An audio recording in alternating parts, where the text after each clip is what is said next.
Cybercrime is a global problem and it's been dominating the news cycle. This poses a threat to individual and organizational security alike. It's a threat to banks, institutions, and governments.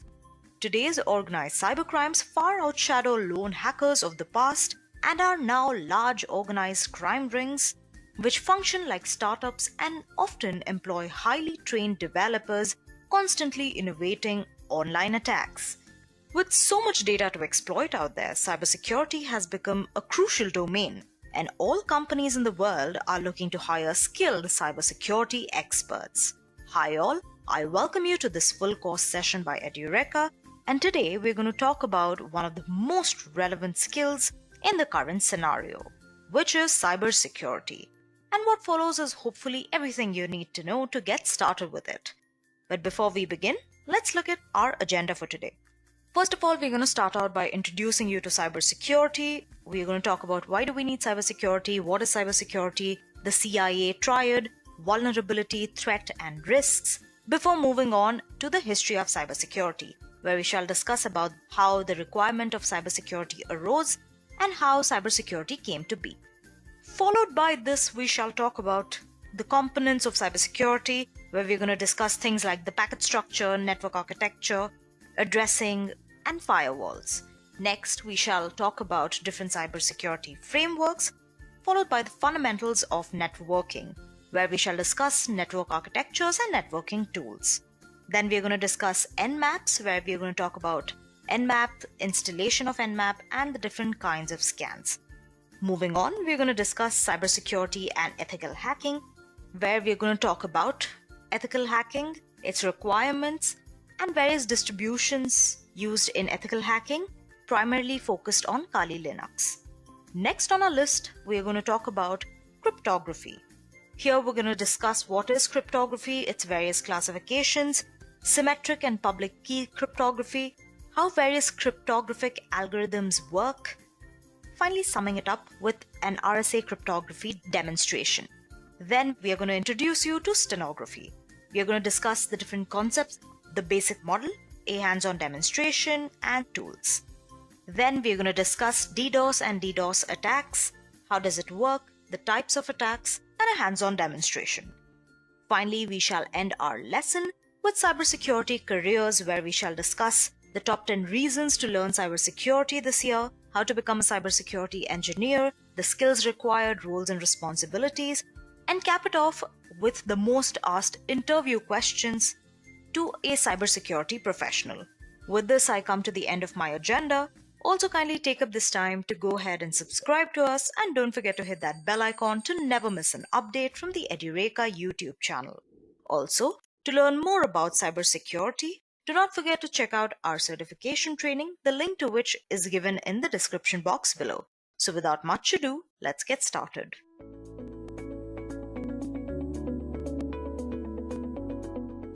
It can be rightfully said that today's generation lives on the internet, and we general users are almost ignorant as to how those random bits of ones and zeros reach securely to our computer. It's not magic, it's work and sweat that makes sure that your packets reach to you unsniffed.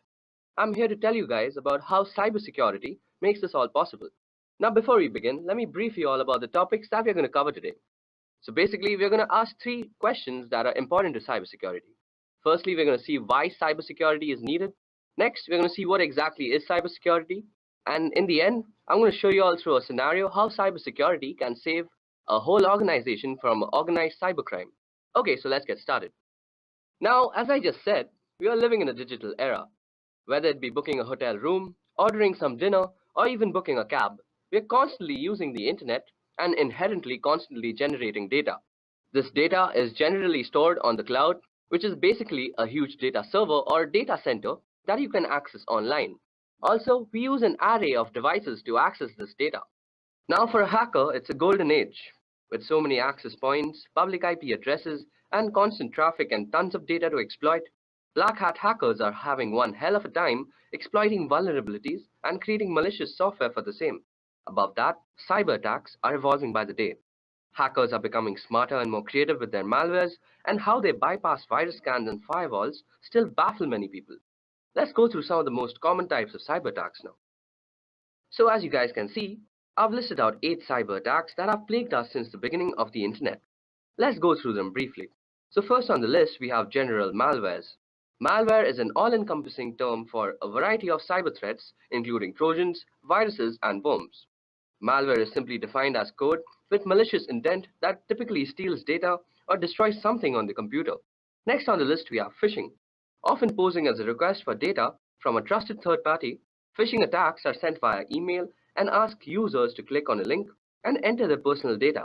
Phishing emails have gotten much more sophisticated in recent years, making it difficult for some people to discern a legitimate request for information from a false one.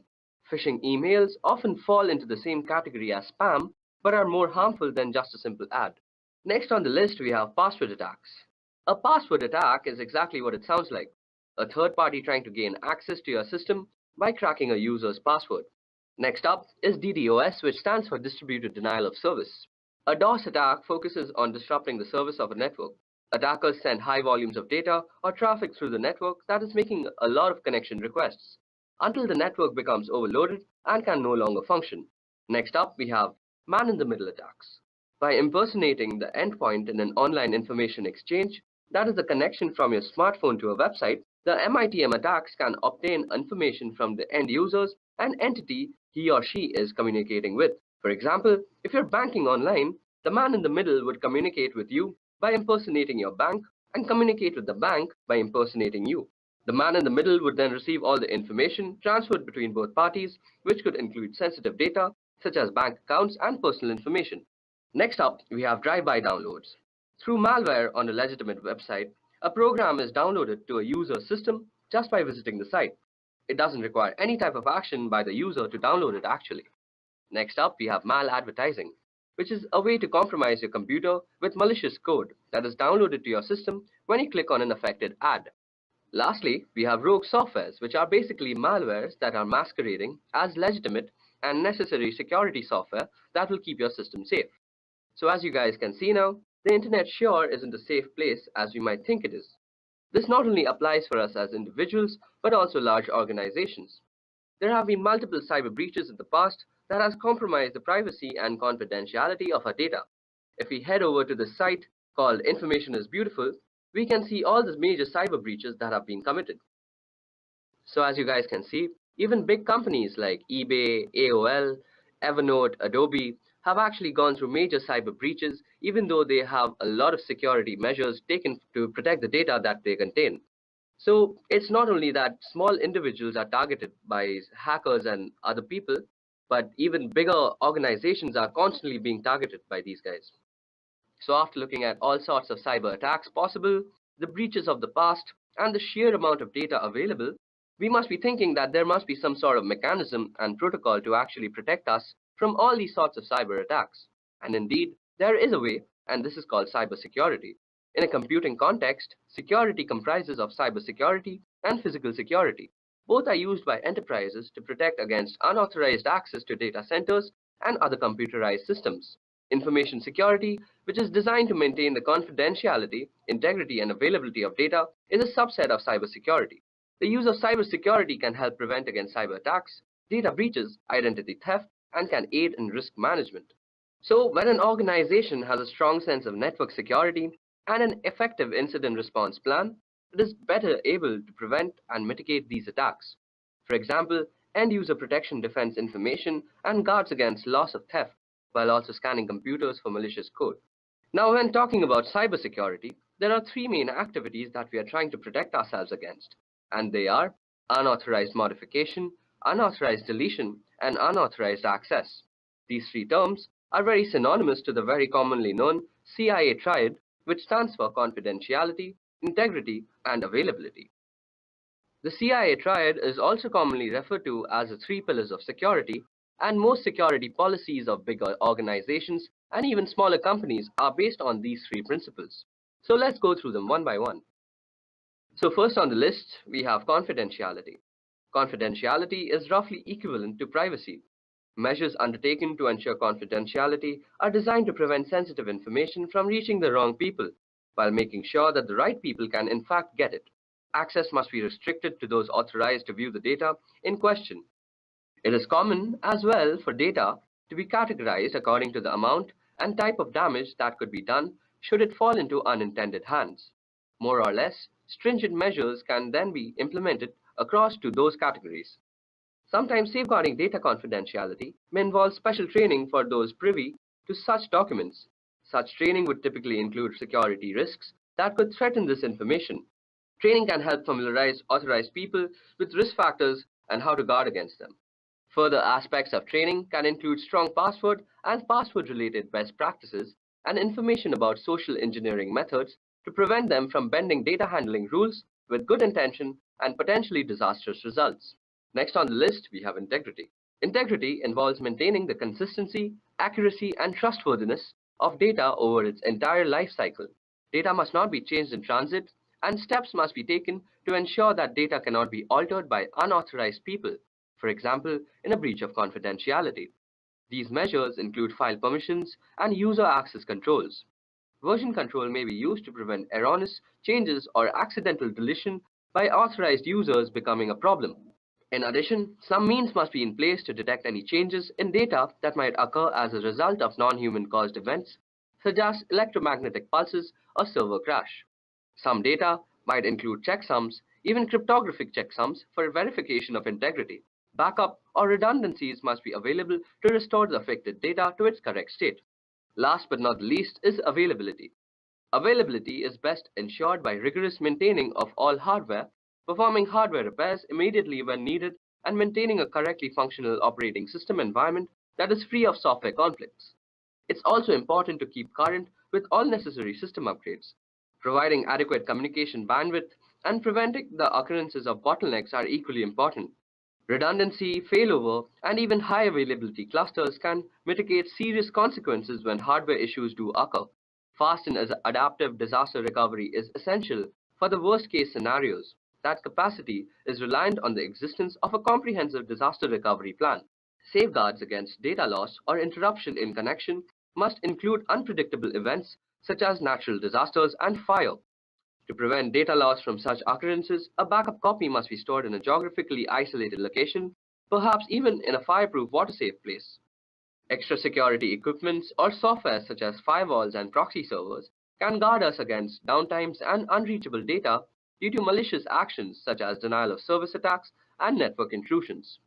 So now that we have seen what we are actually trying to implement when trying to protect ourselves on the internet, we should also know the ways that we actually protect ourselves when we are attacked by cyber organizations. So the first step to actually mitigate any type of cyber attack is to identify the malware or the cyber threat that is being currently going on in your organization. Next, we have to actually analyze and evaluate all the affected parties and the file systems that have been compromised. And in the end, we have to patch the whole treatment so that our organization can come back to its original running state without any cyber breaches. So how is it exactly done? This is mostly done by actually calculating three factors. The first factor is vulnerability, the second factor is threat, and the third is risk. So let me tell you about the three of them a little bit. So first on the list of actual calculations, we have vulnerability. So a vulnerability refers to a known weakness of an asset that can be exploited by one or more attackers. In other words, it is a known issue that allows an attack to be successful. For example, when a team member resigns and you forget to disable their access to external accounts, change logins, or remove their names from the company credit cards, this leaves your business open to both unintentional and intentional threats. However, most vulnerabilities are exploited by automated attackers and not a human typing on the other side of the network. Next, testing for vulnerabilities is critical to ensuring the continued security of your systems by identifying weak points and developing a strategy to respond quickly. Here are some questions that you ask when determining your security vulnerabilities. So you have questions like, is your data backed up and stored in a secure offsite location? Is your data stored in the cloud? If yes, how exactly is it being protected from cloud vulnerabilities? What kind of security do you have to determine who can access, modify, or delete information from within your organization? Next, like you could ask questions like, what kind of antivirus protection is in use? What are the license currents? Are the license current? And is it running as often as needed? Also, do you have a data recovery plan in the event of vulnerability being exploited? So these are the normal questions that one asks when actually checking their vulnerability. Next up is threat. A threat refers to a new or newly discovered incident with potential to do harm to a system or your overall organization. There are three main types of threat: natural threats like floods or tornadoes, unintentional threats such as employee mistakenly accessing the wrong information, and intentional threats. There are many examples of intentional threats including spyware, malware, adware companies, or the actions of disgruntled employees. In addition, worms and viruses are categorized as threats because they could potentially cause harm to your organization through exposure to an automated attack, as opposed to one perpetrated by human beings. Although these threats are generally outside of one's control and difficult to identify in advance, it is essential to take appropriate measures to assess threats regularly. Here are some ways to do so. Ensure that your team members are staying informed of current trends in cybersecurity so they can quickly identify new threats. They should subscribe to blogs like Wired and podcasts like the TechGenics Extreme IT that covers these issues, as well as join professional associations so they can benefit from breaking news feeds, conferences, and webinars. You should also perform regular threat assessment to determine the best approaches to protecting a system against a specific threat, along with assessing different types of threat.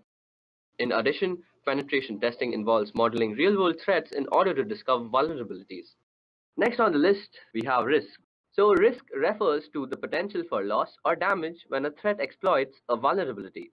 Examples of risks include financial losses as a result of business disruption, loss of privacy, reputational damage, legal implications, and can even include loss of life.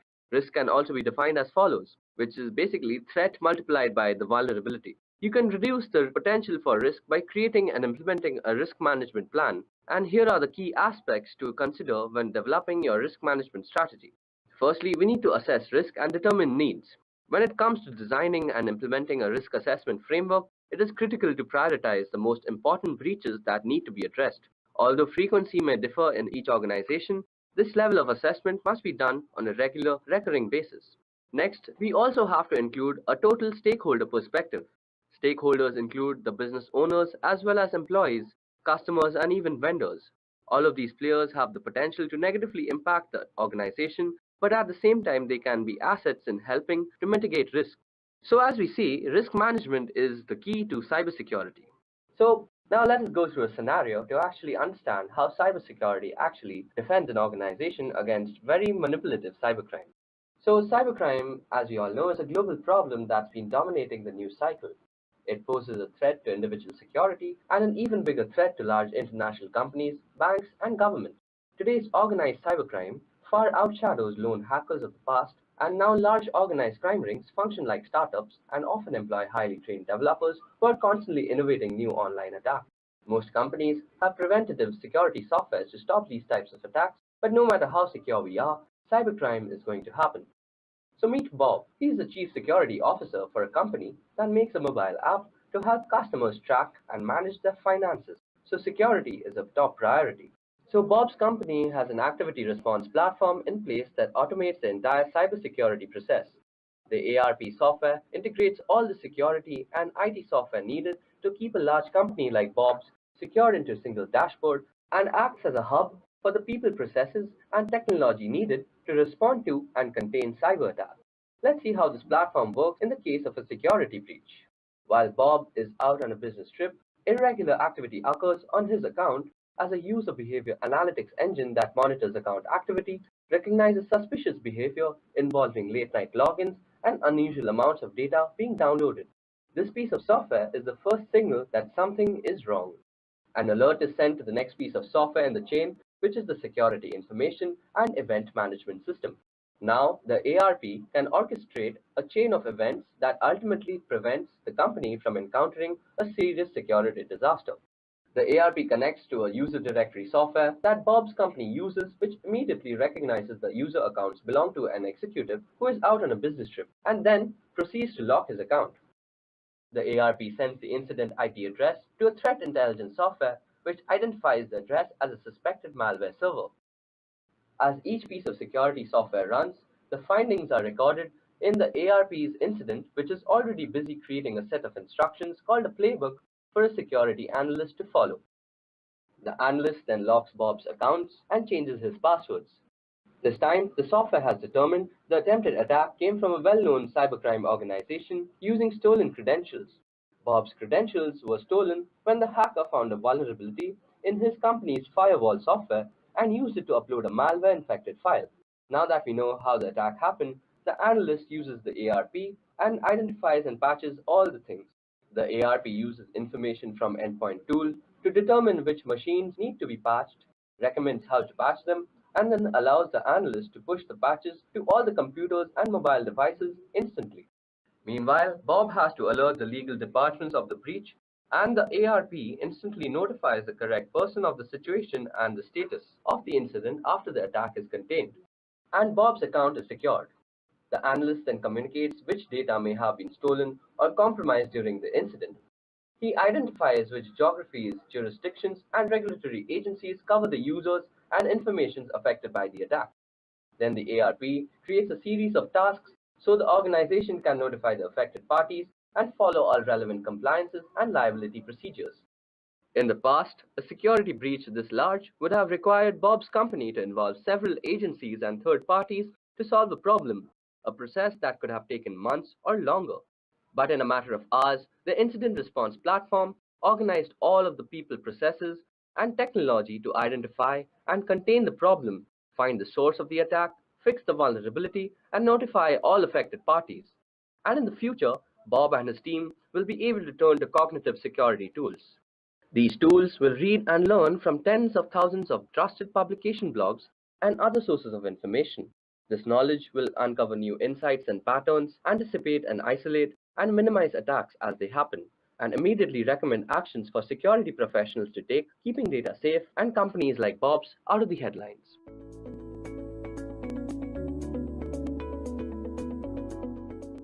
Okay, now before we start, let me just give you a general idea of the topics that I intend to cover throughout. Now, to be honest, we're going to cover a pretty broad range of material. We are firstly going to be going over footprinting and reconnaissance, where you get an idea of what's involved in the ethical hacking engagement that you're working on and information about the target that you're engaged with. Then we're going to talk about networking fundamentals, and here we're going to get our hands dirty with packets and the understanding of TCP/IP at a deeper level, and also understanding how the different protocols work and why they work that way. Now, we are also going to be talking about cryptography, where we talk about different cryptographic ciphers. We're going to deal with web encryption to SSL and TLS. We are also going to talk about certificates and the creation of certificates and how they actually operate.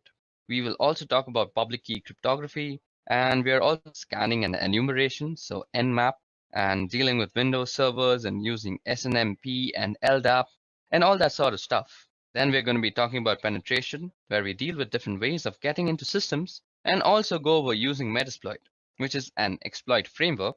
And we're going to talk about how to use Metasploit, and you actually get into systems and make use of the exploits that they have.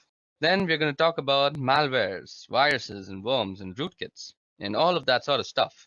We're going to take a look at the different pieces of malware and how you would pull that apart in order to understand what it's doing and potentially make use of that malware during an ethical hacking engagement. Then we're going to talk about different types of denial of service attacks or DOS attacks, and the difference between a denial of service attack and a distributed denial of service attack. And there is a difference there. So we're going to go over those attacks. Now, we're also going to go over web application hacking and the types of tools that you would use during web application hacking, and the different vulnerabilities that web applications have, and how to make use of these exploits and those vulnerabilities. We're going to talk about wireless networking, how to probe wireless networks, what wireless networks are doing, and how to secure wireless networks. We're also going to talk a little bit about detection evasion, and to be honest with you, detection evasion kind of comes up in a lot of different areas through the many of the topics that we're also going to talk about: programming attacks, and how to protect oneself against programming attacks. Okay, so that was the number of topics that we are actually going to cover through this video. Now, the approach that I'm going to be taking in the series of videos is, whenever possible, we're going to be going to use a hands-on approach. So we're going to show you the actual tools I'm going to make use of and the tools to do some sort of demonstration and how they actually work. I am a big believer in getting your hands dirty as the best way to learn anything. So, as we go through the series of videos, I strongly encourage you to get access to the tools that I'm going to be demonstrating wherever possible and dig in and get your hands dirty along with me. And there are places where we're going to be going over some theoretical material, and I'm not a big fan of PowerPoint slides. But sometimes they're a necessary evil in order to convey certain types of information. So wherever possible, I'm going to minimize their use, but you will run across places where they're just a necessity. And we're going to have to go through some slides where in order to get some particular points across, they are primarily of a theoretical nature. So that's the approach that we'll be taking through this video, and I hope you have fun as you go along the way. Okay, so let's begin. Now, the first topic that we're going to tackle is what is hacking? Okay, so let us take a trip to the early days of hacking to start with. Now, the Internet Engineering Task Force is responsible for maintaining documentation about protocols and various specifications and processes and procedures regarding anything on the Internet. They have a series of documents called the Request for Comments or the RFCs. And according to RFC 1389, it says a hacker is a person who delights in having an intimate understanding of the internal workings of a system, computers, and computer networks in particular. While the expression hackers may go back a long time and have many different connotations or definitions, as far as computers go, some of the earliest hackers were members of the Tech Model Railroad Club at the Massachusetts Institute of Technology. And what those people did and the various things that they did and were involved in are detailed in Stephen Levy's book called Hackers for Our Purposes. Now, for our purposes, we'll be talking about other types of hackers. Although the spirit of what we do goes back to those early days, now the definition of hacking or hackers has changed, particularly in the 1980s, and in part as a result of a couple of people, namely Robert T. Morris, who was a Cornell graduate, who unleashed a piece of software that was called a worm on what was an early version of the internet worm, went on to cause a lot of damage and create a lot of downtime on systems across the country and across the world. Now, the Morris worm did end up resulting in something good, however. That is, the Computer Emergency Response Team at Carnegie Mellon was created primarily in response to the Morris worm. Now, there's also Kevin Mitnick, who is another well-known hacker who was responsible for various acts of computer crime over a couple of decades. He was the first convicted in 1988, so the definition of hacker or hacking moved from something benign to something far more sinister in popular culture. Now, we see hacking or hackers in all sorts of popular culture. We've seen them in hacker movies called war games, also the movie Hackers. Of course, you also see it in the Matrix movies, where you can see, if you look really closely, that they are using a tool called Nmap, which we will get into the use of in great detail later on as we go on. Now, also the movie Sneakers and the movie Swordfish. And on television, in addition to other places, you can see the agents at NCIS regularly doing things like cracking complex cryptography in just a matter of seconds or minutes. So, what is hacking really? Well, hacking is about a deep understanding of something particularly with relation to computers and computing. It's also about exploring and the joy of learning new things and understanding them very clearly and being able to manipulate those things in ways that maybe other people haven't before. It's also about digging into problems to find out solutions in creative and interesting ways, and sometimes finding problems where there weren't problems previously. And that's a little bit about what is hacking. Okay, so now that we have talked about what exactly is hacking and how the meaning and connotations of that word has changed over time, how it came into existence, how it was coined, let's go over the reasons that people normally hack. Now, you may want to hack just for fun. As discussed previously, hacking is a tradition that goes back several decades at MIT, even preceding the computer-related definition of hacking. Now, MIT has a long and storied history of hacking, and sometimes of a computer related nature, which in this case happens to be true, and sometimes of a non computer related nature instance. Now, here you can see that MIT's homepage has been hacked, or you might even say defaced, to indicate that Disney is buying MIT. This was an April Fool's Day prank in 1998, and again, this is just the kind of hacking that you would do for fun rather. Now, sometimes You might want to hack just to prove a political point or any point for that matter. In this case, again, Bill Gates had donated some money to the MIT, which allowed them to have a new building. And he was coming to MIT to visit and give a talk about Microsoft Windows and its systems. And as you can see, the Windows systems that were installed in the entryway at the building were hacked to be running Linux instead. And you can see here that Tux the Penguin is saying, "Welcome to the William H. Gates building." Again, that's some students who decided that they wanted to make a point about Linux and Microsoft and Windows to Bill Gates, and they thought hacking was the best way to go about it. Sometimes you hack just for the challenge. Here's an example again at MIT, where some students turned the facade of a building into a Tetris game board. Now, this was a reasonably difficult hack, and the students went after it just for the challenge of completing it. And it just so they could have some pride of ownership and to be able to say that they were able to pull this off. You know, the things that teenagers do to show off to other teenagers, it just increases with increase in scale. Now, in spite of its difficulties and its challenges and all the obstacles and planning that had to go into it, they were able to pull it off, and now they have those bragging rights. So that was one of them, and one of the instances where somebody would hack just for the challenge and for the fun in it. Now, sometimes you want to hack to prevent theft, and this is where we get more specifically into computer related hackings.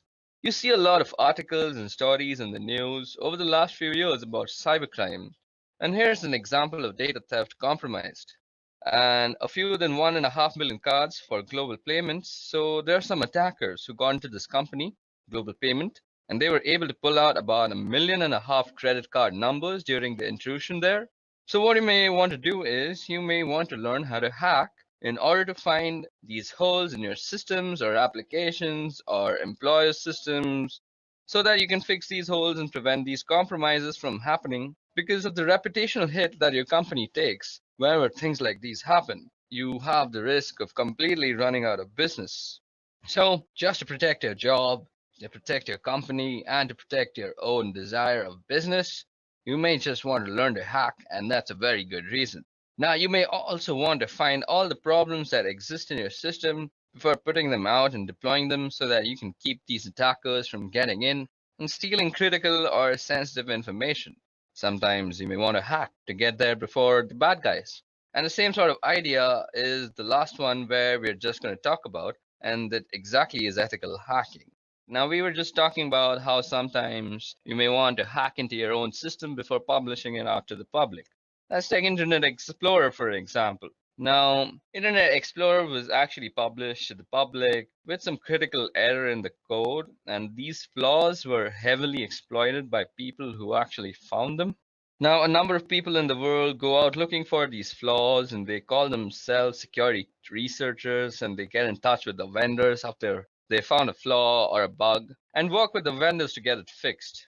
What they end up with is a bit of reputation, they get a name for themselves, and that name recognition may end up getting them a job or some speaking engagements or a book deal or any number of ways that you could cash in on some name recognition from finding these sort of bugs and getting them fixed. If you want to get there before the bad guys, you may think you're helping out a vendor, you may want to just make a name for yourself, you may want to find these sort of bugs before the bad guys do because the thing about the bad guys finding them is they don't announce them and they don't get them fixed, and that makes everybody a little less secure. Finally, you may want to protect yourself from hacked computer companies and fight cybercriminals. And this is a new headline from June 18, 2012.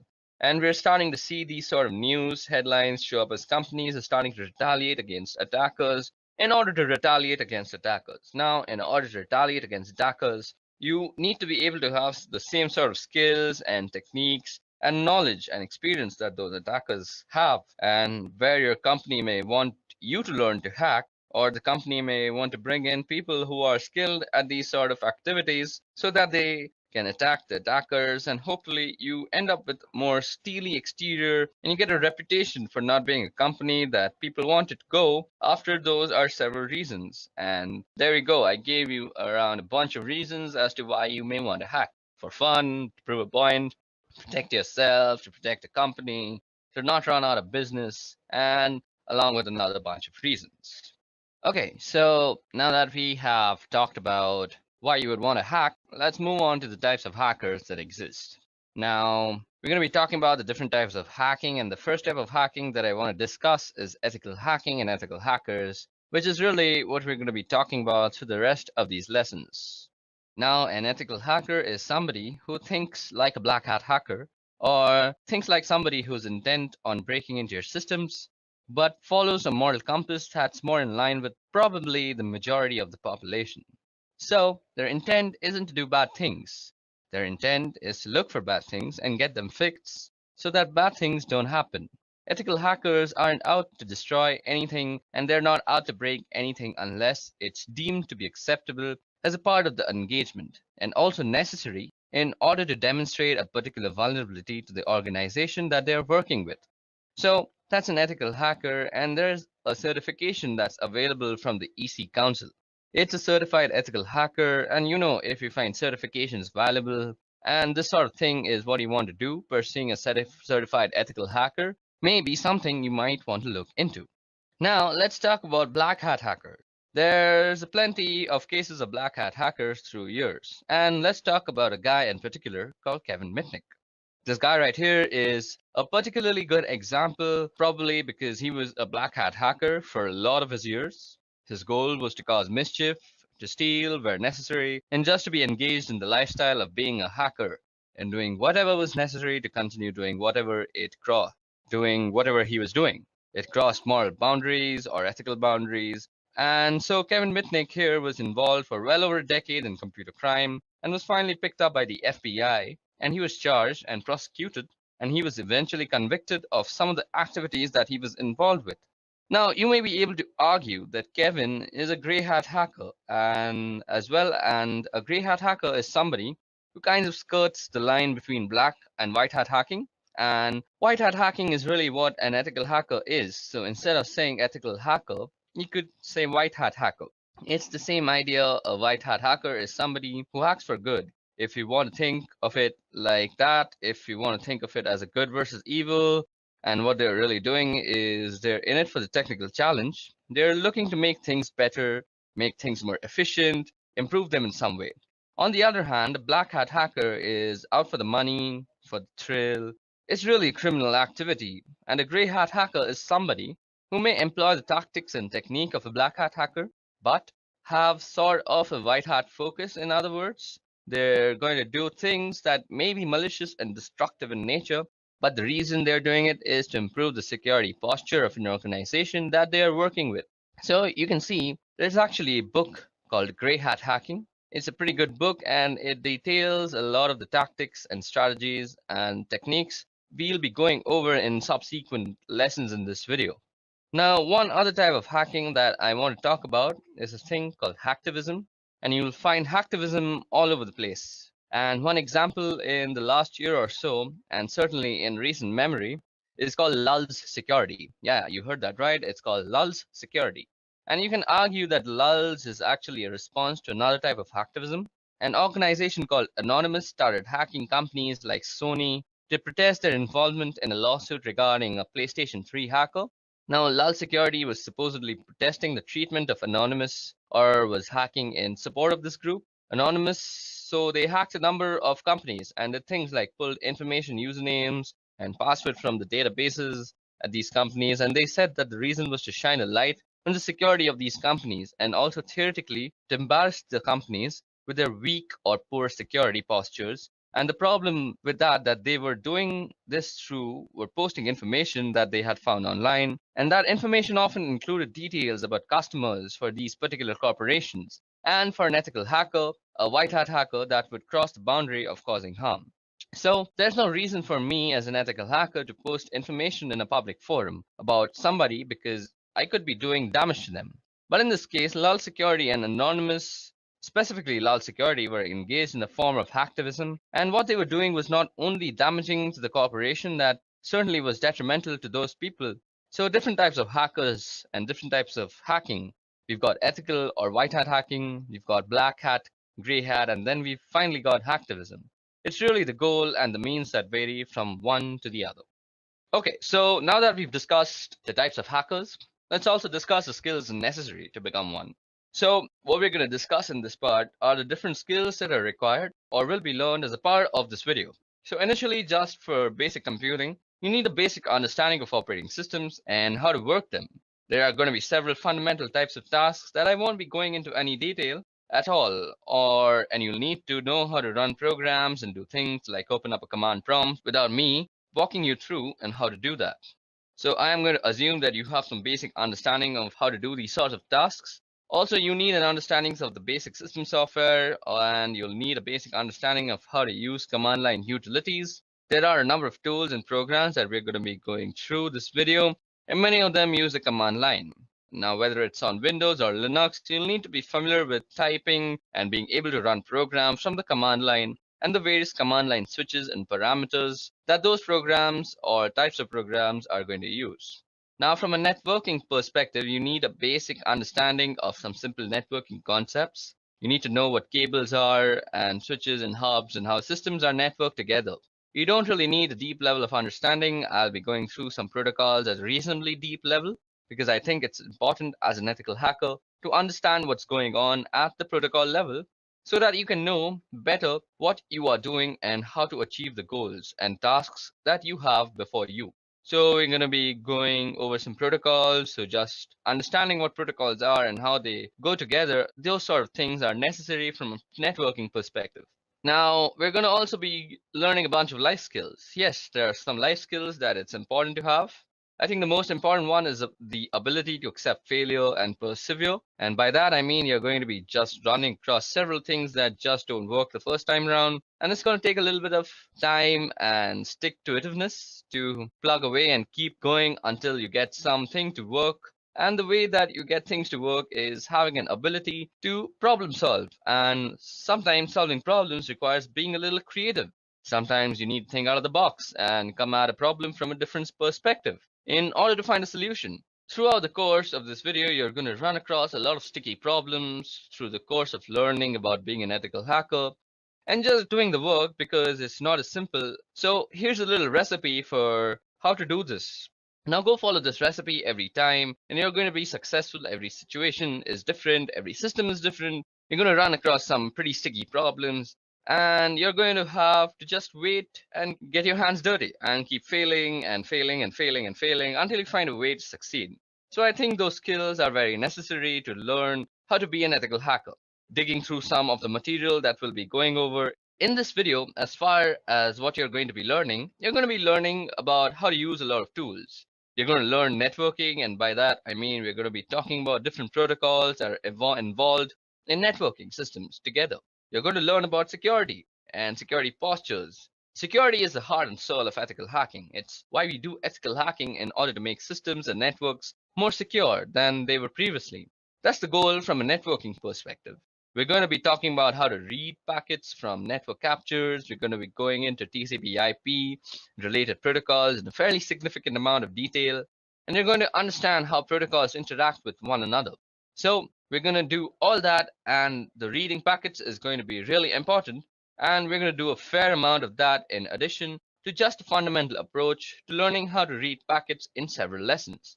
We're going to read packets as a way of understanding the different tools that we're using and how they're going to learn tactics and methodologies. And you get to learn to use the information you've gathered in order to get more information. And information is really what is this all about. You can't do much, anything without information. And sometimes it takes a fair bit of digging in order to find that information. And what you're going to learn is the entry points and the stepping stones to get the information that you need. And then once you have that information, you're going to be learning about ways to exploit it in order to get deeper into the target. You're going to learn security awareness. We're going to talk about risk and understanding risks and vulnerabilities. Primarily recognize the difference between a vulnerability and an exploit, and there's a significant difference. There's security awareness and understanding what a risk is and how that impacts your target, and it's going to be key to a lot of things that we talked about. So it sounds like a lot. We're going to cover a fair bit of ground, not all of it at a deep level. Sometimes we're going to skim the surface, but there's an awful lot of material to be covered. So let's get started into talking about the different skills that are required or will be learned as a part of the series of video. So initially, just for basic computing, you need a basic understanding of operating systems. So it sounds like a lot that we're going to cover, and a fair bit of it is going to be at a very deep level, and sometimes we're just going to skip the surface. But there's an awful lot of material to cover, so let's get started. Okay, so that was all about the skills that we're going to develop throughout this video, and that might be necessary for you to become an ethical hacker. Now let's talk about the types of attacks that you might be dealing with as ethical hacker yourself. So now we're going to be talking about the types of attacks. Now, one type of attack that you'll find common, particularly in cases of hacktivism, for example, or cases where people are trying to make a particular point or just be a general pain, is this idea of defacing. Now, defacing goes back for quite a while. It's the idea of sort of digital graffiti where you've left your mark or your imprint behind so that everybody knows you were there. Primarily a website thing, and it's really just making alterations to something that used to be pretty common a long time ago. Now, it's very particular for businesses or people or just organizations in general to have their home pages be replaced by this other thing that was along the lines of, hey, I was here and I took over your web page. We also have a pretty common one, or certainly has been common over the years, and it's a pretty good path towards quality exploits and high-profile vulnerabilities, and that's buffer overflow. Now, a buffer overflow is a result of the way programs are stored in memory. When programs are running, they make use of a chunk of memory called a stack. And it's just like a stack of plates. When you put a bunch of plates down, when you pull a plate off, you're going to pull the top plate. You're not going to pull the oldest plate, you're going to pull the one that was on the top. So the same thing with the stack here. We're accessing memory, and this has to do with the way functions are called in memory. When you call a function, a chunk of memory gets thrown on top of the stack, and that's the chunk of memory that gets accessed. And you've got a piece of data in memory within that stack, and that's called a buffer. And when too much data is sent and tried to put into the buffer, it can overflow. Now, the bounds of the configured area for that particular buffer, it can overflow the bounds of the configured area for that particular buffer. Now, the way stacks are put together, we end up with a part of the stack where the return address from the function is stored. So when you overflow the buffer, you have the ability to potentially override that return, at which point you can control the flow of execution of programs. And if you can control the flow of execution of the program, you can insert code into that memory that could be executed. And that's where we get buffer overflow that turns into exploits that creates the ability to get like a command shell or some other useful thing from the system where the buffer overflow is running. So that's a buffer overflow in short. Sometimes we also have format string attacks, and sometimes these can be precursors to buffer overflow formats. Now, format strings come about because the C programming language makes use of these format strings that determines how data is going to be input or output. So you have a string of characters that define whether the subsequent input or output is going to be an integer, or whether it's going to be a character, or whether it's going to be a string or a floating point, that sort of thing. So you have a format string that defines the input or the output. Now, if a programmer leaves off the format string and just gets lazy and provides only the variable that's going to be output, for example, you have the ability to provide that format string. If you provide that format string, what then happens is the program starts picking the next piece of data off the stack and displays them, because that way we can start looking at data that's on the stack of the running program just by providing a format string. And if I can look at the data, I may be able to find information like a return address or some other useful piece of information. There is also a possibility of being able to inject data into the stack. I may be able to find some information like a return address or some other useful piece of information. There is also a possibility of being able to inject data into the stack. I may be able to find some information like a return address or some other useful piece of information. There is also a possibility of being able to inject data into the stack using this particular type of attack. Now, moving on to our next type of attack is a denial of service. A denial of service, this is a pretty common one, and you'll hear about this a lot. This is not to be confused though with the one that I'll be talking about after this, and that is a distributed denial of service. So this one that you see is a denial of service attack. And a denial of service is any attack or action that prevents a service from being available to its legitimate or authorized users. So you hear about a ping flood or a SYN flood, that is basically a SYN packet being sent to your machine constantly, or a Smurf attack. And the Smurf attack has to do something with ICMP echo requests and responses using broadcast addresses. That one's been pretty well shut down over the last several years. You can also get a denial of service simply from a malformed packet or a piece of data, where a piece of data is malformed and sent into a program.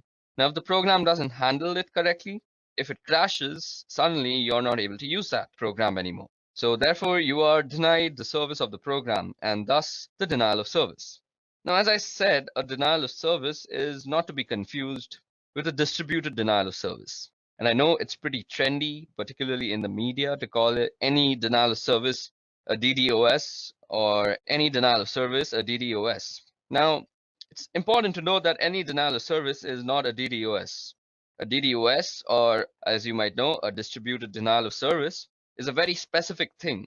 A distributed denial of service is a coordinated denial of service making use of several hosts in several locations. So, if you think about a botnet as an example, a botnet could be used to trigger a distributed denial of service, where I've got a lot of bots that I'm controlling from a remote location, and I'm using all these bots to do something like sending a lot of data to a particular server. When I've got a lot of systems sending even small amounts of data, all of that data can overwhelm the server that I'm sending it to. So the idea behind a distributed denial of service attack is to overwhelm resources on a particular server in order to cause that server not to be able to respond. Now, the first known DDoS attack used a tool called Stockholrot, which is German for barbed wire. Now, Stockholrot came out of some work that a guy by the name of Mixter was doing in 1999. He wrote a proof of concept piece of code called TFN, which was the Tribe Flood Network. Let me just show that for you. So you can see on the Wikipedia page that the Tribe Flood Network, or TFN, is a set of computer programs that is used to conduct various DDoS attacks such as ICMP floods, SYN floods, UDP floods, and Smurf attacks. Now, I know many people don't really consider Wikipedia a really good source of any sort of knowledge, but it's a good place to start off. So if you want to read about all these types of attacks like ICMP floods and what exactly is a SYN flood, you can always do that from Wikipedia. It's not that bad a place. Of course, you shouldn't use Wikipedia as your final Rosetta Stone. Moving on. So this program called OldRod, which was used to attack servers like eBay and Yahoo back in February of 2000. So that attack in February of 2000 was really the first known distributed denial of service attack, which is not to say that there weren't denial of service attacks previously. So to that, there were certainly plenty of them, but they were not distributed.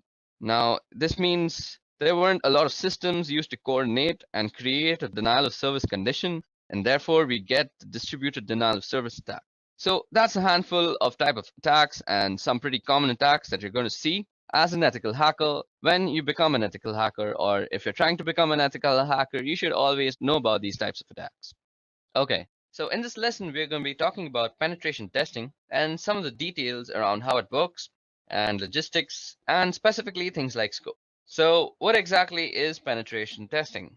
So, well, not surprisingly, it's testing to see if you can penetrate something, which means you're going to check to see whether you can break into a particular thing, whether it's a server or in applications, depending on the type of engagement you've got. You may have the ability to try to break in physically to a location, but primarily what you're going to be doing with penetration testing is you're going to be trying to break into systems and networks and applications, and that's the kind of what it's all about. And this may actually involve social engineering attacks. So it may require you to make a phone call to somebody and get them to give you their username and password, or some other type of social engineering attack, where maybe you send a URL via a crafted email. Sometimes it's just strictly a technical approach where you're running scans and you're running Metasploit and you're gaining access that way, or maybe some other type of technical application sort of connection. Sometimes it's physical access that you need. So in order to get access to a particular system, if you can get physical access, then maybe you can get in. So that was all about, that's what exactly penetration testing is. It's checking whether you can get into a system, whether it be physically or on a network. So what are the goals of penetration testing? The goals would be to assess weakness in an organization's security postures. You want to figure out what they're vulnerable so that they can go and fix these problems.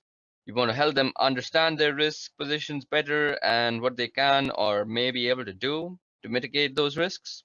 And ultimately, you want to be able to access systems in a particular way to find weaknesses. So those are really sort of the goals of penetration testing. Now, from a results standpoint, when you're done your testing, what you are going to do, well, you're probably going to generate a report. And by that, I don't mean you're going to run some automated tool and you're going to get it to generate a report for you. You're actually going to give that to the client. You're actually going to give your report to the client. And then they're going to write you a really large check. So that's not really how it works. You're going to write a report detailing the findings in a detailed way so that it includes what did you do to find out what you actually found out and how you can actually mitigate that particular risk. So you should really include remediation activities in order to fix these vulnerabilities that you find. And it's pretty easy to walk around saying, hey, that's a problem and that's a problem and that's a problem. That's really not a lot of value in that where there's a value is that, hey, that's a problem and here's how you can go about fixing it. So let's talk about the scope of penetration testing. So firstly, you want to actually realize how big is the breadbox and how specifically what is it that the two of you have agreed that being you, the ethical hacker, and the other guy being the authorized person to give you permissions to ethically hack, have specifically agreed that you can do penetration testing and you can target them as an organization or the client. And what you have agreed to are any exclusions or any sort of areas that they say you're not allowed to touch. So anything so, like if they've got a database server maybe, or there's a lot of really sensitive data on it, and there's a little hesitant, and they may put a don't touch this thing clause in the scope. So there are a lot of different reasons why they may exclude areas from the scope, and if they exclude them, then trust their reason and listen to them. What they have to say in terms of this is what we want you to accomplish. So along those lines, you really need to get a sign off from the target organization. Now, we've talked about this before, and this is certainly all about the ethics and trust, and it's also about legality because if you do something that you don't have permissions to do, you could be prosecuted for that. So definitely get the scope very clear in writing and with signatures attached to it as to what you can and what you can't do, and always get approval from the right people and make sure you get somebody who has the right level of permissions and is the right level of management so that they can sign off on its understanding and accept the risk that is associated with a penetration test. So let me talk a little bit about security assessments and how they differ from penetration tests. The security assessment is a hand-in-hand approach with clients. So you would walk in doing a collaborative thing where you're a trusted partner and you ally with them, and your goal isn't to penetrate them and point out all the things that are really bad, but it's to get a full assessment of the risk that the organization is exposed to, and you would probably provide more details about fixes that maybe you would in a penetration test. Now, what we're going to do is we're going to walk in and make sure that the policies and procedures they have in place are really what they need for the organization and the risk appetite that they've got. And we're going to make sure that the policies and procedures have controls that can tell us whether they are being actually adhered to or not. So the procedures and policies are being followed. A security assessment is probably a little bit more comprehensive than a penetration test, and you would look at more factors to assess the security postures of the organization in their overall risk. And you would tailor the output based on their risk appetite and what they're most interested in. And that's not to say that I'm going to tell them what they want to hear, but if there's something that they know and I know that they're just not going to do, I'm not going to be making a big deal out of it because they're already aware of it. And I'll make a note of it in the report just for a completeness sake. But I'm not going to go out in a lot of detail. So it's really kind of a hand-in-hand collaborative approach where, again, you're not just saying that they want us to say we're providing some real security and risk guidance towards their activities and other things. So it may provide an unrealistic view. So you've got a week, let's say, to do this penetration test against your target. Now you're going to have to go in, you're going to have to get set up, you're also going to have to start doing a bunch of scans and make sure that you're gathering information and screenshots and data for your reports. You're going to have to do all sorts of activities also during the course of that week. You're going to be engaged in probably beginning to write your report and getting a sense of what is going to say and what's going to be in it. If you don't actually get any major penetration during the course of that week, the organization may feel like they're quote unquote secure. That's one of the reasons why penetration testing, while really sexy and show, is nice and all, but if an organization walks out of it believing that in a week you didn't manage to get the keys of the kingdom, then they must be secure. That's really misguided view because a dedicated, skilled, and motivated attacker isn't going to just take a week or some portion of that week. If they're after something, they're going to dedicate themselves to it and really go after it. So just because you didn't find a penetration in some subset of a week doesn't mean that they're secure and invulnerable to attacks.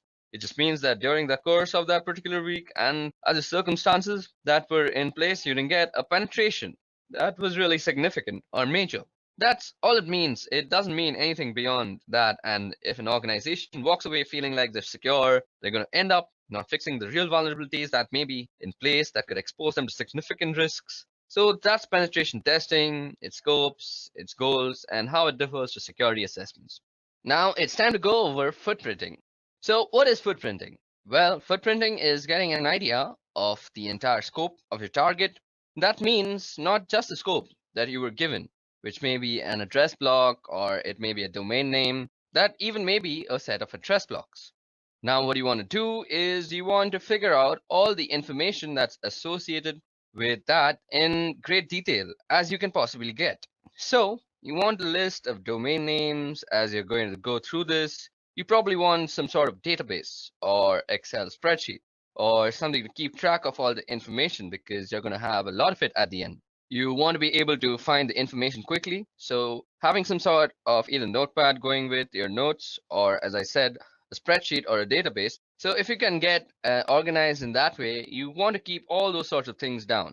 So in this case, I want to do some sort of search on, suppose, let's say edureka.co. Now I need network blocks. So far we found out that just made up IP addresses because I'm just putting information down. But I need network blocks. So you may have one IP address that you can find externally, or you're going to want a whole range of internal blocks, and you can do a little bit of digging if you aren't provided those. You want specific IP addresses for critical systems, web servers, email servers, databases, if you can find any of these things of those sorts. And you want system architectures. And what kind of stuff are they running? Are they running Intel? Are they running Windows? Are they running some Unix systems? What are they running? What kind of access control list they have? These are going to be hard to get, but you may be able to guess them. And you can guess these by doing port scans. So what sort of responses you get back from the port scans with the filters and or what you don't get back will tell you about if there's an IDS around or some you want to do a system enumeration or you can get access to a system somehow. You want to know usernames, group names, so on. So the basic idea of footprinting is gathering information. Now, if you can get access to systems somehow, you want to know usernames, group names. So you want system banners, routine tables, SNMP information if you can get it, DNS host names if you can get those. So now this is for both internal and external on the side. If you're doing an internal penetration test or ethical hacking engagement, you want to know the networking protocols that are there. Are they using TCP/IP or are they using some UDP or are they on IPX or SPX? Are they using DECnet or AppleTalk? Or are they using some sort of split DNS? In other words, do they have internal DNS servers that give different form for their external? And will it give different information if you want to check for remote access possibilities? Now, in the footprinting process, you want to be very exhaustive. You might want to try and take out email addresses, server, domain name services, IP addresses, or even contact numbers. And you want to be very exhaustive with your approach. You don't want to miss anything out. Because if you do that, you can continue and also provide some launching points for additional attacks or tests that you may be able to do. But this is definitely a starting point of the types of information that you need to have as you go about footprinting your target. Now, next thing that we are going to see is very interesting. This is one of the many common tools that are out there on the internet, and that is the Wayback Machine, or also known as archive.org. Now, while it might not give you all the information that you need, but it certainly gives you a starting point. And what we're talking about out here is the Wayback Machine, or archive.org. So let me just give you a quick look at what archive.org looks like. Okay, I already have it open out here. So out here, what you can see is how a website looked like around some time ago. So for example, if you want to look at what Google looked like, so you just have to search for Google out here and wait for results to come back. Okay, so we see that Google goes way back to 1998. So that was the last capture, or the first capture rather. It was the first capture by the Wayback Machine, and we can see that it has a screenshot of November 11th and how Google looked. So let's see what Google looked like in November 11th of 1998.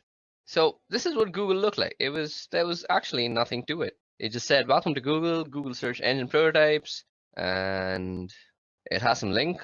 So yeah, this is what the Google search engine looked like. It had a Stanford search, it had a Linux search, and you could do all sorts of stuff. You could just put the results. Now, what I'm trying to tell y'all is you can see the evolution of a website through time through the Wayback Machine.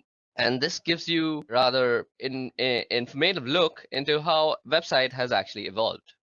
Okay, now that we know what footprinting is and how it falls into the whole reconnaissance process, so let's go over a couple of websites to do a little bit of historical digging about companies and the types of infrastructure that they may be using. And this information, of course, is useful so that we can narrow down our focus in terms of what we want to target against them for attacks. Now, over time, we've improved our awareness about what sorts of information we may want to divulge. So several years ago, you may have gone to a company's website and discovered that you could get email addresses and names of people in positions that you may find relevant.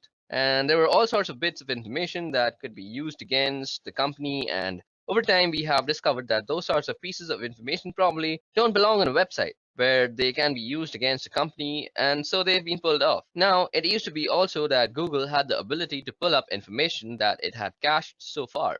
For example, if a website was no longer available, or if it was temporarily down and offline, there was a little cache button that you could click when you did, and the Google search, and you could pull up that cached information. So even though the website wasn't available, you could still get information from Google's servers. Now, Google's removed that, so we don't have that ability any longer. However, there is an internet archive that we can use. So this thing is called the Wayback Machine, and I have it open out here. So it's archive.org/web. So archive.org is a website that gives us information about other websites and how they looked like in years ago. And by so, I'm going to go to the Wayback Machine, which you can see is at the archive.org, and I'm going to go and try and search for edureka.co. So now we're going to take a historical look at edureka.co's website. And you can see we've got some years and they've got information going back up to 2013. So let's look at what this website looked like when it was just 2013. Okay, there doesn't seem to be any snapshots out here. I wonder what's going on. Okay, so let's go to 2014. And the first snapshot seems to be on the September 12th of 2014. Actually, it's on May 17th too. So let's see what that looked like. Okay, so this is what Edureka looked like back in 2013, or rather 2014, September 12th, 2014 to be actually exact. Now you can see that we have some live classes and all these pictures are there, and they've got this weird picture of this guy out here. I don't know why that was a thing back in 2014. Now we can browse more advanced screenshots, or rather the screenshots that were taken later on, and see how this company has evolved with its infrastructure and the way it actually lays out its content. Okay, so it still hasn't evolved, but I can go a couple of years ahead and see what this has actually evolved into. So if I were to go to December 2016, so this is what it looked like in 2016, and we can see that they've added this weird box out here about browsing courses. They have added a search bar that kind of looks weird, but it's mostly because my internet is slow and it's not loading all the elements. They've also changed how they've actually laid out the courses. We can also see a change in the prices, I guess. So yeah, this tells us about how it evolves as a complete website. Now, this other website that I want to talk about is called Netcraft. Now, Netcraft does internet research, including the types of web servers that companies run. And they have a web server surveys. You can see here as we scroll that Apache Web Services has 64.3% of the internet market, of course, and that's followed by Microsoft with 13%. Interesting information, maybe useful information, but even more useful than that is looking at what different companies run for their websites. And you can see here, okay, so let's try and search for edureka.co out here. So let's just put in the website URL, and that Netcraft generate the site report. So as you can see that some of the stuff is not available. We know that the NetBlock owner is by Amazon Technologies. The name server is this thing right here. The DNS admin is AWS DNS host master. We also have the IP address. We can go for a look up the IP on VirusTotal. We can do that. There is no IPv6 present, so that's some information that we can see. So we can obviously opt out to not target IPv6 ranges. Then there's also reverse DNS. Then we also have a bunch of hosting history. So this is a history of it. And we know that it's hosted on a Linux system with an Apache web server. And it was last seen, and this was when it was last updated.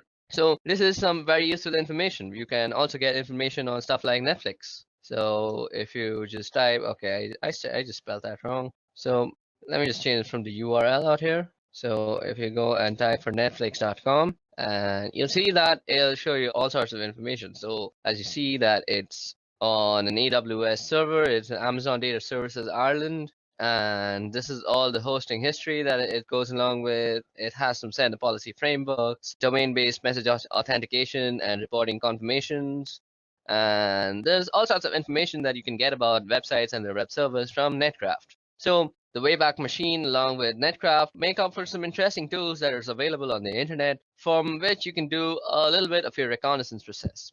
Okay, now that we have gone over Netcraft and the Wayback Machine, now it's time to actually get to know how to use the little information that this site actually provides. So what the next topic that we're going to go over is using DNS to get more information.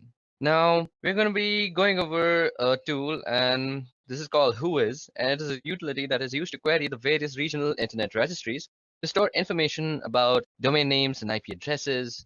And let me just show it to you about all the internet registries that are there. So I have aaron.net open out here, and these are the internet registries that provides the ISPs and looks over the internet control as a whole. So out here we have Afrinic, we have Apnic, we have Aaron, we have Lacnic, and we have Ripe NCC. So these are all the regions and all the different types of stuff that they support, all the different countries. You can look at the map that it is supporting out here by just hovering over the providers. So as you can see, all these brown region out here is Africa, Afrinic. Then we have Apnic, which is this black or grayish thing, which is India and Australia and quite a lot of Asia. Then we have Aaron, which is a lot of North America and the United States mostly. Then is Lacnic, which is mostly the Latino side, which is the South American part. Then we have the rest of Europe, which is Ripe NCC, and this is the part that Ripe NCC is providing internet to. Okay, so that was all about the internet registries. Now let's get back to the topic, and that is using DNS to get more information. Now for this, we're going to be using a Linux-based system. So I have Ubuntu running on my virtual machine out here, and let me just log into it. So firstly, we are going to be using this query called Whois that looks up these internet registries that I just showed you. Let me just quickly remove this. Okay. So for querying information from the regional internet registries that I just talked about, you can use Whois to get information about who owns a particular IP address. So for example, I could do Whois, and let's see, I could do Whois Google, or rather Netflix.com, and we can get all sorts of information about Netflix. So we can see that we have the visit mark monitor. Then let's see, let's go up and look for all sorts of information that is being given to us by this Whois query. So as you guys can see, I just went a little bit too much. Okay, so registry domain ID. We have the domain ID where it is registered. The registered URL is mark monitor. Okay, so this is for marking actually. Now the creation date is 1997. So if you haven't realized, Netflix been around for a long time and it's been updated on 2015. And the registry expiry date, as we see, is 2019. So it's going to actually go off this year. Then this is all useful information. So we can see all sorts of domain status, the name server, the URL, the DNSSEC that it says unsigned. This is very useful information that is being provided by a very simple query. Now, if you want to know who owns a particular IP address, so let's see. Did we get back the IP address out there? We should have got back the IP address, but it's kind of lost on me. So to get back the IP address also for a domain name service that you know, so you could use this command called dig. So you dig netflix.com. Now, as you guys can see, that it has returned a bunch of multiple IP addresses. These are all the IP addresses that Netflix is.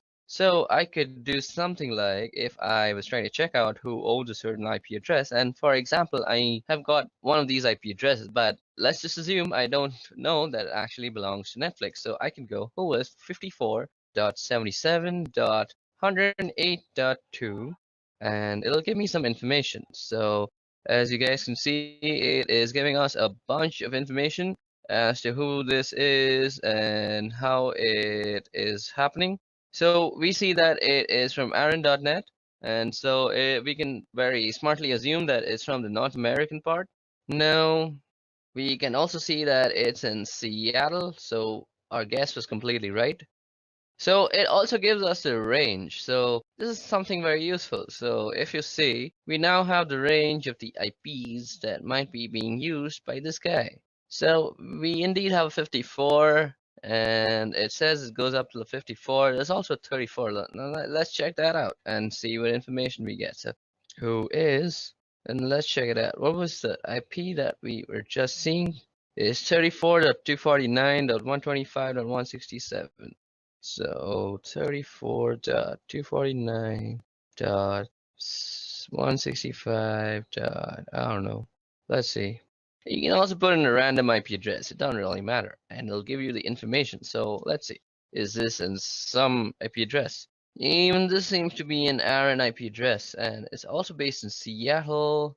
And we get a bunch of information. So that's how you can use the whois query and the dig query to actually get all sorts of information about a domain name service and get information from a DNS basically. So now let's go over some theoretical part that is for DNS.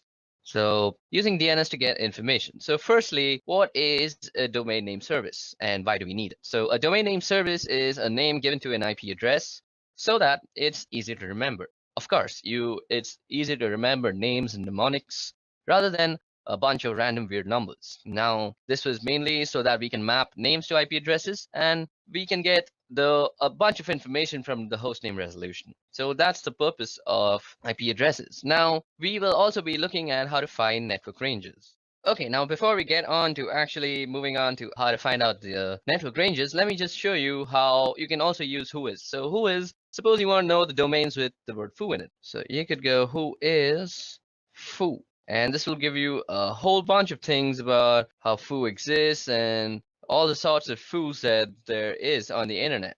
So that was one interesting flag. And if you want to know how to use more about whois, you could just go -- help, I guess.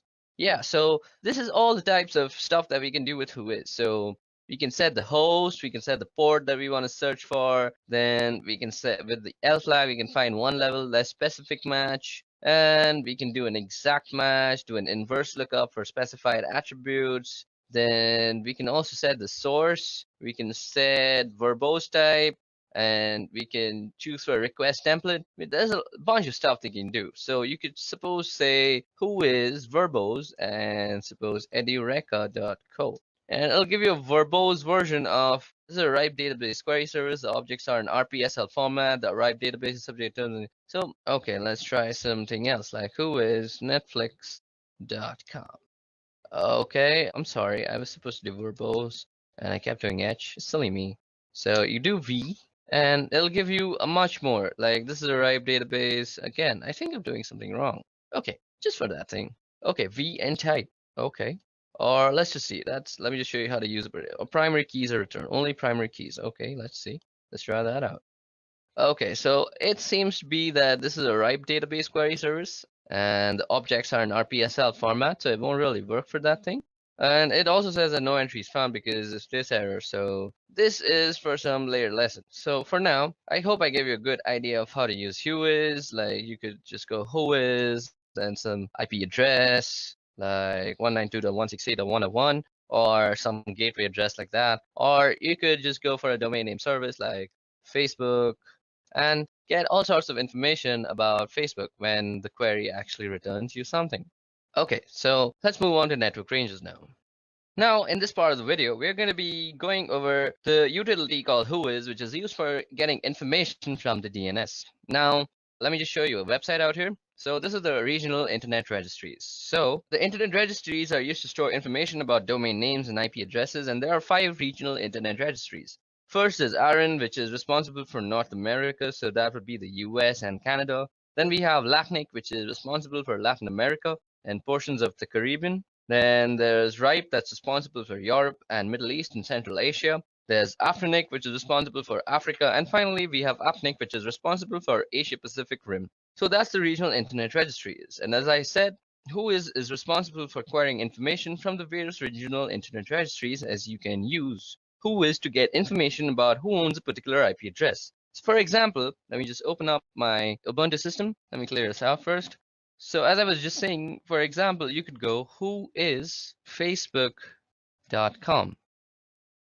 Okay, so as you guys can see, we could find out pretty quickly about who owns a particular IP address. So for example, I could do whois and just go facebook.com. It tells me about who it belongs to. It also gives you who owns a particular IP address and who's responsible for them. From the information, you can get email addresses that belong to a particular company. This one has an email address for tech contact of ipreg @ so you can get all sorts of email addresses, tech contacts, and all sorts of stuff out there. The registry database contains only .com and .net and all sorts of information.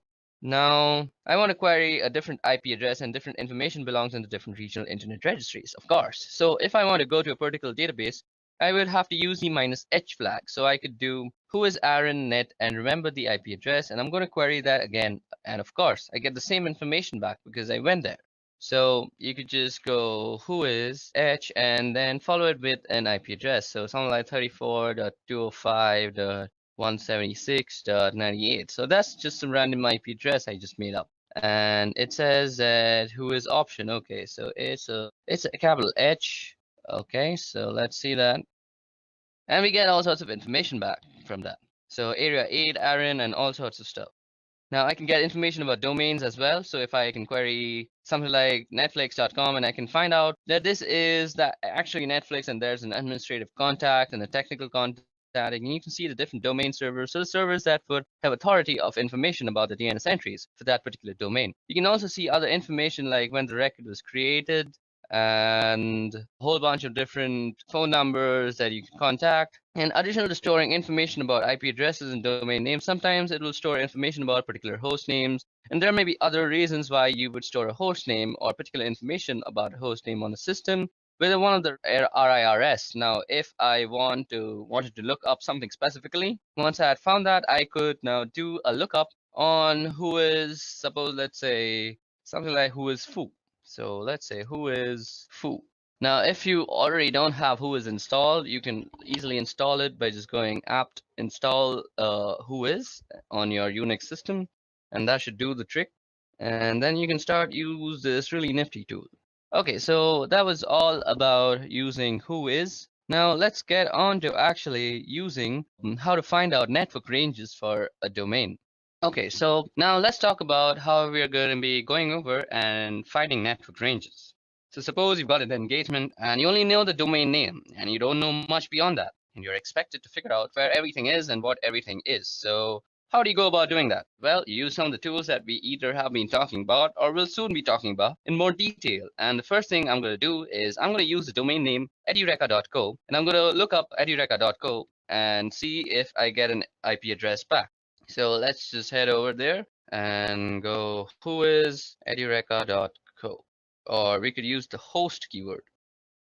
So as you see, we get an IP address back, and that is 34.210.230.35, and that is the IP address.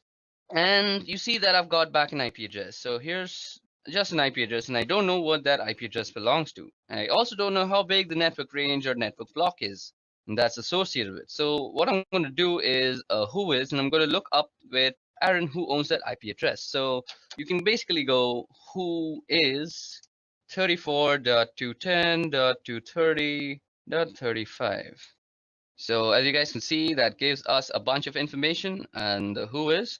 Now, this doesn't seem to have a very big network range, but unlike something like Netflix, so suppose we were to do something like host netflix.com and see, now we have a bunch of IP addresses. So suppose we were to do whois let's see, who is 52.19.40.147. Now, I'm expecting Netflix to be a much larger company and have a better, yeah, now see, we get net range. So this is the network range that we're talking about. So we had a random IP address, and now we have found the network range. So that's how you find network ranges, and this can be very useful. So this gives me evidence that Netflix.com has a presence on different addresses. The one I have also located by looking up that particular host name. So I've got one address here that I can look at, and let's take a look at the website because that may be a different address. Now, if I didn't have that, I could also go and do something like an MX flag. So let's see. I could go dig, and this will give us all the mails. So dig MX, and let's see what MX does actually. You go help. So we could do dig -h for a list of options. So these are all the options that we have, and the one that we're going to use is something like this. So dig MX, and we say something like netflix.com. So these are all the mailings and MXs that we have gotten from Netflix, and this is information regarding it's still producing information. That's a big thing to produce. Okay, so as I was just saying, you can use the MX flag, and I could get back all the mail handlers in this case, and their mail is being handled by Google. And let's see, wait, let's go on to then it's going to tell me that Google's not particularly surprising, and other things that you can do is check for different host names, since I'm assuming DNS probably doesn't allow zone transfers, since most DNS servers don't anymore. Although they used to, you may have to start guessing, so I could do something like webmails that we find out here. So this shows us a dump of all the outstanding memory stuff. Okay, so that was all about finding network ranges. Now moving on to our next topic is using Google for reconnaissance. Now some people also call this Google hacking. Now if you know how to use Google to exactly target and find what you are looking for, Google is an excellent tool for reconnaissance purposes. And today I'm going to show you how you could use Google exactly for your searches. So first of all, let's open a tab of Google. Let's open up here. So let's go to google.com. Okay, so now we're going to be talking about how we can use Google to actually gain some information or some targeted information. So this is in general called Google hacking. Now, when I say Google hacking, I'm not meaning by breaking into Google to steal information. I'm talking about making use of specific keywords that Google uses to get the most out of the queries that you submit. So for example, a pretty basic one is the use of quotations. You quote things in order to use specific phrases. Otherwise, Google will find pages that have instances of all those words, rather than the words specifically together in particular order. So I'm going to pull this query up, and this shows a list of, let me just show it to you. So if you go index of, now this is showing us an index of all the films. Now this is basically all those index of sites that you want. So as you guys can see, this shows us an index of all sorts of films that are there. Now you can use the index of, and you see that we have also an index of downloads or something like that, hyphen.com/download. And it is an index of all sorts of stuff. Now you can go into some folder and check them out. G Jones, G Worthy, G Perico. I don't know what these are, but some sort of stuff. And this is how you can use Google. Now let me just show you some more tricks. So you can use this. So suppose you're using Google to find for something like a presentation. So you could use something like file type PPTX, and it'll search for every type of file there that is PPT. Okay, let's try some other site, .ppt. So config. Okay, so this brings up all the types of files that have some configs in them. So this is some gaming configuration, as we see. This is some digital configuration of Liverpool. Now you could also use something like this thing in URL, and you could use something like root, and this will give you all the things with root in their URL. So kingroot.n, digital trends, and how to root Android. So that's in the root, and suppose you want to say something like all in file type, or suppose you want some extension. So .ppt. .pptx, does that work? Let's search for JavaScript files. Okay, I think it's JS. Okay, that doesn't seem to work either. This shows us all the things with JS in it. No, it's just external JS. I'm doing this wrong. So you could use file type. So let's see, file type, and we go, see, doc. So these are all the documents that you could find with the file type thing. And you could also do JS, I guess. Yep, this will give you all the JavaScript files that are there. So this is how you can use Google to actually narrow down your searches. So suppose you want a particular set of keyword and we want to make sure we get the passwords file from Google. Okay, so now let's go into more details about the various things you can find using Google hacking techniques. Now, while Google hacking techniques are really useful for just general searching in Google, they're also useful for penetration testers or ethical hackers. You can narrow down information that you get from Google. You get a specific list of systems that may be vulnerable. So we can do things like look for error pages that do in the title error. So I'm going to get a whole bunch of information. So suppose like we go in title and we say error. So as that we get all sorts of stuff and we can do the minus Google part. So if you do a minus Google, it'll not show you the stuff that's from Google. So we get various documentation pages about different vendors and the errors that they support. So here's one doc about Oracle, about Java error. Where you know something more specific, we may be able to get errors about all sorts of other stuff. So this is how you could use the Google hacking technique to your own advantage if you're a penetration tester. Now, let's also show you something called the Google hacking database. Now, this is very useful for an ethical hacker. Now, the Google hacking database was created several years ago by a guy called Johnny Long, who put this Google hacking database together to begin to compile a list of searches that would bring up interesting information. Now, Johnny has written a couple of books on Google hacking, so we're at the Google hacking database website here, and you can see them talk about Google Docs and all sorts of stuff. Now, you can see that we can do all sorts of searches like in URL, SAP, BC, BSP. This brings up some portal pages. Now, out here you can bring up some password, APS password in URL. Now, this will give you all sorts of stuff on Google. So suppose you go in URL, so like APS password. Now, you can get all sorts of stuff like which have passwords in their URL. So maybe you can just guess a password from there too. Now that was Google hacking. So Google hacking entries, and they also have a number of categories and that you can look through to find some specific things. So you may be interested in, of course, and you can search specific information that you may be looking for with regards to a specific product. For example, let me just show you exploit database. These are all the types of stuff you can go through out here. And as you see, we have all sorts of stuff like this is an SQL injection thing. This is something regarding peer archive tars. So these let you get a foothold into some password cracking attempts, and you can do some brute force checking. And you can see here if it talks about the type of search it is and what it reveals. You can just click here on Google search, and it will actually bring up Google with a list of responses that Google generates. So let's look at this one here. This type is a log.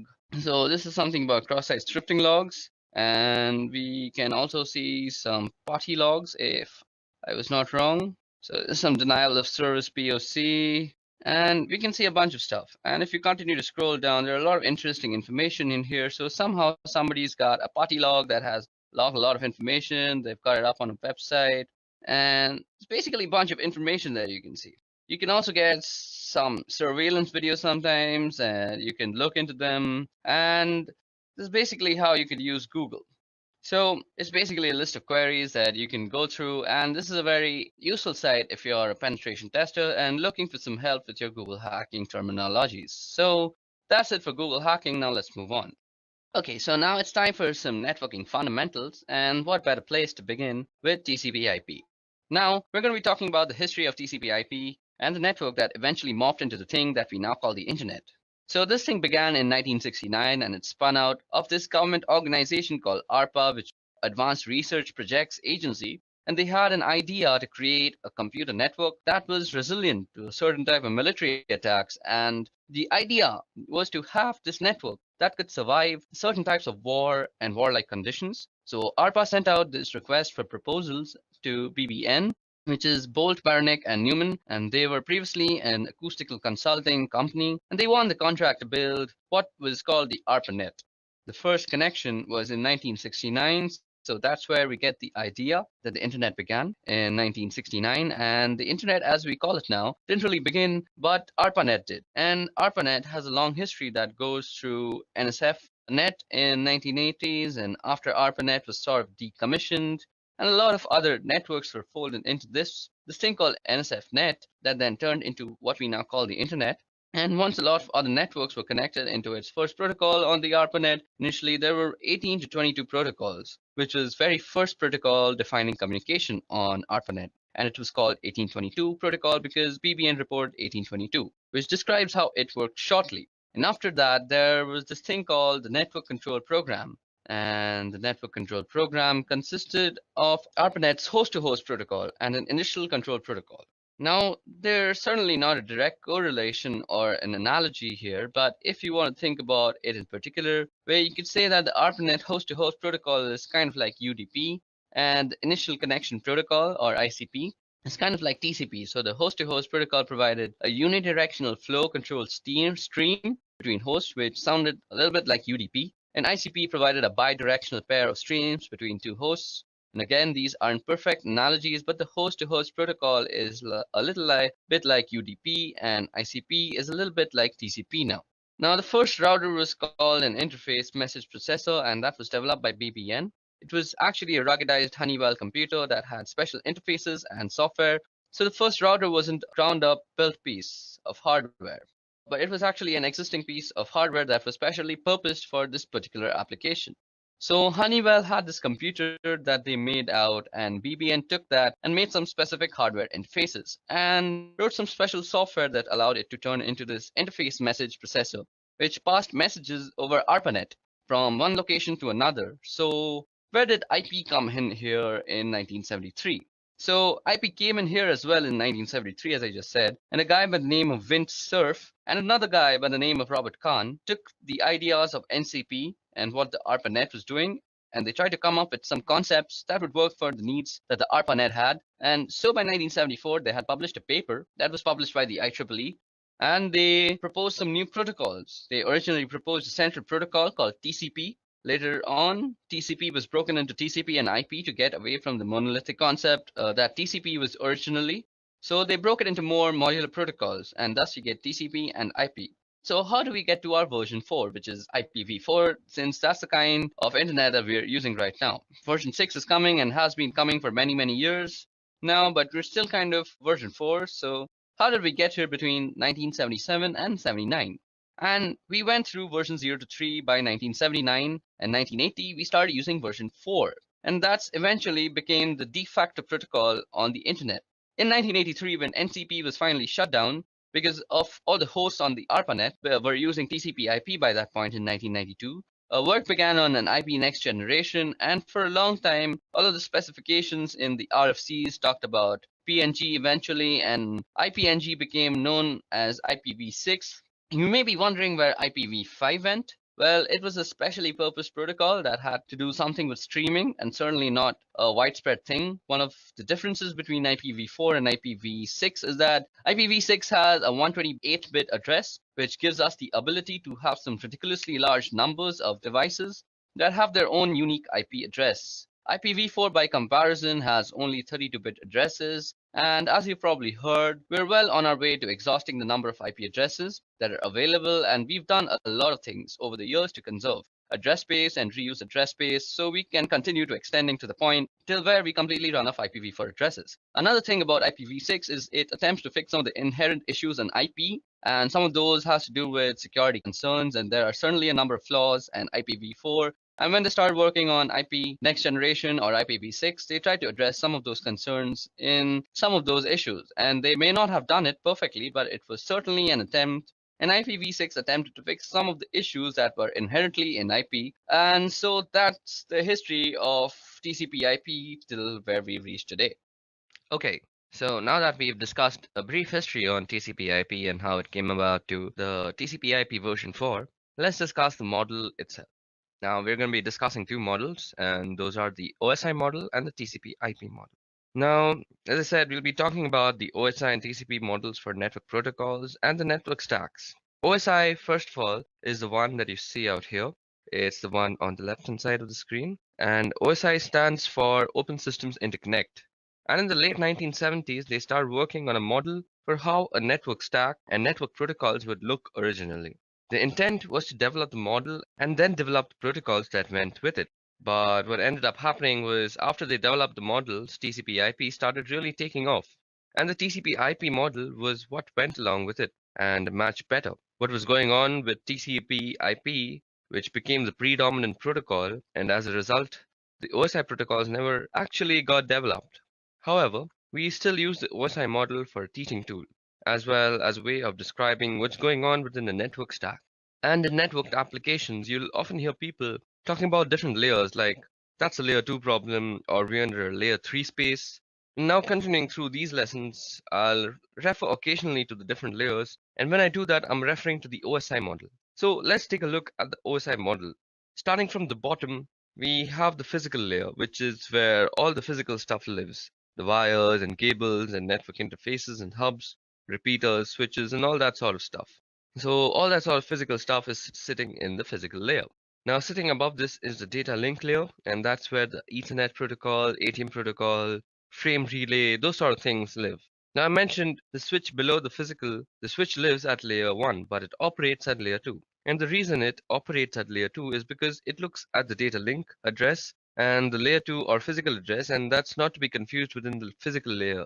It does get a little mixed up sometimes, and we refer to the MAC address. Now, the MAC address is not the physical address that I'm talking about. It is the message authentication code address on a system the MAC address on a system as a physical address because it lives on the physical interface and bound physically. However, that MAC address or media access control address lives at layer 2 at the data link layer.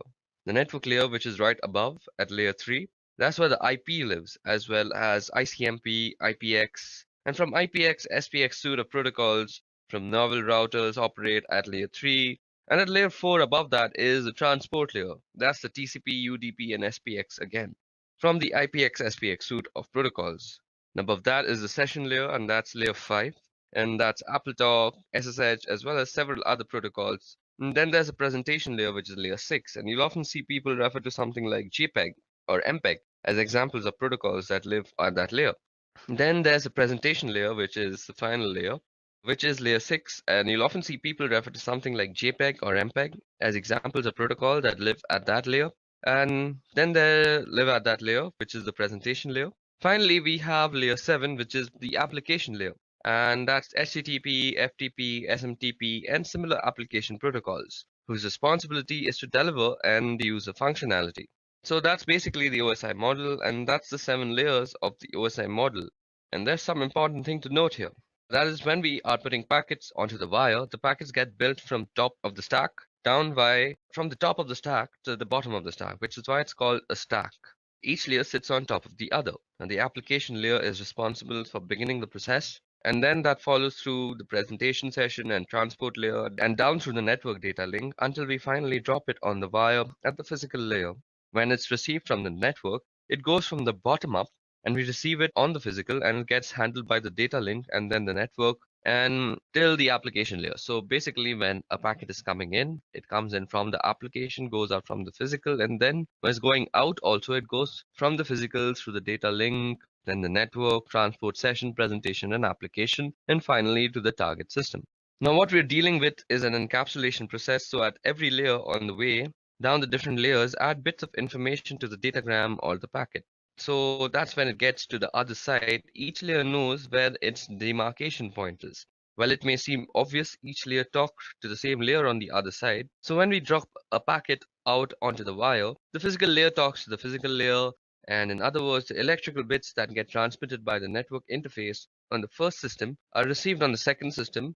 On the second system, the layer 2 headers that were put by the first system get removed and handled as necessary. Same thing at the network layer. It's the network layer that puts the IP header, and it's the network layer that removes the IP header and determines what to do from there, and so on again. While it may seem obvious, it's an important distinction to recognize that each layer talks to each layer. While it may seem obvious, it's an important distinction to recognize that each layer talks to each layer. And when you're building a packet, you go down through the stack, and when you're receiving, you come up through the stack. And again, it's called a stack because we keep pushing things on top of the packet and they get popped off the other side. So that was detailed and brief working on how the OSI model is set up and how the OSI model works. Now let's move on to the TCP/IP model, which is on the right hand side. And you'll notice that there's a really big difference here. That being that there are only 4 layers in the TCP/IP model as compared with the 7 layers of the OSI model. Now we have the network access layer, the internet layer, the transport layer, and the application layer, and the functionality. Now we have the access layer, the internet layer, the transport layer, and the application layer. The functionality that the stack provides is the same, and in other words, you're not going to get less functionality out of the TCP/IP model. It's just that they've changed where different functionality resides and where the demarcation point between the different layers are. So there are only 4 layers in the TCP/IP model, which means there are a couple of layers that have taken in functions from some of the OSI models, and we can get into that right here. The difference between the models at the network access layer in the TCP/IP model that consists of the physical and the data link layer from the OSI model. So on the right here, you see the network access layer that takes into the account the physical and the data link layers from the OSI model. On the left-hand side, similarly, the application layer from the TCP/IP model encompasses all the session presentation and the application layer of the OSI model. So on the right, the very top box, the application layer, encompasses the session presentation and application layer. And on the left-hand side, that of course leaves the transport layer to be the same. And in the OSI model, they call it the network layer. And in the TCP/IP model, it's called the internet layer. Same sort of thing, that's where the IP lives. And even though it's called the internet layer as compared to the network layer, it's the same sort of functionality. So those are the really big differences between OSI and TCP/IP model. Anytime I refer to layers through the course of this video, that I'm going to be referring to the OSI model, and in part because it makes it easier to differentiate the different functionality. If I were to say layer 1 function in the TCP/IP model, you would necessarily know if I was talking about a physical thing or a data link thing. Since there's more granularity in the OSI model, it's better to talk about the functionality in terms of the layers in the OSI model, and that's the predominant model, the OSI model and the TCP/IP model for network stacks, network protocols, and applications. Okay, so now that we've discussed the TCP/IP model, let's go over another important protocol, and that is UDP. So what you see out here on your screen right now is Wireshark, and we'll be going over the uses of Wireshark and what it's useful for in the upcoming lessons. But for now, let me just show you a UDP packet. Okay, so before we get into the analysis of the packet while it's still filtering, let me just tell you a little bit about UDP. So UDP is a protocol in the TCP/IP suite of protocols. It's in the network layer. That's the network layer in the OSI. So 7-layer reference model, the IP network layer carries the IP address, and that has information about how to get packets to its destination. The transport layer sits on top of the network layer, and that carries information about how to differentiate network layer applications. And that information about how those network application gets differentiated is in the form of ports. So the transport layer has ports, and the network layer has, in this case, an IP address. And UDP is a transport layer protocol. And UDP stands for User Datagram Protocol, and it's often called connectionless or sometimes unreliable. Now, unreliable doesn't mean that you can't really rely on it. Unreliable means that you can't trust that what you send is reaching the other side. So what means actually that there's nothing in the protocol that says it's going to guarantee that the datagram that you send or the packet that you send is going to get where you want to send it. So the protocol has no sort of safety feature like that. So you shouldn't use this protocol, that is UDP, if you want some sort of safety net. And if you needed that type of safety net, you would have to write it into your own application. So basically UDP is a fast protocol, and that's one of the reasons why it's good. It's also one of the reasons why it's unreliable, because in order to get that speed, you don't have all of the error checking and validation that messages are getting there. So because it's fast, it's good for things like games and for real-time voice and video, anything where speed is important, and you would use UDP. So right here, I have a packet capture. So I'm using Wireshark to capture some packets, and let's check out a UDP packet. So out here, you see that there are some frames that says 167 bytes on wire, 167 bytes have been captured. But we're not really interested in the frame part. We're interested in the user datagram protocol part. So out here, you can see that the source port is 1853 and the destination port is 52081. Now, it has a length and it has a checksum and stuff.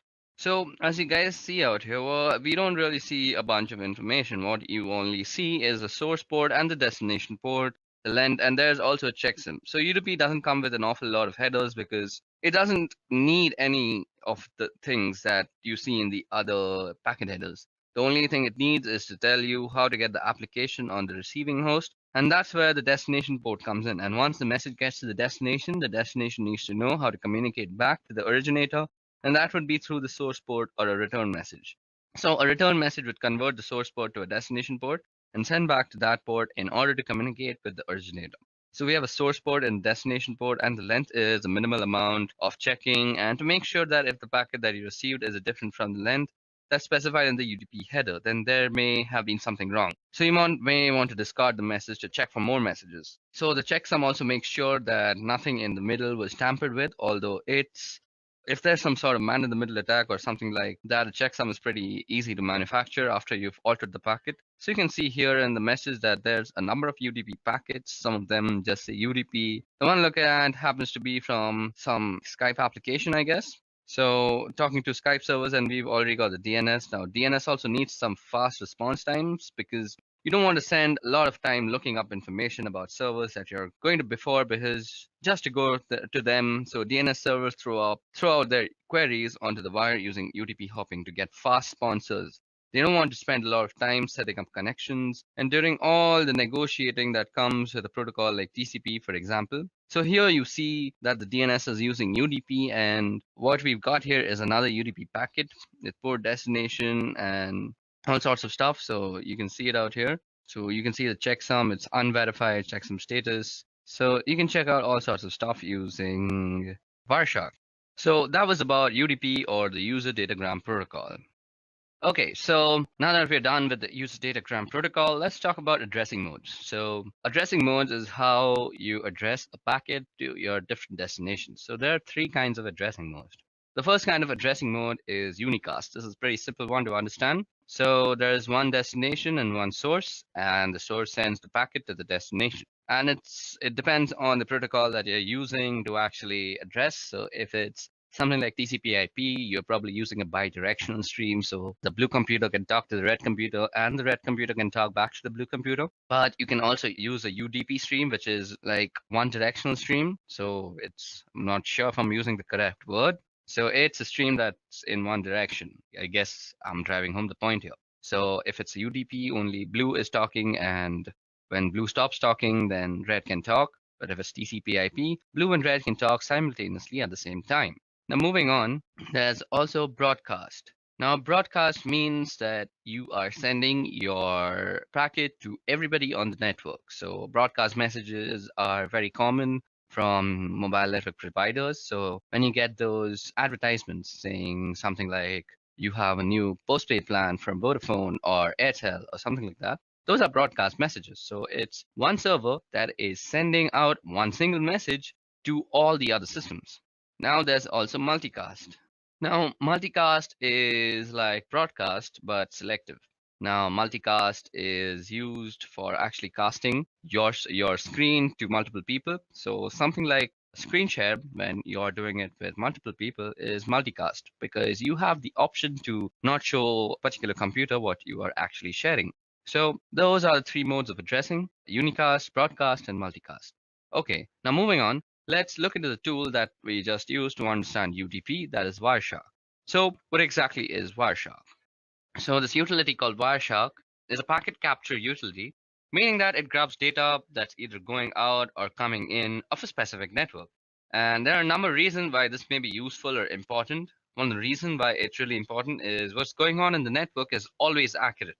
In other words, you can't mess around with things once they're on the network, or you can't lie about something that's actually on the network as compared with applications in their logs, which can be misleading or inaccurate, or if an attacker gets into an application, they may be able to alter the logging. Now, several other behaviors that make it difficult to see what's really going on. And the network, you can really see what's going on once it hits the wire. It's on the wire, and you can't change that fact.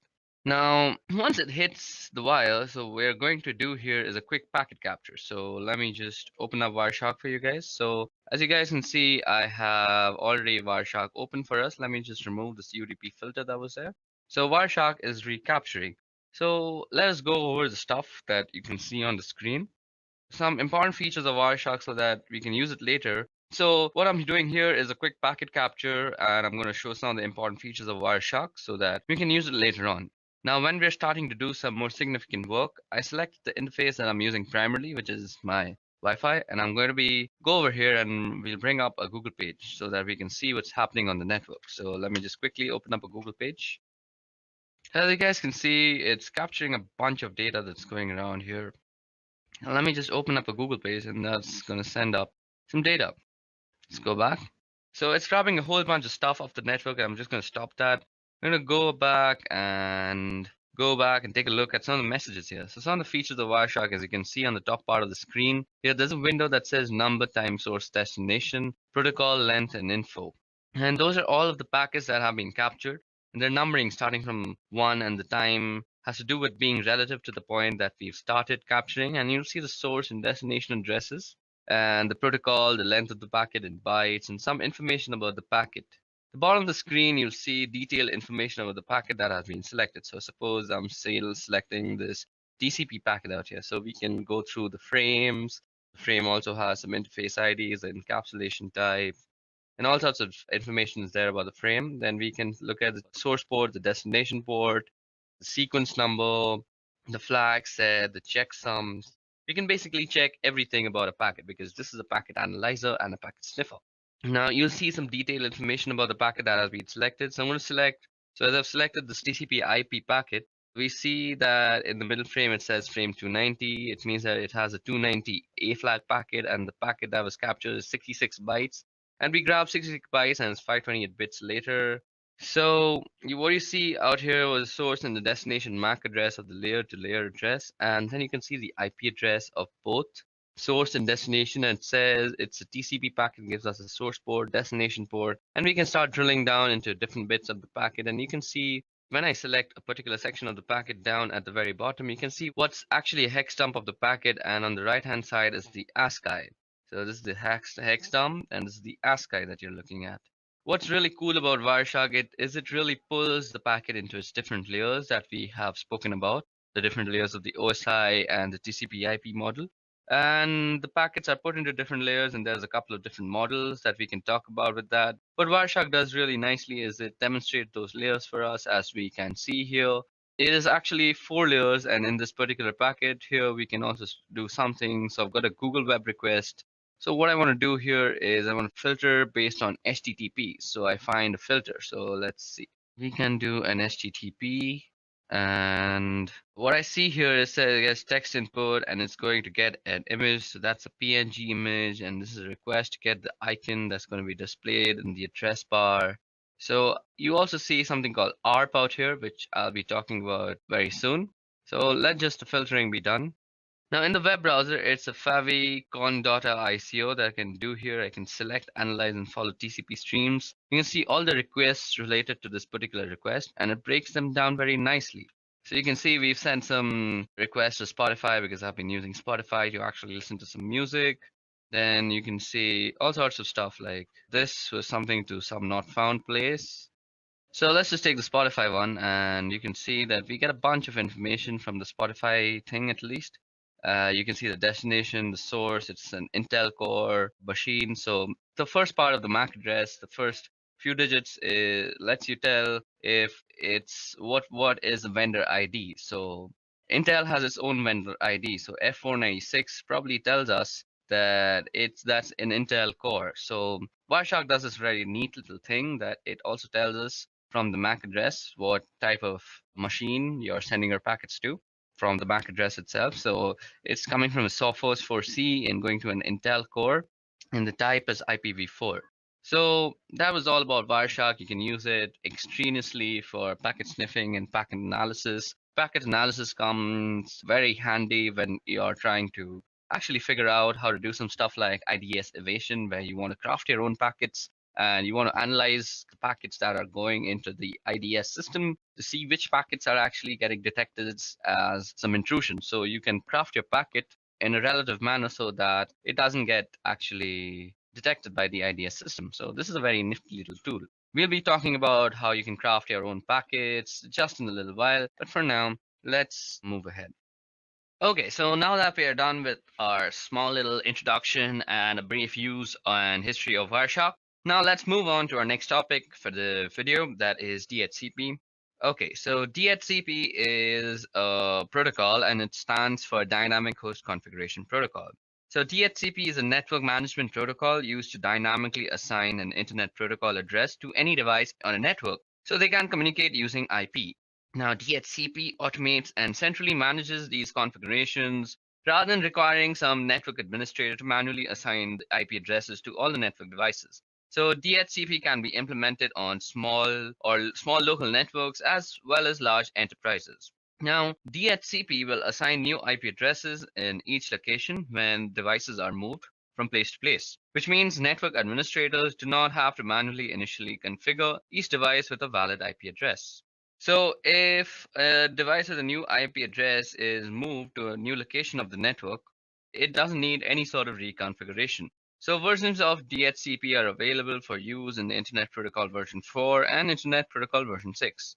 Now, as you see on your screen is a very simplistic diagram on how DHCP works. So let me just run you down. DHCP runs at the application layer of the TCP IP protocol stack to dynamically assign IP addresses to DHCP clients and to allocate TCP IP configuration information to DHCP clients. This includes subnet mask information, default gateways, IP addresses, domain name systems, and addresses.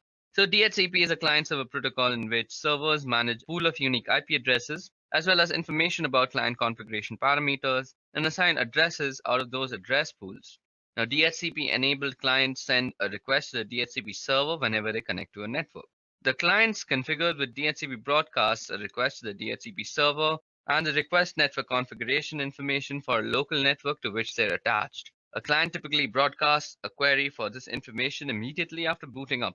The DHCP server responds to the client request by providing IP configuration information previously specified by a network administrator. Now, this includes a specific IP address as well as for the time period, also called a lease, for which the allocation is valid. When refreshing an assignment, a DHCP client requests the same parameters, but the DHCP server may assign a new IP address based on the policy set by the administrator. Now, a DHCP server manages a record of all the IP addresses it allocates to networks, nodes. If a node is reallocated in the network, the server identifies it using its media access control address, now which prevents accidental configuring multiple devices with the same IP address. Now, DHCP is not a routable protocol, nor is it a secure one. DHCP is limited to a specific local area network, which means a single DHCP server per LAN is adequate. Now, larger networks may have a wide area network containing multiple individual locations depending on the connections between these points and the number of clients in each location. Multiple DHCP servers can be set up to handle the distribution of addresses. Now, if network administrators want a DHCP server to provide addressing to multiple subnets on a given network, they must configure DHCP relay services located on interconnecting routers that DHCP requests to have to cross. Now, these agents relay messages between DHCP client and servers. DHCP also lacks any built-in mechanism that would allow clients and servers to authenticate each other. Both are vulnerable to deception and to attack, where rogue clients can exhaust a DHCP server's pool. Okay, so let's move on to our next topic, and that is why use DHCP. So I just told you that DHCP doesn't really have any sort of authentication, so it can be fooled really easily. So what are the advantages of using DHCP? So DHCP offers quite a lot of advantages. Firstly is IP address management. A primary advantage of DHCP is easier management of IP addresses. In a network without DHCP, you must manually assign IP address. You must be careful to assign unique IP addresses to each client and to configure each client individually. If a client moves to a different network, you must make manual modifications for that client. Now, when DHCP is enabled, the DHCP server manages the assigning of IP addresses without the administrator's intervention. Clients can move to other subnets without manual reconfiguration because they obtain from a DHCP server new client information appropriate for the new network. Now, apart from that, you can say that DHCP also provides a centralized network client configuration. It has support for boot TP clients. It supports the local clients and remote clients. It supports network booting. And also it has a support for a large network, and not only for short, like small scale networks, but for larger networks as well. So that way you see DHCP has a wide array of advantages, even though it doesn't really have some authentication. So because of these advantages, DHCP finds widespread use in a lot of organizations. Okay, so that winds up DHCP for us. So let us go into the history of cryptography now. So let me give you a brief history of cryptography. Now, cryptography actually goes back several thousand years before, shortly after people began to find ways to communicate. There were some of us who were finding ways to make the understanding of that communication difficult so that other people couldn't understand what was going on. And this led to the development of Caesar cipher that was developed by Julius Caesar. And it's a simple rotation cipher. And by that, I mean that you rotate a portion of the key in order to generate the algorithm. So here's an example. We've got two rows of letters and that are alphabetical in order, and means we basically written the alphabets down and the second row is shifted by three letters. So a B is a Z actually, because if you move that way, a B is a Z from the first row gets shifted back to the second row, and then the letter D becomes the letter C. That's an example of how encryption works. So if you try to encrypt a word like hello, it would look completely gibberish after it came out of that algorithm. So if you count the letters out, you can see that the letter H can be translated to letter L. So that's a Caesar cipher. Now you must have heard of things like ROT13, which means that you rotate the 13 letters instead of 3 letters. That's what we can do here again. And this is just a simple rotation cipher or Caesar cipher. That's what, of course, the ROT stands for. It's rotate or rotation. Now, coming forward a couple thousand years, we have the Enigma cipher. Now, it's important to note that the Enigma is not the word given to this particular cipher by the people who developed it. It's actually the word given to it by the people who were trying to crack it. The Enigma cipher is a German cipher. They developed this cipher and a machine that was capable of encrypting and decrypting messages so that they could messages to and from different battlefields and war fronts, which is similar to the Caesar cipher. Caesar used it to communicate with his battlefield generals, and the same thing with the Germans. You've got to get messages from headquarters down to where the people are actually fighting, and you don't want it to get intercepted in between by the enemy. So therefore you use encryption. And lots of energy was spent by the Allies, in particular the British, trying to decrypt the messages. One of the first instances that we are aware of where a machine was used to do the actual encryption, and we're going to come ahead a few decades now into the 1970s, where it was felt that there was a need for a digital encryption standard. Now, the National Institute of Standards and Technology is responsible for that sort of thing, so they put out a proposal for this digital encryption standard. And an encryption algorithm, what ended up happening was IBM came up with this encryption algorithm that was based on standard, and so that came to be known as DES over time. And it became apparent that there was a problem with DES, and that was it only had a 56-bit key size. And while in the 1970s that was considered adequate to defend against brute forcing and breaking of code, by 1990s it was no longer considered adequate, and there was a need for something more, and it took time to develop. Something that would last long for some long period of time. And so in the meantime, a stopgap was developed, and this stopgap is what we call the triple DES. The reason it's called triple DES is you apply the DES algorithm 3 times in different ways, and you use 3 different keys in order to do that.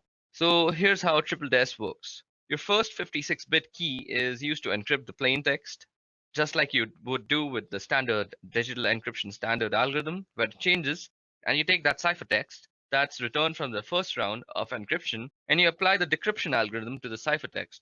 However, the key thing to note is that you don't use the key that you use to encrypt. You don't use the first key to decrypt it, because otherwise you'll get the plain text back. So what you do is you use a second key with the decryption algorithm against the ciphertext from the first round. So now you've got some ciphertext that has been encrypted with one key and decrypted with the second key, and we take the ciphertext from that and we apply a third key using the encryption portion of the algorithm to that cipher, encryption portion of the algorithm to that ciphertext to receive a whole new set of ciphertext, obviously. To do the decryption, you do the third key and decrypt it. With the second key, you encrypt it. And then with the first key, you decrypt it. And so you do reverse order and the reverse algorithm at each step to apply triple DES. So we get an effective key size of about 168 bits, but it's still only 56 bits at a time. Now, I said triple DES was only a stopgap. What we were really looking for was the advanced encryption standard once again. And NIST requested proposals so that they could replace the digital encryption standard in 2001. After several thousands of looking for algorithms and looking them over, getting them evaluated and getting them looked into, NIST selected an algorithm and it was put together by a couple of mathematicians. The algorithm was called Reindoll, and that became the Advanced Encryption Standard, or AES. It's one of the most advantages of AES is it supports multiple key lengths. Currently, what you'll typically see is as we are using 128-bit keys. However, AES supports up to 256-bit keys. So if we get to the point where 128-bit isn't enough, we can move all the way up to 256 bits of keying material. So cryptography has a really long history. Currently, we are in a state where we have a reasonably stable encryption standard in AES. But the history of cryptography shows that with every set of encryption, eventually people find a way to crack it. Okay, so that was a brief history of cryptography. Now, what I want to do is let's go over and talk about AES, triple DES, and DES in themselves because they are some really key cryptographic moments in history. Because there's some really key historic moments in the history of cryptography. Now, we're going to talk about the different types of cryptographic ciphers, and primarily we're going to be talking about DES, triple DES, and AES. Now, DES is the digital encryption standard. It was developed by IBM in the 1970s, and originally it was cryptographic cipher named Lucifer.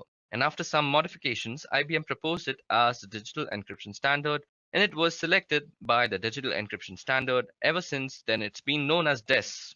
Now, one thing that caused a little bit of controversy was during the process of selection, NSA requested some changes, and it hasn't been particularly clear what changes were requested by the NSA.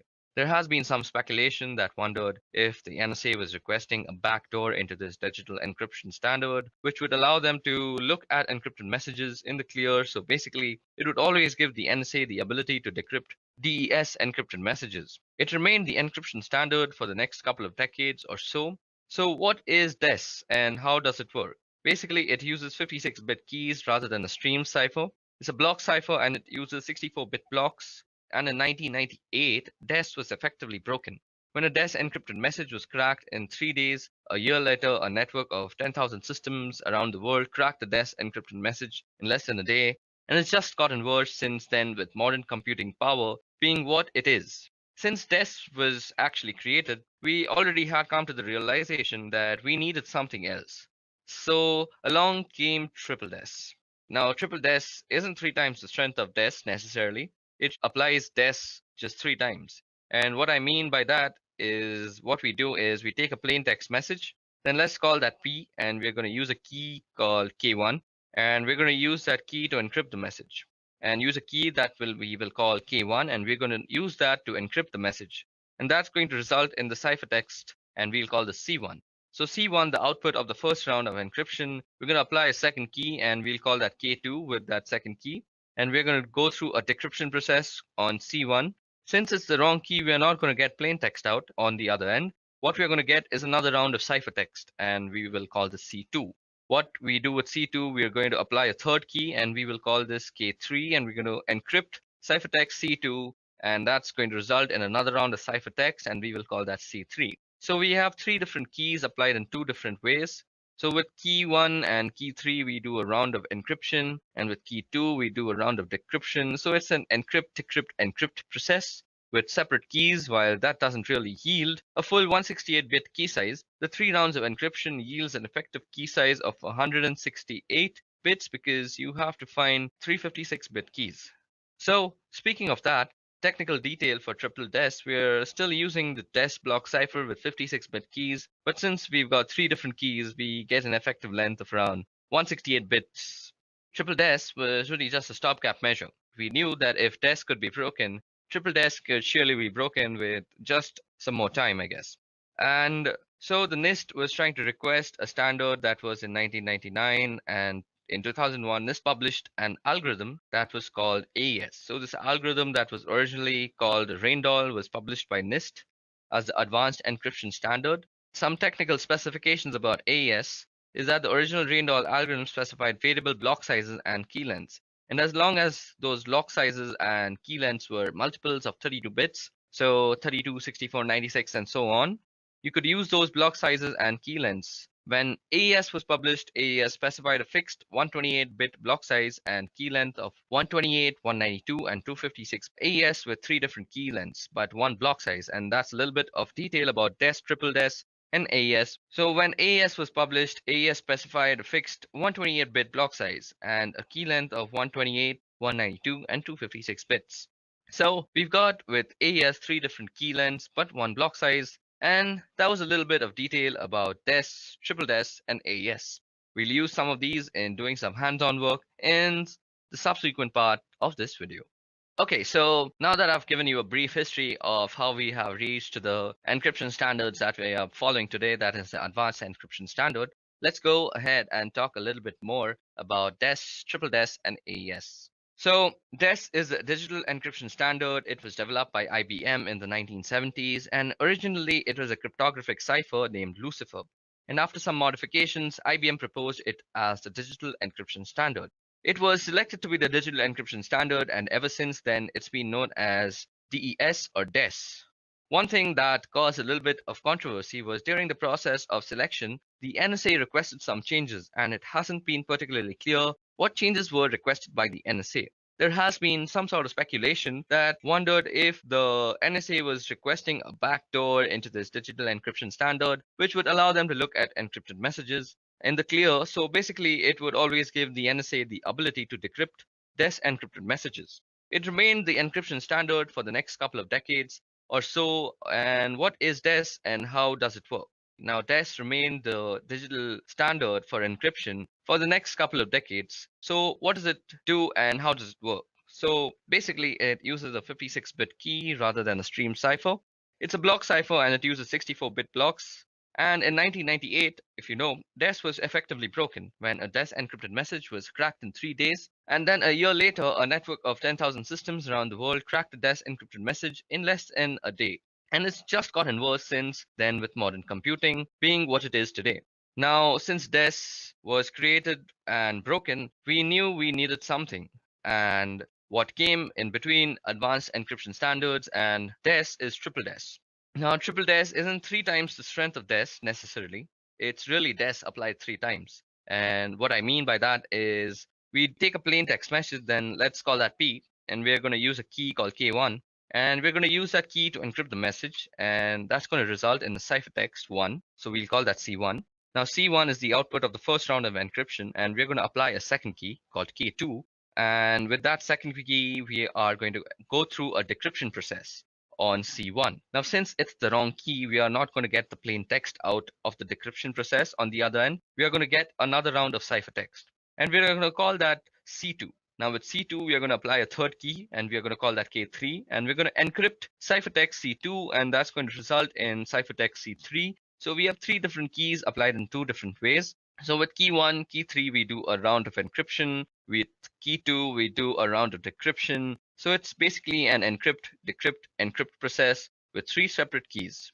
But what it does really is it doesn't really yield a 168-bit key size, because in effectiveness, it's basically 56-bit keys that are being used thrice, whether it be 3 different keys. So in effectiveness, you could say that it's a 168-bit key, but it is not the same strength, because people realize that triple DES can be easily broken, because if DES is broken, you can do the same thing with 3 different ways with whatever key that you use. So it just takes longer time to decrypt if you don't know the key, and if you are just using a brute force attack, you know that triple DES can be broken if DES can be broken. So triple DES was literally a stopgap between DES and AES, because people knew that we needed something more than triple DES. And for this, the NIST, or the National Institute of Standards and Technology, in 2001, they chose AES as the algorithm that is now called the Advanced Encryption Algorithm. So it was originally called the Raindoll algorithm. And the main thing about the Raindoll algorithm and the Advanced Encryption Standard algorithm is that the Raindoll algorithm specifically states in its papers that it has a variable block size and a variable key size as long as they are in multiples of 32. So 32, 64, 96, like that. But what AES does differently is that it gives you one block size, that is 128 bits, and gives you 3 different key sizes, that is 128, 192, and 256. So with AES, 3 different key lengths, but 1 block size. Okay, so that was a little bit more information on AES, DES, and triple DES, and we are going to be using this information in some subsequent lessons. Okay, now moving on. Okay, so now that we've discussed the different history of cryptography and the more important cryptographic algorithms, let's discuss the different types of cryptography. Now, the first type of cryptography I'm going to talk about is symmetric cryptography. And by symmetric cryptography, I mean that the key is the same for encrypting or decrypting. So I use the same key whether I am encrypting the data or decrypting the data. One of the things about symmetric key cryptography is that they use a shorter key length than for asymmetric cryptography, which I'll get into a couple of minutes. It's also faster than asymmetric, and you can use algorithms like DES or AES, as those are both symmetric key cryptography algorithms, and you can use a utility like AES script. Let me just demonstrate how symmetric key cryptography works. So for this, we can use a tool called AES script. So in AES script is actually available for Linux and Windows and Mac, all the systems. So I'm using it on the Windows one and I'm using the console version. So first of all, I have a text file called text.txt. So let me just show that to you. So as you guys can see, I have this thing called text.txt. Now to do text.txt, let me just show what text.txt contains. So as you guys can see, it has a sentence called "The quick brown fox jumped over the lazy dog." So that's a sentence that has all the alphabets in the English language, rather. So now we are going to try and encrypt it. So we can use something like AES or DES because both of them are symmetric key ciphers, symmetric key algorithms, rather. So we are using AES in this case. So what we're going to do is say AES script. We're going to encrypt it, and we're going to use a password of, let's say, Pokemon. So we're going to call it Pokemon, and we're going to do text.txt. We're going to encrypt that file. So now we have encrypted that file. Now let's go see. We must be having a new file. So this is called text.txt.aes. So that is our encrypted file, and this is what we would generally send over the network if we are sending it to anybody. So let's assume the person who's received it also knows our encryption algorithm. I mean, encryption algorithm and the key that goes along with it. So let's try to decrypt it now. Now, before I decrypt it, let me just show you what an encrypted message looks like. So this is what the ciphertext looks like. Type text.txt.aes. So yeah, as you guys can see, the Windows console can't really read everything, but if I were to go here, if I were to just go into the file and just edit with Notepad++, you'll see that it's a bunch of crap. You really can't make out anything. What is being made here, we can't really decipher much. So that's the point of using encryption. Now, if you were to decrypt it, all we have to do is AES script. We're trying to decrypt. We're trying to give the password is going to be, what was the password? Pokemon. Okay, so, and we're going to try and decrypt text.txt.aes. Now let's dir that again. Okay, so that just decrypts our message for us. So this is how you would use AES script for encryption and decryption.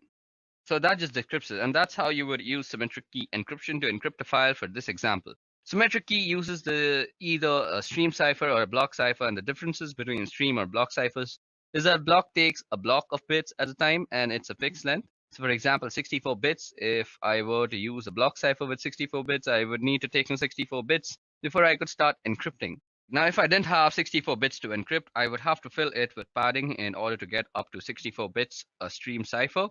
On the other hand, it will encrypt a bit at a time, so it doesn't matter how many bits you've got. You don't need to have some multiple of the block length in order to encrypt without padding. And another type of cryptography is asymmetric. Now, asymmetric, as you would expect, uses two different keys, and that's where we have public key and private key. Asymmetric key cryptography uses a longer key length, and it also has more computation, and the encryption process is slower with a symmetric key encryption. And the encryption process is slower than with the symmetric key encryption. One of the uses for symmetric key is for signing documents or emails, for example, where I would have the private key sign something and the public key would be used to verify a signature. And another reason for using asymmetric key encryption is to ensure that you got it from who actually sent it. Since you've got two keys, you always know who the other end of the equation is. Where with symmetric key, since it's just one key, if you can intercept the key, you can decrypt and also encrypt messages. And so if somebody can figure out the key you can break into a communication stream using symmetric key encryption. So asymmetric gives you the advantage of ensuring that the other end is who the other end says, and they are, since they're the only ones who should have the private key. And in this particular instance, in practice, however, hybrid encryption models tend to be used, and that's where you would use asymmetric encryption to encrypt asymmetric session keys. So basically, you encrypt the message that you are sending using symmetric key encryption, and then when you're exchanging the key with somebody else, you use asymmetric key encryption. So this is going to be a slower process. You probably won't want to use it for smaller files. In order to do that, fortunately, the file example that I have is a smaller one. So I'm going to try and generate a key right now. So for this, we have to head over to our Ubuntu system. So let's see. Let me show you how public key encryption actually works. And we are going to first create a key. So let me just clear this out for you. So first of all, let's create a file and let's call that text.txt. Now, if you see, we are going to edit text.txt to have some file. So have some text in it. So there seems to be a warning with the GTK. I'll just use echo instead. So now let's see if that is in our file. Okay, so let me just show you how asymmetric key encryption or public key cryptography works. So first of all, we need a text file. So let me see. Do we have a text file? So there seems to be a text.txt. So let's see what this text.txt says. So it says that this is a random text file. Now what we want to do is we want to create a public key first. So I'm going to use OpenSSL for doing this. So we go OpenSSL and we are going to use it with RSA. So we're trying to generate a key, so gen RSA, and we're going to use des3 to use this, and we're going to output it into a file called private.key. So we are also going to be using a 4096 bit. So this is going to be our private key. So this will create a private key using RSA algorithm. So let it work its way out. So first of all, it's asking me for a passphrase now. So since you can protect your keys with a passphrase, so I'm just going to use my name. Okay, so now we see if we ls and we have a private dot key, I guess. Yep. So we have this private dot key. Now we're using this private key, we are going to generate a public key. So for this, I'm again going to be using OpenSSL. And OpenSSL is a Unix based, so you will need a Unix system. So you go RSA-UTL, that's RSA utility, and what we want to do is encrypt, and we want the public key in key, and we want to use the public key that we just generated. I'm sorry guys, so we are going to be using RSA. So first of all, we need to generate a public key. So for that, we use the private key. So we will give the private key as an argument after the in flag. So private.key, and we are trying to get out a public key. So pub out, and we're going to call it public.key. Okay, so there seems to be, okay, I messed it up a little. I forgot to give the output. So you go out, and then you use public.key. So it's asking me for a passphrase, and now it's writing the RSA key, and since the password was correct, we have a public key too. So if you see, now we have a public key and a private key. So we are going to encrypt our file using the public key. So we go OpenSSL, and we go RSA-UTL, and we go encrypt, and we can do pub in. So we are going to use the public key, and we want to put the text.txt as the file to be encrypted. So text.txt, and what we want to output is an encrypted file. So encrypted.txt. Okay, I called it OpenSLL. I need to go and edit that out now. Yes, so that makes it a correct command. And now we have an encrypted file. So let's see.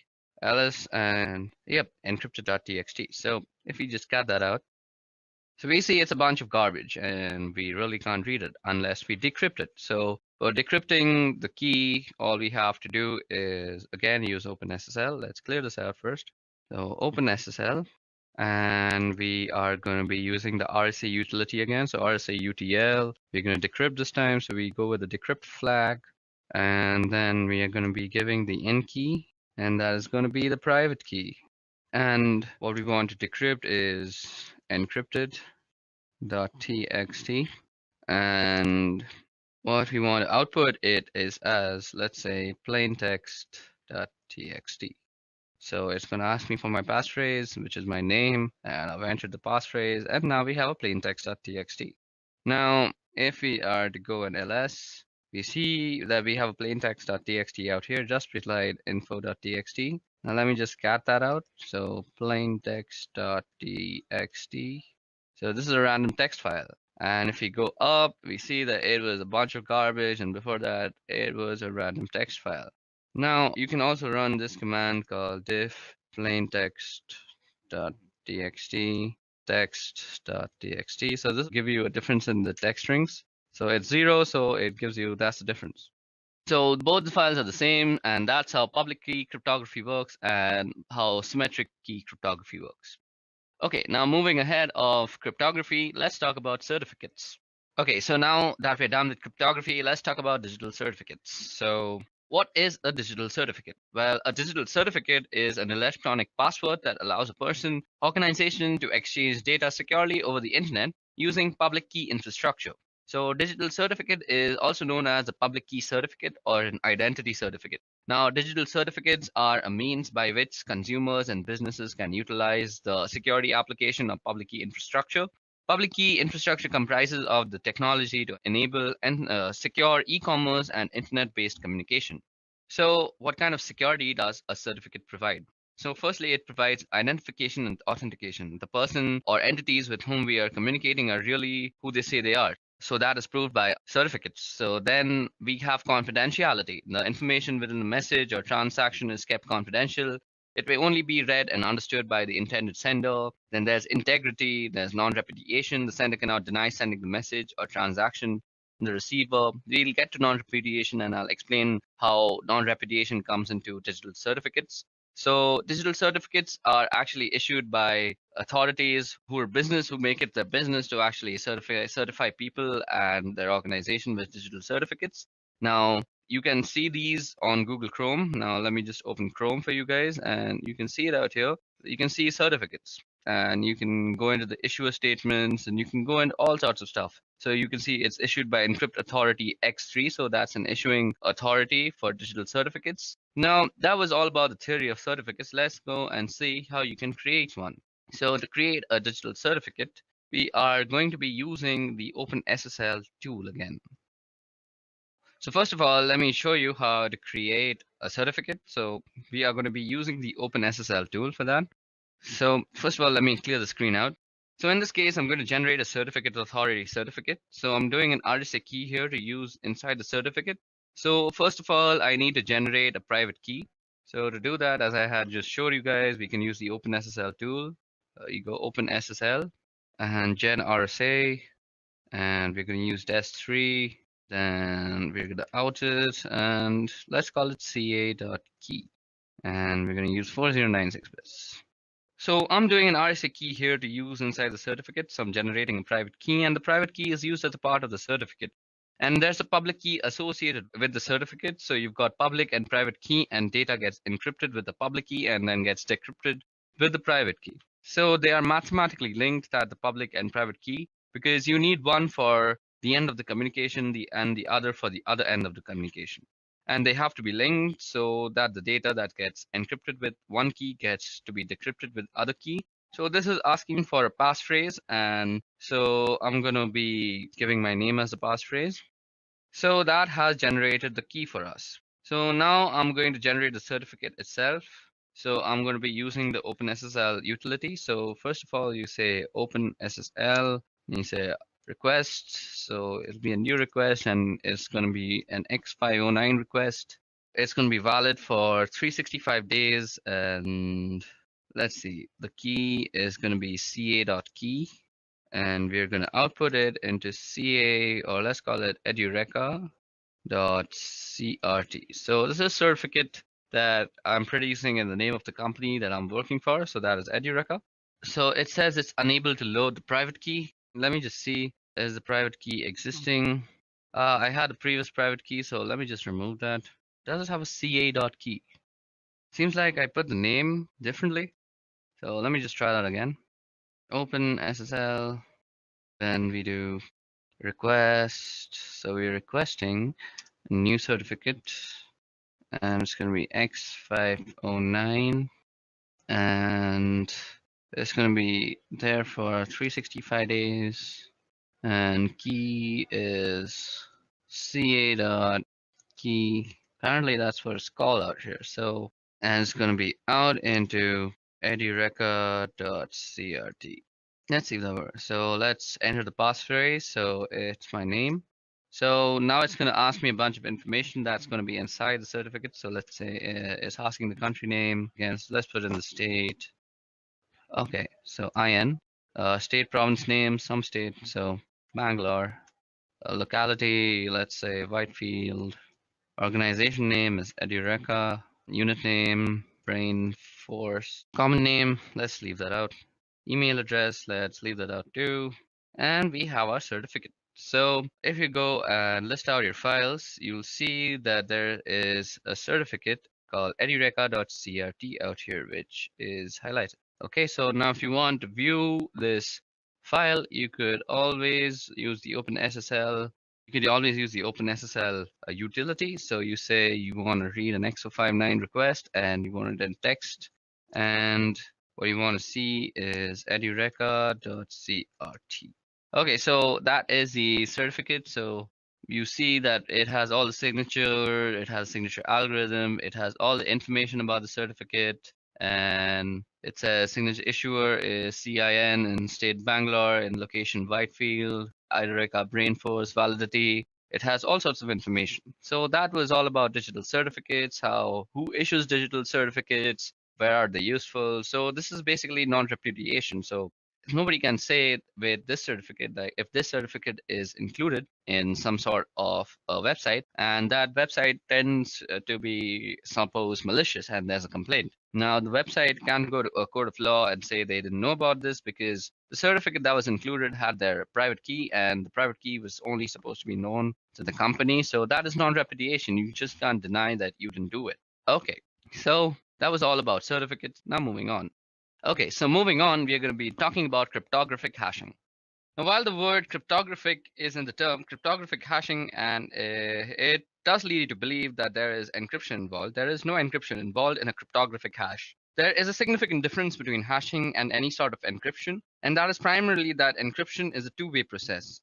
When I encrypt a piece of data or a file or anything else, what I'm doing is putting it into a state where I expect it to be able to get it back out again. In other words, when I encrypt a file, I expect it to be able to decrypt the file and get the original contents. Hashing is a one-way function on the other hand. Once I've hashed a piece of data or a file, there is no expectation and ability to get the original piece of data back. Hashing generates a fixed length value and different types of hashing will generate different length values. For example, MD5 will generate a different length value than SHA-1. And they're both hashing algorithms, but they generate different length values.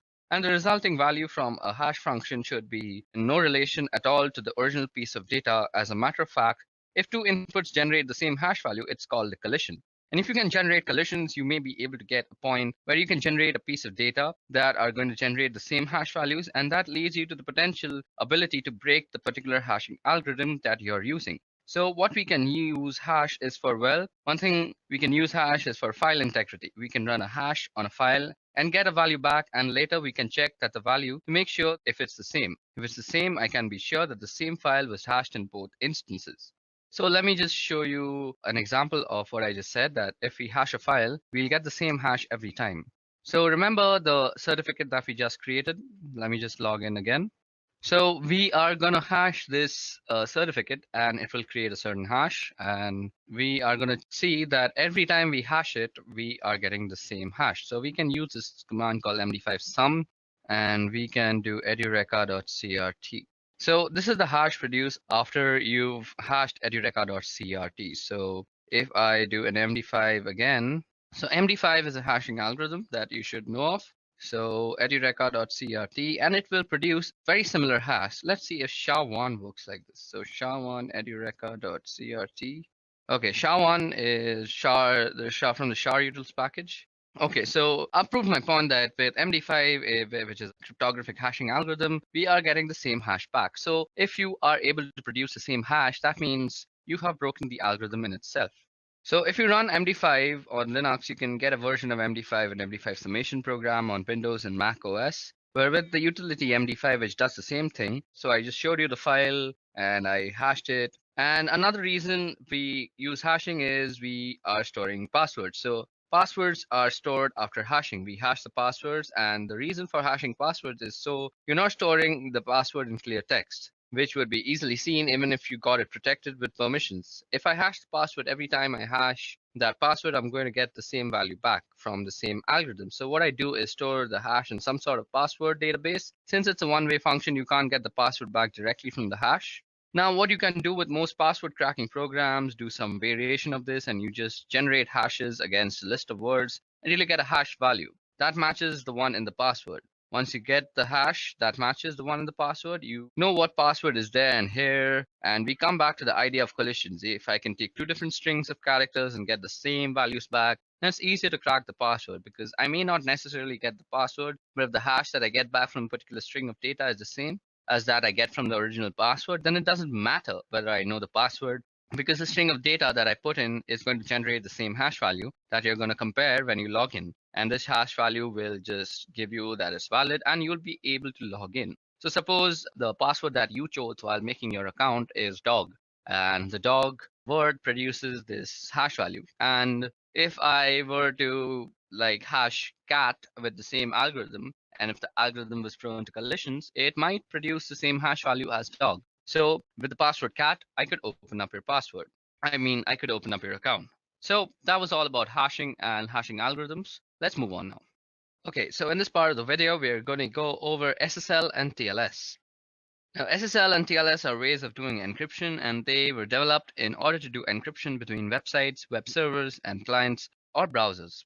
SSL was originally developed by a company called Netscape, and if you don't remember, Netscape eventually spun off their source code and became Mozilla Project, where we get Firefox from. So back in 1995, Netscape released version 2 of SSL, and there was a version 1, but nothing was ever done with it. So we got to version 2 of SSL, and that was used for encryption of web transmission between the server and the browser to do a whole number of flaws between the server and the browser. Now, SSL version 2 had a whole number of flaws, and SSL 2 has the type of flaws that can lead to decryption of messages without actually having the correct keys and not being the right endpoints. And so Netscape released SSL version 3 in 1996. And so we get SSL 3.0, which is better than 2.0, but it still had some issues. And so in 1999, we ended up with TLS. Now, SSL is secure socket layer and TLS is transport layer security. They both accomplish the same sort of thing, and they're designed for primarily doing encryption between web server and web browsers because we want to be able to encrypt the type of traffic. So let me show you what kind of traffic looks like. So first of all, let me open Wireshark. And out here, I already have a TLS scan ready for you guys that you can see we have all sorts of TLS data. So you can see that here's my source and it's 1.32 and destination is 7612.4059.46, doing a client key exchange and the change cipher spec and an encrypted handshake message. And then we start getting application data. So there are some other steps involved here, and you're not seeing all of it with this particular Wireshark capture because, again, you know we get fragmented packets, and at some point it starts getting encrypted. And you can't see it anyways because Wireshark, without having the key, can't decrypt those messages. But what ends up happening is the client sends a hello, and the server responds with a hello, and they end up exchanging information as a part of that. Now, including version numbers supported, and you get random number, and the client's going to send out a number of cipher suits that may want to support an order, and it can support the server, and it's going to pick from those suite of ciphers. Now, then we start doing the key exchange and then do the change cipher spec and from the client and server, and eventually the server just sends a finished message. And at the point we've got this encrypted communication going on, but there's this handshake that goes on between the two systems. And there's a number of different types of handshakes depending on the type of endpoints that you've got. But that's the type of communication that goes on between servers and the client one. Important thing about using SSL and TLS is, as I mentioned, some of the earlier versions had vulnerabilities in them, and you want to make sure that the servers aren't actually running those. So you want to run some scans to figure out the type of calls and ciphers that different systems use. So for this, we can use something called SSL scan. So this is available for Unix. I'm not really sure if there is something that is similar for Windows or Mac, but on a Unix-based system that is Linux, we can use SSL scan. So let me just show you how to use that. Clear this part out. So what we can do is run SSL scan again, suppose www.edureka.co. So I'm going to do an SSL scan here against the website, and you can see it's going out and probing all the different types of ciphers that we know on this system. Start with SSL v3 and are going to TLS version 1. And we could force SSL scan to try to do an SSL v2. If I scroll back up, here I get the surface ciphers, which is SSL version 3. It's using RSA. And it's using RSA for the asymmetric. Now, in order to do the key exchange, and once we get the session key up, we're going to use AES 256, and then we're going to use the secure hash algorithm to do the message authentication, or the MAC. It sometimes calls the HMAC for the hashed message authentication code. And what it does is simply hashes the MAC address that you would check one side against the other to make sure that the message hasn't been fiddled with in transmission. You can see here all the different types of cipher suites that are available. Here's TLS running RC4 at 40 bits using MD5, so that would be a pretty vulnerable type of communication to use. And between the server and the client, a 40-bit cipher using RC4 is a low-strength cipher, and we would definitely recommend that clients remove those from the supported ciphers that they have on their server. All that configuration would be done at the web server as well as when you generated your key and your certificates. Normally, certificates would be handled by a certificate authority. Now, you can also self-sign certificates and have those installed in your web server in order to do communications with your clients. The challenge with that is browsers today warn when they see a certificate against a certificate authority that is entrusted of it, and it doesn't have any certificate authority at all. So you'll get a warning in your browser indicating there may be a problem with your certificate. If your clients are savvy enough, and if the users are savvy enough, you may be able to make use of these self-signed certificates and save yourself some money. But generally, it's not recommended simply because clients are starting to get these bad certificates. And when they run across one that's really a problem, a real rogue certificate, they're going to ignore the certificate message in their browser and just go to these sites that could have malicious purposes in mind and may end up compromising the clients or your customers or users. So that's SSL and TLS and how they work and negotiate between servers and endpoints. Okay, so now that we've talked about TLS and SSL, let's talk about disk encryption. Now, disk encryption is actually something that was not really difficult to do, but sort of out of the reach of normal desktop computers for a really long time.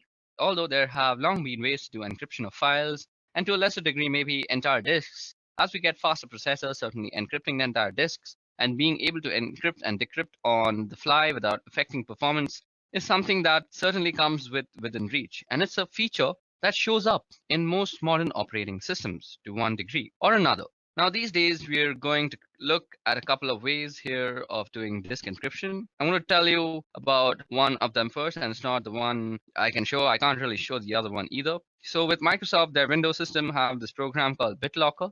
Now, BitLocker requires either Windows Ultimate or Windows Enterprise. I don't happen to have either version, so I can't really show it to you, but I can tell you that BitLocker has ability to do entire disk encryption, and they use AES for the encryption cipher. And the thing about BitLocker is that they use a feature that comes with most modern systems, particularly laptops. They'll have a chip in them that's called the Trusted Platform Module, or TPM. The TPM chip is what it does is it stores the keys that allows the operating system to be able to access the disk through this encryption and decryption process. And they use a pretty strong encryption cipher, which is AES, but you have to have one of the couple of different versions of Windows in order to be able to use BitLocker. And it's one of those things you would normally run in an enterprise, and so that's why they included it on its enterprise version. Now, on the macOS side, they have this thing called File Vault, and you'll see in the system preferences on the security and privacy, if you go to File Vault, you can turn on File Vault. Now, if you have the little button that there says turn on File Vault, then you can turn on the File Vault and it would ask you about setting up keys, and it works similar to Windows BitLocker. Now, PGP happens to have the ability to do disk encryption, and you can see that in the case of this, you've burned the system. They've got a package called GDE Crypt, which is a GUI that allows you to map and mount a created encrypted volume. So I could run GDE Crypt, and it would help me set up the process of encrypting the volumes that I've got on my system. Now, disk encryption is a really good idea because when you are working with clients, the data is normally very sensitive. So as I mentioned, you can always use things like BitLocker and Windows Vault or other such softwares for disk encryption. So what I mentioned before is now not only possible, it's very much a reality with current operating systems. Now, let's talk about scanning. Now, scanning refers to the use of computer networks to gather information regarding computer systems. And network scanning is mainly used for security assessment, system maintenance, and also for performing attacks by hackers. Now, the purpose of network scanning is as follows. It allows you to recognize available UDP and TCP network services running on a targeted host. It allows you to recognize filtering systems between the users and the targeted host. It allows you to determine the operating systems in use by assessing the IP responses. Then it also allows you to evaluate the target host TCP sequence numbers and predictability to determine the sequence prediction attacks and the TCP spoofing. Now, network scanning consists of network port scanning as well as vulnerability scanning. Network port scanning refers to the method of sending data packets via the network to a computer system specified service port.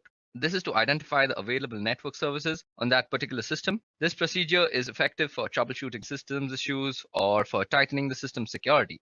Vulnerability scanning is a method used to discover known vulnerabilities of computing systems available on a network. It helps to detect a specific weak spot in an application software or the operating system, which could be used to crash the system or compromise it for undesired purposes. Now, network port scanning as well as vulnerability scanning is an information gathering technique, but when carried out by anonymous individuals, they are viewed as a prelude to an attack. Network scanning processes like port scans and ping swipes and return details about which IP address map to active live host and the type of service they provide. Another network scanning method known as inverse mapping gathers details about IP addresses that do not map to live hosts, which helps an attacker to focus on feasible addresses.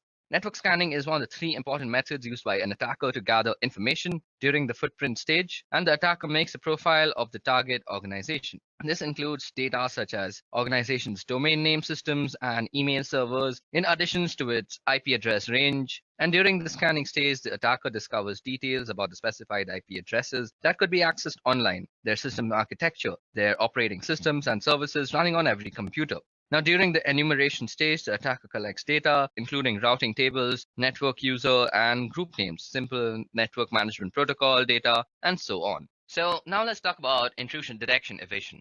So before we get into IDS evasion, let's talk about what exactly is an IDS.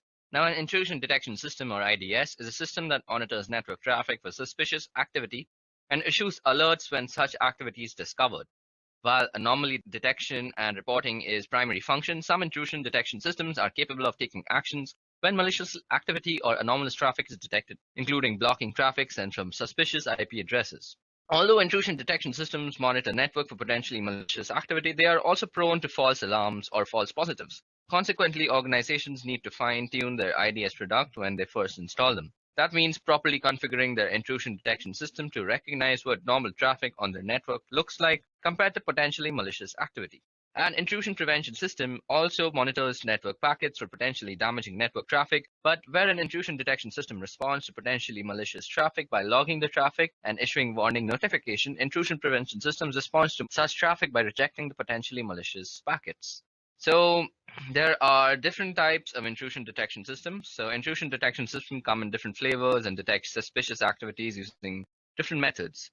So kind of intrusion detection is a network intrusion detection system. So that is NIDS is deployed at a strategic point or points within the network where it can monitor inbound and outbound traffic to and from all the devices on the network. Then there is host intrusion detection system, that is HIDS, which runs on all computers or devices in the network with direct access to both the internet and the enterprise internal network. HIDS have an advantage over NIDS in that they may be able to detect anomalous network packets that originate from inside the organizations or malicious traffic that NIDS has failed to detect. HIDS may also be able to identify malicious traffic that originates from the host itself, as when the host has been infected with malware and is attempting to spread to other systems. Signature-based intrusion detection system monitors all packets traversing the network and compares them against a database of signatures or attributes of known malicious threats, much like antivirus softwares. So now let's talk about into IDS evasion. Okay, so now let's talk about IDS evasion. Now, IDS is an intrusion detection system, as we just spoke about, and is there to detect exactly the types of activities that we are engaged in sometimes. And sometimes you may be called in to work on a target where activities are known and should be known by the operators or the operations people involved in monitoring and managing the network. And the idea being not only do they want to assess the technical controls that are in place, but they also want to assess the operational procedures and ensure that the systems and processes are working the way that they are supposed to be working. Now, when you are engaged with a target that you are in full cooperation with, you don't need to do these types of evasion tactics. All these techniques may be actually avoided, but if you're asked to perform an assessment or a penetration on a target where they are not supposed to see your activities, then you need to know some different techniques to evade detection from an IDS. So we're going to talk about a couple of different things that you can do. So one thing that you can do is manipulate packets to look a particular way. Now, for this, there's a tool called Packeth. So Packeth is a really good way to actually manipulate traffic, and by actually manipulating the contents of a packet, like you can specify the destination and source. So it's a really useful tool to set up packets, look a particular way. One thing it can do is allow you to spoof IP addresses. So I could set a source IP address here that was something completely different from mine. Now, if I'm using TCP or UDP, I'm not going to see the response back. And in this case, TCP, I'm not even going to get the three-way connection made because the responses are going to go back to the source IP. But what you can do is, in addition to spoofing, you can set up particular ways that a packet may look, like changing the type of service, or by changing the fragmentation offset, or by different flag settings that may allow you through an IDS without maybe getting flagged. And it may also allow you through a firewall. Now, it's a slim possibility, but it's a possibility. Now, another thing you can do is use Packeth to generate a lot of really bogus data. And what you might do is hide in the noise generated by Packeth. So you could create some really bogus packets that are sure to set off IDS alarms, and then you can run some legitimate scans underneath and hopefully be able to get some responses different from mine. Now, if I'm using TCP or UDP, I'm not going to see the response back. And in this case, TCP, I'm not even going to get the three-way connection made because the responses are going to go back to the source IP. But what you can do is, in addition to spoofing, you can set up particular ways that a packet may look, like changing the type of service, or by changing the fragmentation offset, or by different flag settings that may allow you through an IDS without maybe getting flagged. And it may also allow you through a firewall. Now, it's a slim possibility, but it's a possibility. Now, another thing you can do is use Packeth to generate a lot of really bogus data. And what you might do is hide in the noise generated by Packeth. So you could create some really bogus packets that are sure to set off IDS alarms, and then you can run some legitimate scans underneath and hopefully be able to get some responses.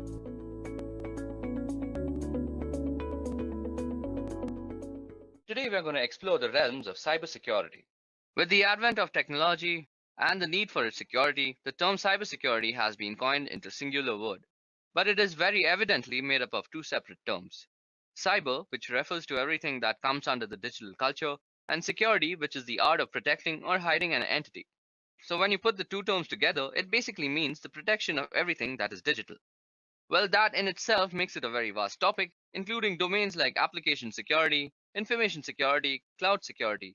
But due to time constraints, I'm going to be discussing one of the most important domains in my opinion, and that is network security. So the first part will be discussing about the network. And when we are discussing about the network, we're going to go through a packet structure, how packets are transferred from one computer to another, network architectures including TCP/IP model and OSI-based models, and all the type of addressing like multicast, broadcast, and unicast. And we'll also be going over protocols like address resolution protocols and how they can be hacked. In the security aspect, we're going to be discussing firewalls and the types of firewalls and the two different flavors of cryptography, namely symmetric key cryptography and public key cryptography. And in the end, we are also going to perform a very interesting demonstration as to how to perform a man-in-the-middle attack and what a man-in-the-middle attack can do to your system. Okay, so let's begin with our session today. Okay, so first we are going through the network part, and I'm going to teach you all how a network actually works.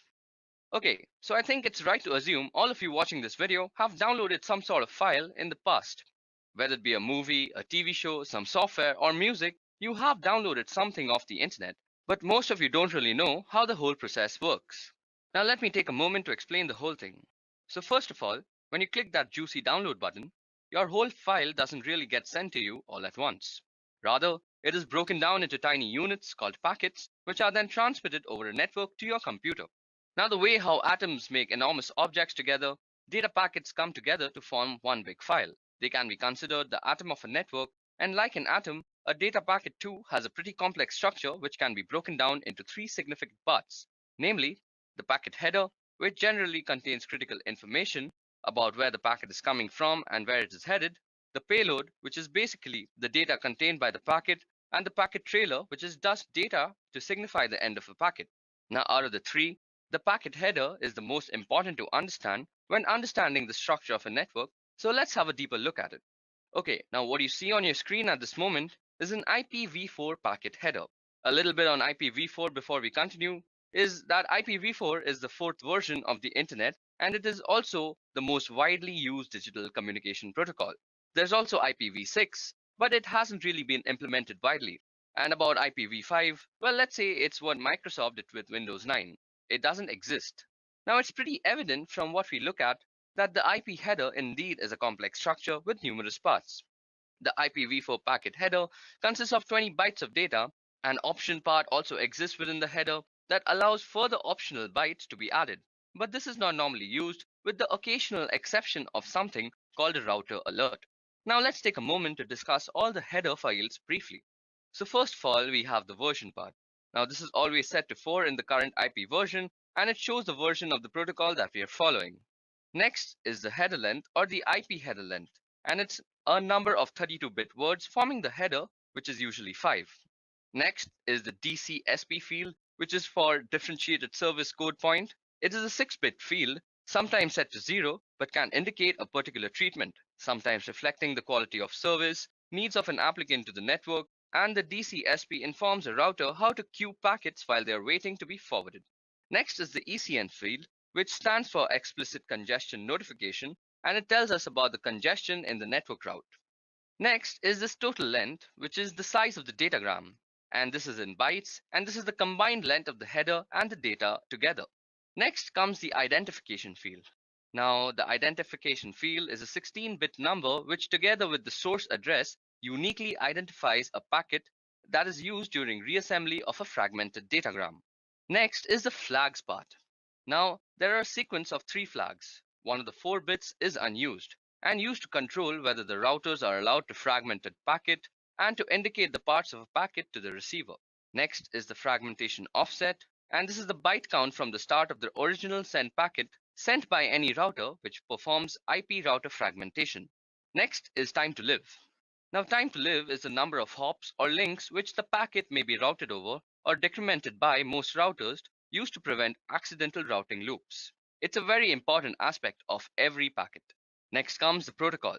Now, the protocol is a service access point, or SAP, which indicates the type of transport packet being used and carried. For example, if it's 1, it's ICMP, if it's 2, it's IGMP, if it's 6, it's TCP, and if it's 17, it means it's following the UDP protocol. Next is the header checksum. Now, a once complement checksum is inserted by the sender and updated whenever the packet header is modified by a router, and it is used to detect processing errors introduced into the packet inside a router or bridge, where the packet is not protected by a link layer cyclic redundancy check. Now, packets with an invalid checksum are discarded by all nodes in an IP network.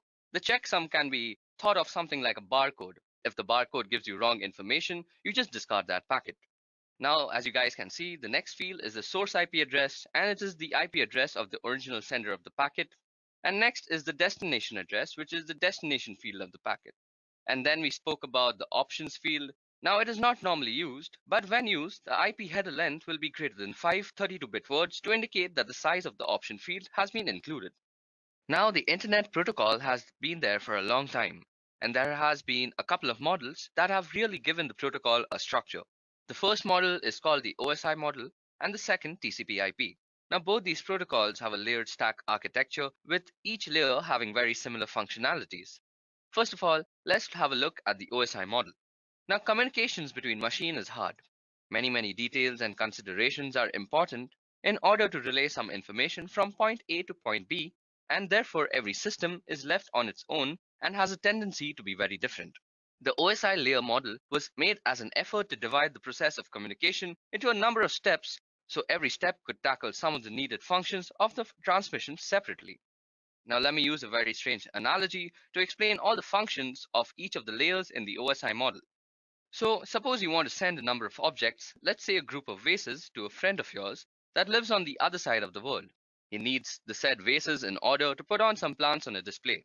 Now, you and your friend represent layer 7, which is the application layer, which makes the final use of the sent object. Now, you give this vase to another person. Let's call him a professional packer. He takes your vases, puts it in several boxes, fills them with wrapping in order to prevent it from breaking, and closes the boxes completely. This professional packer represents layer 6, which is the presentation layer. Now this professional packer takes all the boxes, gives them to the guy and arranger. Now he doesn't know what is inside the boxes, but he knows they all go to the same friend of yours, so he labels them appropriately. So far, he represents layer 5, and that is the session layer. Now the arranger takes all the boxes down to an office who handles clients in dozens of other buildings. They keep in touch with hundreds of other agencies at the same time. They do not actually send the boxes, but they track them and know when a box for an order is missing, and so. These guys are layer 4, which is also called the transport layer. Now one of the guys from the office actually takes all your boxes along with many others to a post office. This post office is the third layer. Here it is given an address, the one of your friends, and this is the layer 3 that is called the network layer. Now one of the guys from the post office takes all the boxes to a dock, and the guys at the dock pull all the boxes into a container. They know very little about what the boxes contain or where their final destination is. They only care about which other dock is this container headed to. Now this dock is representing layer 2, which is the data link layer. And finally, we have the ship.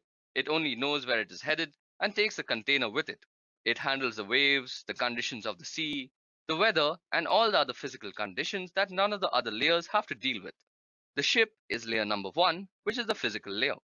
Now after all this, the ship gets to port, the containers are opened out here. Now boxes which are meant for this address stay on the dock, and the others are put into other containers and another ship and sent on its own way. Now all the staying boxes are sent to an associated post office, and layer 2 has done its job.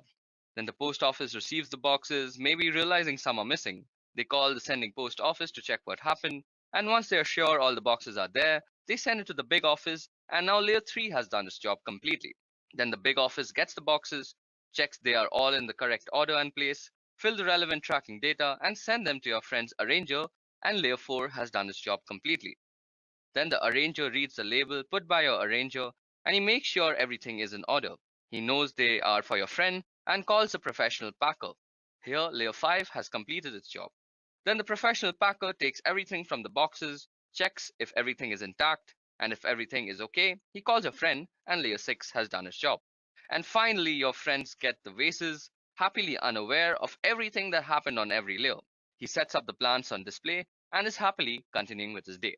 Now this is how the OSI layer model has actually differentiated all the different steps that you need for one packet to reach from one computer to another.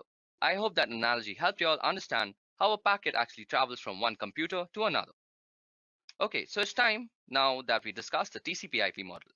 TCP/IP specifies how data is exchanged over the internet by providing end-to-end communication that identifies how it should be broken into packets, addressed, transmitted, routed, and received at the destination IP. Now TCP/IP requires a little central management, and it is designed to make networks reliable with the ability to recover automatically from failure of any device on the network. The advantage of TCP is that it is non-proprietary, and as a result, it is not controlled by any single company. Therefore, the Internet Protocol suite can be modified very easily. It is compatible with all the operating systems, so it can communicate with any other system on the network. And the Internet Protocol suite is also compatible with all types of computer hardware and network types. Now, the TCP/IP functionality is divided into 4 layers, each of which includes a specific protocol. The application layer provides applications with standardized data exchange. Its protocols include Hypertext Transfer Protocol, which is HTTP, File Transfer Protocol, which is FTP, Post Office Management Protocol, which is POP3, Simple Mail Transfer Protocol, SMTP, and Simple Networking Management Protocol, which is SNMP. Next is the transport layer. The transport layer is responsible for maintaining end-to-end communication across the network. TCP handles communication between hosts and provides flow control, multiplexing, and reliability. The transport protocols include TCP and a user datagram protocol, which is sometimes used instead of TCP for special purposes. Next, we have the network layer. Now, the network layer, also called the internet layer, deals with packets and connects independent networks to transport the packets across network boundaries. The network layer protocols are the Internet Protocol, which is the IP protocol, and the Internet Control Message Protocol, which is also abbreviated as ICMP. Last but not least, we have the physical layer. Now, the physical layer consists of protocols that operate only on a link. That is the network components that interconnects nodes or hosts in the network. The protocols in this layer include Ethernet for local area networks and address resolution protocol. So now that we've discussed the models which describe the architecture, let's move on to the different ways packets can be addressed to other devices. Majorly, three main ways of addressing, namely unicast, broadcast, and multicast. Now, unicast is a term used to describe communication where a piece of information is sent from one point to another. In this case, there is just one sender and one receiver. Unicast transmission, in which a packet is sent from a single source to a specified destination, is still the predominant form of transmission on local area networks within the Internet. All local area networks, example the Ethernet and IP networks, support the unicast transfer mode, and most users are familiar with the standard unicast applications. Example HTTP, SMTP, FTP, and Telnet, which employ the TCP transport protocol. The second type of transmission is broadcast. Now, broadcast is the term used to describe communication where a piece of information is sent from one point to all other points. In this case, there is just one sender, but the information is sent to all connected receivers. Now, broadcast transmission is supported on most LANs and may be used to send some messages to all computers on the LAN. Example, the address resolution protocol uses this to send an address resolution query to all computers on a LAN. Now, network layer protocols such as IPv4 also support a form of broadcast that allows the same packet to be sent to every system in a logical network. Last but not the least is multicast. Now, multicast is a term used to describe communication where a piece of information is sent from one or more points to a set of other points. In this case, there may be one or more senders, and the information is distributed to a set of receivers. One example of an application which may use multicast is a video server sending out network TV channels. Simultaneously, delivery of high-quality video to each of large numbers of delivery platforms will exhaust the capability of even a high-bandwidth network with a powerful video clip server. This poses a major scalability issue for applications which require sustained high bandwidth. One way to significantly ease scaling to larger groups of clients is to employ multicast networks. Now, unlike broadcast transmission, multicast clients receive a stream of packets only if they have previously elected to do so. Membership of a group is dynamic and controlled by receivers, and the router in a multicast network learns which subnetworks have active clients for each multicast group and attempts to minimize the transmission of packets across parts of the network for which there are no active clients. Okay, so let's see. We've discussed the various types of addressing, the fundamental unit of a network, and the network architecture that are widely followed. Now let's see how connection is actually established when you actually make a request. So suppose you're on a browser and you type www.google.com and hit enter. Now, when you hit enter, a series of transactions takes place. Firstly, a packet called a SYN packet is sent from your computer all the way across the network to the IP address of the Google server. We'll get to IP addresses in just a bit. Now, when Google server receives the SYN packet, it realizes that we are trying to establish a connection with Google, so Google sends back a SYN ACK packet, which stands for acknowledgement. This is basically a way to say, hey, I acknowledge the fact that you're trying to connect to me. Now, this ACK packet is sent to our computer all across the network. Finally, when our client computer receives the SYN ACK packet, it sends back another packet called the ACK packet, which basically is an acknowledgement of an acknowledgement. Now, after the SYN ACK packet is received by Google, a connection is set up between your computer and the Google server. This process is the famous three-way handshake. Now, in TCP, basically every packet comes with an ACK packet to say, yep, I got it. And if you don't get an ACK, you resend it. Now, since this is a two-way communication, you want to make sure that your desire to connect got through to the receiving computer, and thus they send back the SYN ACK packet. And they want to know that whether you got their acknowledgement or not, so you send back the acknowledgement of an acknowledgement, which is basically the ACK packet. Now, both parties have positive confirmation that the other party has received and agreed to their request to connect. Now, a good question might have arisen in some of your minds that how does one know who is what on a network? Well, that is solved by the computer's address, which is basically divided into two addresses, one the physical address, which is the MAC address, and one the digital address, which is the IP address. An IP address, also short for Internet Protocol Address, is an identifying number for a piece of network hardware. Having an IP address allows the device to communicate with other devices over an IP-based network like the Internet. Now, most IP addresses look something like four numbers that are divided by three dots. For example, 151.101.65.121. That's probably valid IP address. Now, if I'm going to send a packet to my friend in another country, I have to know the exact destination. It's not enough just to put a package with his name on it through the mail and expect it to reach him. I must instead attach a specific address to it, which you could do by looking it up in a phone book. This is exactly what the IP address is. You can generally find your own IP address by typing in ipconfig on Windows system or ifconfig on a Linux-based system. Now moving on to MAC addresses. Well, in a local area network or other networks, the MAC address is your computer's unique hardware number. When you're connected to the internet from your computer, a correspondence table relates your IP address to your computer's physical address or MAC address. The MAC address is used by the media access control sublayer of the data link layer of telecommunication protocols. There is a different MAC sublayer for each physical device type. The other sublayered levels in the DLC layer is the logical link control sublayer. Now, if you have access to the internet from a local area network in your home or business, it is possible that you share an IP address with some other user. This is because while you might use a different computer or device, you all use the same internet connection or the same access gateway.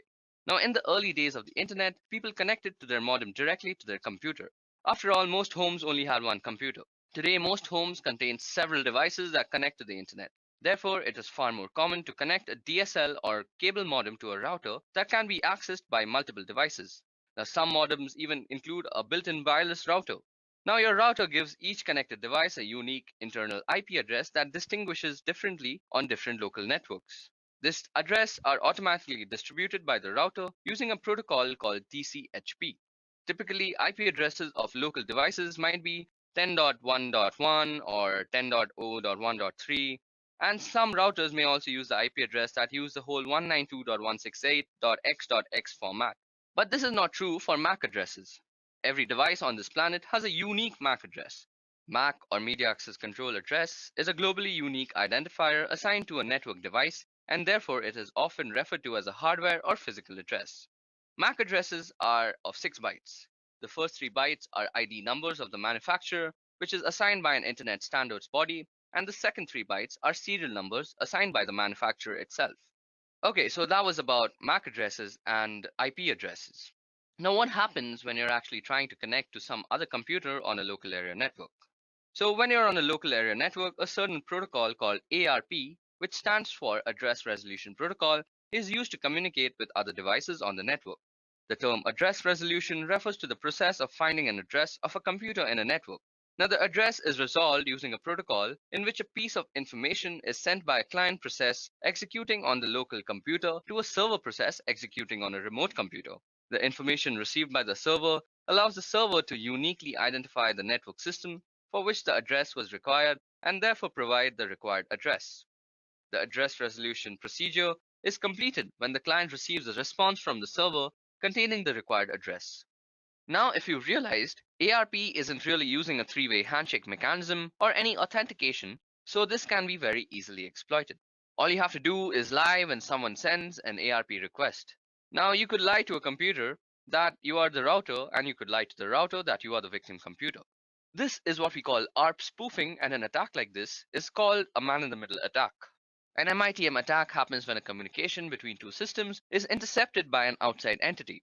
This can happen in any form of online communication, such as email, social media, web surfing, etc.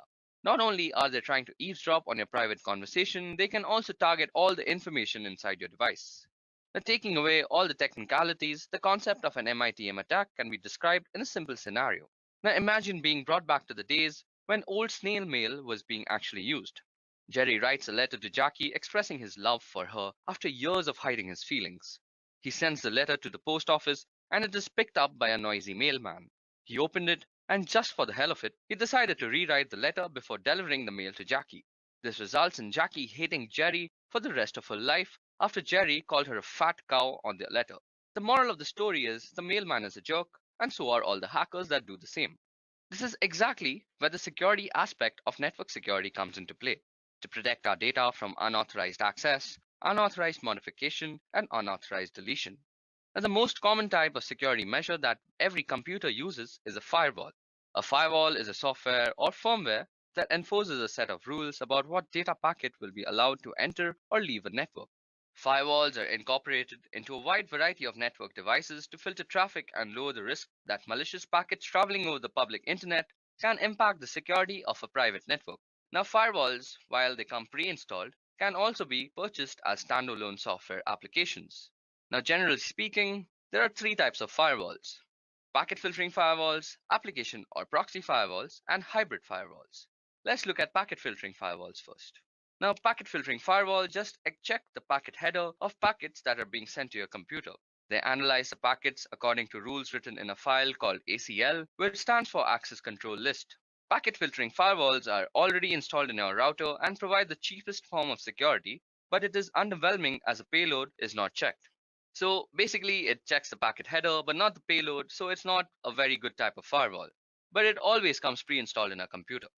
Next up is application firewalls, which are completely different from packet filtering firewalls. They check both the payload and the packet header. And above that, proxy firewalls have their own IP address. So when you access the internet through the proxy firewall, you're actually hiding yourself from malicious users by masking your IP with your firewall's IP. This is the basic principles on how proxy servers and proxy firewalls work. Last but not the least is a hybrid firewall, which is the combination of application firewall and a packet filtering firewall. They provide much higher security, but it should be noted that they must be applied in series. When they're applied in parallel, the security is brought down to the level of a packet filtering firewall, and the networks act like the proxy firewall doesn't exist at all. Now, that was all about firewalls. But in all honesty, it is comparatively much easier to break a firewall than modern encryption systems, which are used to protect data. So when talking about encryption, we are talking about cryptography. Now, cryptography comes in two flavors, namely symmetric cryptography and public key cryptography. So first, let's discuss symmetric key cryptography. Now, an encryption system in which the sender and receiver of a message share a single common key that is used to encrypt and decrypt a message is called symmetric key cryptography. Now, this contrasts with public key cryptography, which utilizes two keys, a public key to encrypt a message and a private key to decrypt them. Secret key systems are simpler and faster, but their main drawback is that two parties must somehow exchange the keys in a secure way. Public key encryption avoids this problem because the public key can be distributed in a non-secure way, and the private key is never transmitted. Now, symmetric key cryptography is sometimes also called secret key cryptography because the security of this whole encryption algorithm depends on how secret you can keep your key. Now, cryptographic key is the core part of a cryptographic operation. Many cryptographic systems include a pair of operations such as encryption and decryption, and a key is a part of the variable data that is provided as an input to cryptographic algorithms to execute this sort of operation. Now, in a normal symmetric key cryptography, you'd probably have a ciphertext. This is how simple symmetric key cryptography works. Now, in public key encryption systems, any person can encrypt a message using a receiver's public key. That encrypted message can only be decrypted with the receiver's private key. So to be practical, the generation of a public and private key pair must be computationally economical. Now, the strength of a public key cryptographic system relies on computational effort or the work factor in cryptography that is required to find the private key from its paired public key. So effectively, security only requires keeping the private key private, and the public key can be distributed without compromising security. Public key cryptography systems often rely on cryptographic algorithms based on mathematical problems, particularly those inherent in certain integer factorization, discrete logarithms, and elliptic curve relationships. Public key algorithms, unlike symmetric key algorithms, do not require a secure channel for initial exchange of one or more secret keys between the two parties. So because of the computational complexity of asymmetric encryption, it is usually used only for small blocks of data, typically the transfer of a symmetric key encryption system. This symmetric key is then used to encrypt the rest of the potentially long message sequence, and the symmetric key encryption and decryption is based on a simpler algorithm that works much faster. So because of the computational complexity of asymmetric encryption, it is usually used only for small blocks of data, typically the transfer of a symmetric encryption key. Example is session key.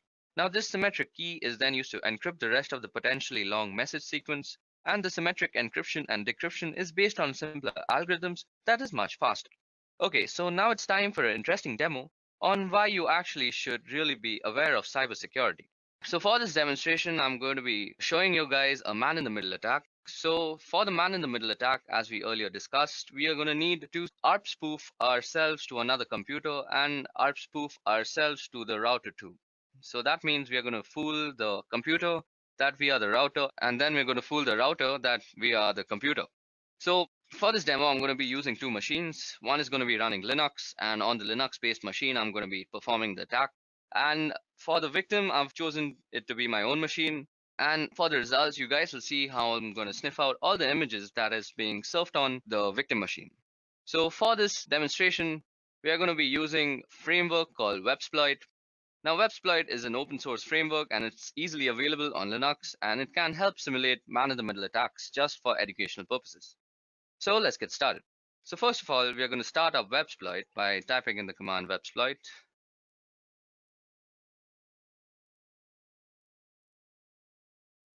So once you go into Websploit, you go show modules. So as you guys can see, we have so many modules available out here. And these are all the types of attacks that you could possibly simulate with this framework. So we're going to choose the man-in-the-middle attack. So that is, we're going to use network/MITM. So now out here, you're going to see all the options that we're having. So as you guys can see out here, the Websploit framework gives us numerous amounts of options to set up. First, we can set the interface that we're going to attack on, and then we can also set the router that we're going to attack through. Then we can set the target IP address, and we can also set from a number of different sniffers. For example, we can use DriftNet for sniffing out victim images. We can use URL snarf for sniffing out victim links. Then we can use dsniff for sniffing out all sorts of passwords. Also, we are going to use SSL strip for actually stripping down SSL protocols so that you're not actually visiting a secure site. So firstly, we need the IP address of our victim's computer. So I'm going to go on my computer and check out my password. So ipconfig. So as you guys can see, my password out here is 192.168.2.142, and my default gateway is 192.168.1.1.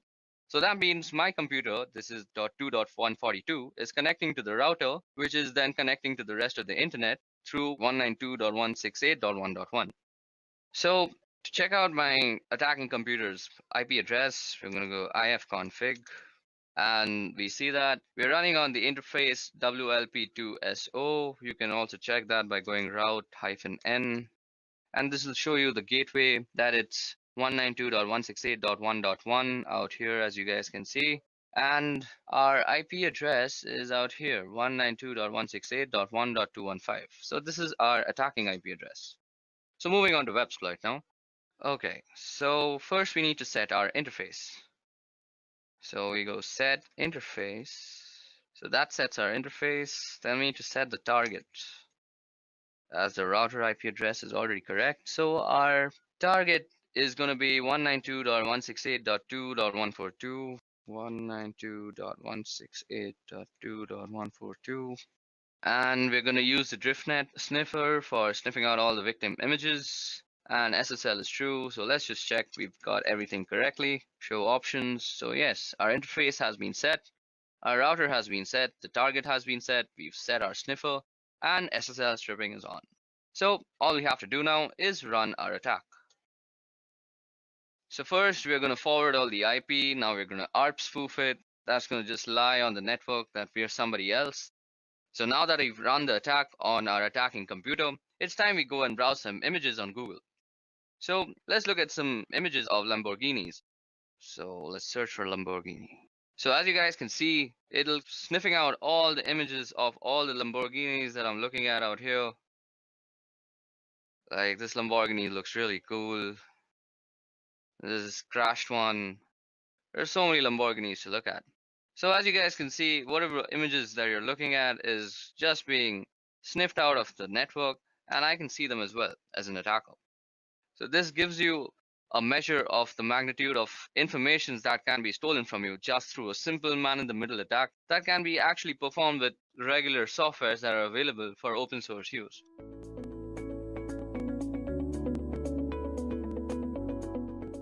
Data is the most valuable asset, which is the reason why data security has become an international agenda. Data breaches and security failures can put the world economy at risk.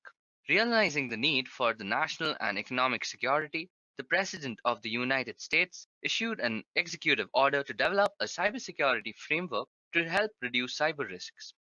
So first, let's have a look at the agenda of today's session. Alright, to begin with, we'll see how the US government recognized the need for reliable function to secure the national and economic infrastructure to improve critical infrastructure security. Next, we'll discuss the importance of cybersecurity frameworks and why it is required in an organization. Then I'll be telling you about the different types of frameworks. Moving on, I'll tell you about the components of cybersecurity frameworks that make it up all. And after discussing the framework, I'll tell you what steps are required to implement frameworks in an organization. Finally, I'll describe a common flow of information and decisions at the different levels within an organization. Okay, so let's begin. So, recognizing the national and economic security of the United States depends on the reliable function of critical infrastructure. The President issued Executive Order 13636, which is improving critical infrastructure cybersecurity, in February 2013. The order directed NIST to work with stakeholders to develop a voluntary framework based on existing standards, guidelines, and practices for reducing cyber risks to critical infrastructures. The Cybersecurity Enhancement Act of 2014 reinforced NIST's Executive Order 13636 role. Created through collaboration between industry and government, the voluntary framework consists of standards, guidelines, and practices to promote the protection of critical infrastructure. The prioritized, flexible, repeatable, and cost-effective approach of the framework helps owners and operators of critical infrastructure to manage cybersecurity-related risks. Now, according to Section 7 of Executive Order, the Secretary of Commerce shall direct the Director of the National Institute of Standards and Technology to lead the development of a framework to reduce cyber risks to critical infrastructure. The cybersecurity framework shall include a set of standards, methodologies, procedures, and processes that align policy, business, and technological approaches to address cyber risks. The cybersecurity framework shall incorporate voluntary consensus standards and industry best practices to the fullest extent possible. Now, let's see why exactly do we need a cybersecurity framework. Let's tackle that question. So, the framework will help an organization better understand, manage, and reduce its cybersecurity risks. It will assist in determining which activities are most important to assure critical operations and service delivery. In turn, that will help prioritize investments and maximize the impact of each dollar spent on cybersecurity. It results in a shift from compliance to action and specifies outcomes. By providing a common language to address cybersecurity risk management, it is especially helpful in communicating inside and outside the organization. That includes improving communications, awareness, and among IT, planning, and operating units, as well as senior executives of organizations. It gives you a measure of where you are and where you need to go. It can be implemented in stages or degrees which make it more appealing to business. It has built-in maturity models and gap analysis, so you don't need additional maturity models on top of CSF. Organizations also can readily use the framework to communicate current or desired cybersecurity postures between a buyer or supplier. Now let's see what exactly is a cybersecurity framework. The framework is voluntary guidance based on existing standards, guidelines, and practices for organizations to better manage and reduce cybersecurity risks. In addition to helping organizations manage and reduce risks, it was designed to foster risk and cybersecurity management communications amongst both internal and external organizational stakeholders. Now let's see the types of cybersecurity frameworks that we have. So the first type of framework is PCI DSS, which stands for Payment Card Industry and Data Security Standards. It is a set of security control required to implement protected payment account security. It is designed to protect credit cards, debit cards, and cash card transactions. The second type of framework that we have is ISO 27001 and 27002. It is the International Organization for Standardization.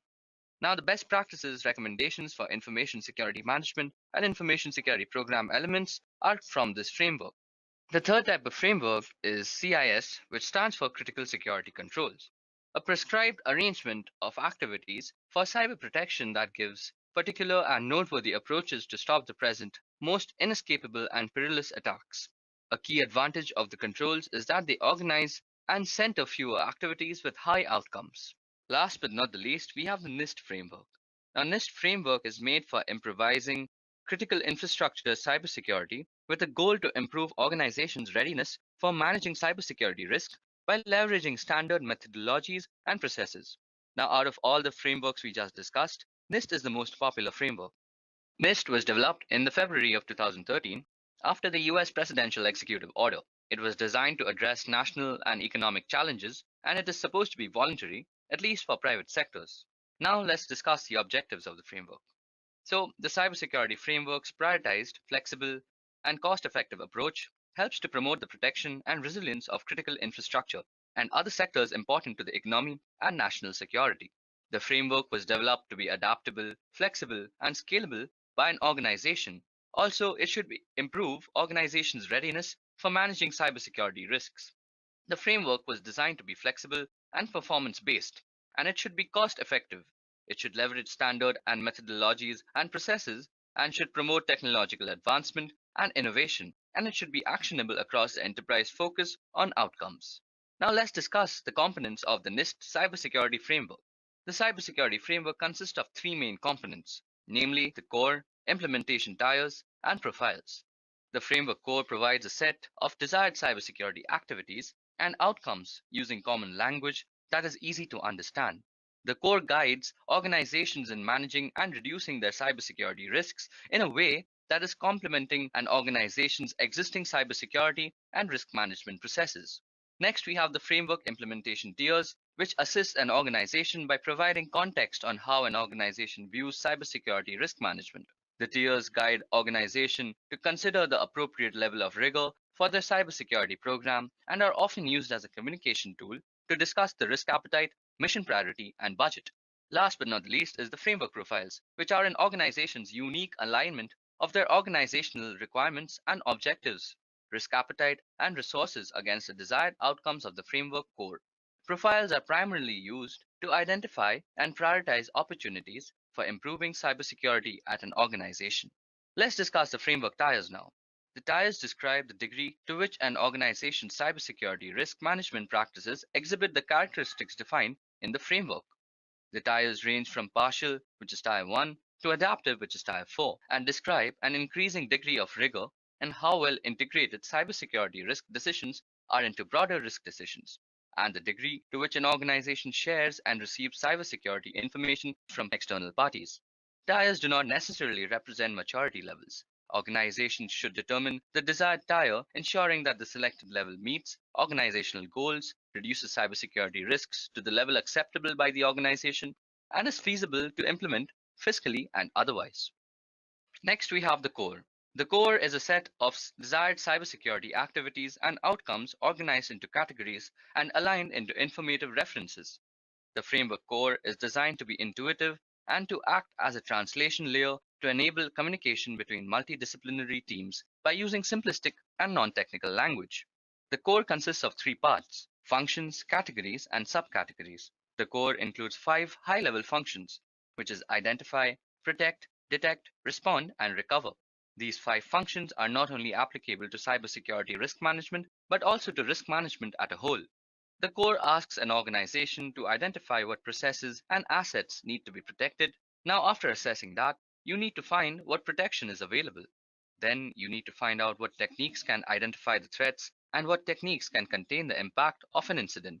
And finally, the core defines what techniques can restore the capabilities of the organization before the attack. All right, now let's dive deeper into the functions to see what these functions actually do and what purpose they serve. So the functions are the highest level of abstraction included in the framework. They act as the backbone of the framework core that all the other elements are organized around. So the first function is identify. It helps develop an organizational understanding to manage cybersecurity risk to systems, people, assets, data, and capabilities. The activities in the identify functions are foundational for effective use of the framework.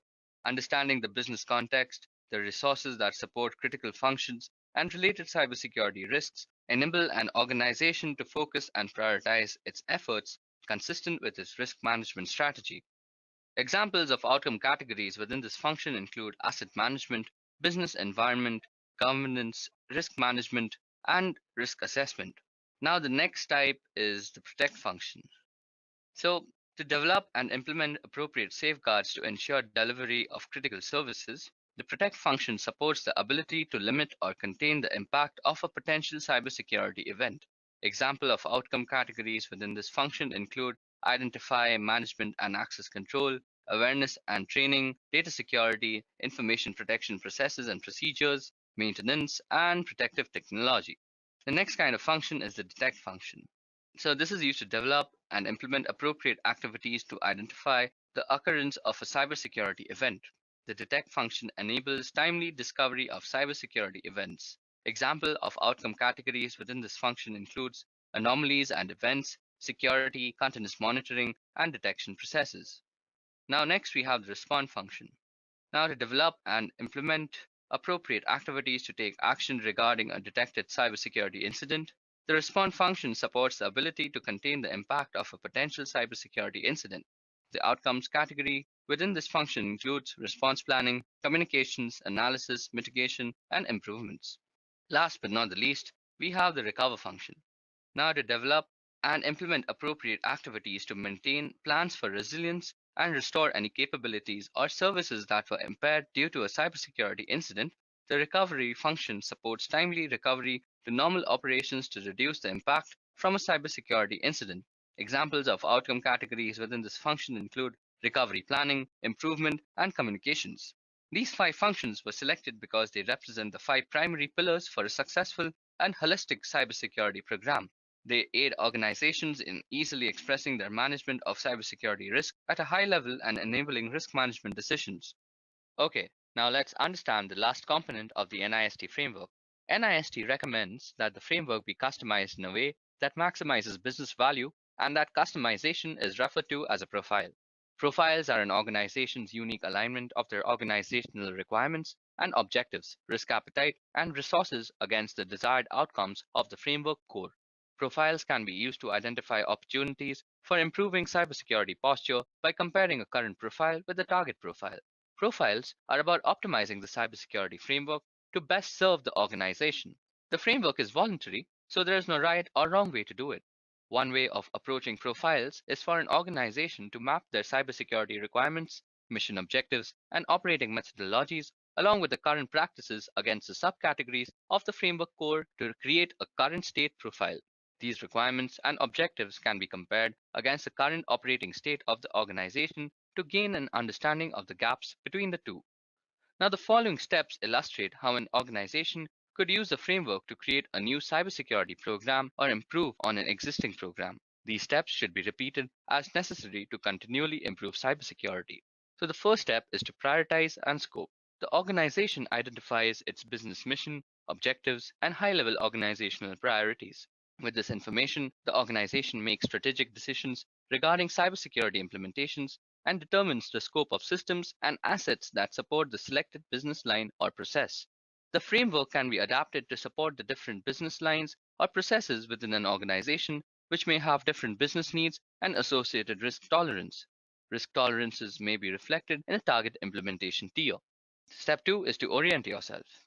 Now, once the scope of cybersecurity program has been determined for the business line or process, the organization identifies related systems and assets, regulatory requirements, and overall risk approach. The organization then consults sources to identify threats and vulnerabilities applicable to those systems and assets. So step 3 is to create a current profile. The organization develops a current profile by indicating which category and subcategory outcomes from the framework core are currently being achieved. If an outcome is partially achieved, noting this fact will help support subsequent steps by providing baseline information. The fourth step is to conduct a risk assessment. This assessment could be guided by organization's overall risk management process or previous risk assessment activities. The organization analyzes the operational environment in order to discern the likelihood of a cybersecurity event and the impact that the event could have on the organization. It is important that the organization identify emerging risks and use cyber threats information from internal and external sources to gain a better understanding of the likelihood and impact of cybersecurity events. So the fifth step is to create a target profile. The organization creates a target profile that focuses on the assessment of the framework categories and subcategories describing the organization's desired cybersecurity outcomes. Organizations may also develop their own additional categories and subcategories to account for unique organizational risks. The organization may also consider influences and requirements of external stakeholders, such as sector entities, customers, and business partners when creating a target profile. The target profile should appropriately reflect criteria within the target implementation tier. The sixth step is to determine, analyze, and prioritize gaps. The organization compares the current profile and the target profile to determine gaps. Next, it creates a prioritized action plan to address gaps, reflecting mission drivers, costs, and benefits, and risks to achieve outcomes in the target profile. The organization then determines resources, including funding and workforce, necessary to address the gaps. Using profiles in this manner encourages the organization to make informed decisions about cybersecurity activities, support risk management, and enables the organization to perform cost-effective, targeted improvement. The last step is to implement action plan. The organization determines which actions to take to address the gaps, if any, identified in the previous step, and then adjust its current cybersecurity practices to achieve the target profile. For further guidance, the framework identifies examples, informative reference regarding the categories and subcategories, but organizations should determine which standards, guidelines, and practices, including those that are sector specific, work best for their needs. An organization repeats the steps as needed to continuously assess and improve its cybersecurity. For instance, organizations may find that more frequent repetition of orient step improves the quality of risk assessment. Furthermore, organizations may monitor progress through iterative updates to the current profile, subsequently comparing the current profile to the target profile. Organizations may also use this process to align their cybersecurity program with their desired framework implementation tier. Now, the framework helps guide key decision points about the risk management activities through the various levels of an organization for supporting risk management. Now, as you can see in the picture, it describes a common flow of information and decisions at the following levels within an organization. The levels are executive, business process, and implementations or operations. The executive level communicates mission priorities, available resources, and overall risk tolerance to business process levels. The business or process level uses the information as input into the risk management process and then collaborates with the implementation or operation level to communicate business needs and create a profile. The implementation or operations level communicates the profile implementation progress to the business level. The business level uses this information to perform an impact assessment. Next, the business level management reports the outcomes of that impact assessment to the executive level to inform the organization's overall risk management process and to the implementation operation levels for awareness of business impact.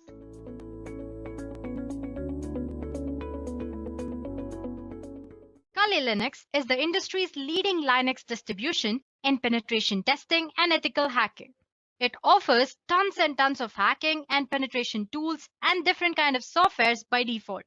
It is widely recognized in all parts of the world, even among Windows users who may not even know what Linux is. Well, to be precise, Kali Linux was developed by Offensive Security as the rewrite of Backtrack. Backtrack, just like Kali Linux, was a Linux distribution that focused on security. It was used for digital forensics and penetration testing purpose. But the question here is, why should you choose Kali Linux when you have other choices like Parrot Security Operating System, Backbox, Black Arc, and many more out there? Let me list out few reasons as to why Kali Linux is the best choice. First and foremost, it offers more than 600 penetration testing tools from different kind of security fields and forensics. Secondly, Kali Linux is customizable. So if you're not comfortable with current Kali Linux tools or features or graphical user interface, you can customize Kali Linux the way you want. It is built on a secure platform. The Kali Linux team is actually made up of a small group of individuals. Those are the only ones who can commit packages and interact with repositories, all of which is done using multiple secure protocols. So Kali Linux is definitely a secure platform. Although penetration tools tend to be written in English, Kali includes multilingual support.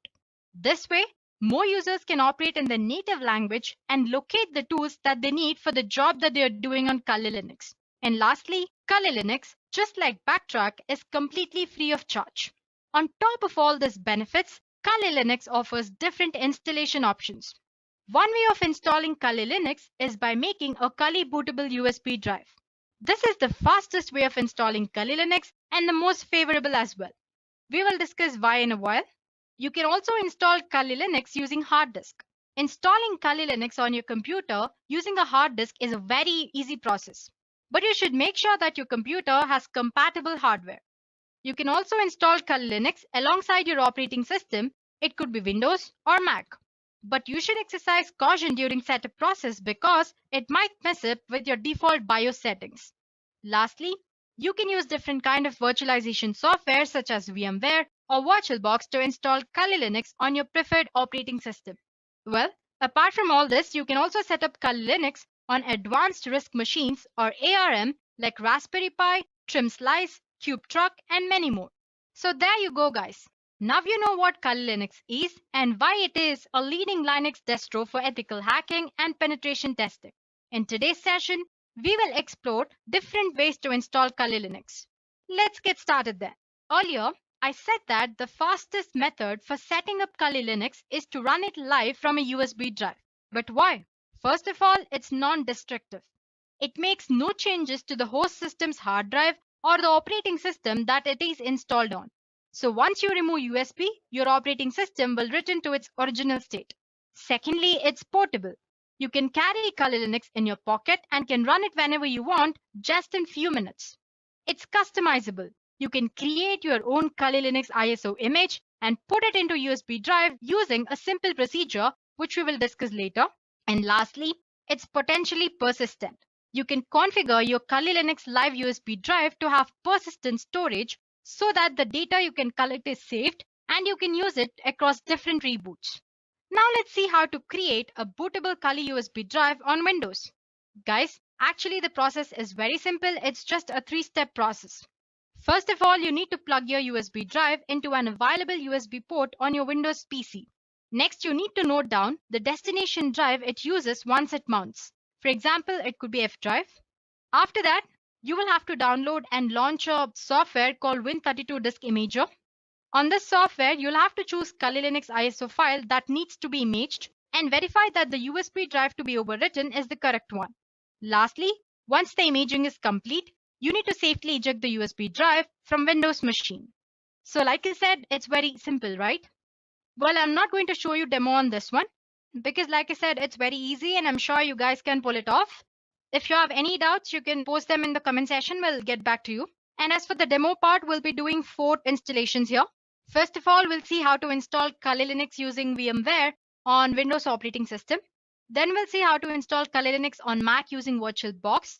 Moving on, we'll see how to install Kali Linux tools on different Linux distributions. I'll be showing how to install it on Ubuntu.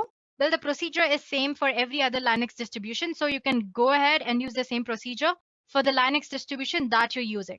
And lastly, we'll see how to install Kali Linux on Windows 10 using Windows Subsystem for Linux. So I hope it's clear that what we'll be learning in the session. Let's get started with the first demo. In this demo, we'll see how to launch Kali Linux using VMware. So guys, you can install Kali Linux using any virtualization software. It could be VMware or VirtualBox. In this demo, I'll show you how to install it using VMware. So first of all, obviously, we'll have to install VMware, right? So just type of VMware. And it's the first link that you find. You can go ahead and download VMware Workstation Pro. You have it in the downloads. Here you can download Workstation Player as well. Or you can download VMware Workstation Pro. Now, once that is downloaded, you'll have to download a Kali Linux ISO image. For that, you'll have to go for official Kali Linux website. Just type for Kali Linux and it's the first link. You can see downloads option here. Click on download. And yeah, you can see different download options here. You have Kali Linux Lite for 64-bit as well as 32-bit. And then there is Kali Linux 64-bit and 32. And you have separate images for VMware and VirtualBox as well. Suppose you want to skip the entire lengthy procedure of installing it and you want to just use the image, then you can go ahead and use this Kali Linux 64-bit for VMware or VirtualBox. Same goes for the 32-bit as well. But since we are focusing on installing right now, let's just go ahead and download the ISO file and install it from the beginning until last step. I've already downloaded it, so I have an ISO file downloaded on my computer. So all you have to do is just click on the torrent link, it'll be downloaded. Let's open VMware then. So as you can see, I have VMware Workstation Pro installed here. So I already have about two virtual machines installed on my VMware Workstation. As you can see on the home page, 3 different options. It says create a new virtual machine or open a virtual machine and connect to remote server. So if you want to create a Kali Linux or any other virtual machine from step 1, you can use this create a new virtual machine option. Well, if you have an image of a virtual machine already, and if you want to just use it and avoid installation procedure, then you can go ahead and use this open a virtual machine option. Well, just click on this create a new virtual machine and click on next. As you can see here, you have an option which says install a disk image file, ISO file you'll have to attach here. So click on browse. Let's see where I've stored my Kali Linux. As you can see, I already have it here. And there's one file here. Let me click on that and open. So yeah, don't bother about this error. It usually shows that. And then click on next here. So it's asking which operating system will be installed on this virtual machine. I want it to be Linux. So make sure you select Linux 64-bit and click on next. You have an option to name your virtual machine. Let's say Kali Linux. And where do I want to store it? In my documents under virtual machines, Kali Linux. Sure, and click on next.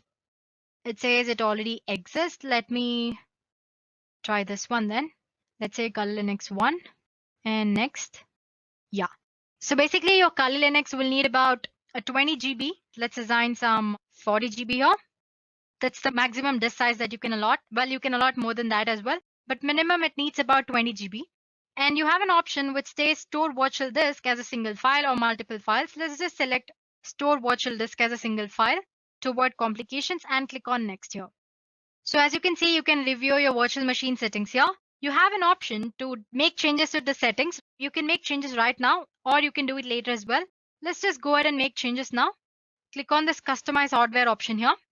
Well, as for the memory for this virtual machine, it totally depends on what you're using virtual machine for. If you're not using it for heavy works, then you can assign least amount of memory. Let's say I want to assign about 2 GB. There we go. And as for the processors, number of processors 1 and the number of core processors, you can choose as many as you want. Let's say 2. This will increase the performance of your virtual machine. So, and again, it totally depends on whatever you want to choose. And yeah, we have already attached the image. Network adapter, you can set for NAT. USB controller and sound card, you can retain the default settings. And as for the display, click on accelerated 3D graphics since Kali Linux has a graphical user interface. And it says 768 MB is the recommended amount of memory that you can use for graphics. So let's go ahead and select that and click on close. Well, you can actually make all the settings after installing Kali Linux as well, no problem there. Once you've done that, click on finish here. As you can see, my Kali Linux image is ready for installation. You have two options to power up. As you can see, you have this option here. You can click on that to power on this virtual machine, or you can go ahead and click on this. Let me click on this. So once you click on that, you should be greeted with this Kali boot screen. As you can see, there are a lot of options here. We did discuss live option earlier, right? So if you don't want any trace of Kali Linux on your operating system, you can go ahead and use live option here. You have live USB persistence mode and live USB encrypted persistence as well. Suppose you want to store some data and save it for a later reboots, you can use live persistent option here. And most of the time people get confused with this install and graphical install. Just don't go ahead and click on install option. Do it only if you're well versed with command line interface. So basically that install option is for command line interface. So you'll be greeted with Kali Linux command line interface. Since if you're using Kali Linux for the first time, go ahead with graphical install. Select the graphical install and click enter. So as you can see, it will start mounting storage devices. Whole installation process might take about 10 minutes. So it's prompting you to select a language. So select your preferred language, then your country location. Let's say English and click on enter. And it's asking you for the country location. Just give United States and enter. And I want the keyboard to be configured with American English.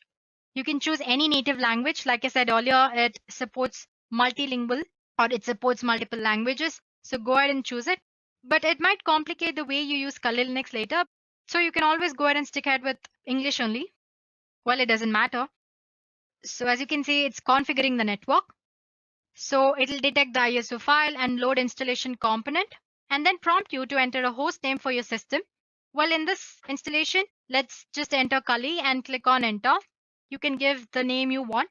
And next it's asking you for the domain name. Suppose you have a set of virtual machines and if you want to give all of them a domain name, you can assign a domain name as well, but it's optional. Let's not give any domain name here and click on enter. The next thing it does is it'll prompt you for the password that you'll have to enter every time you launch your Kali Linux. So just give some password of your choice and click on continue. The best thing about Kali Linux is you can set up date and time as well. You can make it later as well, but you can choose it here. So just click on Eastern or whichever choice you like and click on enter. So the installer will now probe your disk and offers you 4 different choices. As you can see, it says guided use entire disk. Guided use entire disk can set up LVM, which is logical volume manager. Same thing, which is encrypted, and manual.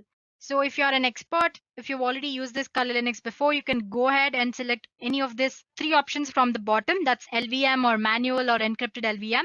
Otherwise, you can always go ahead and choose guided use entire disk option here if you're a beginner and click on enter. So this is the disk partition where all the data will be stored and click on continue. It's asking if you want to store all files in one partition or if you want to make partitions. So depending on your needs, you can go ahead and choose to keep all your files in single partition, which is default, or you have separate partition for one or more of the top level directories. Let's just choose the first option and click on enter.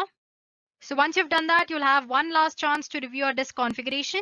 Once you're sure that you've given correct details, click on enter here. It's asking if the changes that you make to Kali Linux should be written to the disk or not. So say yes.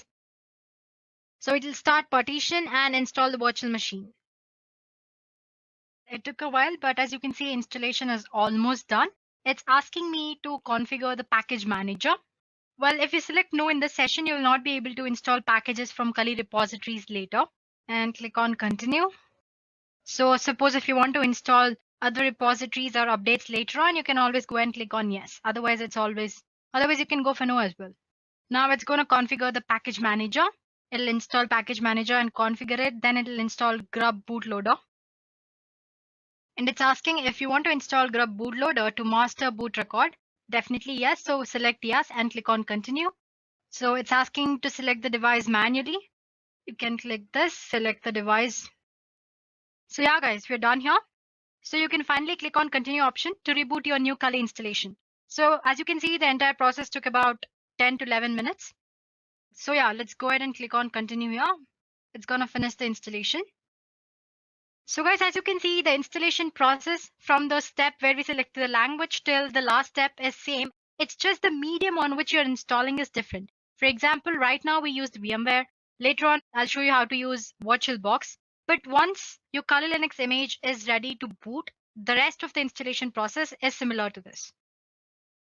So it's finished installing. It's loading the image. So if you have done everything right during the installation process and according to your needs, you'll land up in this page. Username. So we've given it this Kali, right? Kali and password. As you can see, it's showing an error. It says that didn't work. Please try again. This is mostly because first time when you log in, you should use word root as your default username. But later on, once you've already logged in, you can change the username according to your need. So root and password, you can use the same password which you set during installation process. So as you can see, login is successful. And here I go. My Kali Linux is up and running. So I can start using Kali Linux according to my needs. So once you've done that, you can go ahead and install VMware tools so that you can maximize it, full screen and all that stuff. You can also go ahead and change the date and time settings. As you can see here, you can go for the settings option here and do the settings. And you can start using Kali Linux for hacking and penetration testing purposes. So it's as easy as that, guys. So please go ahead and try installing it. Well, if you find any errors during installation process, let us know in the comment section. We'll get back to you as soon as possible. Now let's move on to our second demo. Now we'll see how to launch Kali Linux on Mac operating system using VirtualBox. In the previous demo, we used VMware, and now we'll be using VirtualBox. But actually, I'm not using any Mac system here, operating system. But I'll show you how to install using VirtualBox. The procedure is very similar. So all you have to do is on your Mac operating system, go ahead and click for VirtualBox download.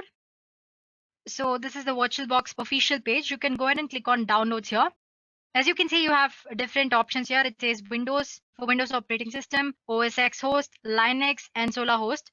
Since if you're using Windows, then go ahead and select Windows host. But as for Mac, you'll have to select this. It's mostly a .exe file. Once you've done that, you can install VirtualBox. It's just click on next, and it'll work out and provide settings according to your need. I already have installed VirtualBox. The next thing you do is similar as what you've done with VMware. go ahead and download official Kali Linux image. Make sure you don't download any duplicate versions of ISO file from other websites. Make sure you download it from original website. If you want to do it from the beginning, go ahead and install ISO file here, torrent, or you can just go ahead and download just the image for VirtualBox here for 64-bit, and you have option for 32-bit as well. I've already done that. So let me open my VirtualBox. Yeah, here it is. The procedure for VMware and VirtualBox is almost same, just slight difference. Let me maximize the screen for you guys. As you can see, I already have a virtual machine launched up here. I haven't powered it up yet. Anyway, I'll show you how to install new one. Just click on new option here. This is your VirtualBox homepage, guys. So click on new here and just give a name. We've already given Kali Linux earlier, right, for the virtual machine. So let's give it some other name. Let's say capital KL Linux, and choose the type of operating system, that's Linux. And here 64-bit, minus 64-bit. According to your operating system needs, you can go ahead and choose 32-bit as well. Click on next. And again, like I said earlier, depending on what you're doing on Kali Linux operating system or virtual machine, you go ahead and assign the memory. Since I'm just showing you how to install, I'm not assigning much memory here. So let's just retain the default 1024 MB, that's 1 GB, and click on next. And it's asking, you have three options here. You have not to add virtual hard disk, create a virtual hard disk now, and you can go ahead and add a virtual hard disk here, use an external virtual hard disk. Go ahead and select the second option, click on create, and use VirtualBox image. Like I said earlier, we downloaded ISO image, right? And it's an ISO file with extension .iso. So basically it's nothing but image. So click on next, and I want the storage on physical hard disk to be assigned dynamically, and click on next. So this is the name of the virtual machine which we just gave earlier. It's asking you to choose the path wherever you want to store your virtual machine. Let's say documents and virtual machines. Click on open and save. So that's the path I've set up. And as for the memory, Kali always needs you to assign at least 20 GB. So let's go ahead and give 20 GB. You can always assign more than that. And click on create. So this is the one we just created, right? It's ready. Just click on settings. Before you power up, you'll have to make certain settings. So if you want to change name or type and version, you can always go ahead and do that here. We don't have anything in advance. It's just the folder where your virtual machine will be stored. Go for systems. We won't be using any floppy disk here. So right, so untick it or uncheck it. And yeah, this is memory. If you want to go ahead and change or assign more memory because the performance of your virtual machine is not that great, you can go ahead and do that. For the processor, make sure you enable this extended features. So basically, if you want to increase the performance of your virtual machine, the number of processors you assign should increase. Well, for now, since I'm just showing you how to install, I'm just going to assign one. You have option to increase to say 2, like that. And as for the display, you can enable 3D acceleration display. Storage settings, this is the most important one. Right now, we don't have any image attached here. So click on this empty and click on the CD image that you see here and choose virtual disk. And attach the image or the ISO file, torrent file which you just downloaded. Click on open. And audio, no settings, default, network. By default, you can always set it for NAT since we're using only one virtual machine here. But if you want to use the Kali Linux with any other virtual machine like Metasploitable 2, you can go ahead and use this host only adapter option here. Because when you use NAT and when you have two virtual machines, both of them will be assigned with same IP address, which will definitely a problem because both of these virtual machines need to interact, right? So yeah, well, I'm just saying all this for the information. So you can go ahead and click on host only adapter if you're using two virtual machines and you want them to interact. As for now, I'm just retaining it NAT. And rest you don't have to make any changes. And click on OK. Once you've made all the settings, click on this. Or you can go ahead and click on start option here. You can right click on it and start. Again, like I said, the installation process from step 1 is very similar to that we did using VMware. So again, you'll be greeted with Kali boot screen and you have multiple options. Again, I'm not repeating the entire thing here. So go ahead and click on graphical install. And if you're a pro and using command line, you can always go for install option. And if you want to just use it for one time purpose, you can always go for live option here. That's all, guys. I'm sure you can catch up from here, right? Because it's almost similar for the ones we did using VMware. If you have any doubt, just go back and take a look at it. Yeah, well, like I said, I showed you on how to use VirtualBox to install Kali Linux on Windows operating system. Well, it's same for the Mac as well. You just have to download your stuff there instead of Windows. You have another option with this operating system. You can dual boot your Kali Linux with Windows or Mac. It's not as easy as these installation process because it will involve you setting the BIOS changes that you get to see when you power up your computer initially. So make sure you refer to Kali Linux official documentation and make sure you've done the installation properly so that you won't mess up your default settings. So guys, we are done with two ways of installing Kali Linux, one on Windows and one on Mac. We saw how to install it using VMware as well as VirtualBox.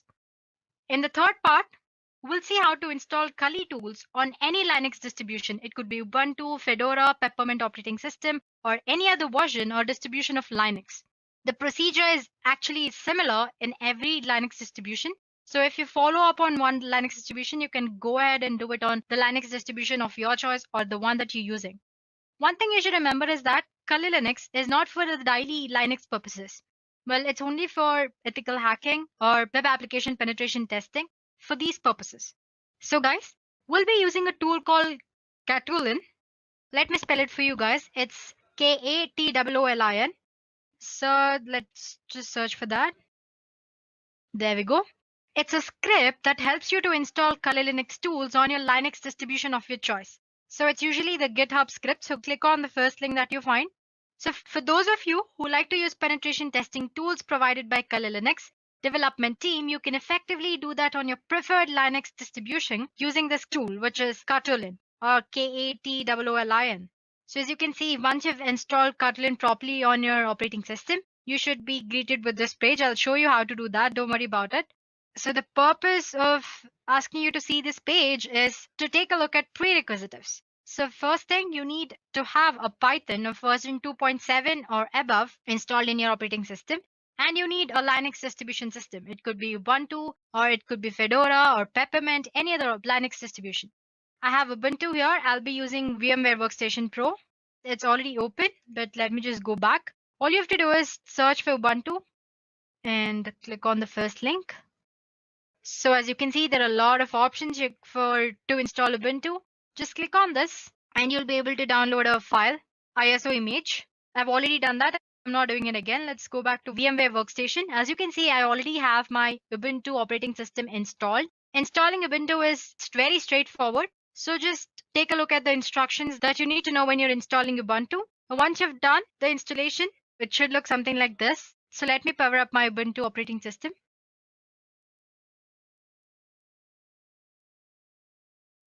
So as you can see, once you install, you'll land up on this page and it's asking for the password. You set up this username and password during the installation process, so don't worry about it. Click on enter. So let's say you are a Unix lover, you like using Unix platform, but right now you want to use certain tools for performing application penetration testing and ethical hacking. You just don't need all the tools, you need few tools. In that case, instead of installing Kali Linux on your operating system, installing only certain Kali Linux tools will be the best option, right? For that, like I said earlier, we'll be using Katolin. I have a set of 4 or 5 commands that you need to use to install Katolin. First of all, you need to have Git on your operating system. Let me check if I have it or not. Anyway, I have these 5 or 4 set of commands which we'll be using. I'm going to attach them in the description below. So if you want, you can use them. As you can see, install Git, first command. It says unable to use it because I have to log in as a root user. So let me just, it's asking for the password. Yeah, now I'm a root user. So let me try the command again. That's apt-get install Git. Yeah, installing Git. It's just gonna take a few minutes. While this is happening, let's go ahead and explore Katolin tool. Let me go for Firefox here. Let's search for Katolin. So it's the first link, guys, like I said earlier. So let me scroll down. As we saw, this should be the home page, and we did take a look at the requirements. So let's just go back and see if it's done. It's still happening. So one thing, guys, make sure you have a Python of version 2.7 or above. Otherwise, the entire thing won't work at all. Yeah, guys, it's done. Now we are done with the first step. We need to install or we need to clone the Katolin, right? So what you do, like I said, I have a command right here. Just copy this and place it over there. Control C. Let's go back to terminal and let me clear the screen for you guys. Yeah, and paste. So basically I'm cloning it here. And the next command is I'm copying the Python file to this directory and click on enter. It's done. It's just quick process. Now we'll have to change permissions so that we have access to use Kotlin. For that, basically we are giving execute permission. So chmod plus X. Make sure you take a look at that. Plus X and enter. We are ready, guys. Now our Kotlin is installed. Say lin.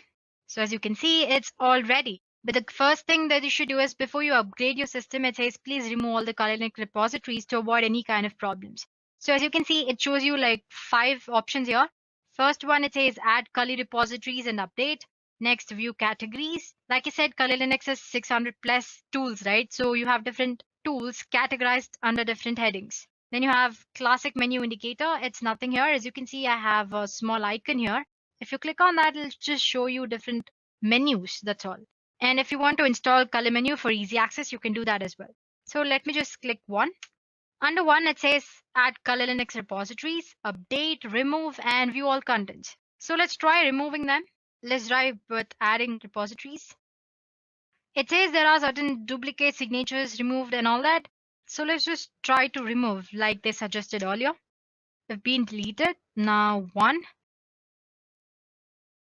So if you guys want to go ahead and update the repositories, already existing ones, you can go ahead and do that. I'm not doing it now because it's going to take a while.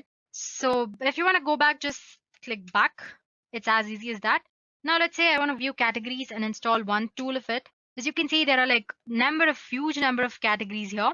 So I have web application penetration tools here. I have password attacks. I have exploitation tools.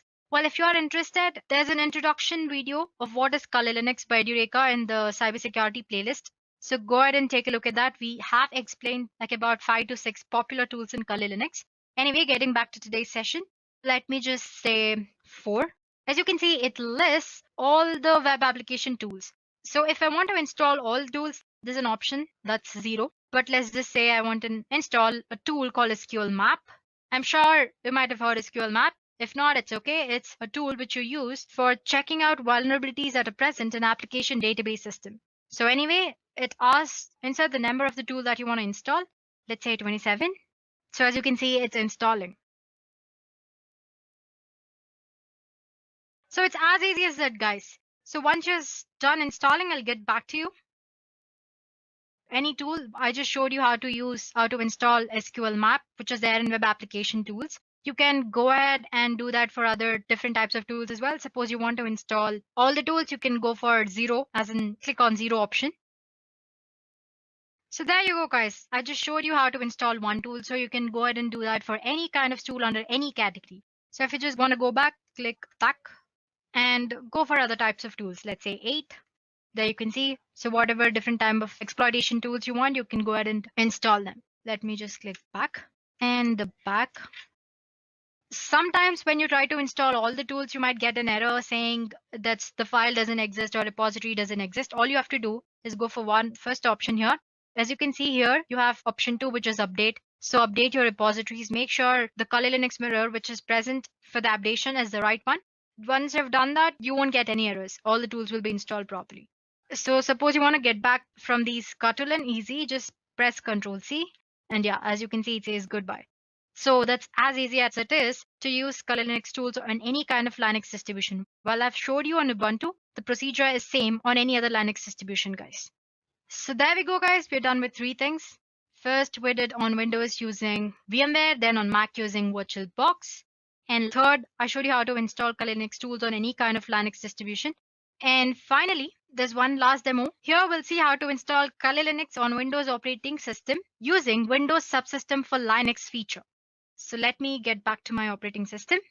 We won't be needing VMware Workstation anymore. So guys, we'll be using a feature called Windows Subsystem for Linux, which is by default present in all the current versions of Windows 10.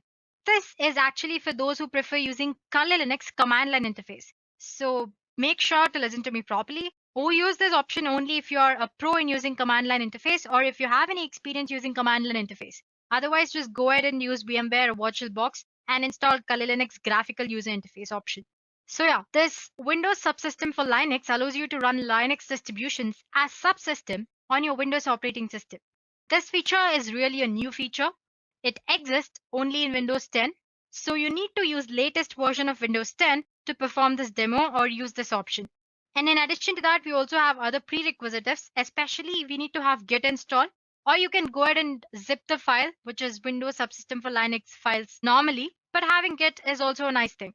Secondly, you need to have Python of version 3 or above. Make sure you've installed Python and set up the path. To check if your Python is installed properly or not, just say cmd, go for your command prompt, and just type for Python version. It should show you version properly, only then you can be sure that your Python is properly installed. As you can see, for me it's showing 3.6.7, which is definitely above 3, and it's properly installed and the path is set. The first thing you need to do is enable WSL or Windows Subsystem for Linux. Just go for the control panel and there click on Programs and turn Windows features on or off. Make sure not to touch any other features. It might mess up your operating system. So scroll down, it's usually at the bottom. By default, it's never enabled. If you're using it for the first time, you need to enable it. So first thing you do is enable it. As you can see here, it says Windows Subsystem for Linux. Make sure you enable it, check mark it, and click on OK.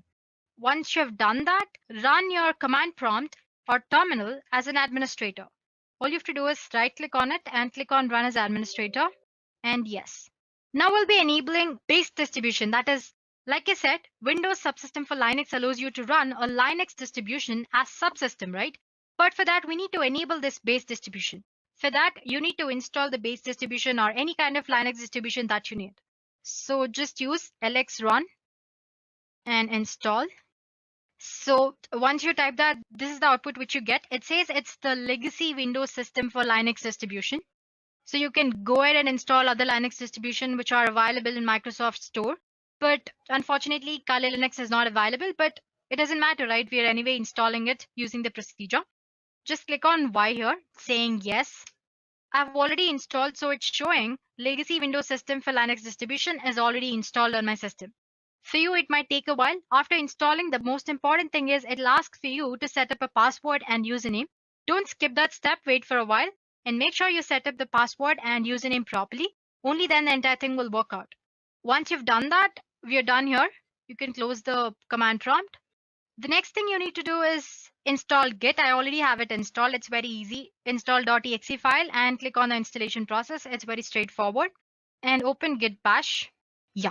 Before that, let me go ahead and create a folder called text here. And as you can see, it's stored on my desktop. Right now it's empty. Anyway, let me go back to Git here and cd desktop test.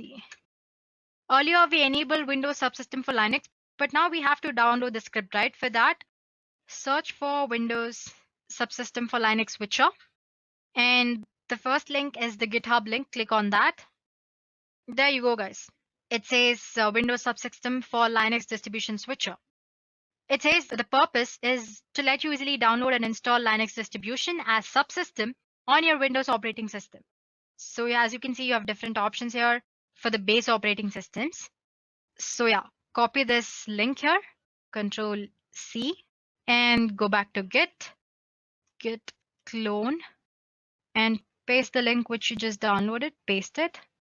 It shouldn't take very long. It's done, guys. So now if you check your test folder, Windows Subsystem for Linux will be downloaded properly. Let's just go back and check that. Here is our test folder. As you can see, Windows Subsystem for Linux is already there. Now open your command prompt, cd, let's go for the text file. And if you search for the directories under that, you can see WSL here. Now let's go for that as well. You can just press tab, directories under that. So as you can see, the two things, the most important things is this get prebuild.py and install py. This get prebuild.py will fetch Kali Linux Docker files, and install.py will install Kali Linux for you. I already have it installed, but I'll just show you how to do it. So go back to the browser and type Docker file. Click on the second link. I just wanted you to copy the command easily so that you won't make mistakes. This is the one which you'll have to copy to fetch the Kali Linux Docker file. So you can just copy this part and go for command prompt. Let me maximize this for you. Here you can say, so if you remember, I said Python is must So make sure you've installed it properly and set up the path Python get pre-built. Let me just prebuild.py and copy it. As you can see, it's installing. It's going to take probably like 2 minutes.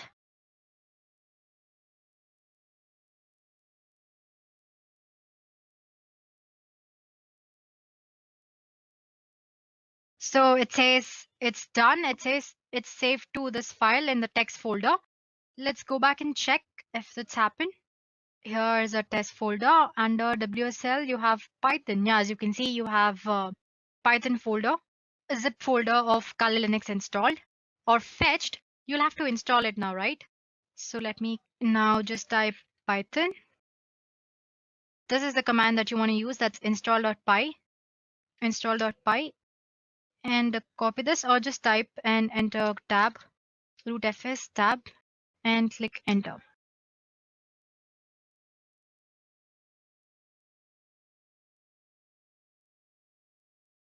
So as you can see, it took a while, but it did install, right?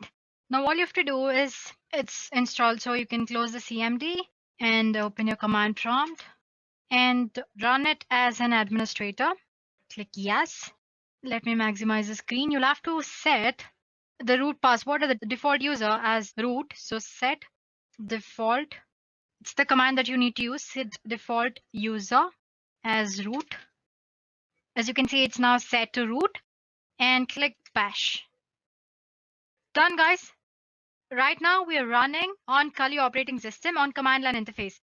If you want to make sure if you're actually running on Kali, just type cat etc and issue. It shows that Kali Linux rolling. So as you can see, we have successfully installed Kali Linux command line interface, or how to use command line interface on Windows using Windows subsystem for Linux. And I'm telling it to you again, just use it if you know how to use command line interface very properly. Otherwise, it might be a little overwhelming for beginners. Default. It's the command that you need to use. Set default user as root. As you can see, it's now set to root, and click bash. Done, guys. Right now we are running on Kali operating system on command line interface. If you want to make sure if you're actually running on Kali, just type cat etc and issue. It shows that Kali Linux rolling. So as you can see, we have successfully installed Kali Linux command line interface, or how to use command line interface on Windows using Windows subsystem for Linux. And I'm telling it to you again, just use it if you know how to use command line interface very properly. Otherwise, it might be a little overwhelming for beginners.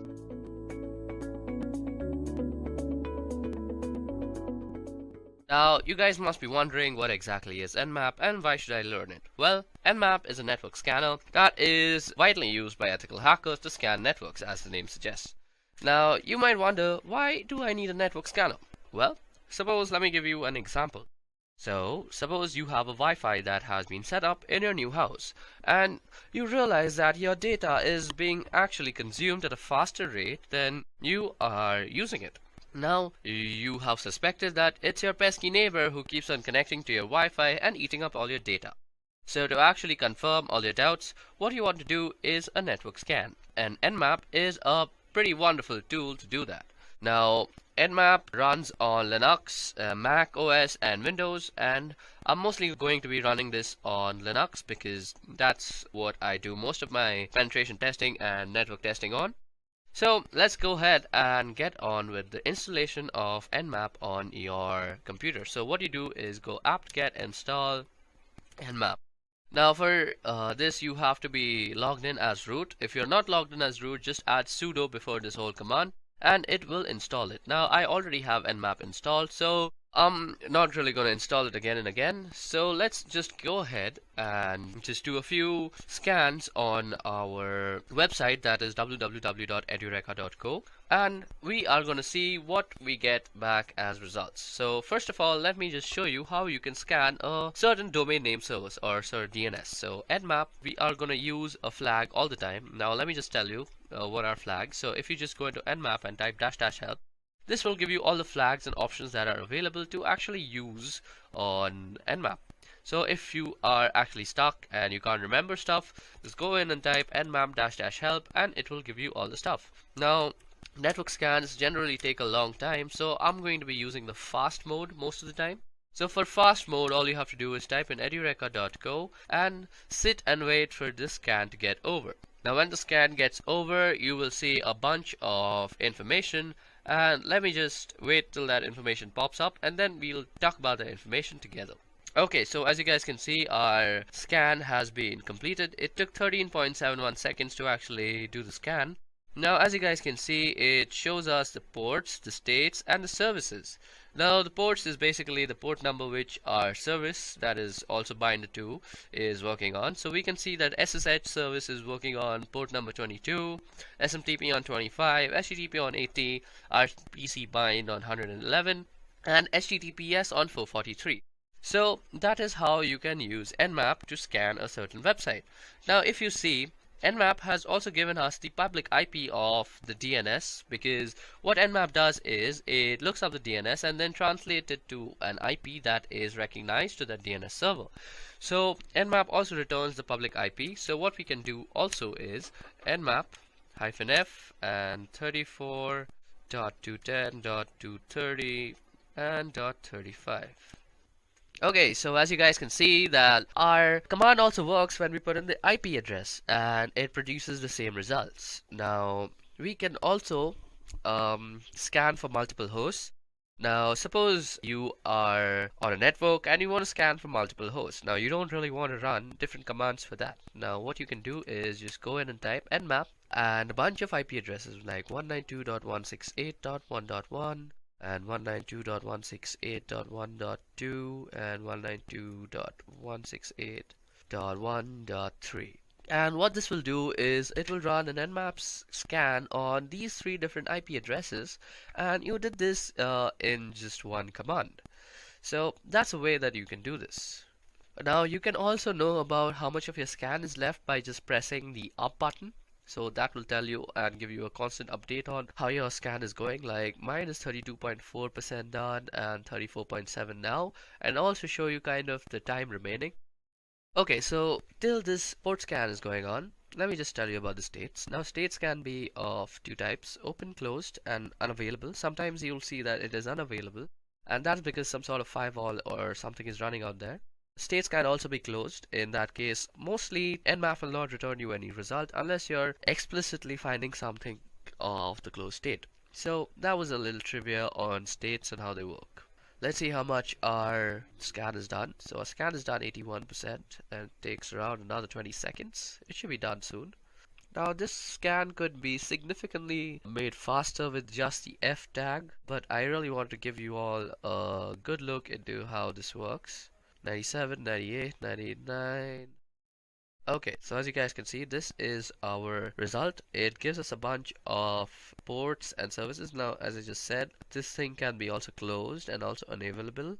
So open and closed, we see both the examples. Okay, so that was about how you can scan multiple ports. So you can also scan multiple ports with this command, as I will show you. So 192.168.1.1 to 30. Now what this will do is basically scan everything from 192.168.1.1 to 192.168.1.2 up till 30, like that. So this is a very useful way of actually scanning multiple IP addresses, and let me just show you how that works.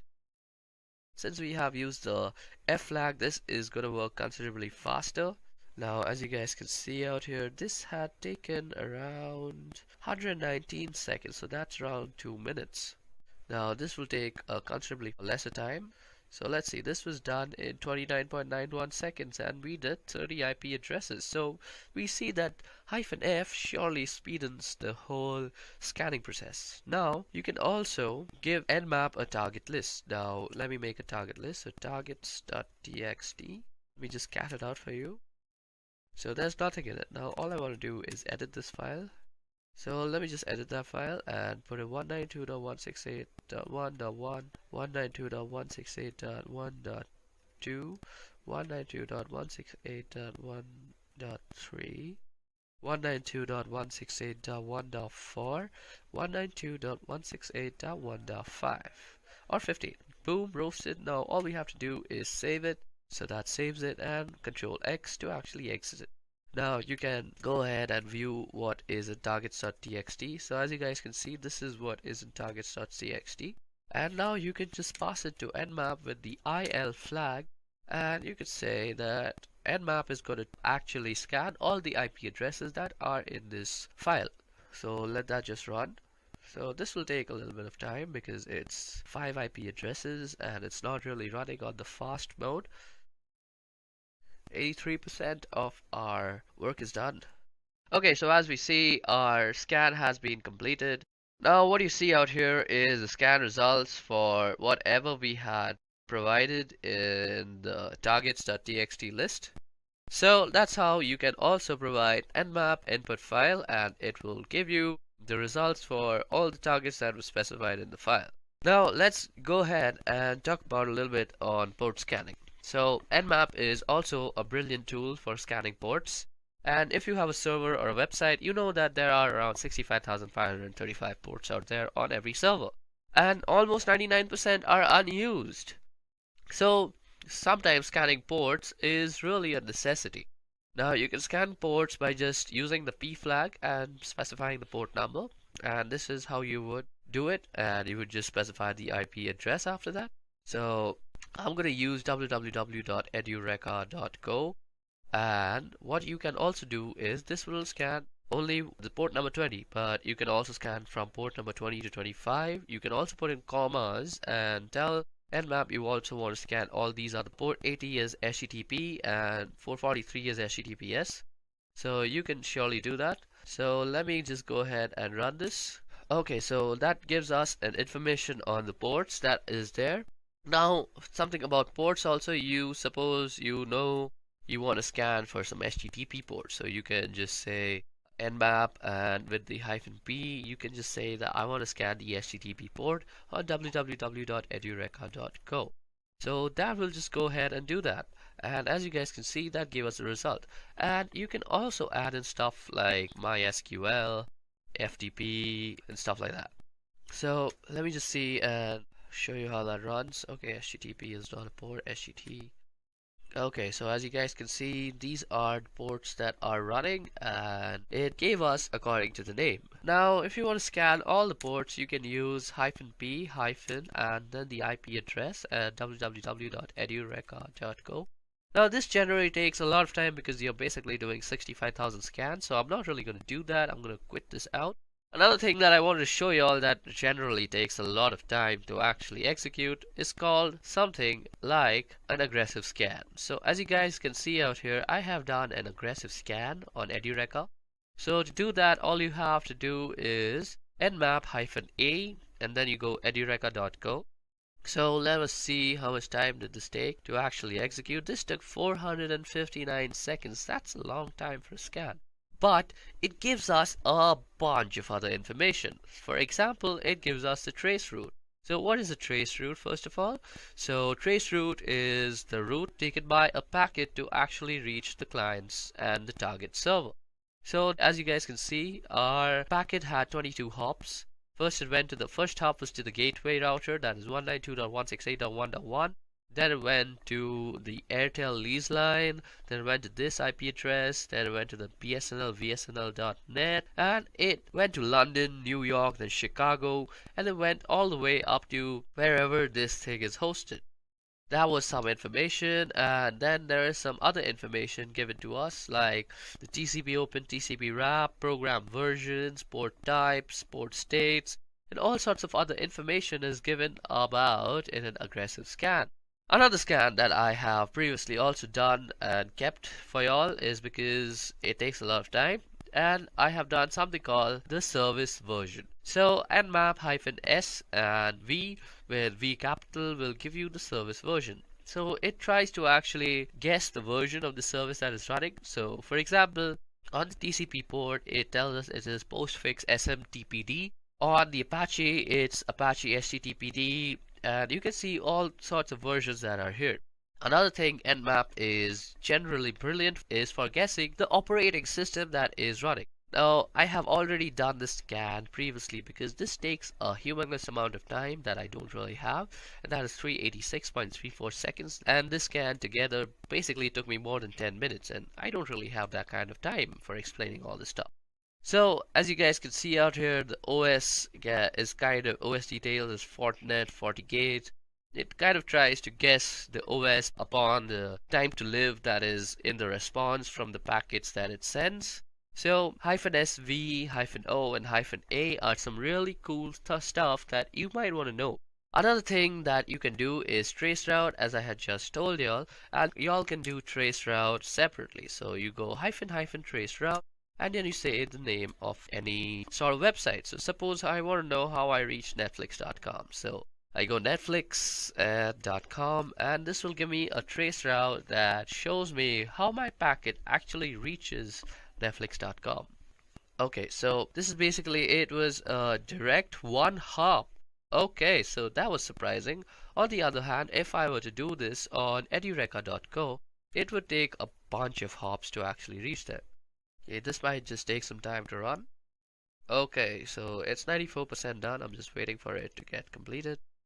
Okay, so this gave us the hop, and as you guys can see, we took 22 hops to actually reach edureka.co, and it's the same process. You go through a bunch of IP addresses, and then you reach this thing called US West to compute.amazon AWS. Okay, so that was about traceroute. Now, just to end this tutorial, let me just tell you guys that you all can also save a file to Nmap, and that is basically save all whatever you found from a search into a file, and let me just show you how to do that. Now, sometimes when you are working as a security analyst, you will have to perform network scans on a wide area network that is huge. It's basically huge. And these scans take a lot of time, and you don't really have the space on your command line to actually store that and see that in a way that is feasible for analysis. So what you want to do is actually save it in a file. So what you can do is say nmap on, and then you can say the name of the file. We could say results.txt, and we could save this in file. So www.edureka.co. So whatever search result is going to be generated is going to be stored in this file called results.txt. Now this file need not exist from before. It will just be created by nmap. And now you see if I do ls, we have a targets or a results.txt. Now if I just cat out that file, let me just less it actually, results.txt. And what you see out here is an nmap scan result that is stored. Another thing that I would like to show you all before I end this Nmap tutorial is a verbose mode. So for verbose mode is basically when we were pressing up arrows to see how much of our scan is done, you can basically do that with verbose mode. So you go -F and -V for verbose, and you could say www.edureka.co. And this will basically give you a verbose mode of what is actually going on. I'll tell you everything, and boom, roasted, there it's done. And we have finished our Nmap tutorial. And now you see if I do ls, we have a targets or a results.txt. Now if I just cat out that file, let me just less it actually, results.txt. And what you see out here is an Nmap scan result that is stored.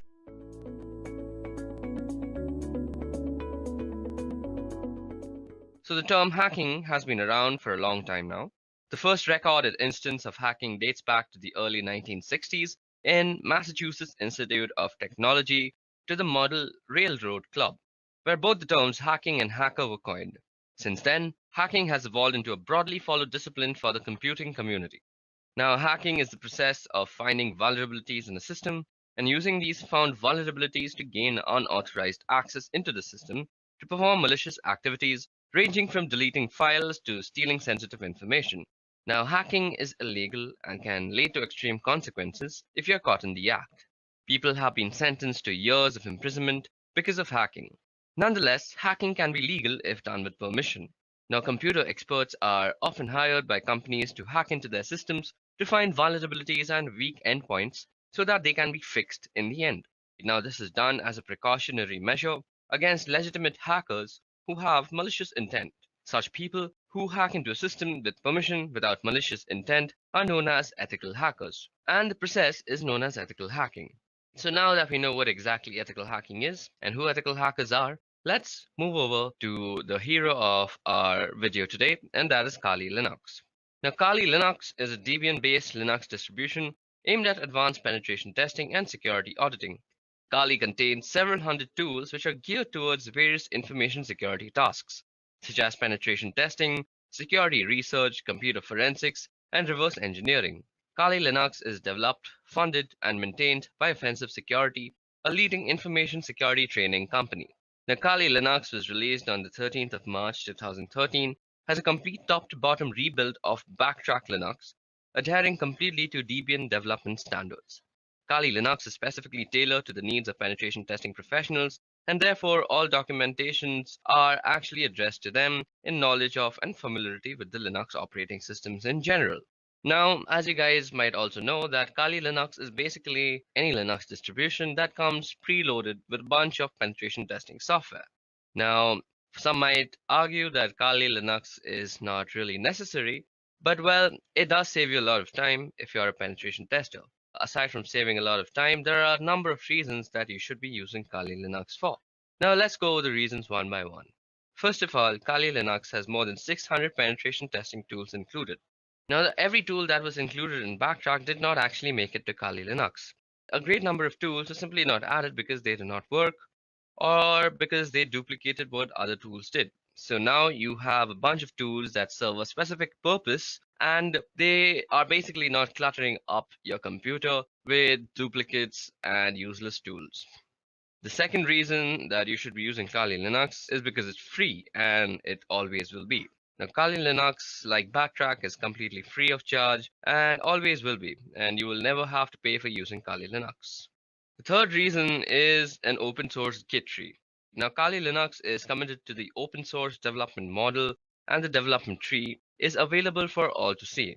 All the source code which goes into Kali Linux is available for anyone who wants to tweak or rebuild packages to suit their specific needs. Then, another reason for using Kali Linux is a wide-ranging wireless device support.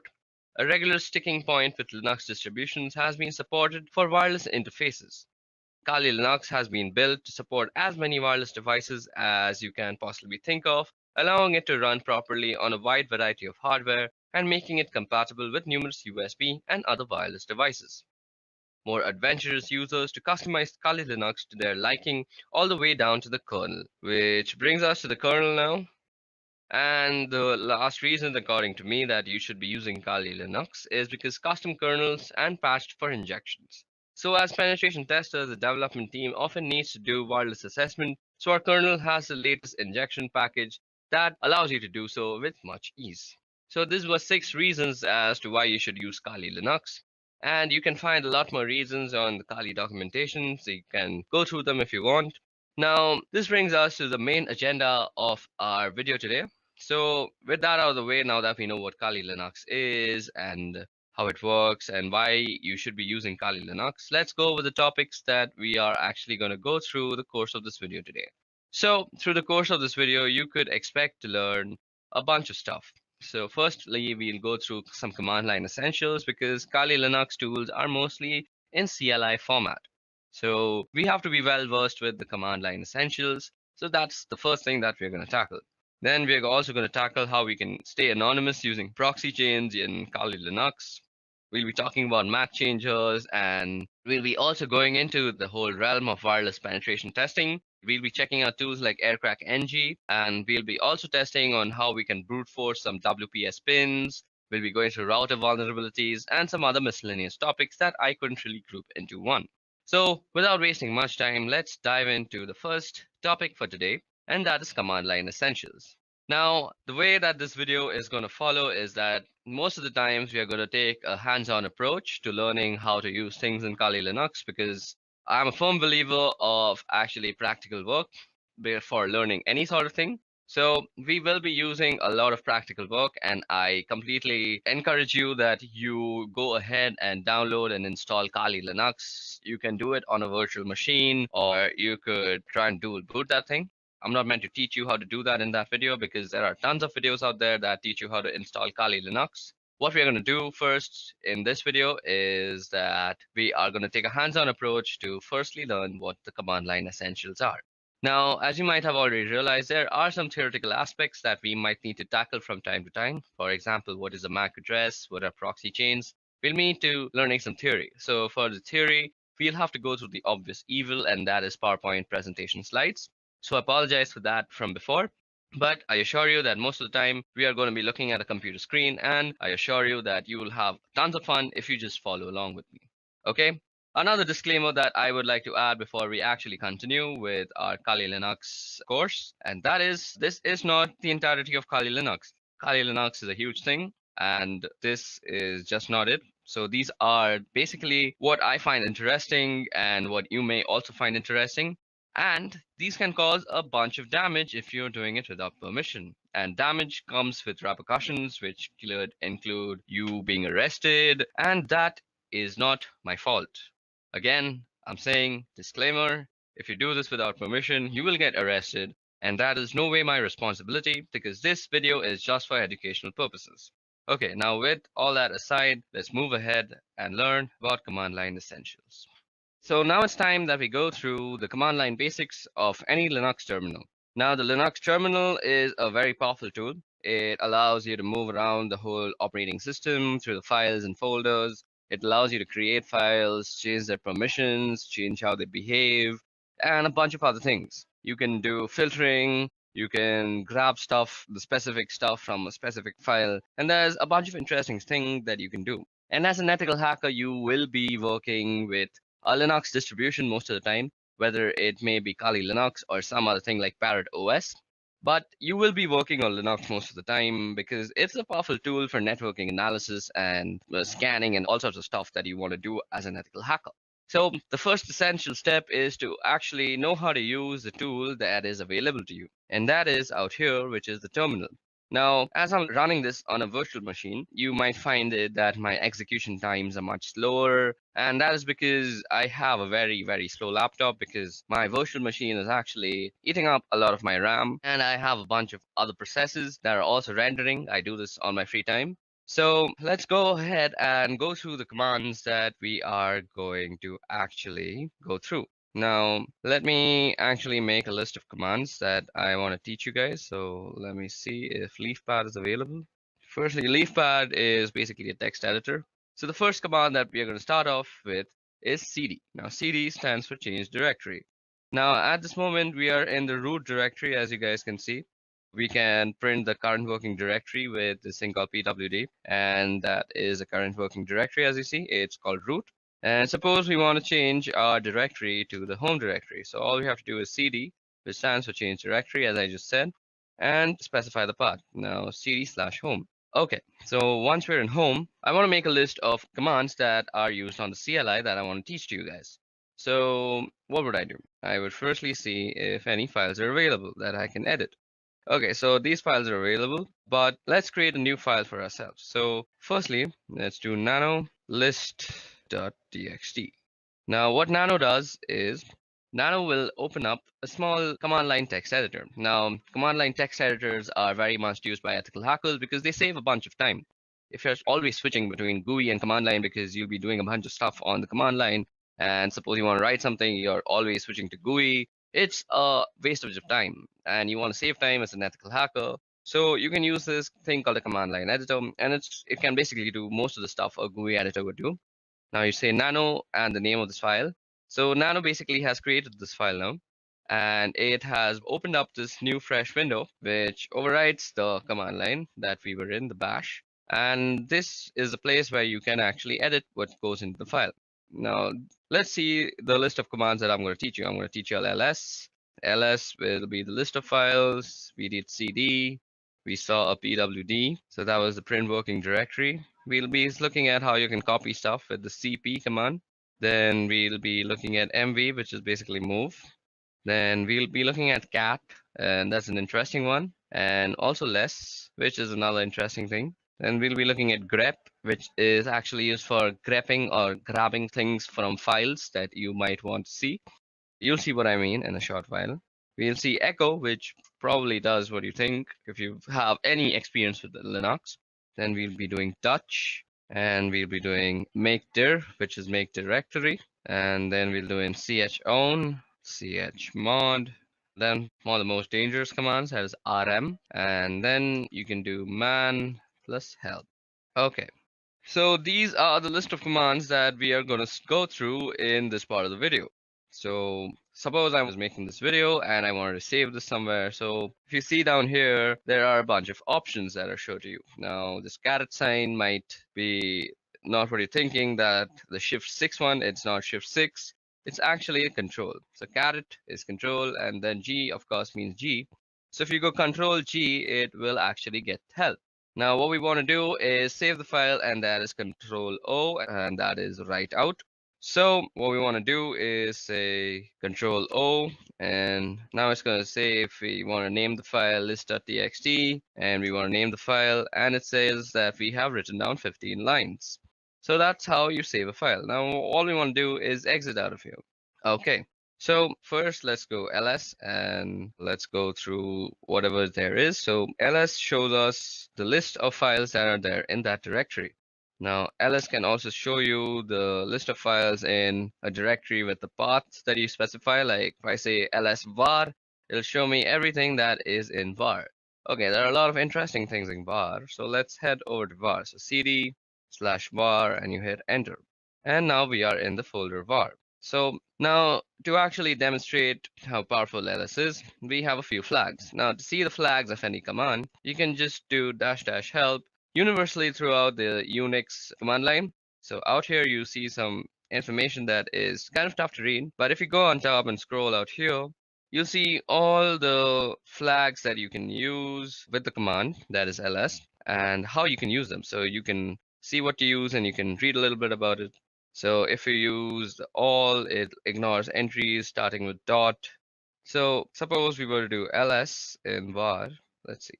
So it shows us like this. Now, if we do lsl, it'll show a long list with more information. So these are the permissions that you see out here.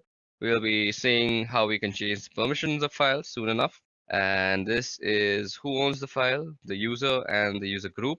This is the file number, I guess. I'm not sure. This is when they were created. The name of the file. This is the time when the file was created, I guess. Okay, so that's how you get very detailed information about all the files. Now, there's another thing you might want to use with ls, and that is the a tag. So you can go lsa, and it will show you all the hidden files also. So now you see some 2 files that were not shown out here. Our file list begins from backup, but when we do -la, we see 2 more files, that is dot and dot dot. So let's see if we can move into that, cd dot.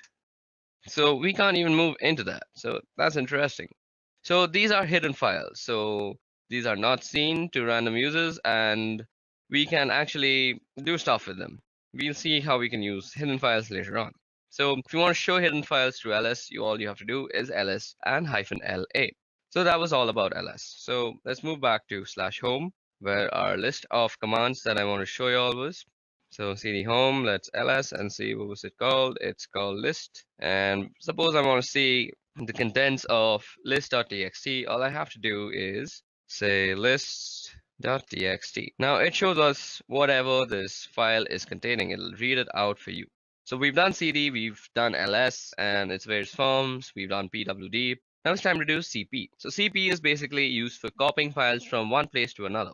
So suppose I want to copy this address file that is there into some other directory, let's say var. So all I would have to do is cp name.txt, and then you specify which location you want to actually copy it to. So cd/var. So this is where I want to copy my file to, and you hit enter and it's copied. But that was a very small file. Now we can actually check if it was copied before I move on and pour some more knowledge into you. So let's go into var. So cd/var, hit enter, and you're in var again, and you see ls, and now you see a name.txt. So let's remove name.txt from here because I want to copy it again and show you all a difference between a flag that I'm going to use right now. So the hyphen and letters that you use are called flags technically in the Linux terminology. So let's go back to home. Now, instead of the name of the file and moving back to home just like I did, you can type out the complete name of the file out here. So you could have gone cd/home/name.txt and copy it to /var. But this time what we're going to do is we're going to use a -v, which is basically used for a verbose output of whatever you're doing. So most of the commands that we're going to using will have a -v with them. So let's see how this actually affects the output. So what we're going to do is we want to copy, so cp and verbose, and we want to copy the file name.txt, and we want to copy it to the folder called var, right? So now you'll see that it will give us what is being moved, rather, that is name.txt, and where it is being moved to. So this is a very good way of knowing what is actually happening, because if you do it without the verbose part, and suppose name.txt was just a 20 GB file, and you just don't know if it has finished or not. So if it's a 20 GB file, it'll continuously update you on where what is being copied. So basically, all you have to do is type -v if you want to know where your file is being copied on the exact path. Okay, so that was about how you can copy files from here and there. Now, what was the next command that we want to see? So cat. So let me just go and see the next command that is there. So list.txt. So after cat, I want to show less. Okay, so we've done CP. We also have to do MV. Now, as you guys can see, that CP is basically a copy. Copy is, as you would expect, it leaves a copy of the file that in the original directory while also maintaining a copy in the directory that you specified. But if you wanted to move the file completely, all you would have to do is use the command mv. So mv is for moving the file. Now let's see what all goes with mv.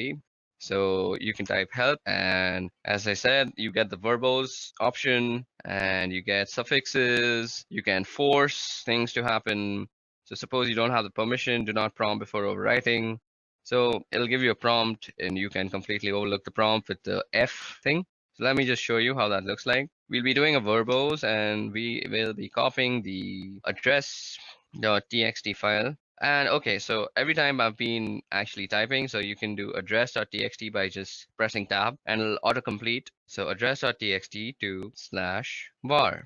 Now it'll show you that it is actually renamed address.txt to var address.txt. Now, if you go and do ls out here, you will see that address.txt is not actually here, but if we were to move to var, so cd/var. Okay, I've also been typing out commands that I've been previously using, and you can simply toggle through all the commands that you've used by the up and down keys. So ls, mv, mvv help, cat list. I did cd home, and now I have to go through all this just to prove a point. So cd var, we want to change there. Now we're in the variable folder, and we also want to see what we have out here. So address should be out here, and ls. And as you guys can see, address.txt is the first file that has come up. And it is basically the same file, and I can prove that to you by just catting the file, and there's address.txt. And you see that is some random address for some random person. Okay, now let's quickly clear out our file, our window. You can do that with the Control L, or you can just type out clear. Now, what we want to do is move back to home. So yeah, cd home.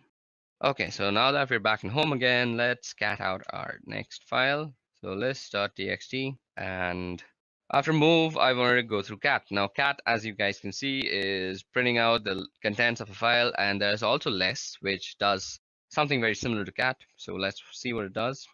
So if you go less and do list.txt, you actually see the contents of the file in a completely new window, which overlays on the previous window. And this is a very neat way to actually see the contents of a file, which is through less if you want to keep your main command line interface not so cluttered, which cat clutters it completely. So if you want to get out of this place, this less place, and all you have to do is press Q, and Q gets you back. And as you see, nothing was printed out on our main interface. So this is a very cool way to actually keep your command line interface neat and tidy when you're doing work. Okay, so grep. So grep is used for actually filtering out stuff from a file. So suppose we want to see whether a command has some verbose option to it or not. So now I know that mv has a verbose command, but suppose I didn't know that. So mv -- help. Then you use the pipe sign. So what the pipe sign means is you have to take this command, the first command, and then you pipeline it through the second command. And you want to see grep -v if that exists. Okay, so let's see grep verbose. Yep, so a verbose exists, and that is -v, and that's -verbose. So explaining what is being done. So what happened out here is basically we took this first command and then we filter it, and filtering is done through the piping. So basically think about you're taking some information and pipelining it through something else, which funnels it out of this command, which is grep. So you can use mv/help in conjunction with a bunch of other commands, just not grep. And I'll leave the creativity up to you. So grep is basically used for getting what you want from a file, and grep is used very, very much throughout this course of this video, through this Kali Linux tutorial that you're going to be watching. So that is a very easy way to see if you have a particular option, or let me do something else also. So cd/var. Now we're in the var folder, and let's ls. We actually have name.txt. Now let's also go into backup. So cd b and tab, and that brings us the backup folder, and we're now in the backup folder. Let's do an ls out here. Okay, so we have a bunch of files. Okay, we have some password.back. Now see, if you have cat and you go password.back, you can see the entire thing. Now, what if you didn't want this entirety of it, or if you wanted something in particular? You want to be very neat. So you can do that same command. You can pipeline it, and you can say grep, and you want everything with no login. So we can see that there are a bunch of things that say no login, and we only want those. And these are all the things that say no login in them. And it's a much lesser list, and it gives us a very particular list that you are looking for. So that is how you use grep. So now let's head back to home. Okay, I typed that wrong. And again, let's see what the next command is. So now let's start txt. So we've done grep. We now have to do echo. Echo and then touch. Okay, let's go back. Q. We press Q and we get out of there. So what did I have to teach again? I'm such a dummy. We have to do echo. Okay, so what is echo used for? So suppose you were to say echo and open quote hello world. It would basically do what command says, and that is echo whatever you say. Now it'll say echo hello world, and that will basically echo whatever you typed out in the quotations, that is hello world, spelled very wrong. Okay, now suppose you want to actually put this into a file. So you could do echo hello world, let's spell it properly this time, and you want to insert it into a file. We had a phone number, I guess, phone number.txt, yep, and we can echo it into that thing. Now that was done.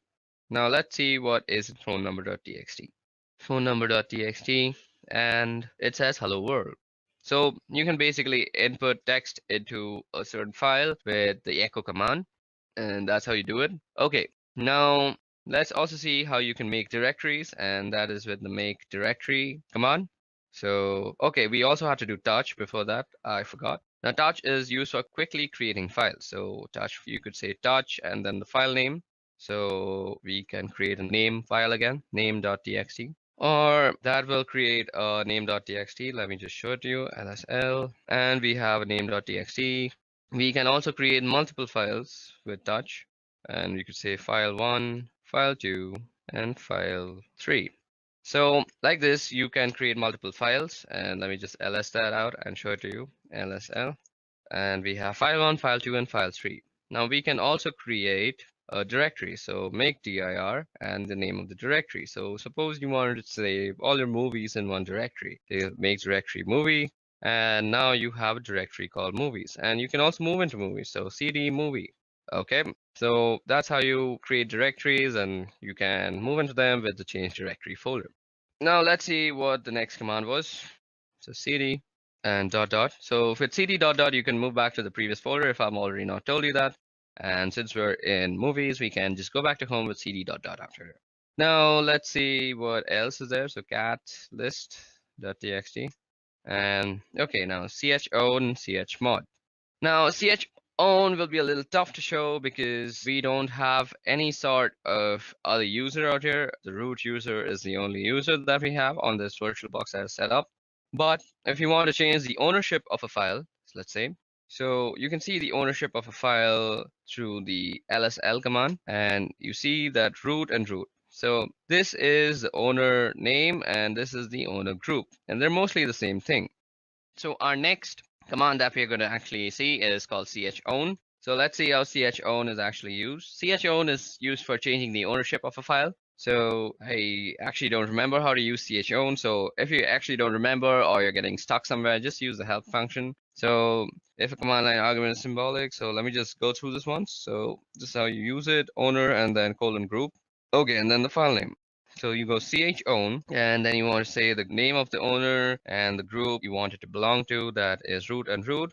And then you specify the name of the file. So suppose I want to change file 1. Now it already belongs to root and root, so it doesn't really matter because I don't have any other username to actually change the ownership to. So this is how you would normally change ownership. So let me just show you where you can see the ownership, and that is ls-l. And out here, the root and root you see on file 1 is basically this is the owner and this is the owner group. They're normally the same thing and the same name, but if you had some different owner like a guest, you could change it by actually using the chown method, the command. Methods are different things. I always get confused because of the programming. Okay, now the next command that is left is called chmod. To actually show you how chmod works, let me show you an interesting file. So suppose, let me just do this once. Okay, now echo. What we want to echo is, let's echo hello world. And let's put that in quotation, and we want to put this in test. Now, once we've done that, let's ls, and we see that we have a test file out here. And we want to move test to test.sh. So test.sh is the executable file that is used in bash scripting. So we move test to test.sh, and the way you actually execute bash files on your command line is with the dot and the slash. So you say dot slash, and if I press T and I press tab, you see that there is no options that's coming up. That is because test.sh is not an executable file.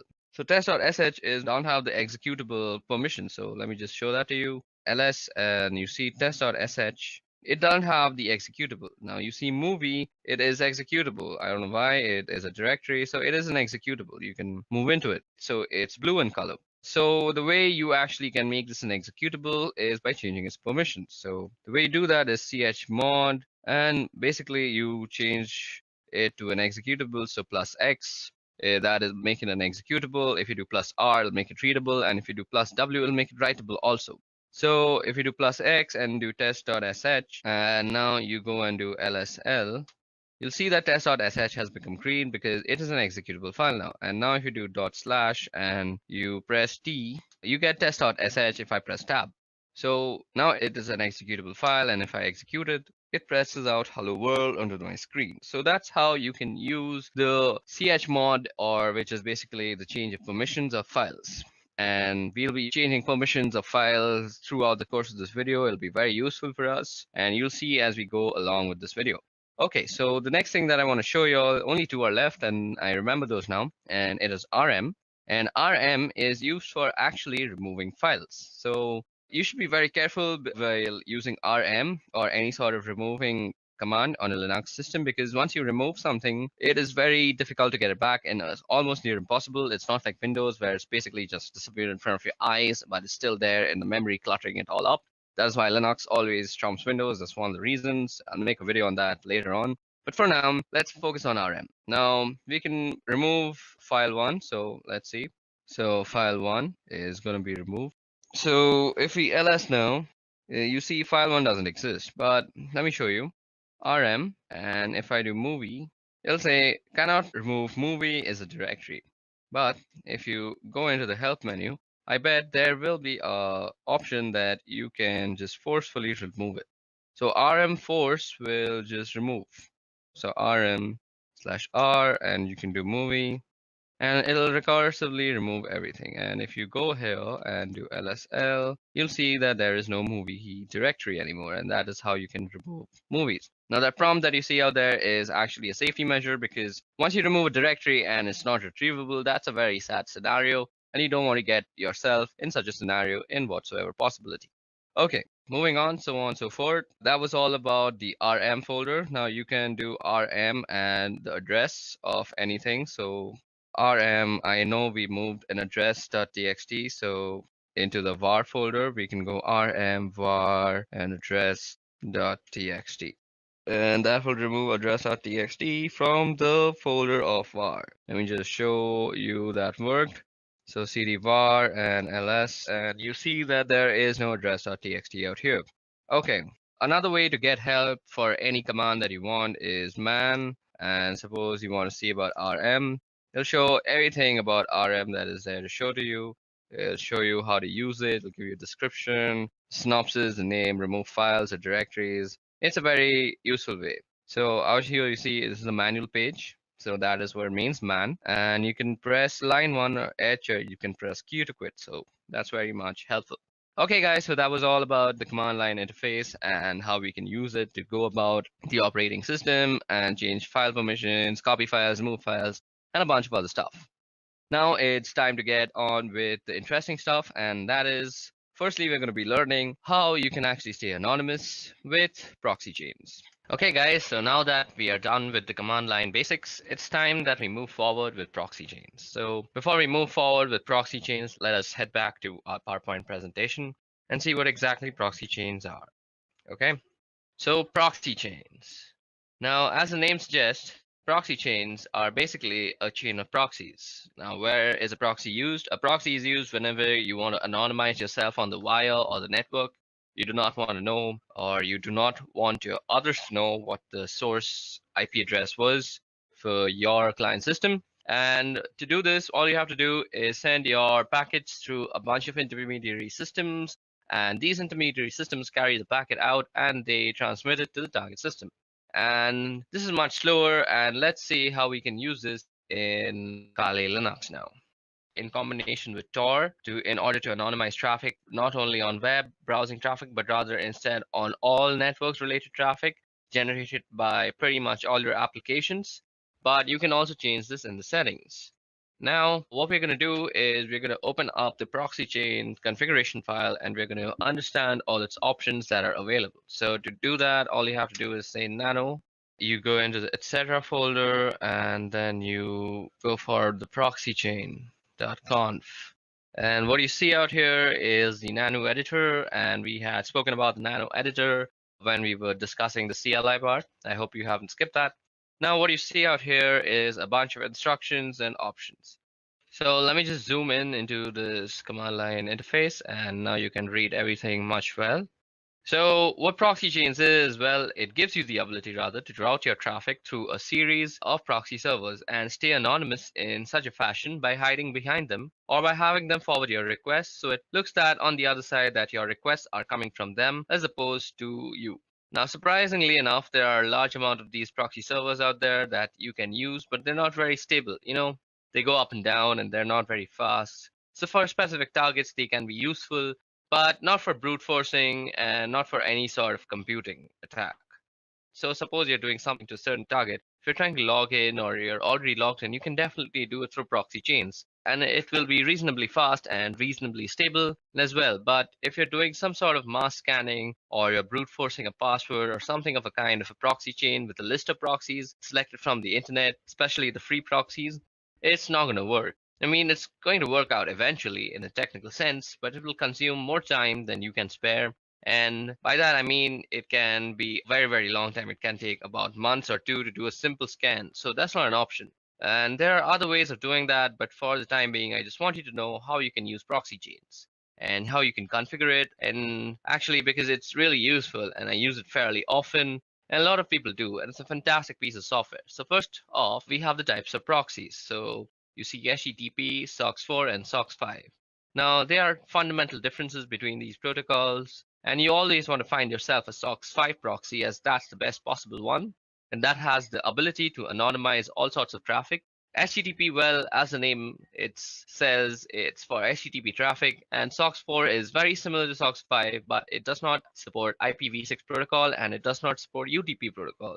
So this can be SOCKS4 and can be rather problematic, and you always want to make sure that you're using SOCKS5 wherever and however. Anyway, down below you have these other options, which we will go over. So basically, how you enable these options is that you don't need to type some complex lines of code or anything of any kind. Basically, all you have to do is just delete the hash out here. Let me just show you. So suppose we wanted to actually activate dynamic chains option. So all we have to do is delete the hash. But let's put in the hash right now. So after you delete the hash, all you have to do is save the file and the option is enabled. This hash presents a commented outline, meaning that the system reading this will ignore if there is a hash, and if there isn't a hash, it will take it into consideration and interpret it accordingly. Anyway, what we have here are statements which allow us to specify how we want our traffic to be routed. So first off, we have dynamic chain. Now, dynamic chain is a sum and is an option which you will find people using the most. It is most commonly used option and a preferable one too at that. And honestly, I think it's the best one out there, primarily because it's the most stable one. And here's why. Now, suppose you have ABCD proxies. So those are some servers with IP addresses, with open ports. And if you have a strict chain policy, which is enabled on this computer right now, as you see, if you have a strict chain policy, we can only be able to access any site on the internet in general by going through ABCD. So you have to go through all of them, and you have to go through them in that specific order, that is ABCD. And that's not always a good thing. I mean, if you're paying for 5 proxies, that's not a problem because they will always be operational and they will always be up. And why not? That's not a bad idea or an option. But there are, however, people who use proxies for free and they don't tend to pay for them. Why would you pay for like 5 proxies for a simple scan or something of that kind? They're not free and they cost money and they're rather expensive also. But still, I mean, the act of paying itself identifies you and kind of diminishes the amount of anonymity you have on the internet. So some complex payment methods can still be used to actually anonymize yourself, but it's fairly simpler to just use a dynamic chain. So firstly, we're going to go ahead and uncomment the dynamic chain option, and we're going to comment out the strict chain option. So strict chain will no longer be used, and I will be using dynamic chains. And one more thing to note here is that if you want to use proxy chains in combination with Tor, if you want to route all your traffic through the Tor network, not just web traffic, you must be enabling dynamic chains. I mean, there's a chance that it will work with strict chains, but due to the instant instability of Tor nodes, it is highly unlikely you will need dynamic chains, and that is why I'm using them. Anyway, if you're using dynamic chains, just give you the ability to go from ABCD to your desired destination by not having to adhere to any order. So let's say C is down and you would go a BD and it would work with no problems. Even if B was down, you would go to a D and you would go and still reach the destination. So as long as one single proxy is functional, it's going to work and you don't require any specific order to do it down below. Now down below you have some other options too. So first is random chains. Now random chains in effect are basically the same thing as resetting your service. I mean, if you're resetting your Tor, you will be now assigned a new IP address. I mean, Tor assigns you a new IP address every 10 minutes or so. Anyway, with the random chain, you can specify a list of IPs, and then you can tell your computer, okay, I want you to try and I want you to connect to this point. And every time you connect, every time you transmit a packet, I want you to use a different proxy. And we can do that as well. And that's one of the options definitely. And you can say, okay, use this is phone 5 times and then change to another one or some kind of like that. There are a lot of options to specify there, primarily the chain length. Anyway, down below there's quiet mode. You don't really need that. Then that's proxy DNS request no leak from DNS data. This is very important. You cannot have any DNS leak. And let me explain to you what DNS leaks are. And even though somebody cannot get your particular IP address, they can get the IP address of the DNS server that you are using. And that DNS servers do is resolve the main domain to the IP address and vice versa. So for example, if you typed in youtube.com, the DNS server of your local ISP provider will resolve that into some sort of IP address that YouTube has, and it will make a request. No problem. And you do not want that happening because your local DNS server will be discovered, and that is information that can be used in order to figure out your personal IP address. And when that is done, your physical location is pretty much compromised, and that's a no-go. And you definitely need proxy DNS here. It might slow you down a bit, but without that, you're practically not anonymous, and it's just a matter of time before somebody finds you. Now, if you go down below, we have some other options here, but we're not really interested in them at the moment. What we here are for the formats for entering proxies, and I'm going to leave it at that. So what you see out here is first the type of the proxy, that is SOX5, then the IP address, then the port number, and then 2 words, that is Llama secret and then juice to hidden. Okay, so now what you see out here, as I just said, is how you would actually write down your proxy chains. And now, as I had already also said, you always want to be using SOX5 and you don't want to be using HTTP because they're not really that safe. And SOX5 doesn't support a lot of options anyway. And this is the IP address of the proxy server that we will enter a few of them manually later on. And this here is the port number that you see on which the proxy server is listening.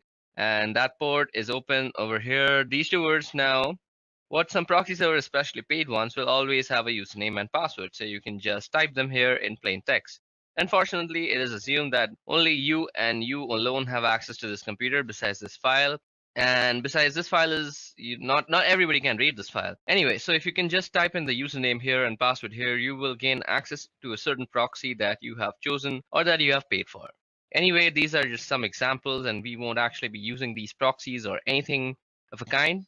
We need to go down below here.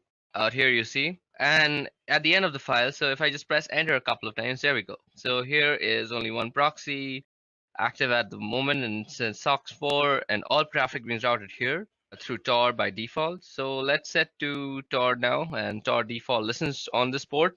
So this 9050 port is where Tor listens on. Now, what we want to do is we want to add a SOX5 proxy address. So what you want to do is just type in SOX5 and the same IP address, SOX5, and you want to be keeping the spacing correct, just use tab. So 127.0.0.1, and then you want to specify the port number also, so 9050. So what you see out here, the 127.0.0.1, this is the loopback address of your computer. So this is for inter-device communication, and if you ping this address in, if you're pinging yourself basically, and usually people ping this address in order to make sure that the IP protocol is set up correctly, even though they don't have internet connectivity. So let's just type in 1.27.0.0.1 and the same port number and 9050. So now we have to press Control O to save our file, and we're going to save under the same name, and we wrote 65 lines of codes down, and that's written. And now you have to press Control X and you exit out. So let's press Control L and clear out our screen. Now we just edited our proxy chains configuration in a very neat environment. So to go ahead and type in our service door status, so we want to check the status of our Tor service. So service Tor status. So Tor service could not be found. So do we have the Tor service installed? Okay, so Tor service is not installed. Just give me a little moment. I'll quickly install it. Okay, so now that we have set up our proxy chains configuration file and we have put in a SOC5 proxy chain, giving it the Tor service. Now what we need to do first is start up our Tor service. Now to actually check if Tor is running or not, or if the Tor service is running or not, let me just clear that out. We need to go service Tor status. And you see it says it's inactive. So what you have to do is say service Tor start, and that will start the Tor service. It might take some time depending on the system that you're using, and voila, there it has started it for me. Now, what you have to do to actually use proxy chains before you go to any website. So all you have to do is say proxy chains, then you specify the browser that you're using. So we're going to be using Firefox, and you could say something like www.duckduck.com. So now here you will see how your thing is being transmitted to duckduckgo.com. When I say thing, I mean your packets and your requests. I'm sorry for my vocabulary. So now your packets are going to be directed through a bunch of IP addresses, but we haven't actually put a bunch. We just have put the loopback for the Tor network. So we will let Tor do the rest of the things for us. Okay, so depending on your system, this might take a little bit of time to actually open up. Okay, so let's go ahead and see what's actually happening on the terminal while this thing is loading up. Okay, as you can see, it's going through a bunch of proxies out here, and some are denying it and some are saying it's okay. So as you guys can see, most of the time you might get denied and it'll be a lesser number of okays, and that is exactly what we're looking for. Because primarily we have gone a great extent for the anonymity, and what you want to do is stay like that. So this is basically how you use proxy chains. Now, if this computer just decides to open up duckduckgo.com on Mozilla, I could actually show you some interesting stuff, but it seems my computer has kind of given up on actually opening DuckDuckGo. It's still waiting for DuckDuckGo's actually confirmation, but that's about it. So this is how you can actually configure proxy chains. I'm really sorry that my computer isn't working right now so well, and nothing is actually opening on Mozilla. It's mostly because my RAM is overloaded. I think I should go ahead and get myself a new RAM. But for now, let me just also say that we can put some custom proxy lists, and instead of just saying, let me just go ahead and open up that file again. As you guys can see out here, I'm going to end this right now because my computer can't really take all this pressure. See, it's lagging so hard. Okay, let me just quit out of that and let me just open up a new one. Now, as I had said that you can put up some custom proxy lists. Not really going to do that, but let me just show you how you can do that. You go nano and you go etc and proxy. So you basically have to go into the proxy chain. Okay, so I think I have to put this again. Yeah, now if you just go in and edit out here, all you have to do is set up dynamic chains, and you can go online and search for free proxy lists, and that'll give you everything with the port number to the IP address. Let me just show it to you.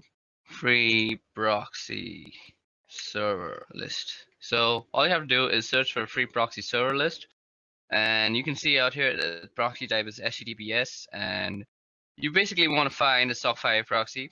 To find SOC5 proxies, just add that into your keyword. And once you find those proxy addresses, all you have to do is take down this IP address and followed by the port number, and you go ahead and just put it down in this configuration file. And then you hit Control O and you just save it, and then you just go back.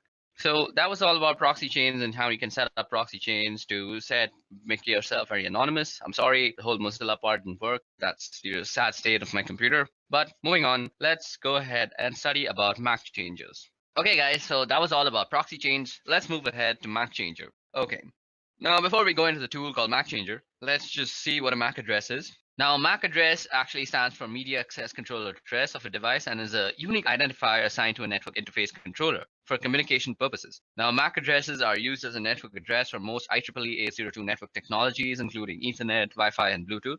Now, in this context, MAC addresses are used in the medium access control protocol sublayer, and as typically represented as MAC addresses are not recognizable as 6 groups of 2 hexadecimal digits each. Now, these are separated by a colon, and the first 3 hexadecimals are actually the organizationally unique identifier, so they actually represent your vendor, and the next 3 hexadecimals actually represent your network card uniquely. Okay, so when you are actually on a network, you are recognized on something called an ARP table. Let me just show you the ARP table, how you can see it. Let's go in. So the password is root.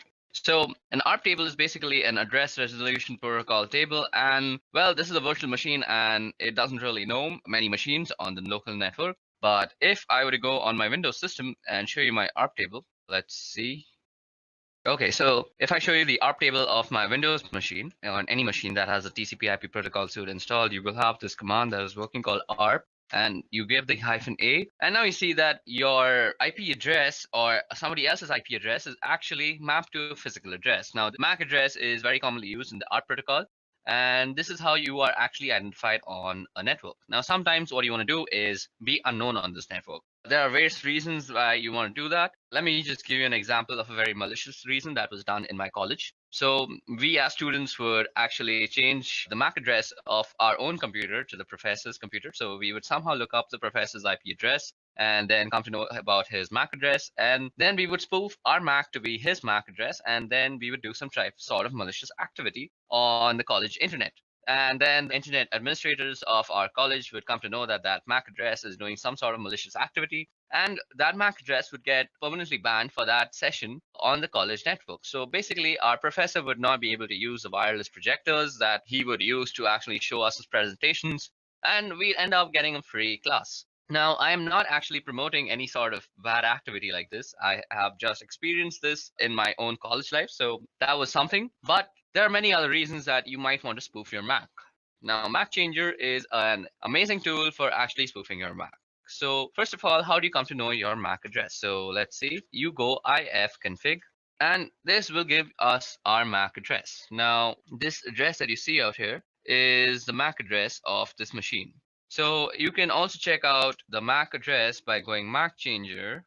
Then let's type in the help options, and this will show us how to get the MAC address. So if you see there's a show flag, so we can go MAC Changer, and you can put the S and then you put the interface. Now the interface is where it's working. So at 0 is where we are actually getting.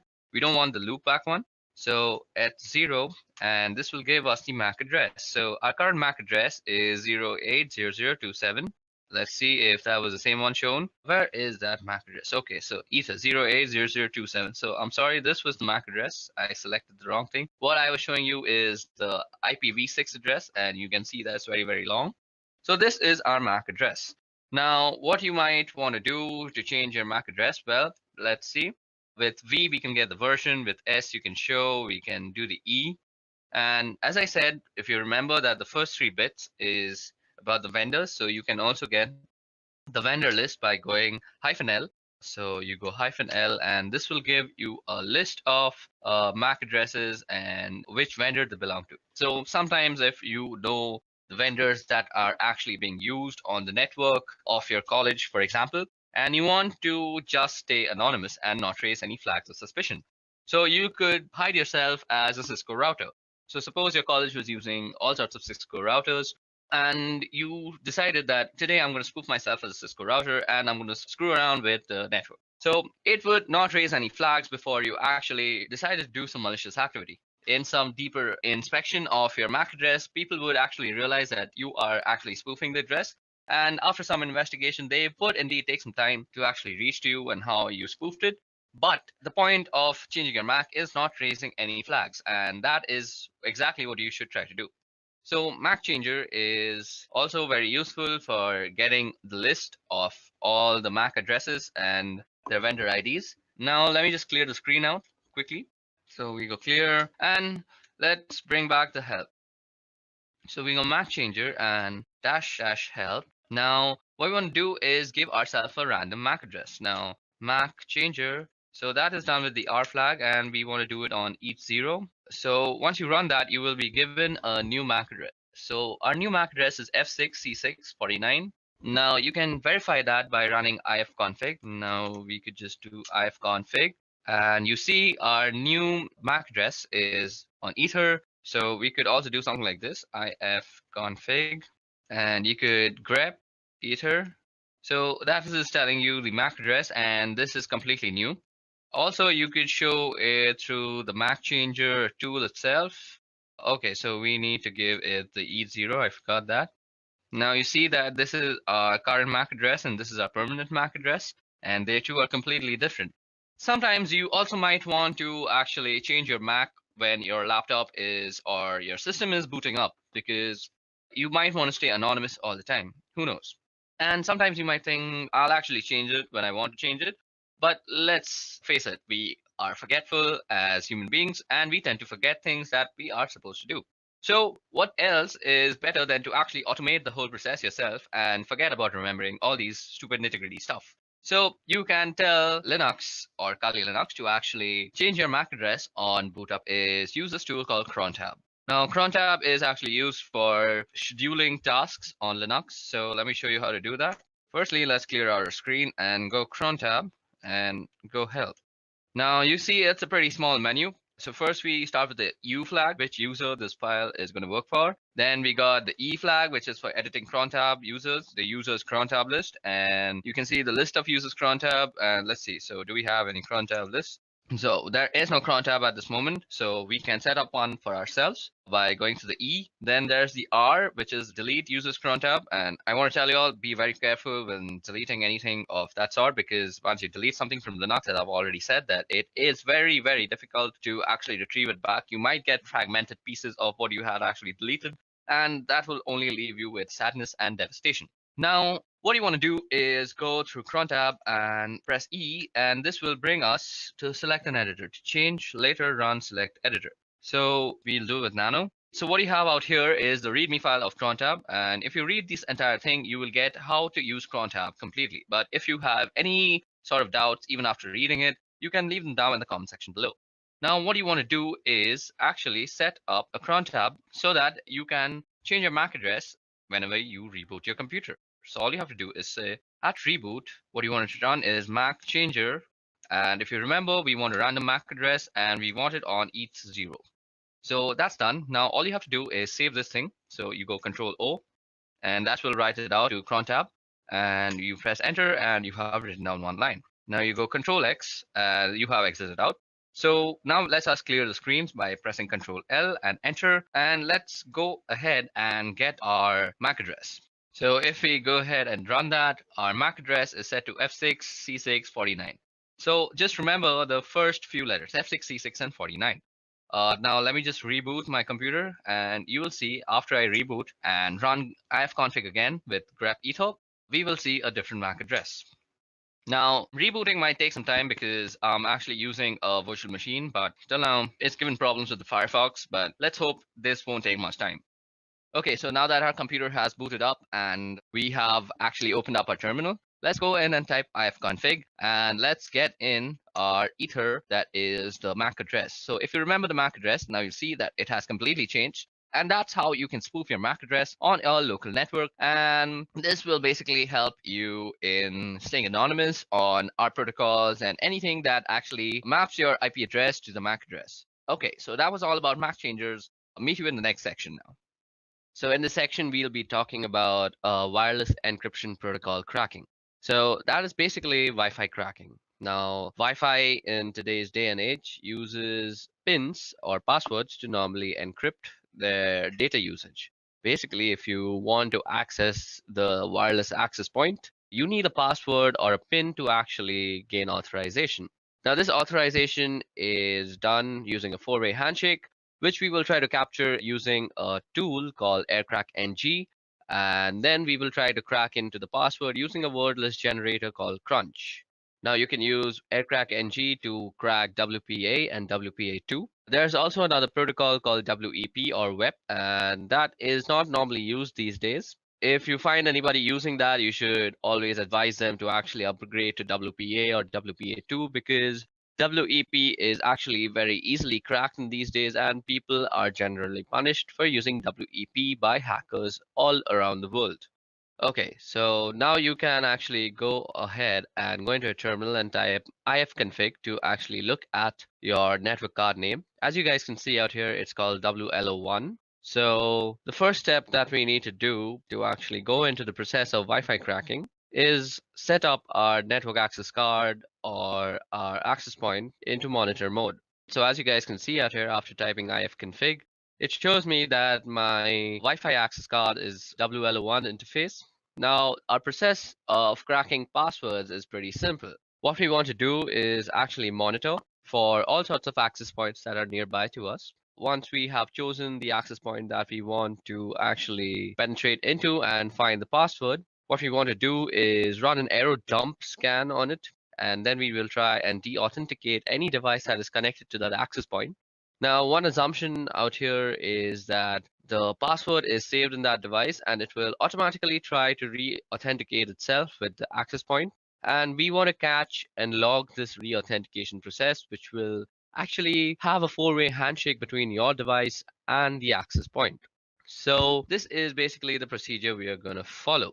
Now, another thing that you need to know before actually using this process to gain any access to any Wi-Fi is that you need to know a little bit about what the password is. Maybe it could be the length, or it could be something like a specific character at a specific place. Maybe you know a series of characters. So you just can't really guess the password out of thin air. That is not how cracking works, unless you have some unlimited potential of processing power. In that case, you can very well brute force it and just find the password. But if you are not somebody who has unlimited processing power and you're trying to use AirCrackNG, you need to know a little bit about the password. Also, before we proceed with this wireless encryption protocol cracking, what I want to say is if you want to get into somebody's Wi-Fi network or you want to actually test for vulnerabilities, it's better that you test for router vulnerabilities than actually cracking a Wi-Fi password, because you're more likely than not to find more router vulnerabilities than actually successfully crack a Wi-Fi password if you don't know anything about it. If you don't know anything about the password, just go ahead and run some vulnerability tests on the router itself, and more often than not, you will just find something you can abuse. Okay, now let's talk about the two tools that I'm going to be using. Now, these two tools, one of them is already installed on Kali Linux, but if you are not using this on Kali, you can also use this on any Linux-based system. So what you have to do is download and install aircrack-ng, which is easily installed with the command apt-get install aircrack-ng. And you also have to install this word list generator called Crunch.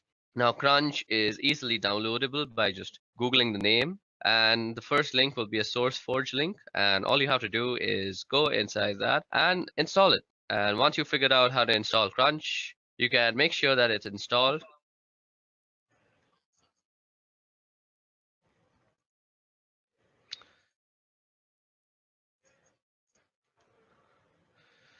Now, once you have installed both the softwares, you can check out if the manual pages are opening up. Let me just open the manual page of aircrack-ng and show you that it has been properly installed. Now, as you guys can see, the manual page of aircrack-ng opened up, and the manual page of Crunch is also opening up. So that means both of our softwares have been successfully installed on our system. Now, before we go ahead, let me just show you how Crunch actually works. So Crunch is basically a word list generator. What you would do is you try and generate a word list with given characters. So what you can see out here is I've typed in Crunch 35. So that means the minimum length is 3 and the maximum length is 5. And I've given it a series of numbers, so it will use these numbers and generate all the words that are possible from length 3 to length 5. So the way we are going to use Crunch in conjunction with aircrack is that we are going to use Crunch to generate the word list, and then we're going to pipe the word list through aircrack-ng when we are actually trying to capture and crack what we will capture in a certain log file. Now, what you want to do first is actually put your network interface card on a monitor mode. Now, you can do that by typing in ifconfig and then the interface name, which happens to be WLO1. And first, you have to put it down. So ifconfig WLO1 down. Now, to put your interface card into monitor mode, you have to type in iwconfig and you go the name of the interface and then you go mode monitor. Okay, it seems I've spelled it wrong, so let me just do it once again. So that has put our network interface card into monitor mode. And what we need to do after that is we need to start up our network interface. So all we have to do is type in ifconfig WL1 up. Now, once it is up and running, you can check by typing in ifconfig that indeed your network interface card is up and running. Don't worry, it's running in monitor mode if it's up and running. What we want to do next is pretty important to the whole process. So what we want to do now is check for some services that might still be running in the background that might hamper with our whole scanning process. So we do this by actually typing in the command airmon-ng check and then the name of the interface. So as you guys can see, nothing is exactly running right now. But if there were any process running, you would only add the command airmon-ng check, and instead of writing the interface name, all you have to do is say kill, and it will kill any processes. Now, if you see any process named the network administrator, you want to kill that process first separately, and then kill any other child processes. You may need to actually run this command a few times before all the processes are killed, and then you're good to go. Okay, so now that we have finished killing all the sub-processes, what we want to do is run an error dump scan on the network card. So that is WLO1. So for this, we go error dump -ng and then we put in the name of the interface. And this will start up a scan that will look something like this. So after you run the error dump scan on your interface, what you see out here is a result of all the access point that is found out through the monitoring mode. Now, if you see, we have a bunch of columns out here. First of all, we have the BSS ID column. Now, the BSS ID column is basically the MAC address of all the routers that are found. Now, every router obviously has a MAC address. So those are the MAC address that is tied to the router names, which is shown by the ESS ID. Then we have the PWR column, we have the beacons column, we have the data packets column. Another important column is the channel column. It's important to know which channel your router is working on. Then we can see the cipher column, the authentication. So out here, we can see the encryption that is used. So most of it is using WPA2. So what we will be cracking is basically WPA2. So from this list, what you need to recognize is basically the Wi-Fi router that you want to crack into. Now, I'm performing this particular test in my office, and I don't really have the permission to actually go in and test them for these vulnerabilities. I'm not the security analyst of here, so I don't really have the permissions to penetrate into them. So what I have done is I have run a similar test at home using my own Wi-Fi, and I will show you the results for that. But for this working example, you will see the scans that I'm running in this office. So as we intend to stay ethical, what we are going to do out here is we are going to capture whatever we find in our office for only educational purposes. But when we are doing the actual cracking step, that is the last step of this whole procedure, I'll be running it on a file that I had generated at home, as I just said, because I have permissions to do whatever I want with my own Wi-Fi and passwords. Okay, so for this example, I'm going to pick this Wi-Fi that is called Edureka Wi-Fi, and it's running on channel number 6. So what we want to pick from here is the BSS ID and the channel number. We need to remember these two things. First, the BSS ID, and second, the channel number. Now, what you want to do after that is open up a new window on your terminal and log in as root.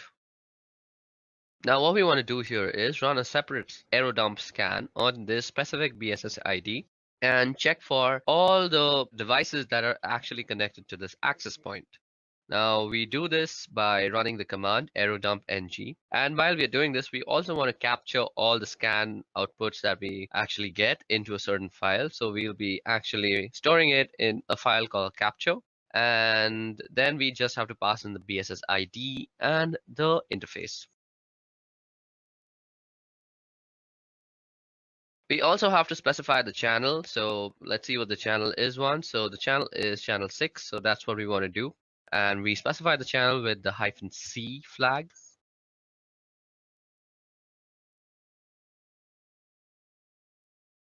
So after you have identified the MAC address, all you need to do is copy it down and place it after the BSS ID flag. Okay, so we're going to run our command out here, and we just want to say our file is going to be called test.capture. Now that our scan is up and running, all we want to do is wait till someone is actually connected to this access point. So I forgot to mention this, for this process to actually work properly, somebody needs to be connected to that access point, because what we are going to try and do is disconnect that certain device and let them reconnect and capture that log file. Okay, so it seems like nobody is actually connecting to it. So at this time, all I'm going to do is go back to our AeroDump scan that we had run on our network interface and look for some other MAC address or other access point to actually penetrate into. And let's see if something has actually connected to that. Okay, so, oh, voila. Now what you see out here is that somebody has actually connected to this access point, and his MAC address can be seen under the stations tab. Now, what we want to do is run a deauthentication broadcast message on that station and deauthenticate that guy. Now, to actually run the deauthentication process, all you have to do is go ahead and open up a new terminal window again and let the scan be running in the background. Don't close any scan at this moment. Okay, so the information that we need to remember is the BSS ID, or rather the MAC ID of the station. Now, you also want your monitoring to be running on the same channel, so that your deauthentication message is being already broadcast on the same channel. So we can do that easily by going airmon-ng and saying WL1, and you can say start on the specified channel. So what we want to be doing is running this on channel 6. Then we want to go and use the third suite of tools, that is Air Replay. Now Air Replay is used for broadcasting deauthentication messages and all sorts of stuff. Now you can see all this in the help menu also, and you can do that by typing in --help. If you go down, you see that you can send a deauthentication message using the -0 flag, and that's exactly what we're going to do. Then we say 0 again because we want to constantly send a broadcast of deauthentication, so it's looping basically, and until and unless we stop the scan, nobody will actually be able to access the Wi-Fi. So it's basically like a small DOS attack. And then we want to specify the BSS ID. Okay, so it seems like I forgot the whole A tag before the BSS ID, and that should get it working. Okay, so it seems like I have copied some wrong BSS ID, I guess. So let me just go ahead and copy that once properly. Okay, so now that we have the proper BSS ID, as you guys can see, we are running a deauthentication broadcast message on that particular network access card.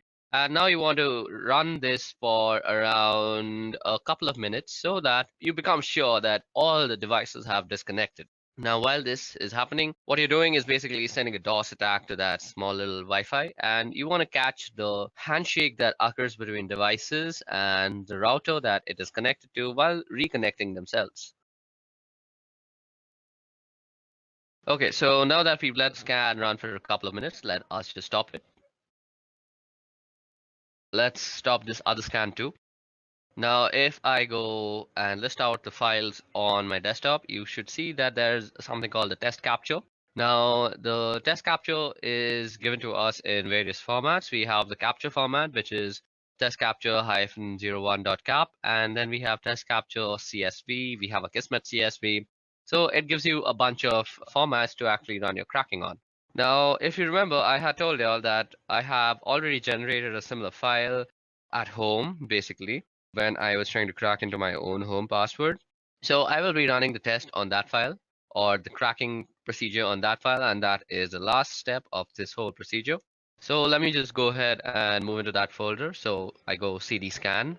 Now, as you guys can see out here, if I list down the files, you can see a capture1.cap, capture1.csv, there's a Kismet CSV, and there's a netxml. So I was not lying when I said that I have already done this at home. So we are going to run our cracking process on capture01.cap.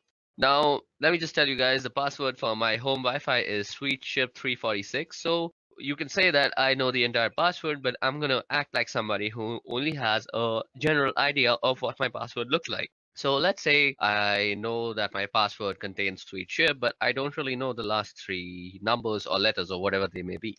Okay, so we are going to use Crunch once again to generate a list of words that might include sweet ship 346. And let me just open the Crunch manual for once.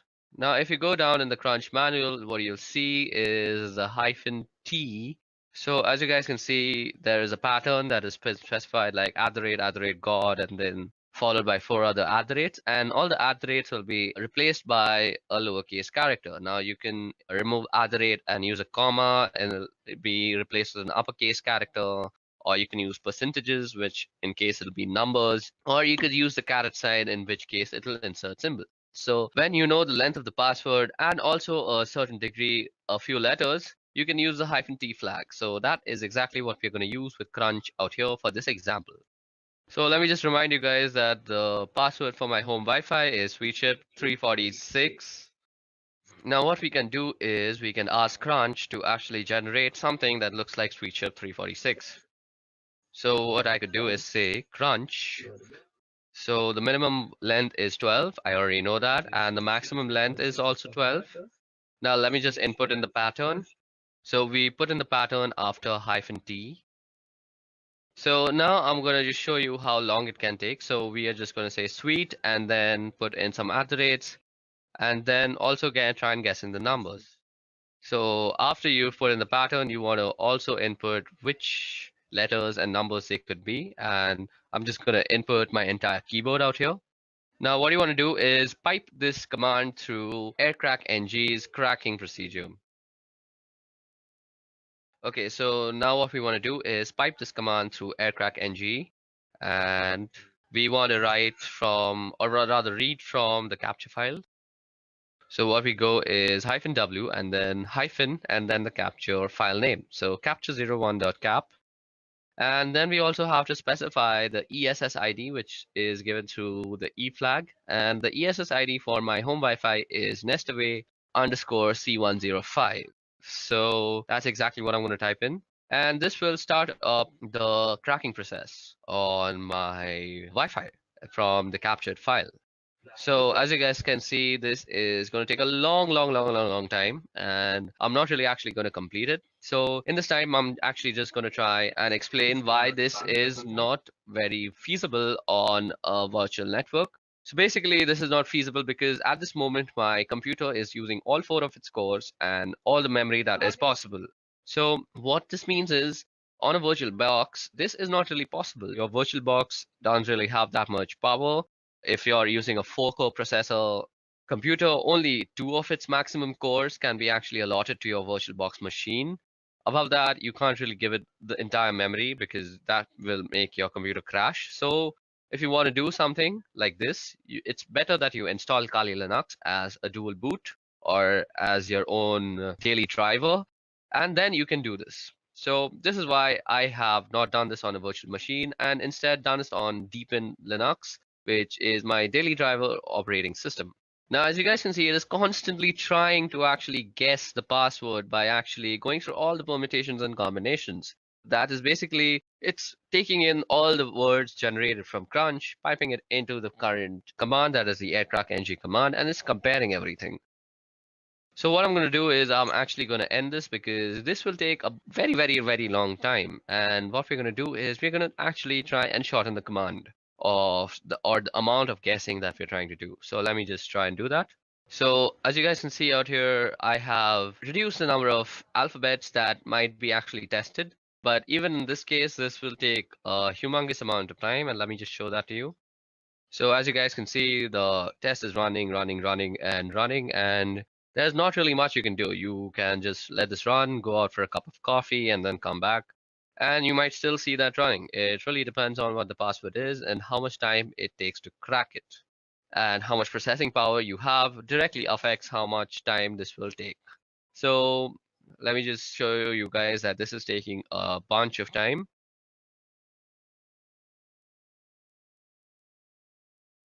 Okay, so now that I have fast forwarded a lot into the scan, you can see that I have tried almost 2127608 keys. So that's more than 1,000,000 keys. That's 2,000,000 keys that I've tried.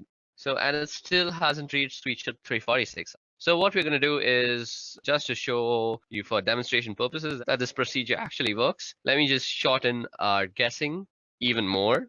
So what we want to do is this time we want to just guess the numbers. So we will modify our command accordingly. So we just put in sweet ship and let the algorithm just guess the 346 part. So we're going to remove the alphabets from the guessing scope also. And as you guys can see, the password is almost immediately guessed because only 456 keys were tested. And as you guys can see, it shows that the key was found and it's sweet ship 346. Now, let me also show you that it works with the guessing of letters, just because I don't think I've justified that letters are also guessed and not just numbers. So let me make it just guess the P part. That is sweet she, and then it should guess P and then 346. So let me just show you that. And as you guys can see, it guesses it almost immediately after just going through 15,000 keys. Okay, so that brings us to the end of this Wi-Fi cracking tutorial and also to the end of this video, which was regarding ethical hacking using Kali Linux. I hope you guys had a bunch of fun learning about MAC changes, proxy chains, and a bunch of stuff that we did, like Wi-Fi password cracking. I hope you practice these procedures and methodologies that I've taught you only for your own educational purposes and not use it to harm anybody or do anything harmful with it, because let me just tell you very seriously that you can be prosecuted by the law. So let's end this video on a good note by saying please practice this for only educational purposes. Let me just show you that. And as you guys can see, it guesses it almost immediately after just going through 15,000 keys. I hope you guys had a bunch of fun learning about MAC changes, proxy chains, and a bunch of stuff that we did, like Wi-Fi password cracking. I hope you practice these procedures and methodologies that I've taught you only for your own educational purposes and not use it to harm anybody or do anything harmful with it, because let me just tell you very seriously that you can be prosecuted by the law. So let's end this on a good note by saying please practice this for only educational purposes.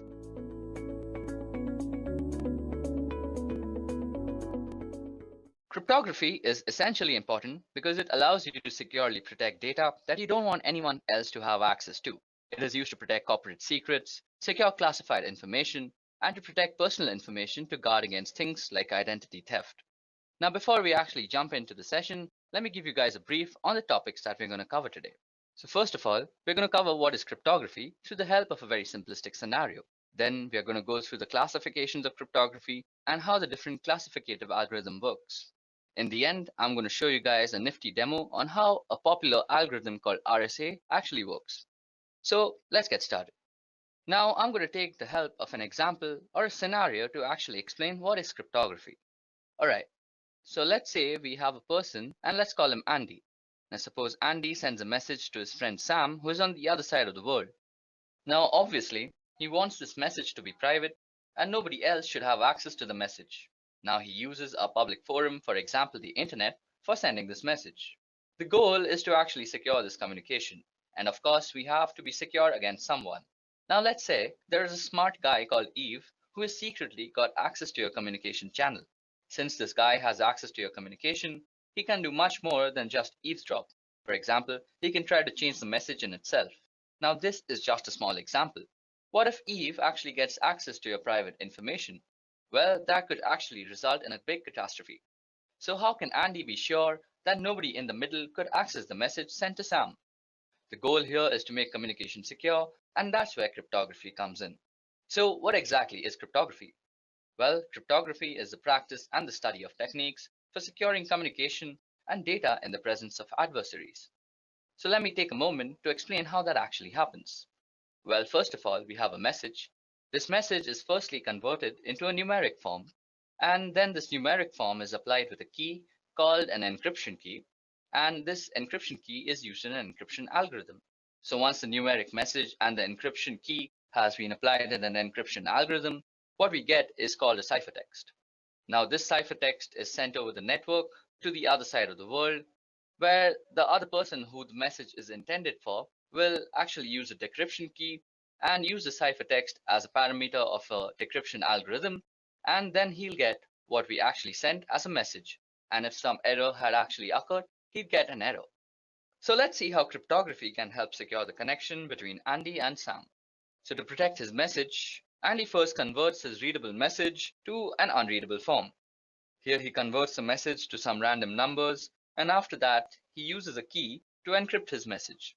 After applying this key to the numerical form of his message, he gets a new value.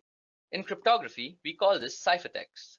So now, if Andy sends the ciphertext or encrypted message over communication channel, he won't have to worry about somebody in the middle of discovering the private message. Even if somebody manages to discover the message, he won't be able to decrypt the message without having a proper key to unlock this message. So suppose Eve here discovers the message and he somehow manages to tamper with the message and message finally reaches Sam. Sam would need a key to decrypt the message to recover the original plaintext. So using the key, he would convert a ciphertext to numerical value corresponding to the plaintext. Now after using the key for decryption, what will come out is the original plaintext message or an error. Now this error is very important. It is the way Sam knows that message sent by Andy is not the same as the message that he received. So the error in a sense tells us that Eve has tampered with the message. Now the important thing to note here is that in modern cryptography, the security of the system purely relies on keeping the encryption and decryption keys secret. Based on the type of keys and encryption algorithms, cryptography is classified under the following categories. Now cryptography is broadly classified under two categories, namely symmetric key cryptography and asymmetric key cryptography, popularly also known as public key cryptography. Now symmetric key cryptography is further classified as classical cryptography and modern cryptography. Further drilling down, classical cryptography is divided into two, which is transposition cipher and substitution cipher. On the other hand, modern cryptography is divided into stream cipher and block cipher. In the upcoming slides, I'll broadly explain all these types of cryptography. So let's start with symmetric key cryptography first. So symmetric key algorithms are algorithms for cryptography that use the same cryptographic keys for both encryption of plaintext and decryption of ciphertext. The keys may be identical, or there may be some simple transformation to go between the two keys. The keys in practice represent a shared secret between two or more parties that can be used to maintain a private information link. This requirement that both parties have access to the secret key is one of the main drawbacks of symmetric key encryption in comparison to public key encryption, also known as asymmetric key encryption. Now, symmetric key cryptography is sometimes also called secret key cryptography, and the most popular symmetric key system is the Data Encryption Standards, which also stands for DES. Next up, we're going to discuss transposition cipher. So, in cryptography, a transposition cipher is a method of encryption by which the positions held by units of plain text, which are commonly characters or groups of characters, are shifted according to a regular system, so that the ciphertext constitutes a permutation of the plain text. That is, the order of units is changed, the plain text is reordered. Now, mathematically speaking, A bijective function is used on the character's position to encrypt and an inverse function to decrypt. So as you can see that there is an example on the slide. So on the plain text side, we have a message which says meet me after the party. Now this has been carefully arranged in the encryption matrix, which has been divided into 6 rows and the columns. So next we have a key, which is basically 421635, and then we rearrange by looking at the plain text matrix, and then we get the ciphertext, which basically is some unreadable gibberish at this moment. So that's how this whole algorithm works. On the other hand, when the ciphertext is being converted into the plain text matrix is going to be referred, and it can be done very easily. Moving on, we are going to discuss substitution cipher. So substitution of single letters separately, simple substitution can be demonstrated by writing out the alphabets in some order to represent the substitution. This is termed as substitution alphabet. The cipher alphabet may be shifted or reversed, creating the Caesar and upstash cipher respectively, or scrambled in a more complex fashion, in which case it is called a mixed alphabet or deranged alphabet. Traditionally, mixed alphabets may be created by first writing out keyword, removing repeated letters in it, then writing all the remaining letters in the alphabet in the usual order. Now consider this example shown on the slide. Using the system we just discussed, the keyword zebras gives us the following alphabets from the plain text alphabet, which is A to Z. So the ciphertext alphabet is basically zebras, then followed by all the alphabets we have missed out in the zebra word. So as you guys can see, it's zebras followed by S, C, D, F, G, H, and so on. Now suppose we were to actually encrypt a message using this code. So as you guys can see on the screen, I've shown you an example, which is a message, flee at once, we are discovered, is being actually encrypted using this code. So if you guys can see out here, the F letter actually corresponds to S, and then the L letter actually corresponds to I out here. Then we actually get the ciphertext, which is SIAAZQ, using the code and the process that I just discussed. Now traditionally, the ciphertext is written out in blocks of fixed length, omitting punctuations and spaces. This is done to help avoid transmission errors to disguise the word boundaries from the plain text. Now these blocks are called groups, and sometimes a group count, that is the number of groups, is given as an additional check. Now 5-letter groups are traditional. As you guys can see that we have also divided our ciphertext into groups of 5, and this dates back to when messages were actually used to be transmitted by telegraph. Now if the length of the message happens not to be divisible by 5, it may be padded at the end with nulls, and these can be any characters that can be decrypted to obvious nonsense, so the receiver can easily spot them and discard them. Next on our list is stream cipher. So a stream cipher is a method of encrypting text to produce ciphertext in which a cryptographic key and algorithm are applied to each binary digit in a data stream 1 bit at a time. This method is not much used in modern cryptography. The main alternative method is block cipher, in which a key and algorithm are applied to block of data rather than individual bits in a stream. Okay, so now that we've spoken about block cipher, let's go and actually explain what block cipher does. A block cipher is an encryption method that applies a deterministic algorithm to the symmetric key to encrypt a block of text rather than encrypting 1 bit at a time as in stream ciphers.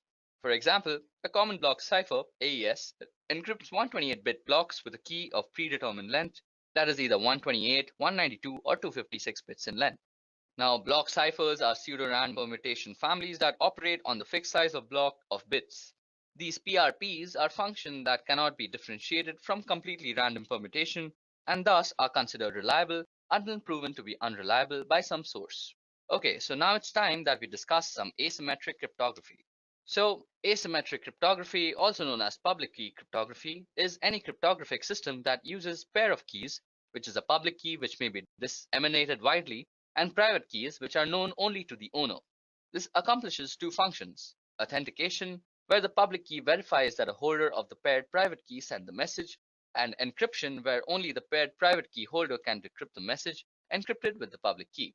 In a public key encryption system, any person can encrypt a message using the receiver's public key. That encrypted message can only be decrypted with the receiver's private key. So to be practical, the generation of public and private key pair must be computationally economical. The strength of a public key cryptographic system relies on computational efforts required to find the private key from its paired public key.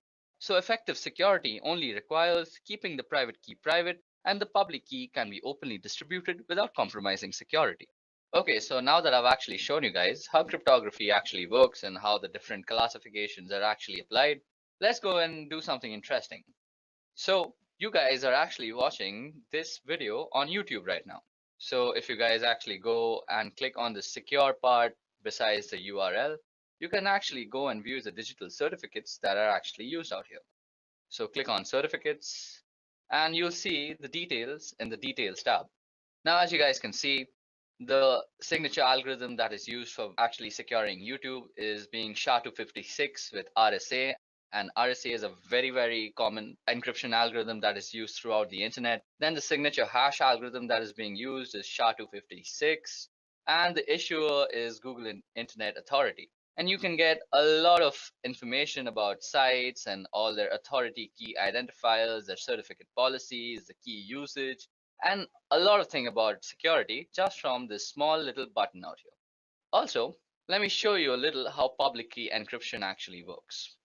So on the site, which is basically cobwebs.cs.uga.edu, you can actually demo out public key encryption.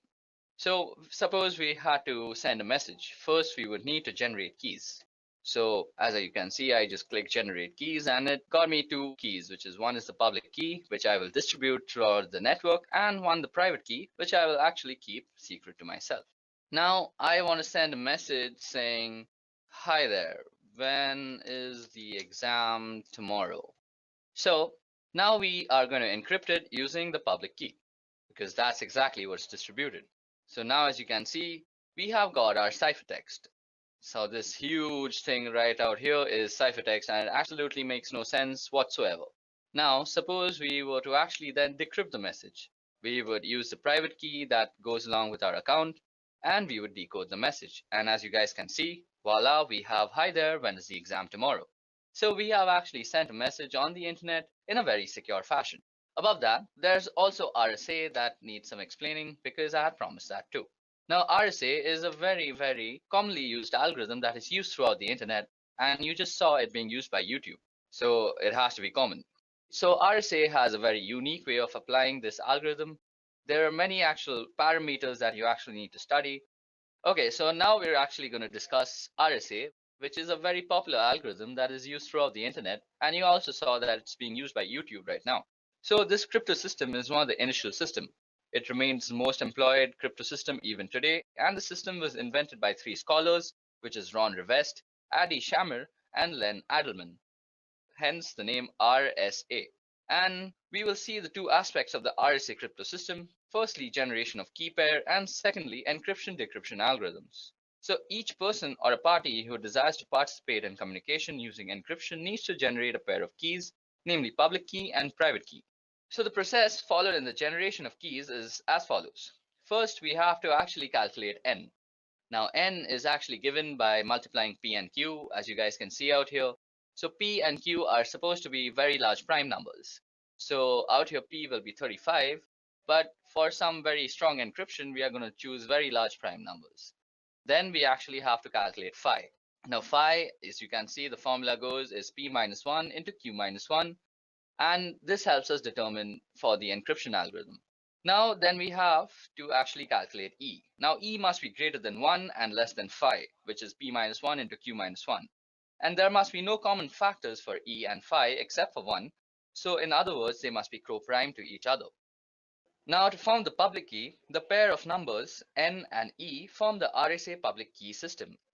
This is actually made public and is distributed throughout the network. Interestingly though, n is a part of the public key, and the difficulty in factorizing a large prime number ensures that the attacker cannot find in finite time the two primes, that is p and q, that is used to obtain n. This actually ensures the strength of RSA. Now, in the generation of the private key d is calculated from p, q, and e.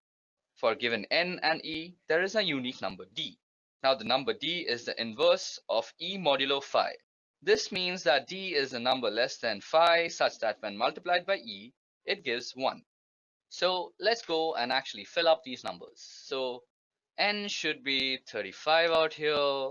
And if we generate them, we get the value of phi, which is 24, which is basically 4 into 6.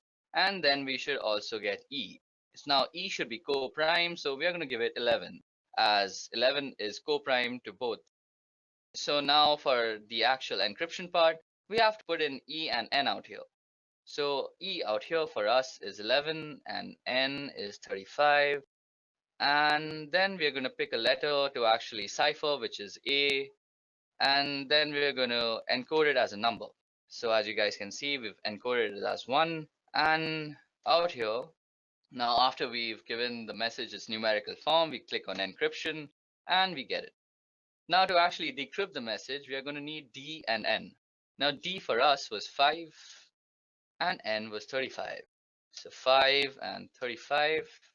And then we're going to take encrypted message from above and we're going to decrypt this message. So after you decrypt it, we have the numerical form of the plain text, and to then decode the message, just click here, decode message, and as you guys can see, we have decoded a message using RSA. So guys, that's how RSA works. I explained all the factors that we actually use in RSA, from N to 5 to E to D, and I hope you understood a part of it. If y'all are still more interested, y'all can actually research a lot on RSA. It's a very in-depth cryptographic system.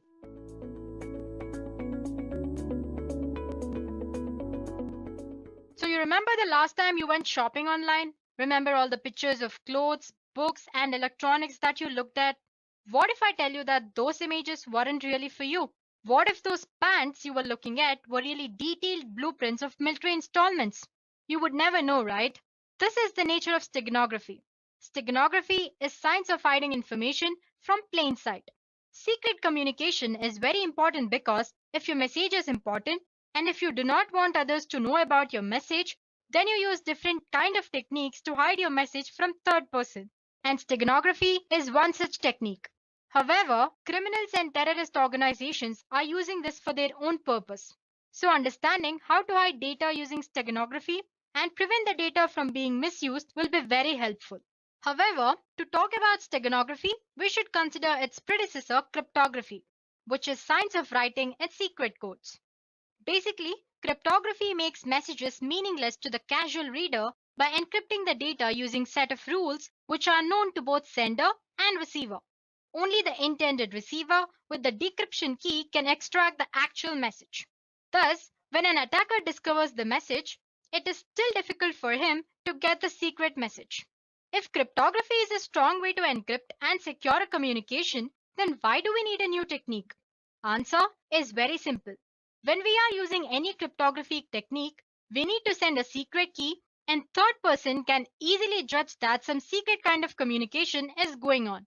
In simple terms, cryptography does not try to hide the fact that secret message is being sent. This is where steganography comes into picture. The main reason of using steganography is that you are hiding your secret message behind an ordinary file. No one will suspect the fact that a communication or some sort of secret message is being sent. People will generally think it is an ordinary file, and your secret message will go without any suspicion. Unlike cryptography, which conceals the content of a secret message, steganography conceals the very fact that message is being communicated. So if I have to define steganography, it is an ancient art of covering messages in a secret way such that only the sender and the receiver knows the presence of the message. Well, now if you're thinking steganography is a brand new method, then you are mistaken. Steganography is an ancient practice.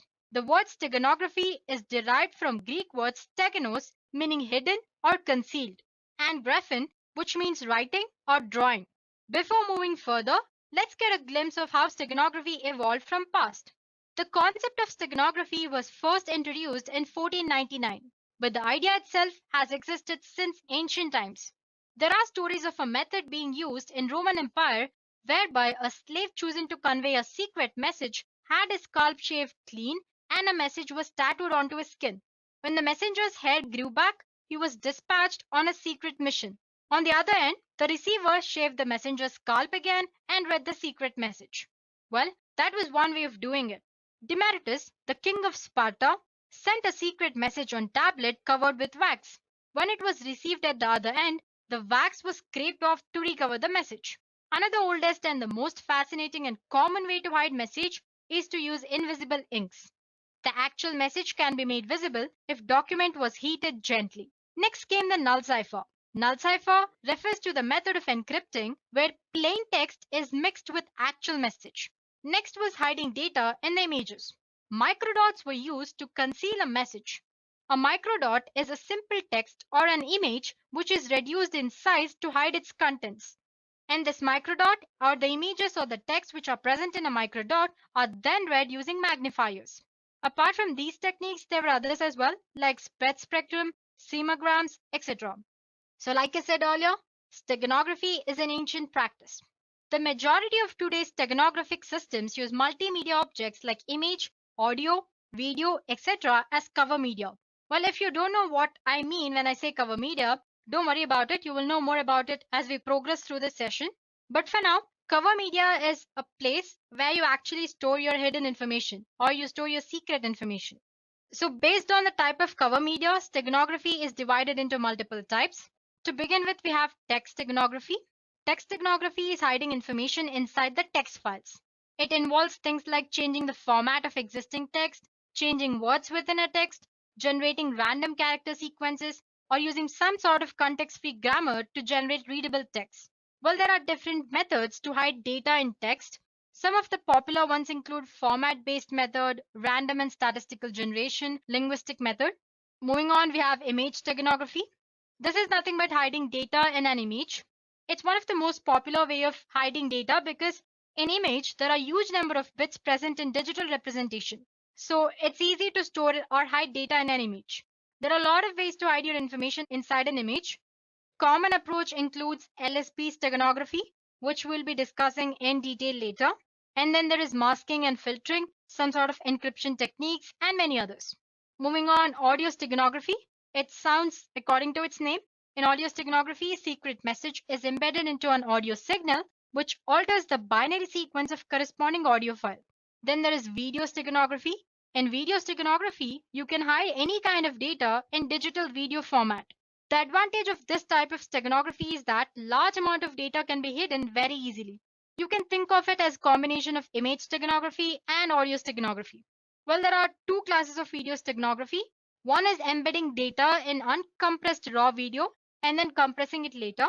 Other one is embedding data directly into compressed data stream. And next there is network steganography. Like it sounds, it's a technique of embedding information within network control protocols like TCP, UDP, ICMP, and many others. For example, you can hide information in the header of an TCP/IP packet in some fields that are either optional or not important. And finally, there's email steganography. It's not a very well-known type, but anyway, email that contains the files embedded within hidden information using steganography can be very difficult to detect as well as read. Now that we have learned of different types of steganography, let's take a look at few features that a steganographic technique must and should possess. I'm sure you can see an image of an adorable and cute kitten on the screen, right? Well, that's our cover image or the file where we store our secret data. So the first feature that any steganographic technique must possess is transparency. It's an important feature. Each cover media, it can be image or audio or video, has certain information hiding capacity. If more information or data is hidden inside the cover, then it will result in degradation of cover media. As you can see, the stego image or our final image after hiding data inside our cover image is not proper or exactly similar to our original image, right? So there's some sort of distortion. So if attacker notices this distortion, then our steganographic technique fails and there is possibility that our original message can be extracted and damaged by attacker. Well, that's the first feature. Next feature is robustness. Robustness is the ability of hidden message to remain undamaged even if the stego media undergoes some sort of transformation like cropping or scaling and blurring or linear and non-linear filtering or some sort of hindrance. So we have to make sure that technique in any way doesn't affect our secret message. And the last property, tamper resistance. This is one of the most important feature because if attacker is successful in destroying the steganographic technique, then the tamper-resistant property makes it difficult for the attacker to alter or damage the original data. Well, you can think of it as a last step that as a sender you can do to protect your data from other people. Okay, so till now we have covered what steganography is, a bit about its history and its types. Now let's go through a basic steganographic model. Well, it's pretty simple concept. But before we start, we should be aware of few technical terms that I was using earlier and which I said I'll explain later. So here we go. We have something called cover object or cover file. This is the file that we will use to hide the information. It could be an image or a video or an audio or network or the different types which we discussed earlier. And then there is our secret message. As you know, this is the secret information that we want to hide into cover object. And sometimes you also have something called stego key, and I'll explain you what that is when we encounter it. So let's get started then. So there is a steganographic encoder, which uses some sort of steganographic method or function to embed the secret message, which is represented by M, into our cover object or cover file X. So as you can see, there's a function which takes X, which is our cover file, M, that is secret message, and another input, that's K. Like I said, K is nothing but key or stego key. It is a key to embed data in a cover and extract data from the stego medium. Well, it's optional. Using a key provides extra security, that is all. So basically our steganographic encoder method or function takes this cover image, secret message and key as an input and embeds our secret message into cover object. Embedding process generates a stego object, and the stego object looks exactly like our cover object. Now, this stego object is sent to receiver through the network without any encryption here. So this is where our steganographic encoding process ends.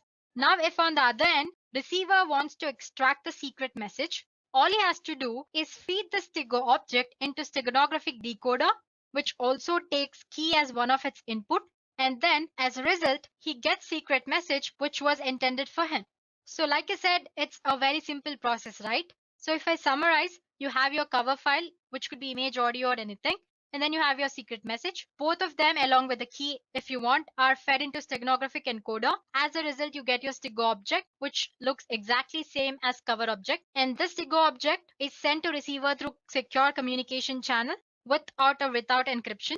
On the other end, if receiver wants to extract the secret data, he feeds this stego object into steganographic decoder and he gets cover object and secret message as an output. So this is how steganography actually works. Well, if I want to make this process more secure, I can add one more step, which is encryption. Let's see how to do that. So like I said, there's a sender. Before actually feeding the secret information into steganographic encoder, he encrypts this secret message along with an encryption key. As a result, he gets a ciphertext, or like we discussed when we were discussing cryptography, the meaningless text or the ciphertext. This ciphertext along with steganographic key or stego key and cover file is fed into steganographic encoder. Embedding process generates a stego object, and this is where our encoding process ends. This stego object, which looks exactly like our cover object, is sent to receiver using a secure communication channel. Now on the other end, if the receiver wants to extract the secret message, he feeds this stego object along with stego key into steganographic decoder. As a result, he gets a ciphertext, and to decrypt the data, he feeds this ciphertext and the key, that's decryption key, into decryption algorithm. And as a result, he gets the secret message which was intended for him through the sender. So there you go, guys. That's simple. So like I said earlier, we discussed the most simple process. If you want to make it more secure, you can include encryption as well. So basically, any type of steganographic method or technique works this way. It's just that the type of algorithm they use, or the encryption algorithm, or the technique they use to embed data into an image or an video, or it could be anything that's cover object, is different. So guys, till now we've learned about what steganography is and how a steganographic technique actually works. It's time that we should learn about one of the most popular steganographic technique, which is LSP steganography. If you remember, earlier we talked about image steganography, where we hide secret data inside an image. Well, one of the popular technique to hide secret message inside an image is LSB steganography, or least significant bit steganography. Now, before we jump into what LSB steganography is, let's take a look at a few basic concepts. On the screen, I have an image. To be more precise, let's call it a digital image. Every digital image is a finite set of digital values called pixels.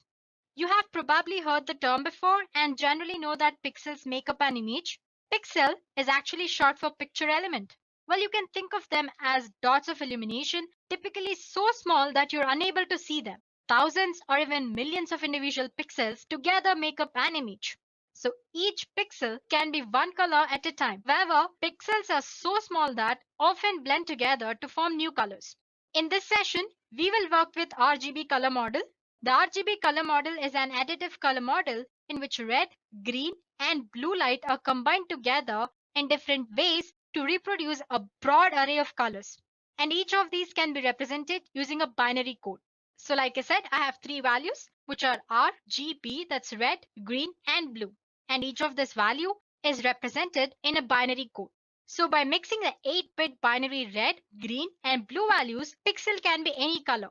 And the color is usually determined by number of bits used to represent it. Well, in this case, we are using 8 bits. So we can display for about 250 colors. Moving on, when we are working with binary values, we have more significant bits and less significant bits.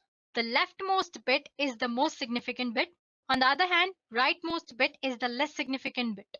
Now, if we change the leftmost bits, that is most significant bit, it will have a large impact on final value. For example, let's say I have 255 and its binary representation, which is 8 ones in 8-bit representation. Now, if we change the leftmost bit from 1 to 0, the decimal value will change from 255 to 127. As you can see, the amount of change is very huge here. It has made a large impact on final value. On the other hand, the rightmost bit is the less significant bit. Now, if I change the rightmost bit, it will have less impact on final value. For example, if we change the leftmost bit, which is 1 to 0, it will change the decimal value from 255 to 254. And you can note that the change is about decimal 002%, which is very less when compared to most significant bit. So the point I want to state here is that if we change most significant bit or MSB, it will have larger impact on final value. But if we change LSB, the impact on final value is very less. This very point is made use by LSB steganography. So in this method, which is LSB steganography, least significant bit of an image or of a pixel in an image is replaced with a bit of a secret image. The result of this process alters the original output very slightly. So your cover image and your stego image, that's your final result, after hiding the data, look exactly same without any difference. This technique works very good for image, audio, and video steganography. Well, let's consider a simple example. Suppose we want to insert letter A into an image. The binary representation of A is 1 followed by 5 zeros and again 1. Now, like I said earlier, we are using RGB color model here. So, and I'm using 8 bits to represent each of these values, which is red, green, and blue. So, I'll be needing about 3 consecutive pixels. That's about 9 bytes to replace all the least significant bits by the bits of the letter A. Well, don't worry about it. You'll understand once you see the next image that I show you on the screen. So like I said, I'm considering 3 pixels, which is about 9 bytes. So these are the pixels before insertion. I've picked like random pixels. So as you can see, I have 3 pixels, 1, 2, 3, and 9. So totally 9 bytes I have here. And now if we replace the last bit or LSB for each byte with a bit from binary representation of A, what we get is this. So as you can see, I have replaced the 0 with this 1 here. So as you can see, 0 is replaced with 1.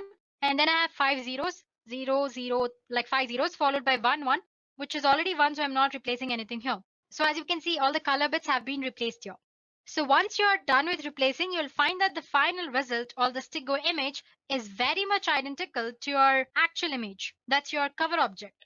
On an average, LSB requires that only half of the bits in the image can be changed. As you can see, I've like left 3 or 4 bits unchanged here. For example, this one, and the 0 here. The 0 in the first line, in the last line I have 2 ones left without changing it. So if need required, you can hide data in the least and the second least significant bits as well. And still the human eye would not be able to discern it. So guys, that's all about least significant bit steganography. Well, that's the concept. So to summarize, every pixel can be represented using different color models. Well, in this demo, I've used RGB color model, and each of these values are represented using 8 bits. While you can use a different number of bits as well. And this number of bits used usually determine the color which pixel displays. Like I said, we have used 8 bits here. And in a binary format, we have least significant bit and most significant bit. Like I said, changing most significant bit makes more changes to our final value. But that does not happen when we change the least significant bit. So we made use of that point. So basically the least significant bit steganography make uses of the fact that changing LSB doesn't make much change to our actual image. So it replaces the LSBs in the cover object by the binary bits of secret message. So there you go, guys. Now you know the theory part of the concept. It's time to perform a small demo. In this demo, we'll see how to use the concept of LSB steganography and hide secret text in an image. So here are the steps involved. First, to encode the text into image, the program loads an image and looks or considers each pixel hexadecimal's value. Then the program asks you for the secret text and converts it into its binary form. And then one by one, it stores the secret message bits into LSB of image pixels, which is our blue value bits of RGB model. After the message is embedded into an image, program adds delimiter to the end to determine when the text ends. So here ends the encoding process. Suppose you want to retrieve the data, then the program extracts all the zeros and ones from the stego image until delimiter is found, and there goes our secret message.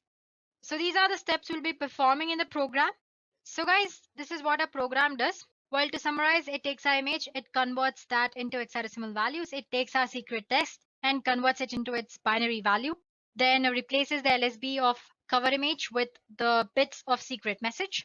Once it does that, it adds some delimiter at the end so that we know that this is where the text ended.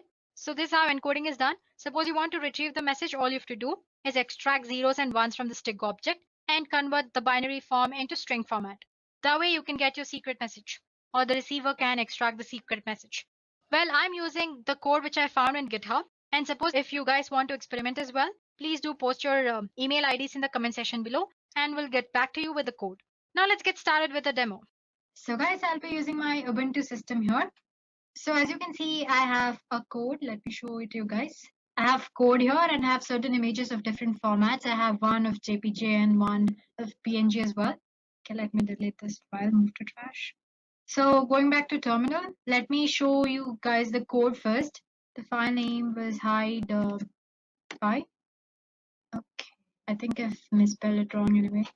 Let me just check it anyway. It's HID. Silly mistake, hide.py. Here we go, guys. I already have code because I've already extracted it from Git and I'm using it here. So I'm just going to explain you the basic concept of how this code works actually. So like I said, we're going to convert our image into its hexadecimal format. So I have a code which converts RGB values to hexadecimal values. Before that, since we're using images here, we need to import certain libraries. We need Python library image or PIL, which is below. Well, if you're using Windows operating system, you need to separately download it. But if in Ubuntu, it comes by default. And suppose if it doesn't work, let me go back. Well, if it doesn't work, all you have to do is make sure you have Python 3 version installed. For that, check Python 3 version and make sure you have pip installed. Again, you can check using version command itself. Okay. So as you can see, I have pip installed. And suppose if you don't have, please do install it. The command is simple. All you have to do is sudo apt install python 3 pip. That's it. Just click enter and it'll install. I'm not doing it again because I already have it installed like you guys saw.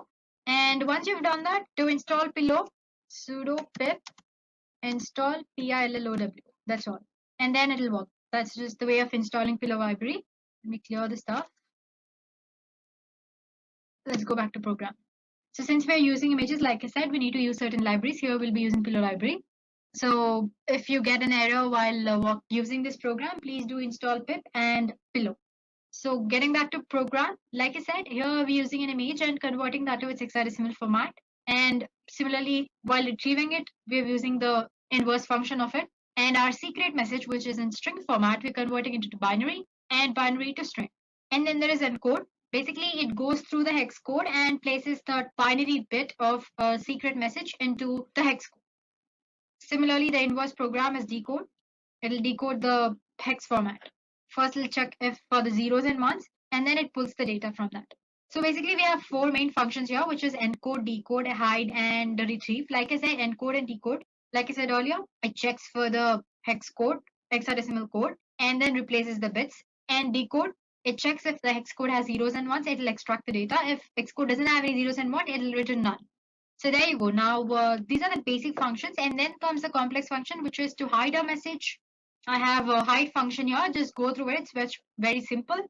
So basically, as you can see, this hide function, it takes file name and message. It opens the image library where it gives the file name as input and then converts the message from string format to binary format and adds the delimiter as we discussed in the theory part of the session, so that while extracting, you know that you have reached the end of the text. So basically, first it checks if our image is in RGB format or not.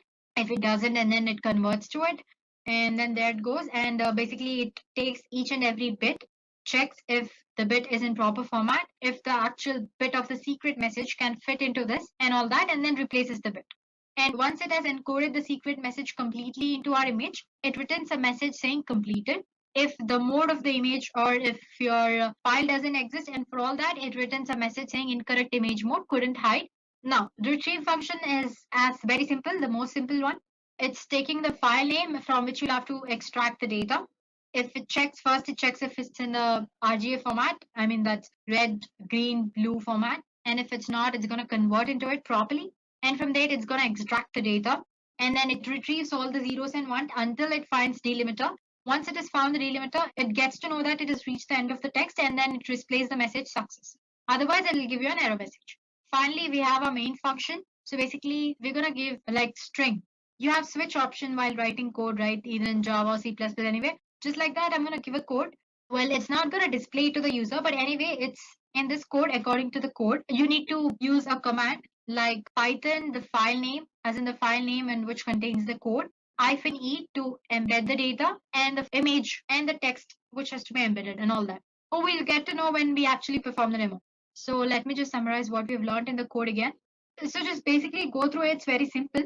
So like I said, we are using Pillow library. For that, we need to install it properly. If not, the program doesn't work. So make sure you have Python, and after that install pip, and through pip install Pillow. And like I said, we're converting our image into its hexadecimal format using this function, and inverse using this function, and our secret message to binary and binary to string. Encode, it basically checks for each and every hexadecimal of our image and replaces that by 0 or 1 of a secret message. And then you have decode. It checks if the hexadecimal code has zeros or ones. If it does, it extracts the data. Otherwise, it returns none. And then there's our hide image, which actually embeds the data into our image. So it'll take file name and message as input. It checks if the image is actually in RBF format. Before that, it converts our message into binary format and all that. And then based on certain conditions, it embeds the data properly into the image. If there is some error regarding the mode of the image you're using, or if the text file doesn't exist, it shows an error message. Same goes for the retrieval as well. It checks for the zeros and ones, extracts until it finds a delimiter, and then it gives you a success message. So there we go, guys. The program is simple. So if you guys want a copy of the code, and please do post your email ID in the comment section below, and we'll get back to you with the code. Now that you've understood the code, let's go ahead and see if this works properly. For that, I'm going to exit. Before that, like I said, I have my few images here, dogs.jpg, then cat and cube and all that. I need a text file to hide, right? So here I go. Okay, I've just typed some random message. Board meeting is on Tuesday. Please do send weapons, lawyers, and food. So I'm going to save it in my home page itself. Let me just give it a name, msg.text, and click. Let me close it. So now going back to files, as you can see, I have a file here which says msg.text. Now I'm going to use a docs.jpg, the image. Oh, sorry, I forgot to tell you, this program only works for PNG images, so I can't use docs image. Let's take cube.png. So Python, because we are using the Python code. I meant the file is in Python format, right? Python, and the file name is py, e to embed, and the file name, which is cube.png. Enter a message to hide. Well, basically, this doesn't actually take a file which contains the message. It directly asks you to enter the message to hide. But don't worry, the file which we just created, I'll show how to use it for while we are discussing the steganographic tools. Anyway, getting back to what we were doing, hide a message. So it says it's completed. Now let's get back to files. Now, if in case I open cube.png, it's same as before. You won't find any changes here. Getting back to terminal. If I want to extract the message, -d and enter. Success. It says the message is extracted, which is hi, send your weapons to you know where. So that's easy, guys. Well, it's a very simple program. It's just taking an image. It's taking is asking you to enter the message and it's embedding in that.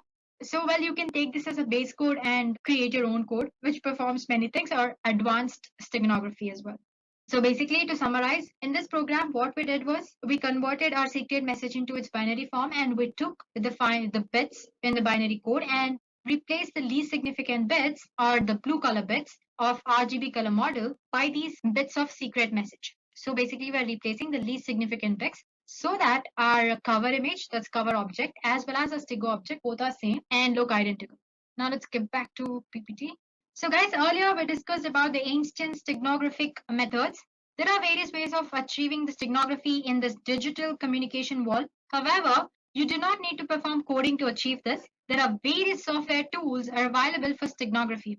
This software can hide your secret message behind the image file or audio file or video file or any kind of file basically. So we are going to take a look at few such tools, and I'm going to show you how to use them, maybe at least 2 or 3. So there we go. The first tool is Stigo Suite. Basically here you can hide any kind of text inside an image. Then you have Stigo Hide. It hides a secret file in an image or audio file. Then you have Steganography. It's a free software where you can hide your files inside BMP images or WAV files, that's WAV files. And then there is Suite Pixel, which works as in it's similar to other tools where you can hide data and images, but the way it works is slightly different. I show you how it actually works, so don't worry about it for now. Then there's OpenPuff, where you can conceal all the files in an image, audio, or flash files. Then Camouflage, tools that let you hide any type of files inside any other file. So these are very few. There are other tools outside as well. As for today, we're going to explore 3 to 4 tools, which is Stigo Suite, other one is Stigo Hide, then Steganography, and Suite Pixel. So there we go, guys. Let's begin with Stigo Hide. Let's go back to our Ubuntu. So this Steg Hide is an open source steganography software that lets you hide your secret file, an image or audio file. You will not notice any change in the image or audio file. It is a command line software. Therefore, you need to learn the command line to use this tool. And therefore, I have come back to Ubuntu here. So I've already have it installed. It's very easy to install. Apt-get install Steg Hide. It'll install. Use the command just sudo apt-get install Steg Hide. And click enter. I'm not doing it. It's going to take time. Since I've already done it, I'm going to straight away use it. So Steg Hide.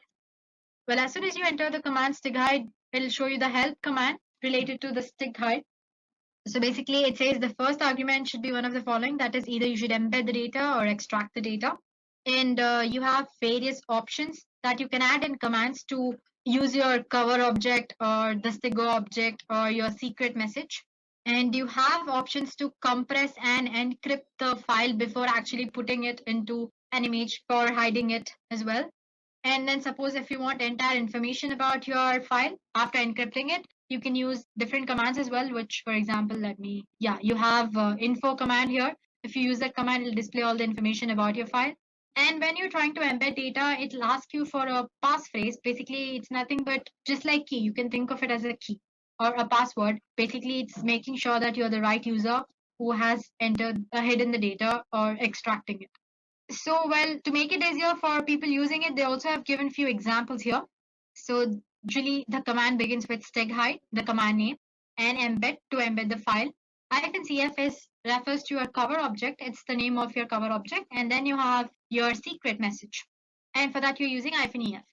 Let's do that. So Steg Hide, embed. Before that, let me go back to files. So I'm using this docs jpg and the message.txt, which we created earlier.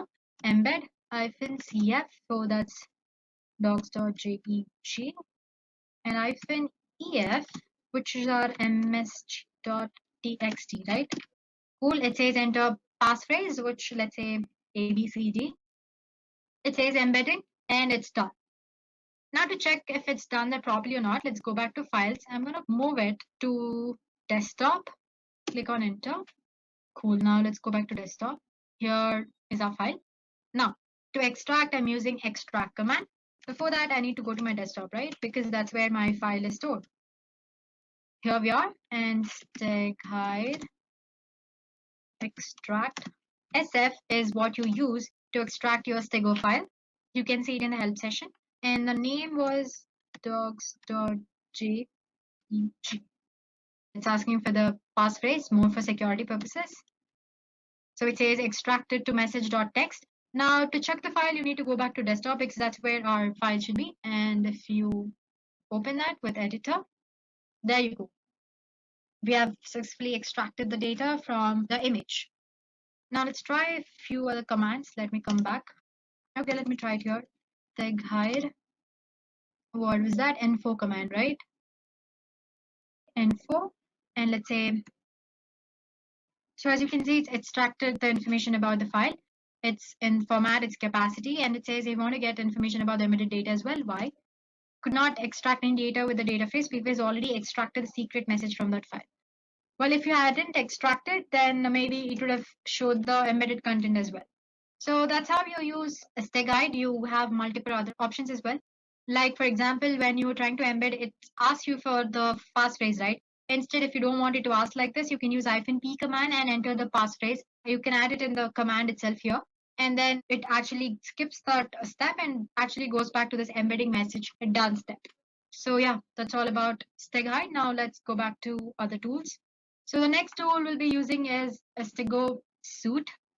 It is a free steganography tool which is written in Java. And with StegoSuite, you can easily hide in confidential information and image files. So I have a file called sample here. I have certain images. It's in JPG format. It's a BMP file. And then there is a PNG file as well. So first tool that we're going to explore is StegoSuite. So Stego, yeah, there we go. This is the StegoSuite tool. It looks very simple. Basically, there's nothing here. So click on File, Open, and select the file in which you want to embed the text or the secret data. Let's go back to sample, and here I'm using this PNG image. Open. Here it's ask you for the text which you want to embed in the image. So this is the secret text I want to hide. If you want, you can give the password and embed. It says embedding completed. The file is saved to desktop sample image embed.jpg. Let's go back and check sample, and here we go. You have an image.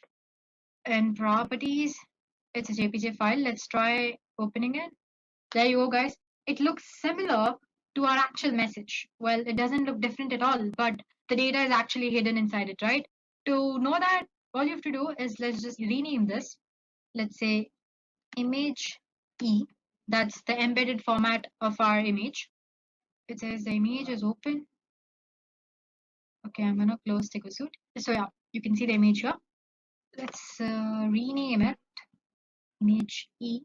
Now, if you want to retrieve the message, stego suite file, open, select the file in which the text was embedded, which is image E, and open.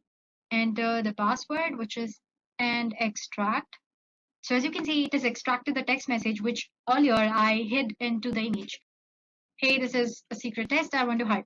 Well, go ahead and try to use it. It's fun. It doesn't have any other functionalities apart from these. It's a very basic, simple tool. Let's go to our next tool, which is steganography.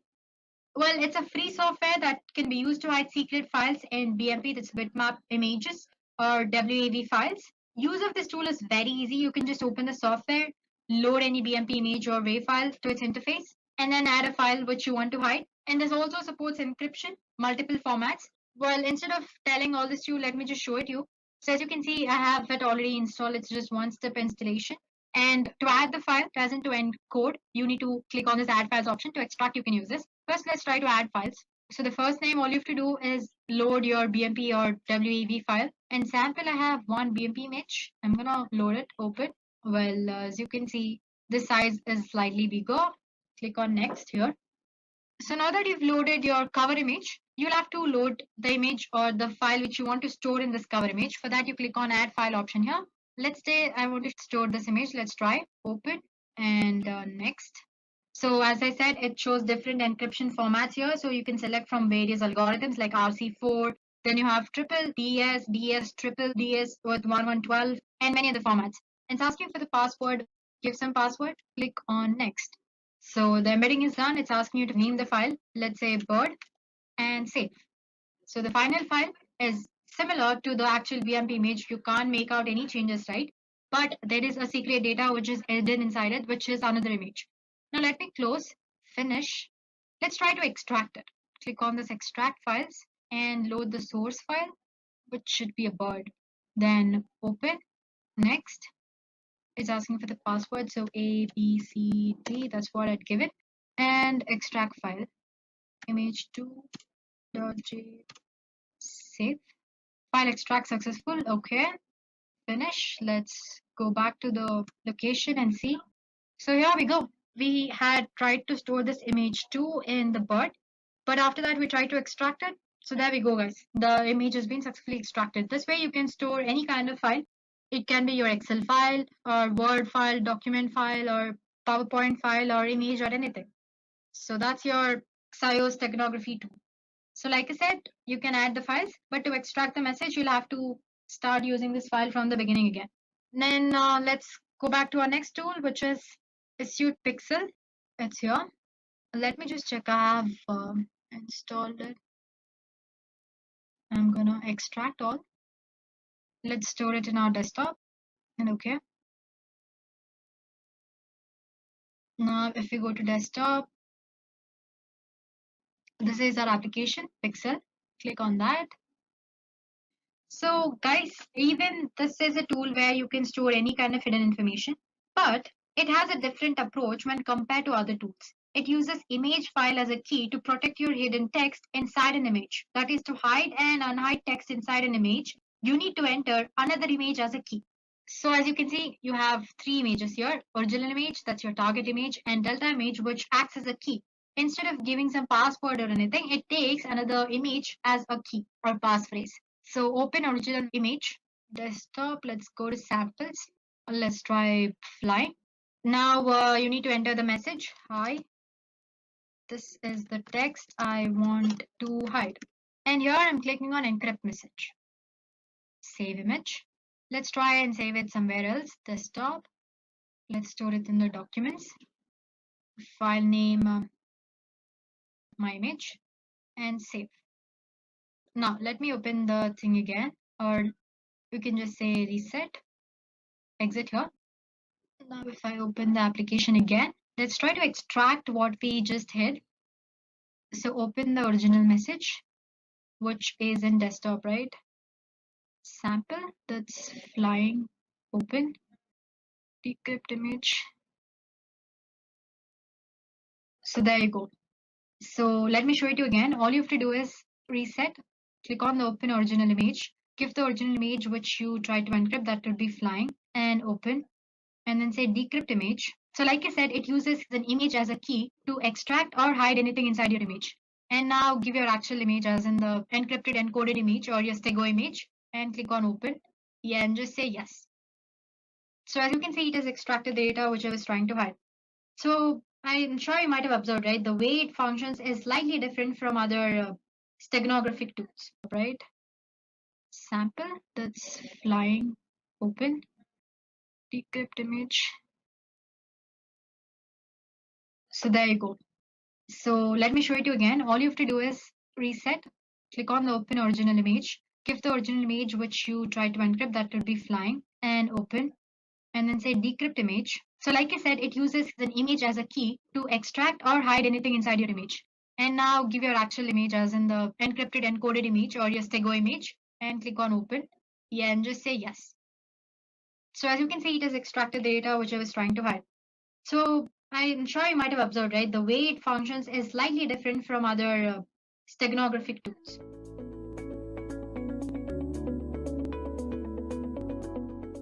Firstly, let's go over what DOS and DDoS means. Now, to understand a DDoS attack, it is essential to understand the fundamentals of a DOS attack. DOS simply stands for denial of service.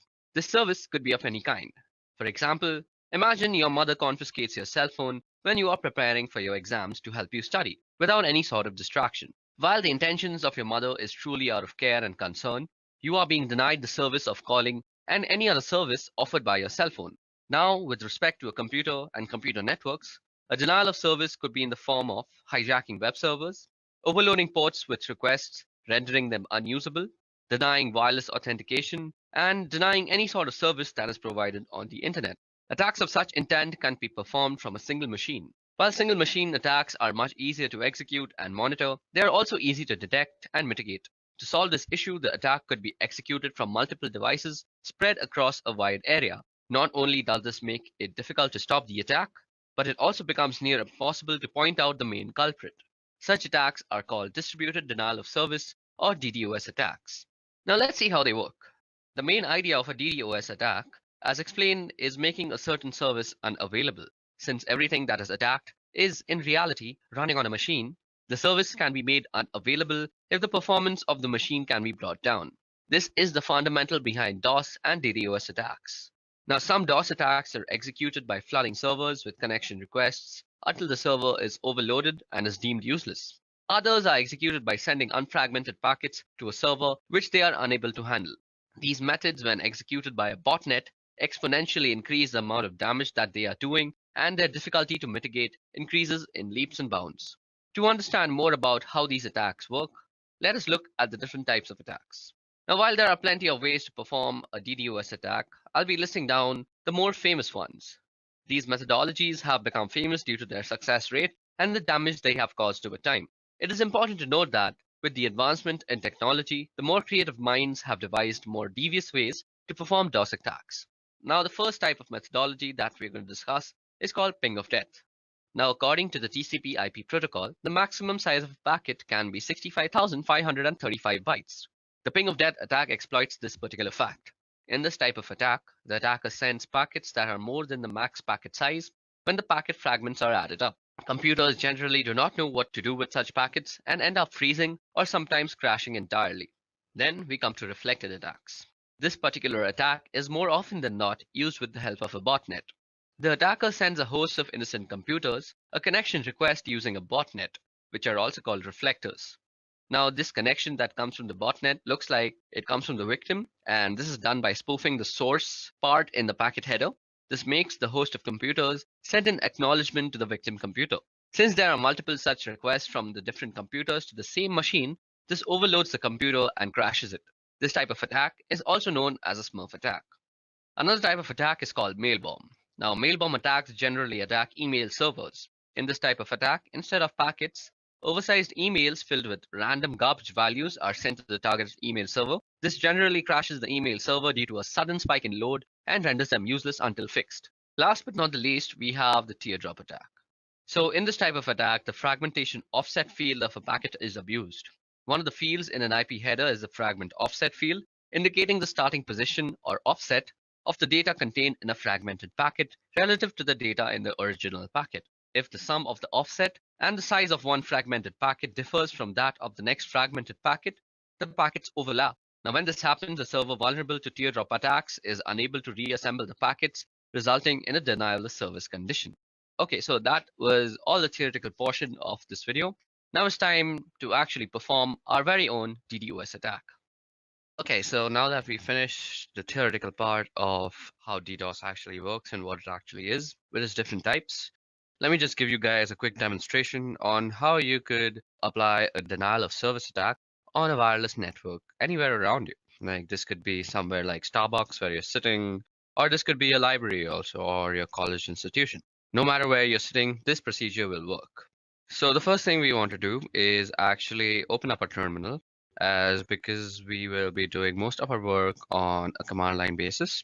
Now for this particular demonstration, we will be actually using two tools. First is AirCrackNG, which is a suite of tools which contains AirCrackNG, AirmonNG, AirReplayNG, and AeroDumpNG. So these are the four tools that come along with it.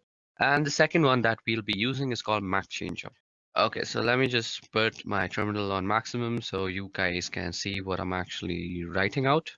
So first thing we want to do is actually log in as a root. So let me just do that quickly.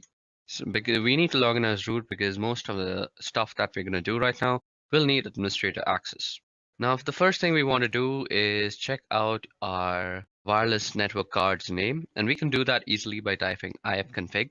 Now you can see that my wireless card is called WLO1, and we get the MAC address and we also get the IPv6 address. So that's my wireless network card, and we'll be actually setting that up in monitor mode. Now, before we actually go into and start up our network card in monitor mode, let me just show you how you can install the two tools that I just spoke about, that is AirCrackNG and MacChanger. So to install AirCrackNG, you can just go apt-get install AirCrackNG, hit enter, and this should do it for you. I already have it installed, so it's not going to do much.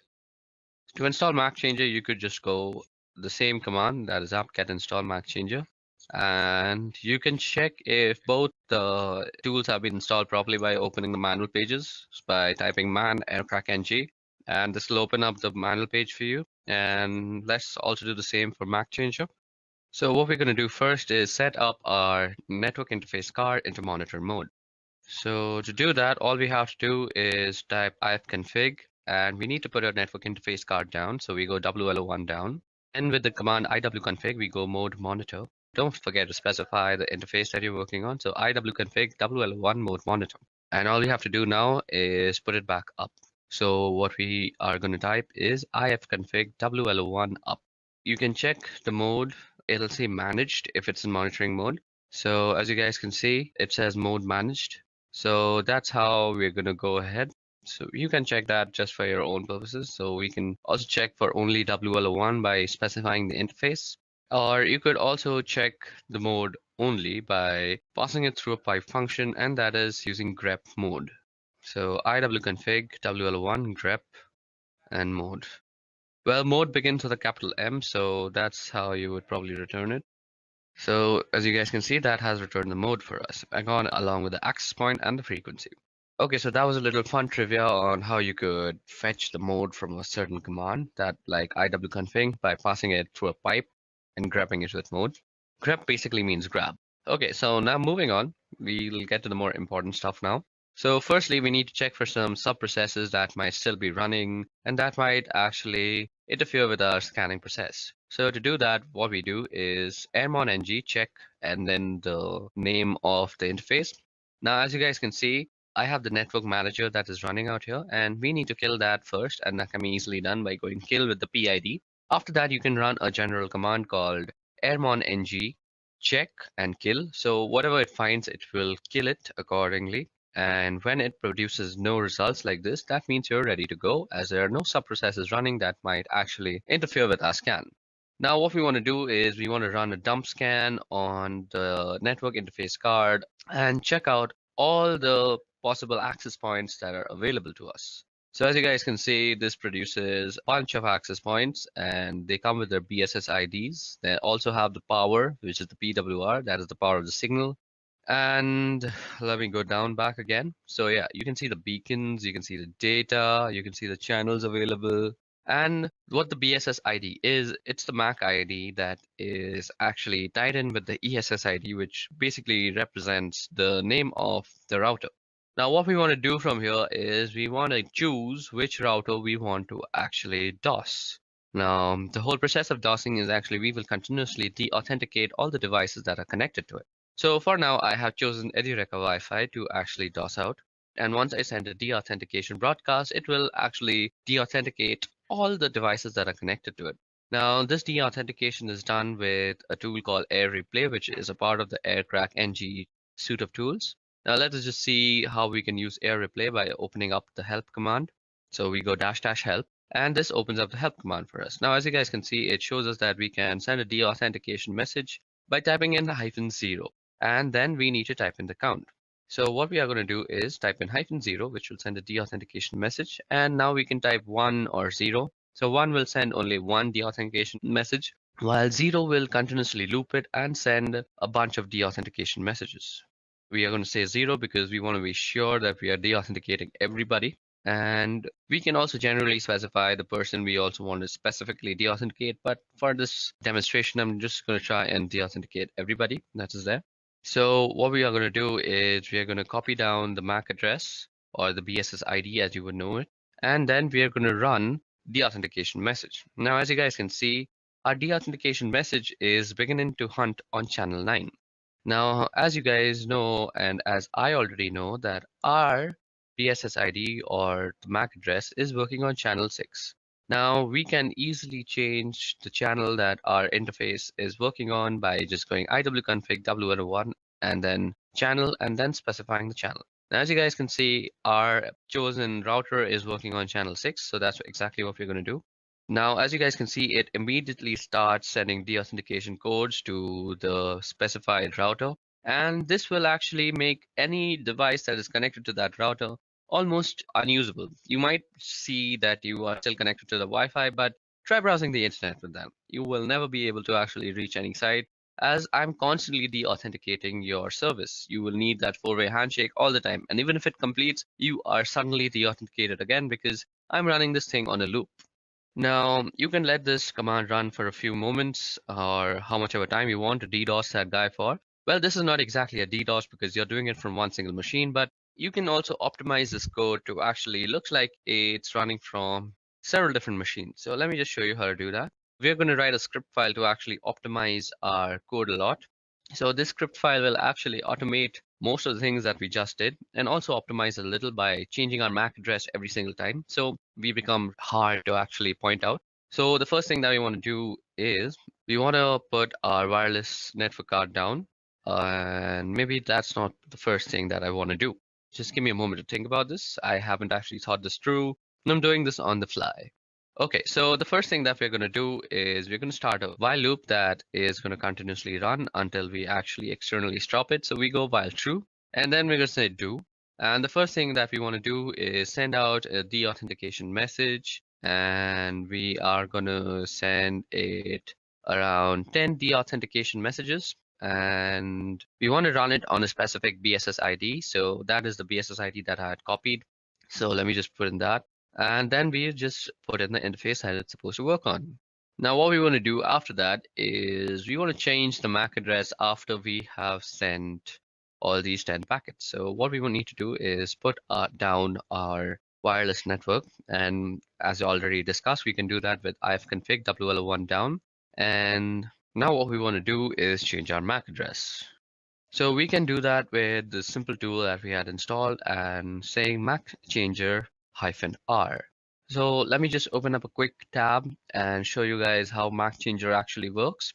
Now you can already check out my other video called the ethical hacking course, which actually covers a lot of topics, and MAC changer is just one of them. And you can check how to use it in depth in that video. But for now, let me just give you a brief introduction to how MAC changer works. The MAC changer will basically give you a new MAC address every time. Let me just open up the help menu for you guys. So as you guys can see, these are the options that are available to us. We can get a random MAC address. We can also tell it to show our MAC address. And we also have to specify the interface when we want to show us the MAC address. Now let me just generate a new MAC address. So you see out here that interface up or insufficient permissions is being shown. So this means we always have to put down our interface first. So let me just do that quickly. ifconfig WLO1 down. And now what we want to do is give ourselves a new MAC address. And boom, roasted, we already have a new MAC address, as you guys can see from the new MAC part. Now, if we put back our network interface card and then try and show our MAC address again, we see that our current MAC and our permanent MAC are two completely different MAC addresses. And our current MAC and the new MAC are identical. So this is how you can actually generate new MAC addresses to spoof your own identity on the wire. And that is very useful in this case because the person you're attacking will be so confused as to what to do because your MAC address is changing every time. And there's no real solution to the situation that you're creating for him. At least I don't know of any solution. If you do know how to stop this for yourself, please leave it down in the comment section below and help the world a little bit. Now we want to also get to know what our MAC address is every time. So let me just pipe my function through the whole thing and let me just try and grab the new MAC address. So MAC changer are WL1 and grep MAC, and then we want to put our network card in the monitor mode, and then we also want to put up our network interface card. Now what we want to do out here is optimize it. So we can't be attacking constantly. So let us put a sleep timer. So this will make our program sleep for a particular amount of time. I'm going to make it sleep for 5 seconds. So after every 5 seconds, it's gonna send that particular BSS ID 10 deauthentication messages. Then it's gonna bring down my interface card. It's gonna change my MAC address. It's gonna put back the interface card into monitor mode and sleep for 5 seconds and then repeat the entire process. And to end the script, let's just say done. So that will denote when the loop is done. Now let me just save it. Control O, Control X to exit. And there we go.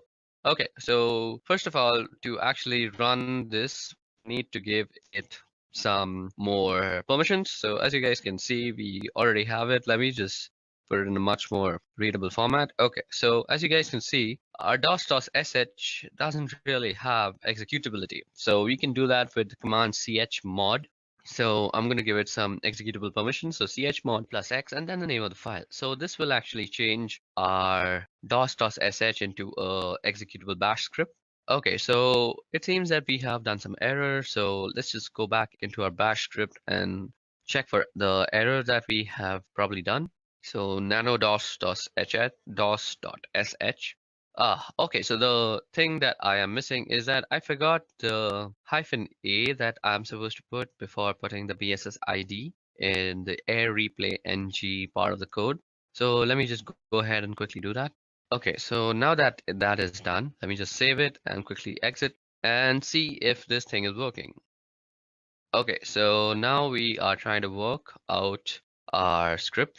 Now, you guys should know that this Edureka Wi-Fi is my company's Wi-Fi and I have complete permission to go ahead and do this to them. Also, my company's Wi-Fi is kind of secure, so every time it senses that a deauthentication message is being sent like that, it kind of changes the channel that it is working on. So these guys are really smart, smarter than me most of the time. And this time I'm just going to try and force them to work on channel 6. So let me just go ahead and run my script once. Okay, so let me just check that they're still working on channel 6. Yep, they're still working on channel 6. Let me just check my script once if it's correctly done, if I have the perfect MAC ID. Let me just copy in the MAC ID just to be sure once again. So there you go, we've copied it. Let's go into the script and let's paste it out. Okay, so now that that is done and we have the MAC IDs and everything set up properly, let me just show you how to run the script. So you go dot and backward slash and then you said dos.sh. Now you see that our thing is working on channel 8. So this will definitely not work and will say that BSS ID is not there. So what we need to do, as I had showed to you guys earlier, we can go iwconfig wl1 and change the channel to channel 6. Oops, I changed it to channel 8 again. This will not work. I'm sorry, that was my bad. So now that we have changed it to channel 6, you can see that it is sending everything immediately. Okay, so that is actually running our script very well. And as you guys can see, the security measures that are taken by my company, it will not always work on channel 6. It'll keep rotating now until it finds a safe channel. So it really can't find a safe channel. I will always be DOSing on channel 6 and it will run sometimes and it won't run sometimes, but mostly with unsecure Wi-Fi that is running at your home mostly, this will work 100% times. So let me just stop this because my company will go mad on me if I just keep on DOSing them. So this brings us to the end of our demonstration. This is how you can always DOS your neighbors if they're annoying you. But remember, if you're caught, you could be prosecuted. So this was about how DDoS works, what DDoS actually is, and the different types, and how you can do one on your own with your own system. And by my company, it will not always work on channel 6. It'll keep rotating now until it finds a safe channel. So it really can't find a safe channel. I will always be DOSing on channel 6 and it will run sometimes and it won't run sometimes, but mostly with unsecure Wi-Fi that is running at your home mostly, this will work 100% times. So let me just stop this because my company will go mad on me if I just keep on DOSing them. So this brings us to the end of our demonstration. This is how you can always DOS your neighbors if they're annoying you. But remember, if you're caught, you could be prosecuted. So this was about how DDoS works, what DDoS actually is, and the different types, and how you can do one on your own with your own system.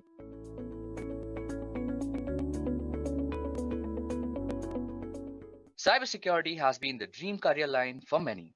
But if you're one of those who are still having thoughts on whether you should actually pursue a career in cybersecurity or not, I'm here to convince you as to why you should definitely go for it. We'll be rolling down from number 10 to number 1, so let's jump in without wasting much time.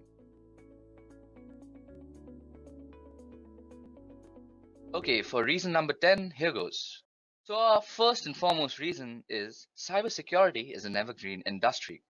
Like air pollution was a byproduct of the Industrial Revolution, cyber attacks is a similar byproduct of the digital revolution. Keeping this situation in mind and looking at the advances we have made as a community since the invention of the internet, I think it's an obvious conclusion that cybersecurity as a viable career option is here to stay. With the advent of topics like big data, Internet of Things, cloud computing, the permanent stature and magnitude of its importance has been very well set into stone.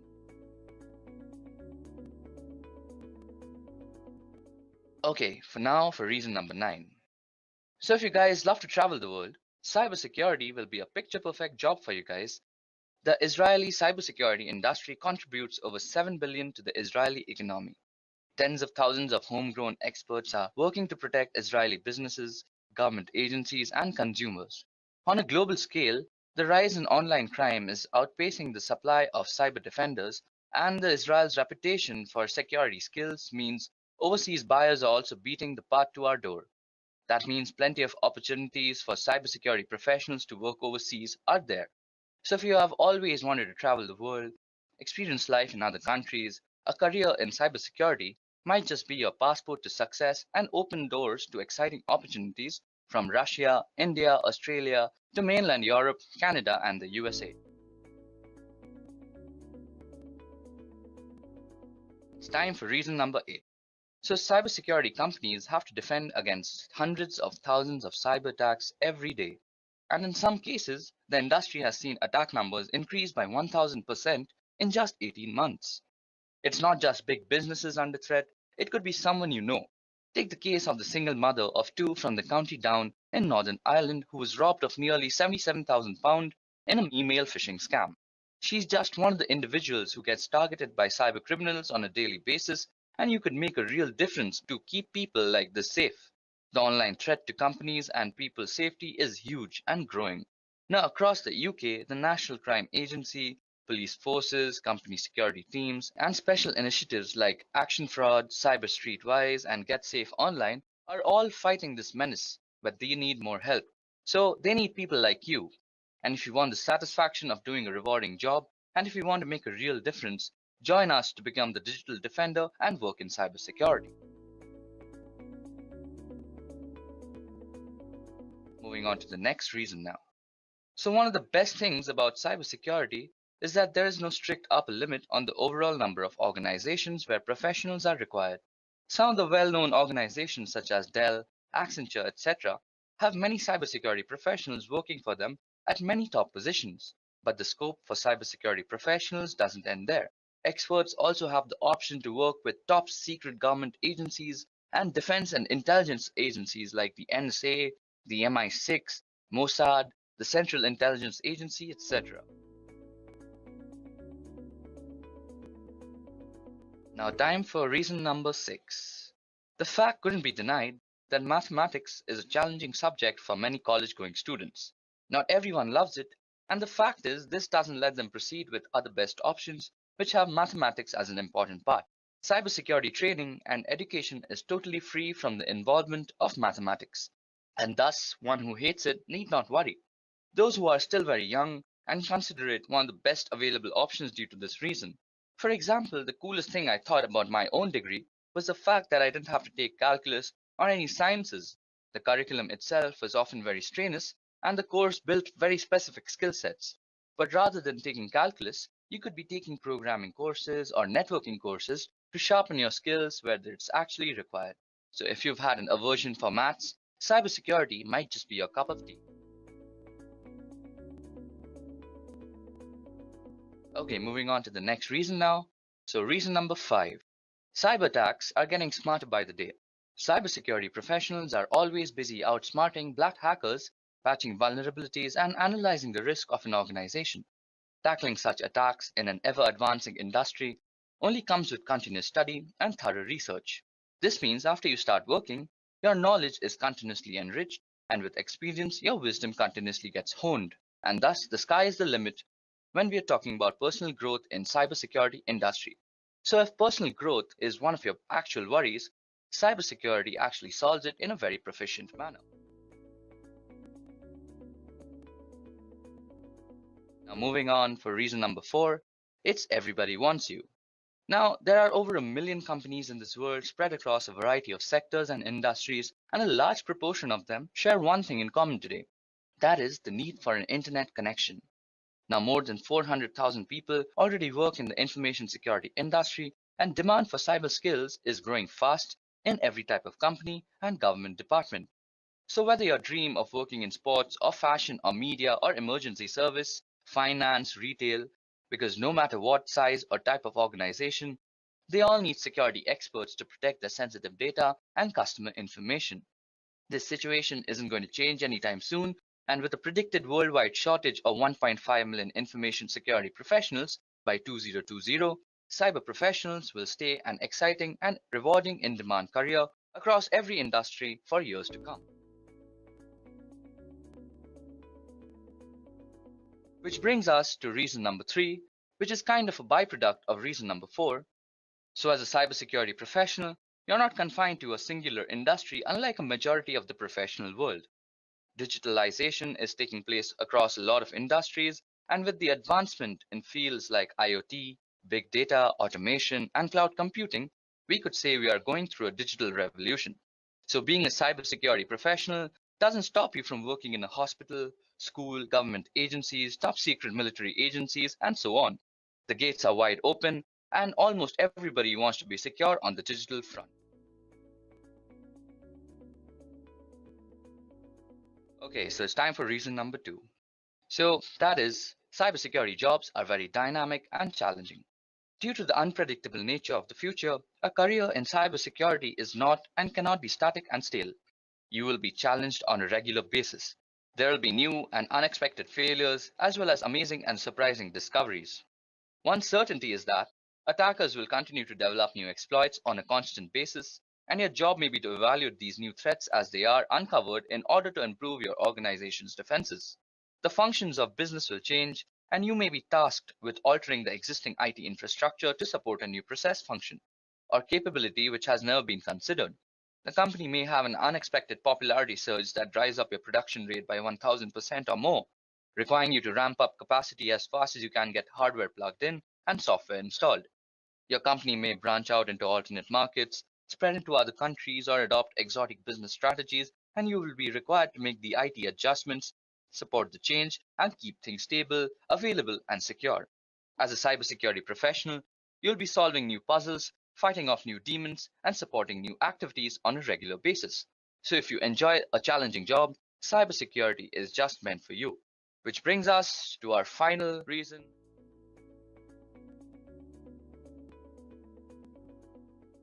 And that is, money makes the world go round.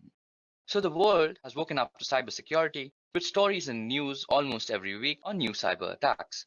Faced with online attacks, business and governments are looking for experts who can protect their systems from cyber criminals, and they are willing to pay high salaries and provide training and development. There are great opportunities for anyone starting a career in cybersecurity. For one, salaries in cybersecurity are some of the fastest growing in the world, rising at an average of 14% a year. For senior security professionals, earnings can surpass the median salary average by a huge margin. And above that, your earnings are based completely on merit, not your sex, age, or ethnicity. Or, of course, a career in cybersecurity is not just about the money, but it always helps to have a fat paycheck at the end of the month.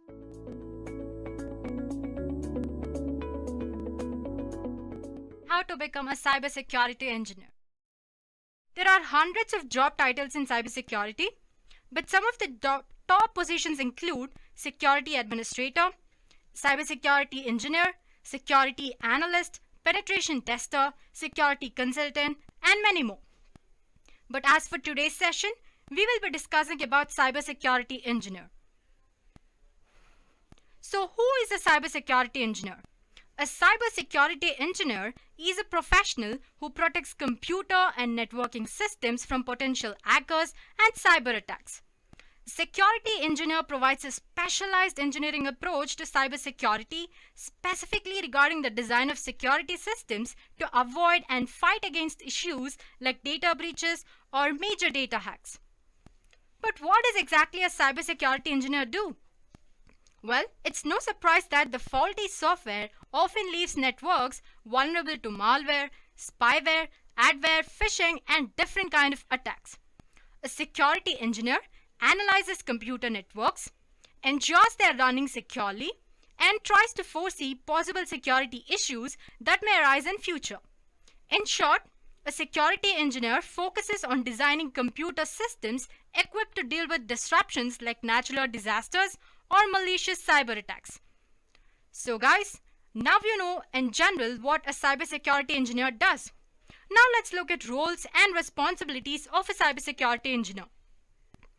Like I said earlier, a cybersecurity engineer's primary mission is to protect the computer systems and networks of an organization from threats and attacks. To consistently achieve this mission, there are many tasks and duties a cybersecurity engineer must perform. Let's take a look at few of the most common functions. First of all, developing a set of security standards and practices that entire organization that he or she is working in should follow. Secondly, monitoring networks and systems for security breaches or any kind of intrusions. Installing software that helps with notification of intrusions or any sort of data breach so that immediate action can be taken. Performing penetration testing and network scans to identify weaknesses and vulnerabilities. Developing automation scripts to handle and track incidents. Suppose if a data breach of some sort or some sort of cyber attack happens, a cybersecurity engineer launches investigation against such attacks. A cybersecurity engineer is also responsible for developing and implementing a plan of action for responding to data breaches or any sort of cyber attacks. Apart from all this, a cybersecurity engineer also oversees maintenance of firewalls, routers, switches, different kind of network monitoring tools, and virtual private networks. He makes recommendations to management regarding security enhancements and improvements. Finally, a cybersecurity engineer also train and educate network users on information security. Well, these are some aspects of job that are handled or performed daily. You'll never know what a day in cybersecurity engineer's life entails until it happens. So it's difficult to completely cover the full scope of duties expected of a cybersecurity engineer, given the fact that the role is defined so differently from one organization to another. However, these are the generalized roles every cybersecurity engineer performs in any sort of organization. Now that we know about the roles and responsibilities, let's go ahead and take a look at the skills that you should possess in order to become a cybersecurity engineer. Cybersecurity engineers work on front line of information assurance, performing detail-oriented tasks for companies and government organizations all around the world. Their education, skills, and training are the only things that stand between us and future attacks. Don't you guys agree with me? The job of a security engineer is a highly technical one, so employees will expect you to have a bachelor degree in computer science, cybersecurity, or a related field like information system, general computer science, or information technology security. Additionally, most employers will expect their employees to have an understanding of cybersecurity methodologies. In addition to that, you should also have knowledge of current cybersecurity trends and attacks, and you should have interest in researching of emerging trends and hacking techniques.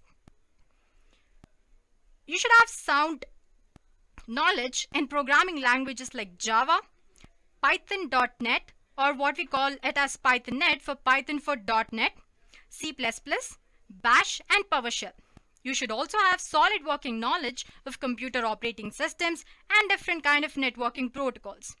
A solid understanding of networking concepts like OSI model, redundant ports, and services is also necessary. After all, it's network that a cybersecurity engineer protects, right? As with most careers, there is a handful of personal qualities and aptitudes that could make one well suited for a career in cybersecurity engineering. So these are some soft skills that you should possess to become a cybersecurity engineer. Generally speaking, security engineers are known for their complex problem-solving skills and creative minds.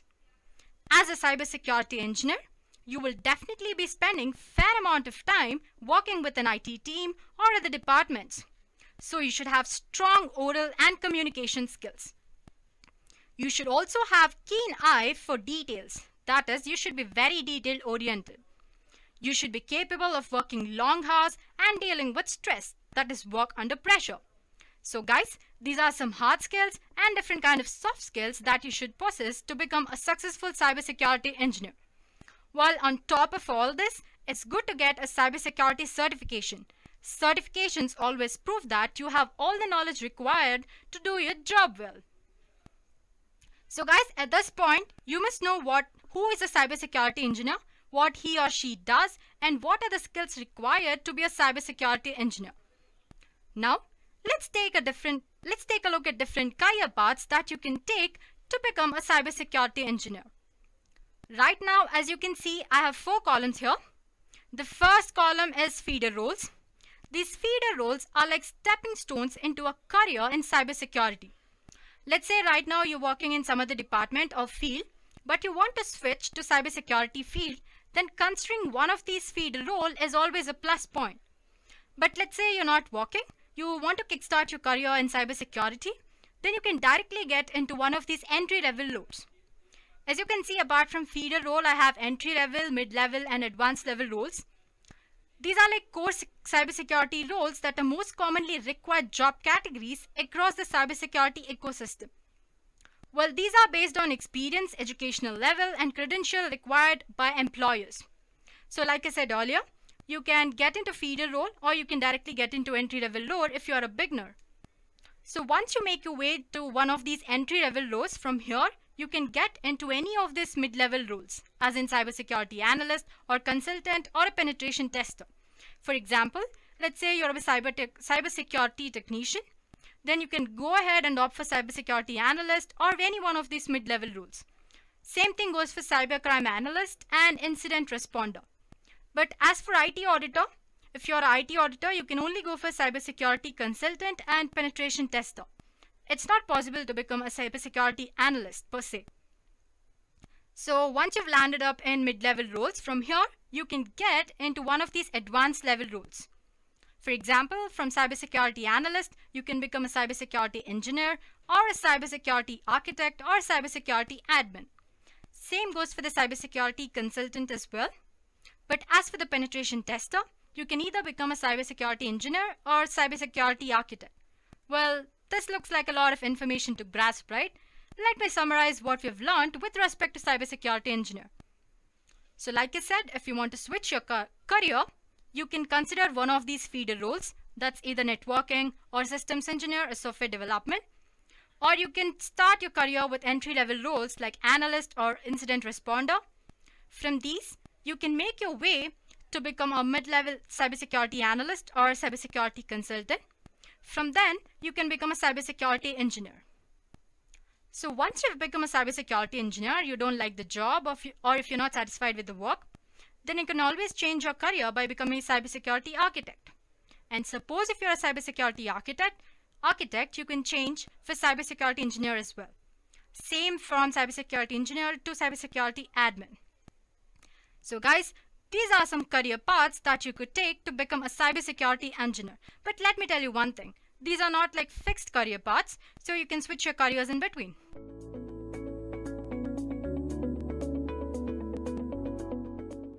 The first part will actually cover all the general questions that are asked for cybersecurity jobs, and the next part will cover the scenario-based questions that are asked in such interviews. Okay, so let's get started. So the first question is, what do you mean by cybersecurity? So as an interviewee, I'd expect that the candidate should first tell me the need for cybersecurity, his views on cybersecurity. So the candidate should be like this. Today's generation lives on the internet, and we general users are almost ignorant as to how those random bits of ones and zeros reach securely to our computer. For a hacker, it's a golden age. With so many access points, public IPs, and constant traffic, and tons of data to exploit, black hat hackers are having one hell of a time exploiting vulnerabilities and creating malicious software for the same. Above that, cyber attacks are evolving by the day. Hackers are becoming smarter and more creative with their malware, and how they bypass virus scans and firewalls still baffle many people. Therefore, there has to be some sort of protocol that protects us against all these cyber attacks and makes sure our data doesn't fall into the wrong hands. This is exactly why we need cybersecurity. Now for defining cybersecurity, here goes. Cybersecurity is a combination of processes, practices, and technologies designed to protect networks, computers, programs, data, and information from attack, damage, or unauthorized access. Okay, so moving on to the next question is, what do you have on your home network? So a home network gives you a test environment for experimentation. Active Directory domain controller, a dedicated firewall appliance, and a net-attached toaster. As long as you are learning and fiddling with it, that's what matters. I've augmented the router my ISP provided with an Apple AirPort Extreme, which provides better wireless performance to some devices. From there, I've extended the wired part of the network into two parts of the house using 5-port Ethernet switches, my office and living room, each with 4 devices. In the office, I have a network-attached storage device which provides shared data folders to every device for movies and TV streaming anywhere in the house as well as backups. In the living room is a range of gaming consoles, a TiVo box, and an Android media player. Despite owning a smart TV, it's not hooked into my network simply because the device we own do a far better job of anything the smart TV offers. Okay, now moving on to the next question is, what is encryption and why is it important? Well, a process of converting data into an unreadable form to prevent unauthorized access and thus ensuring data protection is called encryption. Encryption is important because it allows you to securely protect data that you don't want anyone else to have access to. Businesses use it to protect corporate secrets, governments use it to secure classified information, and many individuals use it to protect personal information to guard against things like identity theft. Okay, so that explains encryption and why it is important. Moving on, tell me the difference between symmetric and asymmetric encryption. Okay, so if we compare on the basis of keys, symmetric encryption has the same secret key for both encryption and decryption, whereas asymmetric uses different keys for encryption and decryption purposes. Performance-wise, symmetric encryption is fast but is more vulnerable, while asymmetric encryption is slightly slower due to high computation. Some examples of symmetric are DES and 3DES, while asymmetric, the most popular is RSA and Diffie-Hellman. Okay, so time for the next question. So what is the CIA triad? Now, in this question, the candidates should explain what is CIA triad and what it is used for. So here's the answer. The CIA triad for information security provides a baseline standard for evaluating and implementing information security, irrespective of the system and/or organization in question, where confidentiality is all about making sure that data is accessible only to its intended individual. Measures undertaken to ensure confidentiality are designed to prevent sensitive information from reaching the wrong people while making sure that the right people can in fact get it. Integrity, on the other hand, is all about making sure that data is kept properly intact without it being meddled with in an unauthorized way.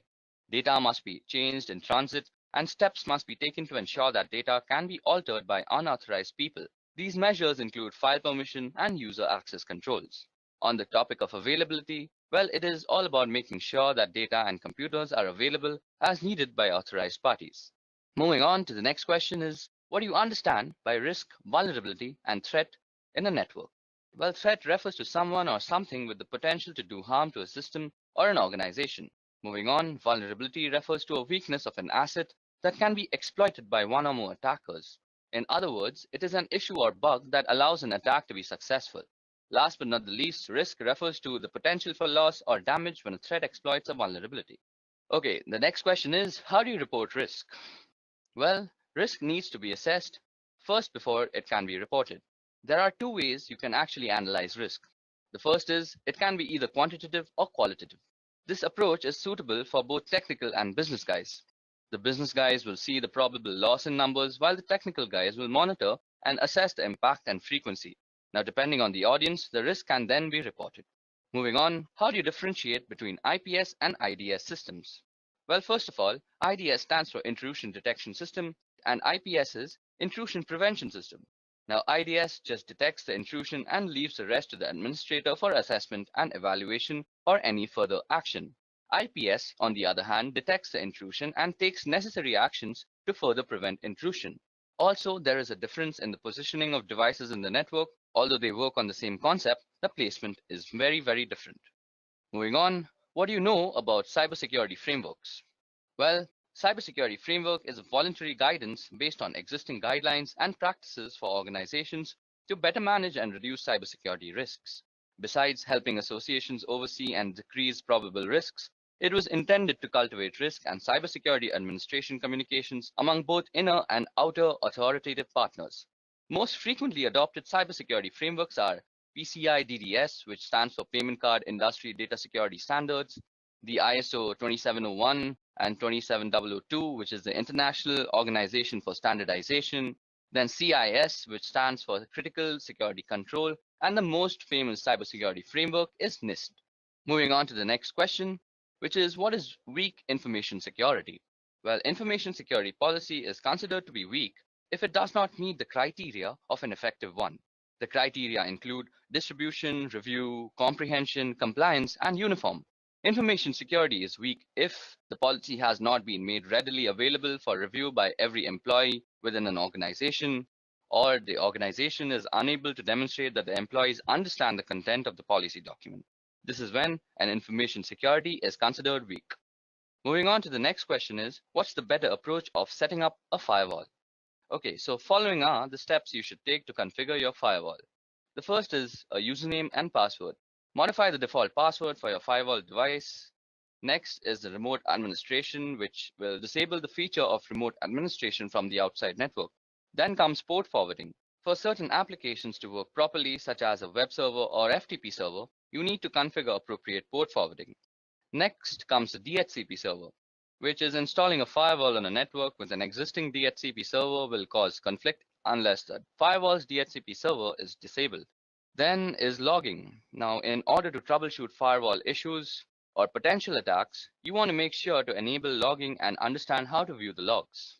Last but not the least, we need to actually go through the policies. Now, if you want to have solid security policies in place, make sure that your firewall is configured to enforce those policies. Moving on to the next question is, can you explain SSL encryption? Now, SSL stands for Secure Socket Layer, and it is a protocol which enables safe conversation between two or more parties. It is designed to identify and verify that the person you are talking to on the other end is exactly who they pretend to be. We also have HTTPS, which stands for Hypertext Transfer Protocol Secure, which is actually HTTP combined with SSL, which provides you with a safer browsing experience with encryption. So this is a very tricky question, but SSL wins in terms of security.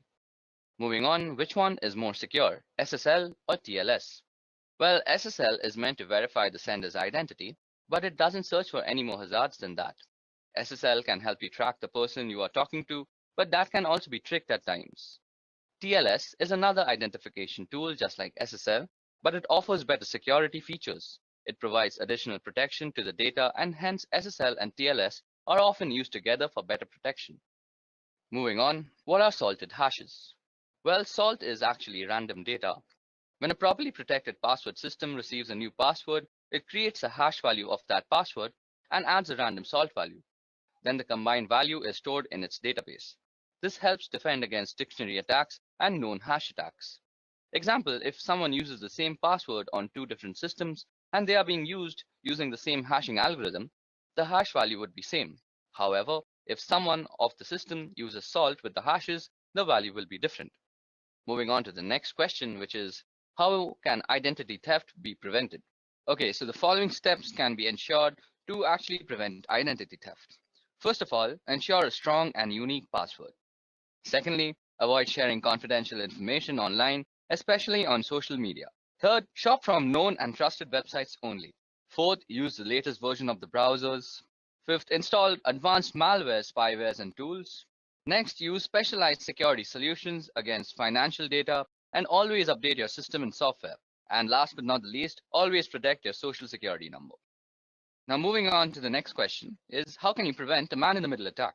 Okay, so an MITM attack happens when communication between two parties, that is systems, is intruded or intercepted by an outside entity. This can happen in any form of online communication, such as email, social media, web surfing, etc. Not only they are trying to eavesdrop on your private conversation, they can also target all the information inside your devices, and the outcome could be pretty catastrophic. So the first method to prevent this attack would be to have encryption, preferably public key encryption between both the parties.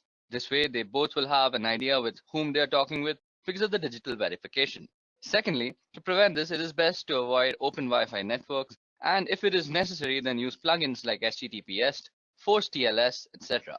Moving on to the next question, which is, state the differences between encoding, Hashing and encryption. Okay, so the purpose of encoding is to transform data so that it can be properly and safely consumed by a different type of system. That is example of binary data being sent over email or viewing special characters on a web page. The goal is not to keep information secret, but rather to ensure it's able to be properly consumed. Examples include ASCII, Unicode, URL encoding, and Base64. Now, the purpose of encryption is to transform data in order to keep it secret from others. Example, sending someone a secret letter that only they should be able to read, or securely sending a password over the internet. Rather than focusing on usability, the goal is to ensure that data cannot be consumed by anyone other than the intended recipients. Examples include AES, Blowfish, and RSA. Now, hashing serves the purpose of ensuring integrity. That is, it makes sure that if something has changed, you know that some change has taken place. Technically, hashing takes arbitrary inputs and produces a fixed length of string. Example are SHA-3, MD5, which is now obsolete, and SHA-256, etc. Now, moving on to the next question, which is what steps will you take to secure a server? Now, secure server uses the secure socket layer protocol for data encryption and decryption to protect data from unauthorized interception. Here are 4 simple ways you can actually secure a server. So the first way is that you make sure that you have a secure password for your root and administrator user. The next thing you need to do is to make new users on your system. These will be the users you'll use to manage the system. Step 3 is remove remote access from the default or root administrator accounts. And the last step is to configure your firewall rules for remote access.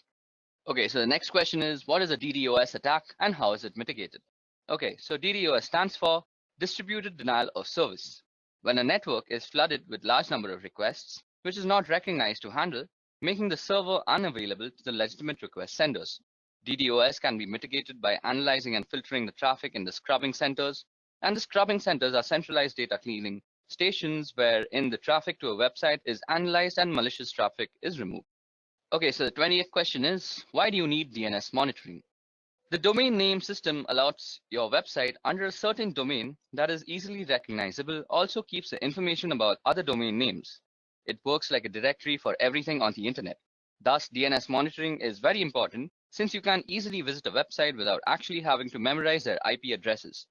DNS has an important role in how end users in your enterprise connect to the internet. Inspecting DNS traffic between clients' devices and your local recursive resolver could be revealing a wealth of information for forensic analysis.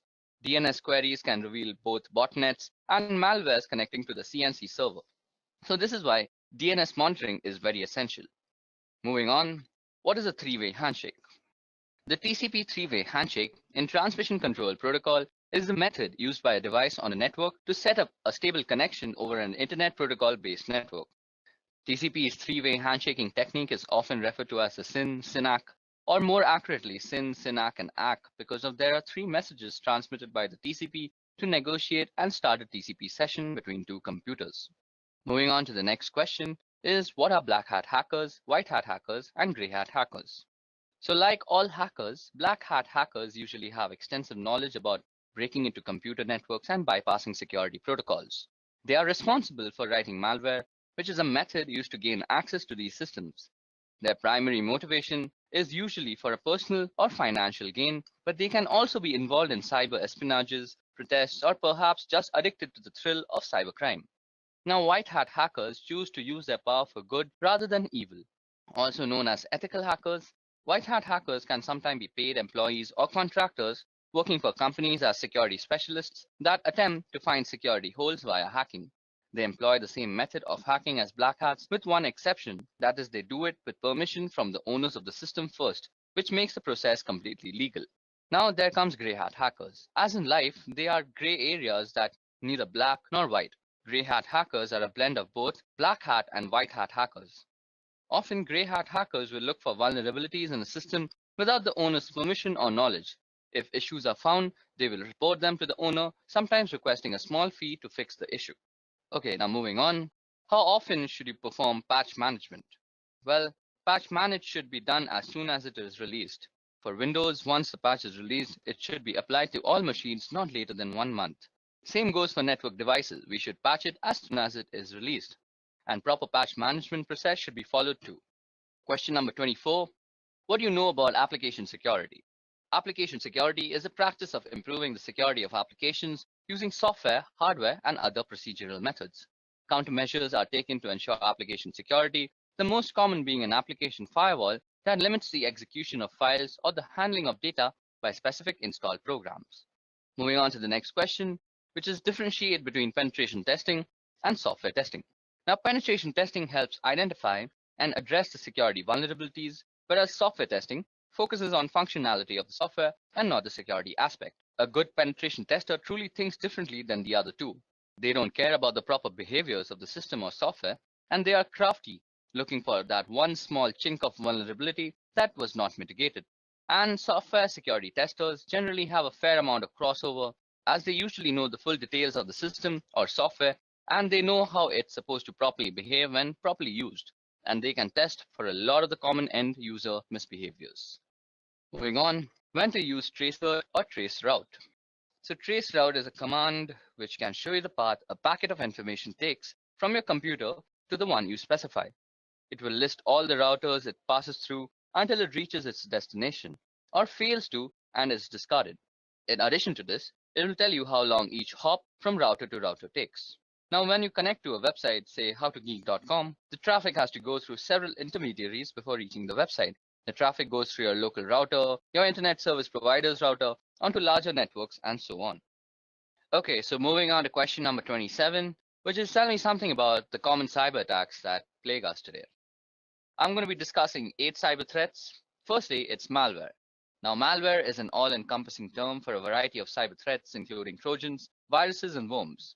Malware is simply defined as code with malicious intent that typically steals data or destroys something on your computer.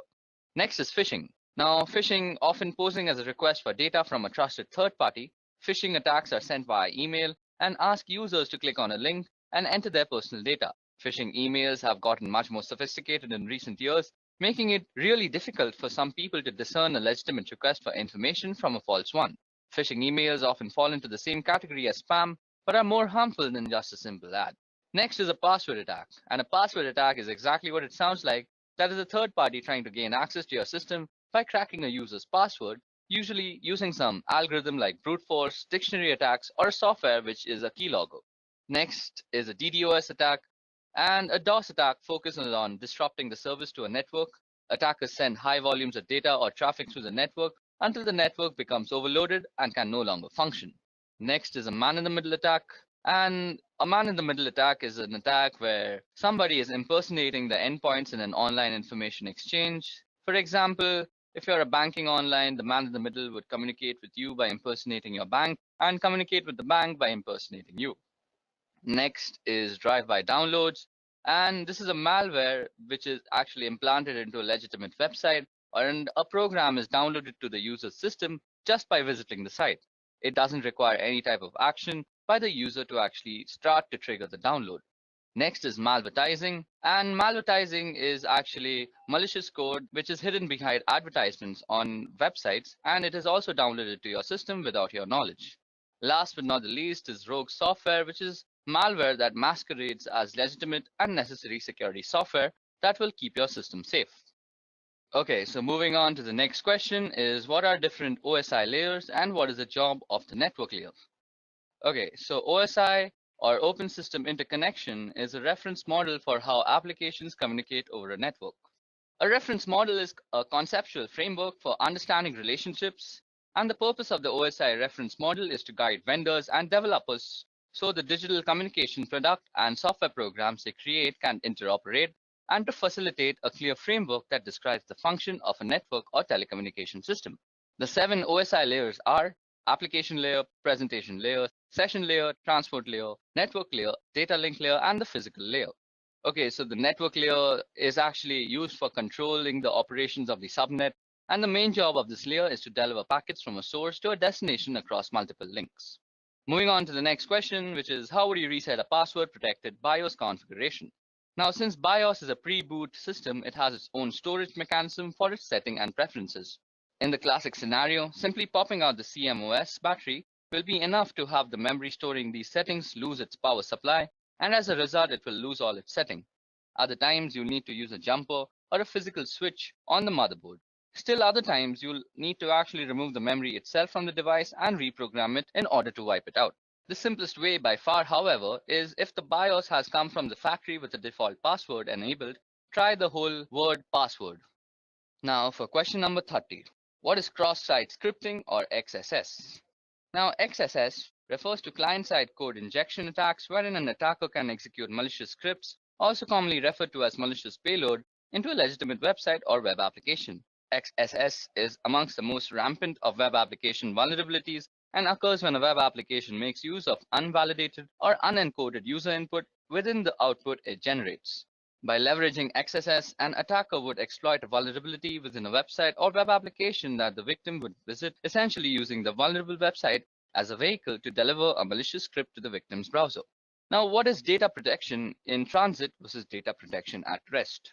So the answer to that is that data in transit or data in motion is data actively moving from one location to another, such as across the internet or through a private network. Data protection in transit is the protection of this data while it's traveling from network to network or being transferred from a local storage device to a cloud storage device. Wherever data is moving, effectively data protection measures for in-transit data are critical as data is often considered less secure while in motion.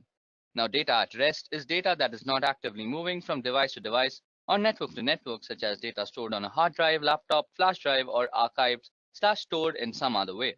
Data protection at rest aims to secure inactive data stored on any device or network. While data at rest is sometimes considered to be less vulnerable than data in transit, attackers often find data at rest a more valuable target than data in motion. The risk profile for data in transit or data at rest depends on the security measures that are in place to secure data in either state. Moving on to question number 32 is tell me the differences between cybersecurity and network security. Okay, so cybersecurity describes that the policies and procedures implemented by a network administrator to avoid and keep track of unauthorized access, exploitation, modification, or denial of the network and the network resources. Network security describes the process and practices designed to protect network, computers, programs, and data from attack, damage, or unauthorized access. In a computing context, security includes both cybersecurity and physical security. While cybersecurity is concerned with threats outside the castle, network security is worried about what is going on within the castle walls. The cybersecurity specialist is the crusading knight defending the kingdom, and network security focuses on the barbarians at the gate and how the castle connects to the world around it. Moving on to question number 33, which is how will you prevent data leakage? Data leakage is when data gets out of the organization in an unauthorized way. Data can get leaked through various ways, that is emails, prints, laptops getting lost, unauthorized upload of data to public portals, removable drives, photographs, etc. A few controls can be restricting uploads on internet websites, following an internal encryption solution, restricting the mails to internal networks, or restriction on printing confidential data, etc. Moving on to the next question, which is what is ARP and how does it work? Okay, so Address Resolution Protocol, or ARP, is a protocol for mapping an internet protocol address to a physical machine address that is recognized on the local network. On the topic of how it works, when an incoming packet destined for a host machine on a particular local area network arrives at a gateway, the gateway asks the ARP program to find a physical host or MAC address that matches the IP address. Now the ARP program looks into the ARP cache, and if it finds the address, it provides it so that the packet can be converted to the right packet length and format and send it to the machine. Now if no entry is found for the IP address, ARP broadcasts a request packet in a special format to all machines on the LAN to see if one machine knows that it has the IP address associated with it.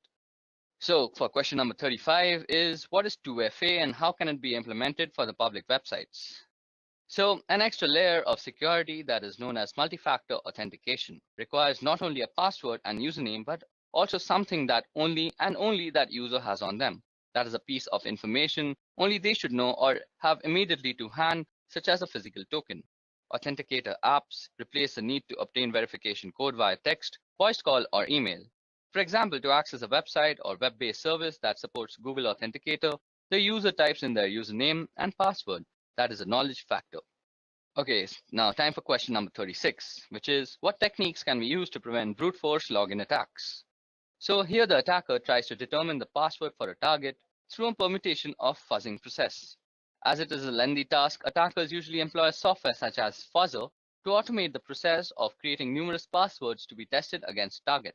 To avoid such attacks, password best practices should be followed mainly on critical resources like servers, routers, exposed services, and so on. Okay, so now time for the next question, which is what is cognitive cybersecurity?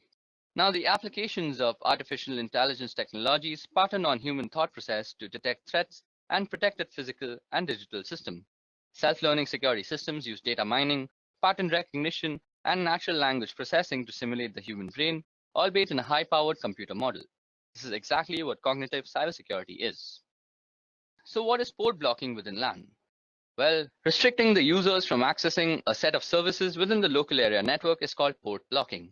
Stopping the source to not to access the destination node via ports as applications work on the port, so ports are blocked to restrict the access, filling up the security holes in the network infrastructure. Okay, so time for question number 39, which is what is the difference between VPN and VLAN? Okay, so VPN is related to remote access to the network of a company, while VLAN basically means to logically segregate networks without physically segregating them with various switches. Now, while VPN saves the data from prying eyes while in transit and no one on the net can capture the packets and read the data, VLAN does not involve any encryption technique, but it is only used to slice up your logical network into different sections for the purpose of management and security. Okay, so it's time for question number 40. So the question is, what protocols fall under the TCP/IP internet layer? Okay, so I'll be going through the 5 layers that consist the TCP/IP protocol, and I'll also be listing out the protocols that are inside every layer. So starting with the physical layer, the protocols that reside in the physical layer are the Ethernet IEEE 802.3 and the RS-232 from one of the many protocols. And moving on to the data link layer, we have the P protocol, the IEEE 802.2 protocol. Then moving on to the network layer, it's governed by the IP protocol, the ARP protocol, which is basically the address resolution protocol, and the ICMP protocol. Then moving on ahead is the transport layer. Now the transport layer has 2 main protocols, namely the TCP and the UDP protocols. And last but not least, we have the application layer, which is governed by a multiple of protocols, namely NFS, NIS+, DNS, Telnet, FTP, RIP, SNMP, and various other protocols as such. Okay, so that brings us to the end of the general interview questions that might be asked in any cybersecurity interview. Now moving on to the scenario-based questions. So first, I'll be reading out the scenario, and then I'll ask the questions regarding the scenario 2. Okay, so for scenario number 1, we have, you receive the following email from help desk. So the email goes as follows. Dear UCSC email user, beginning next week, we will be deleting all inactive email accounts in order to create space for more users. You are required to send the following information to continue using your email account. If we do not receive this information from you by the end of the week, your email account will be closed. So then the email actually goes on to ask the various credentials like name, email login, password, DOB, and alternate email. And then it says, please contact the webmail team with any questions and thank you for your immediate attention. So in such a scenario, what do you do and justify your actions for doing so? Okay, so this email is a classic example of phishing trying to trick you into biting. The justification is the generalized way of addressing the receiver, which is used in mass spam mails. Above that, a corporate company will never ask personal details on mail. They want your information, so don't respond to the mail, instant message, text, phone calls, etc., asking you for your password or other private information.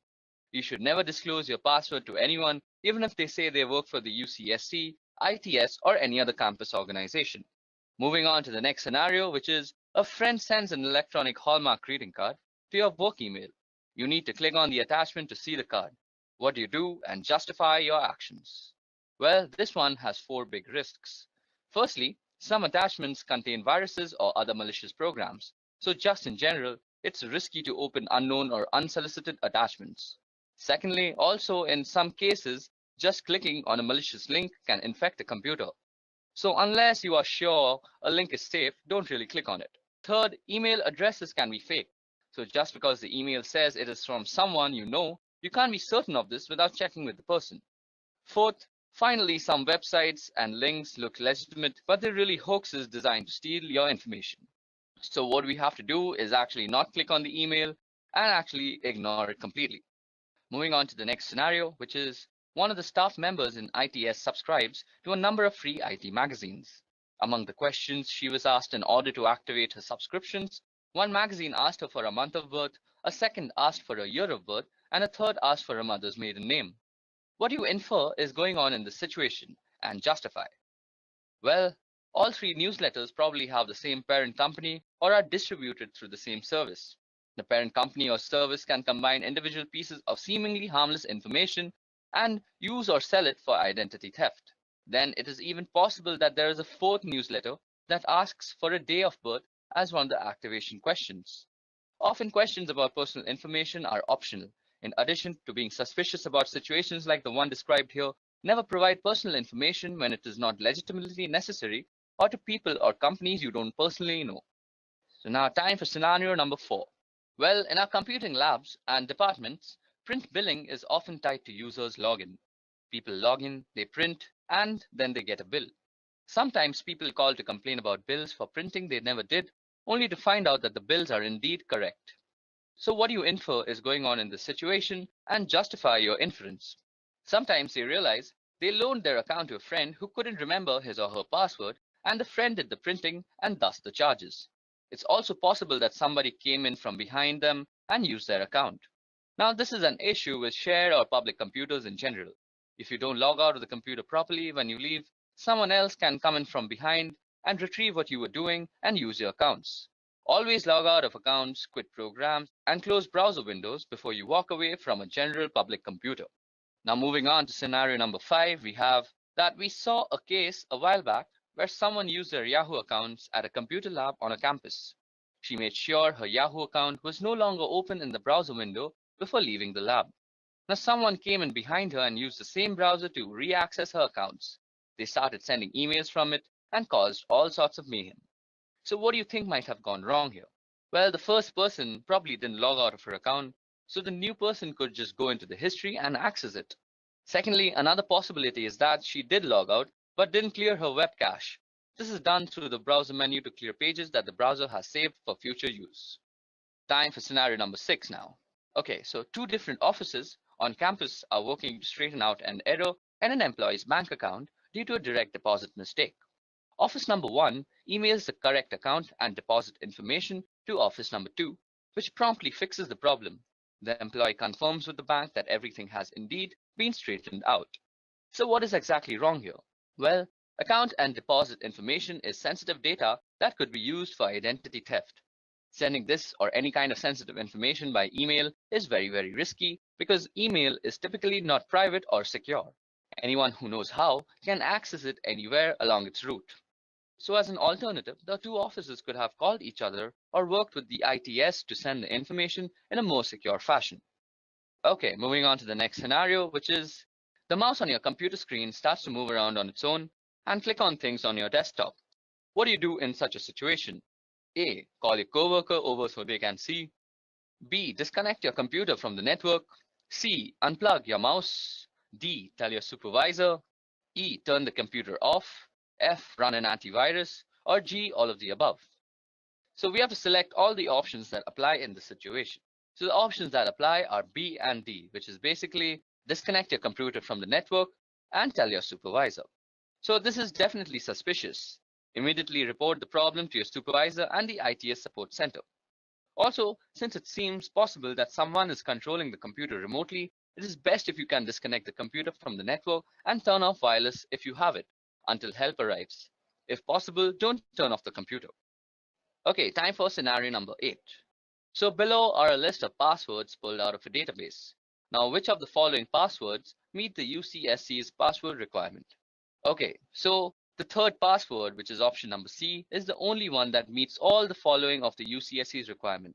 It has at least 8 characters in length. It contains at least 3 of the following 4 types of characters, which are lowercase characters, uppercase characters, numbers, and special characters. And not a word is preceded or followed by a digit.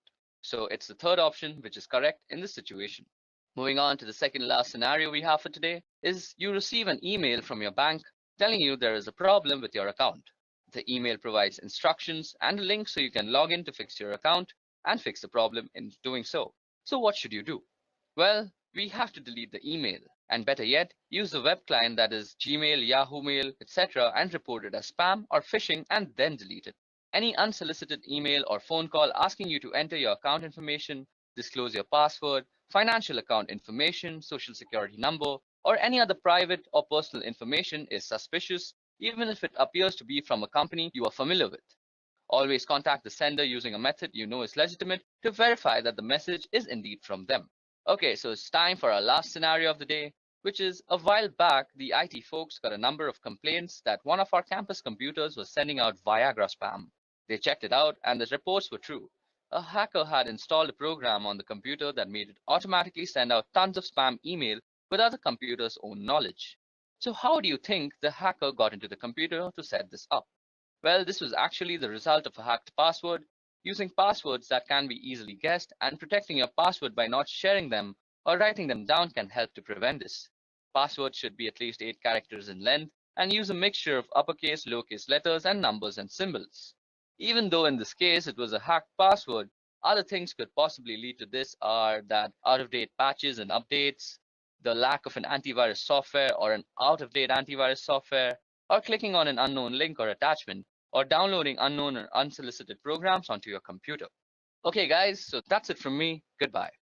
I hope you have enjoyed listening to this video. Please be kind enough to like it, and you can comment any of your doubts and queries, and we will reply them at the earliest. Do look out for more videos in our playlist and subscribe to Edureka channel to learn more. Happy learning!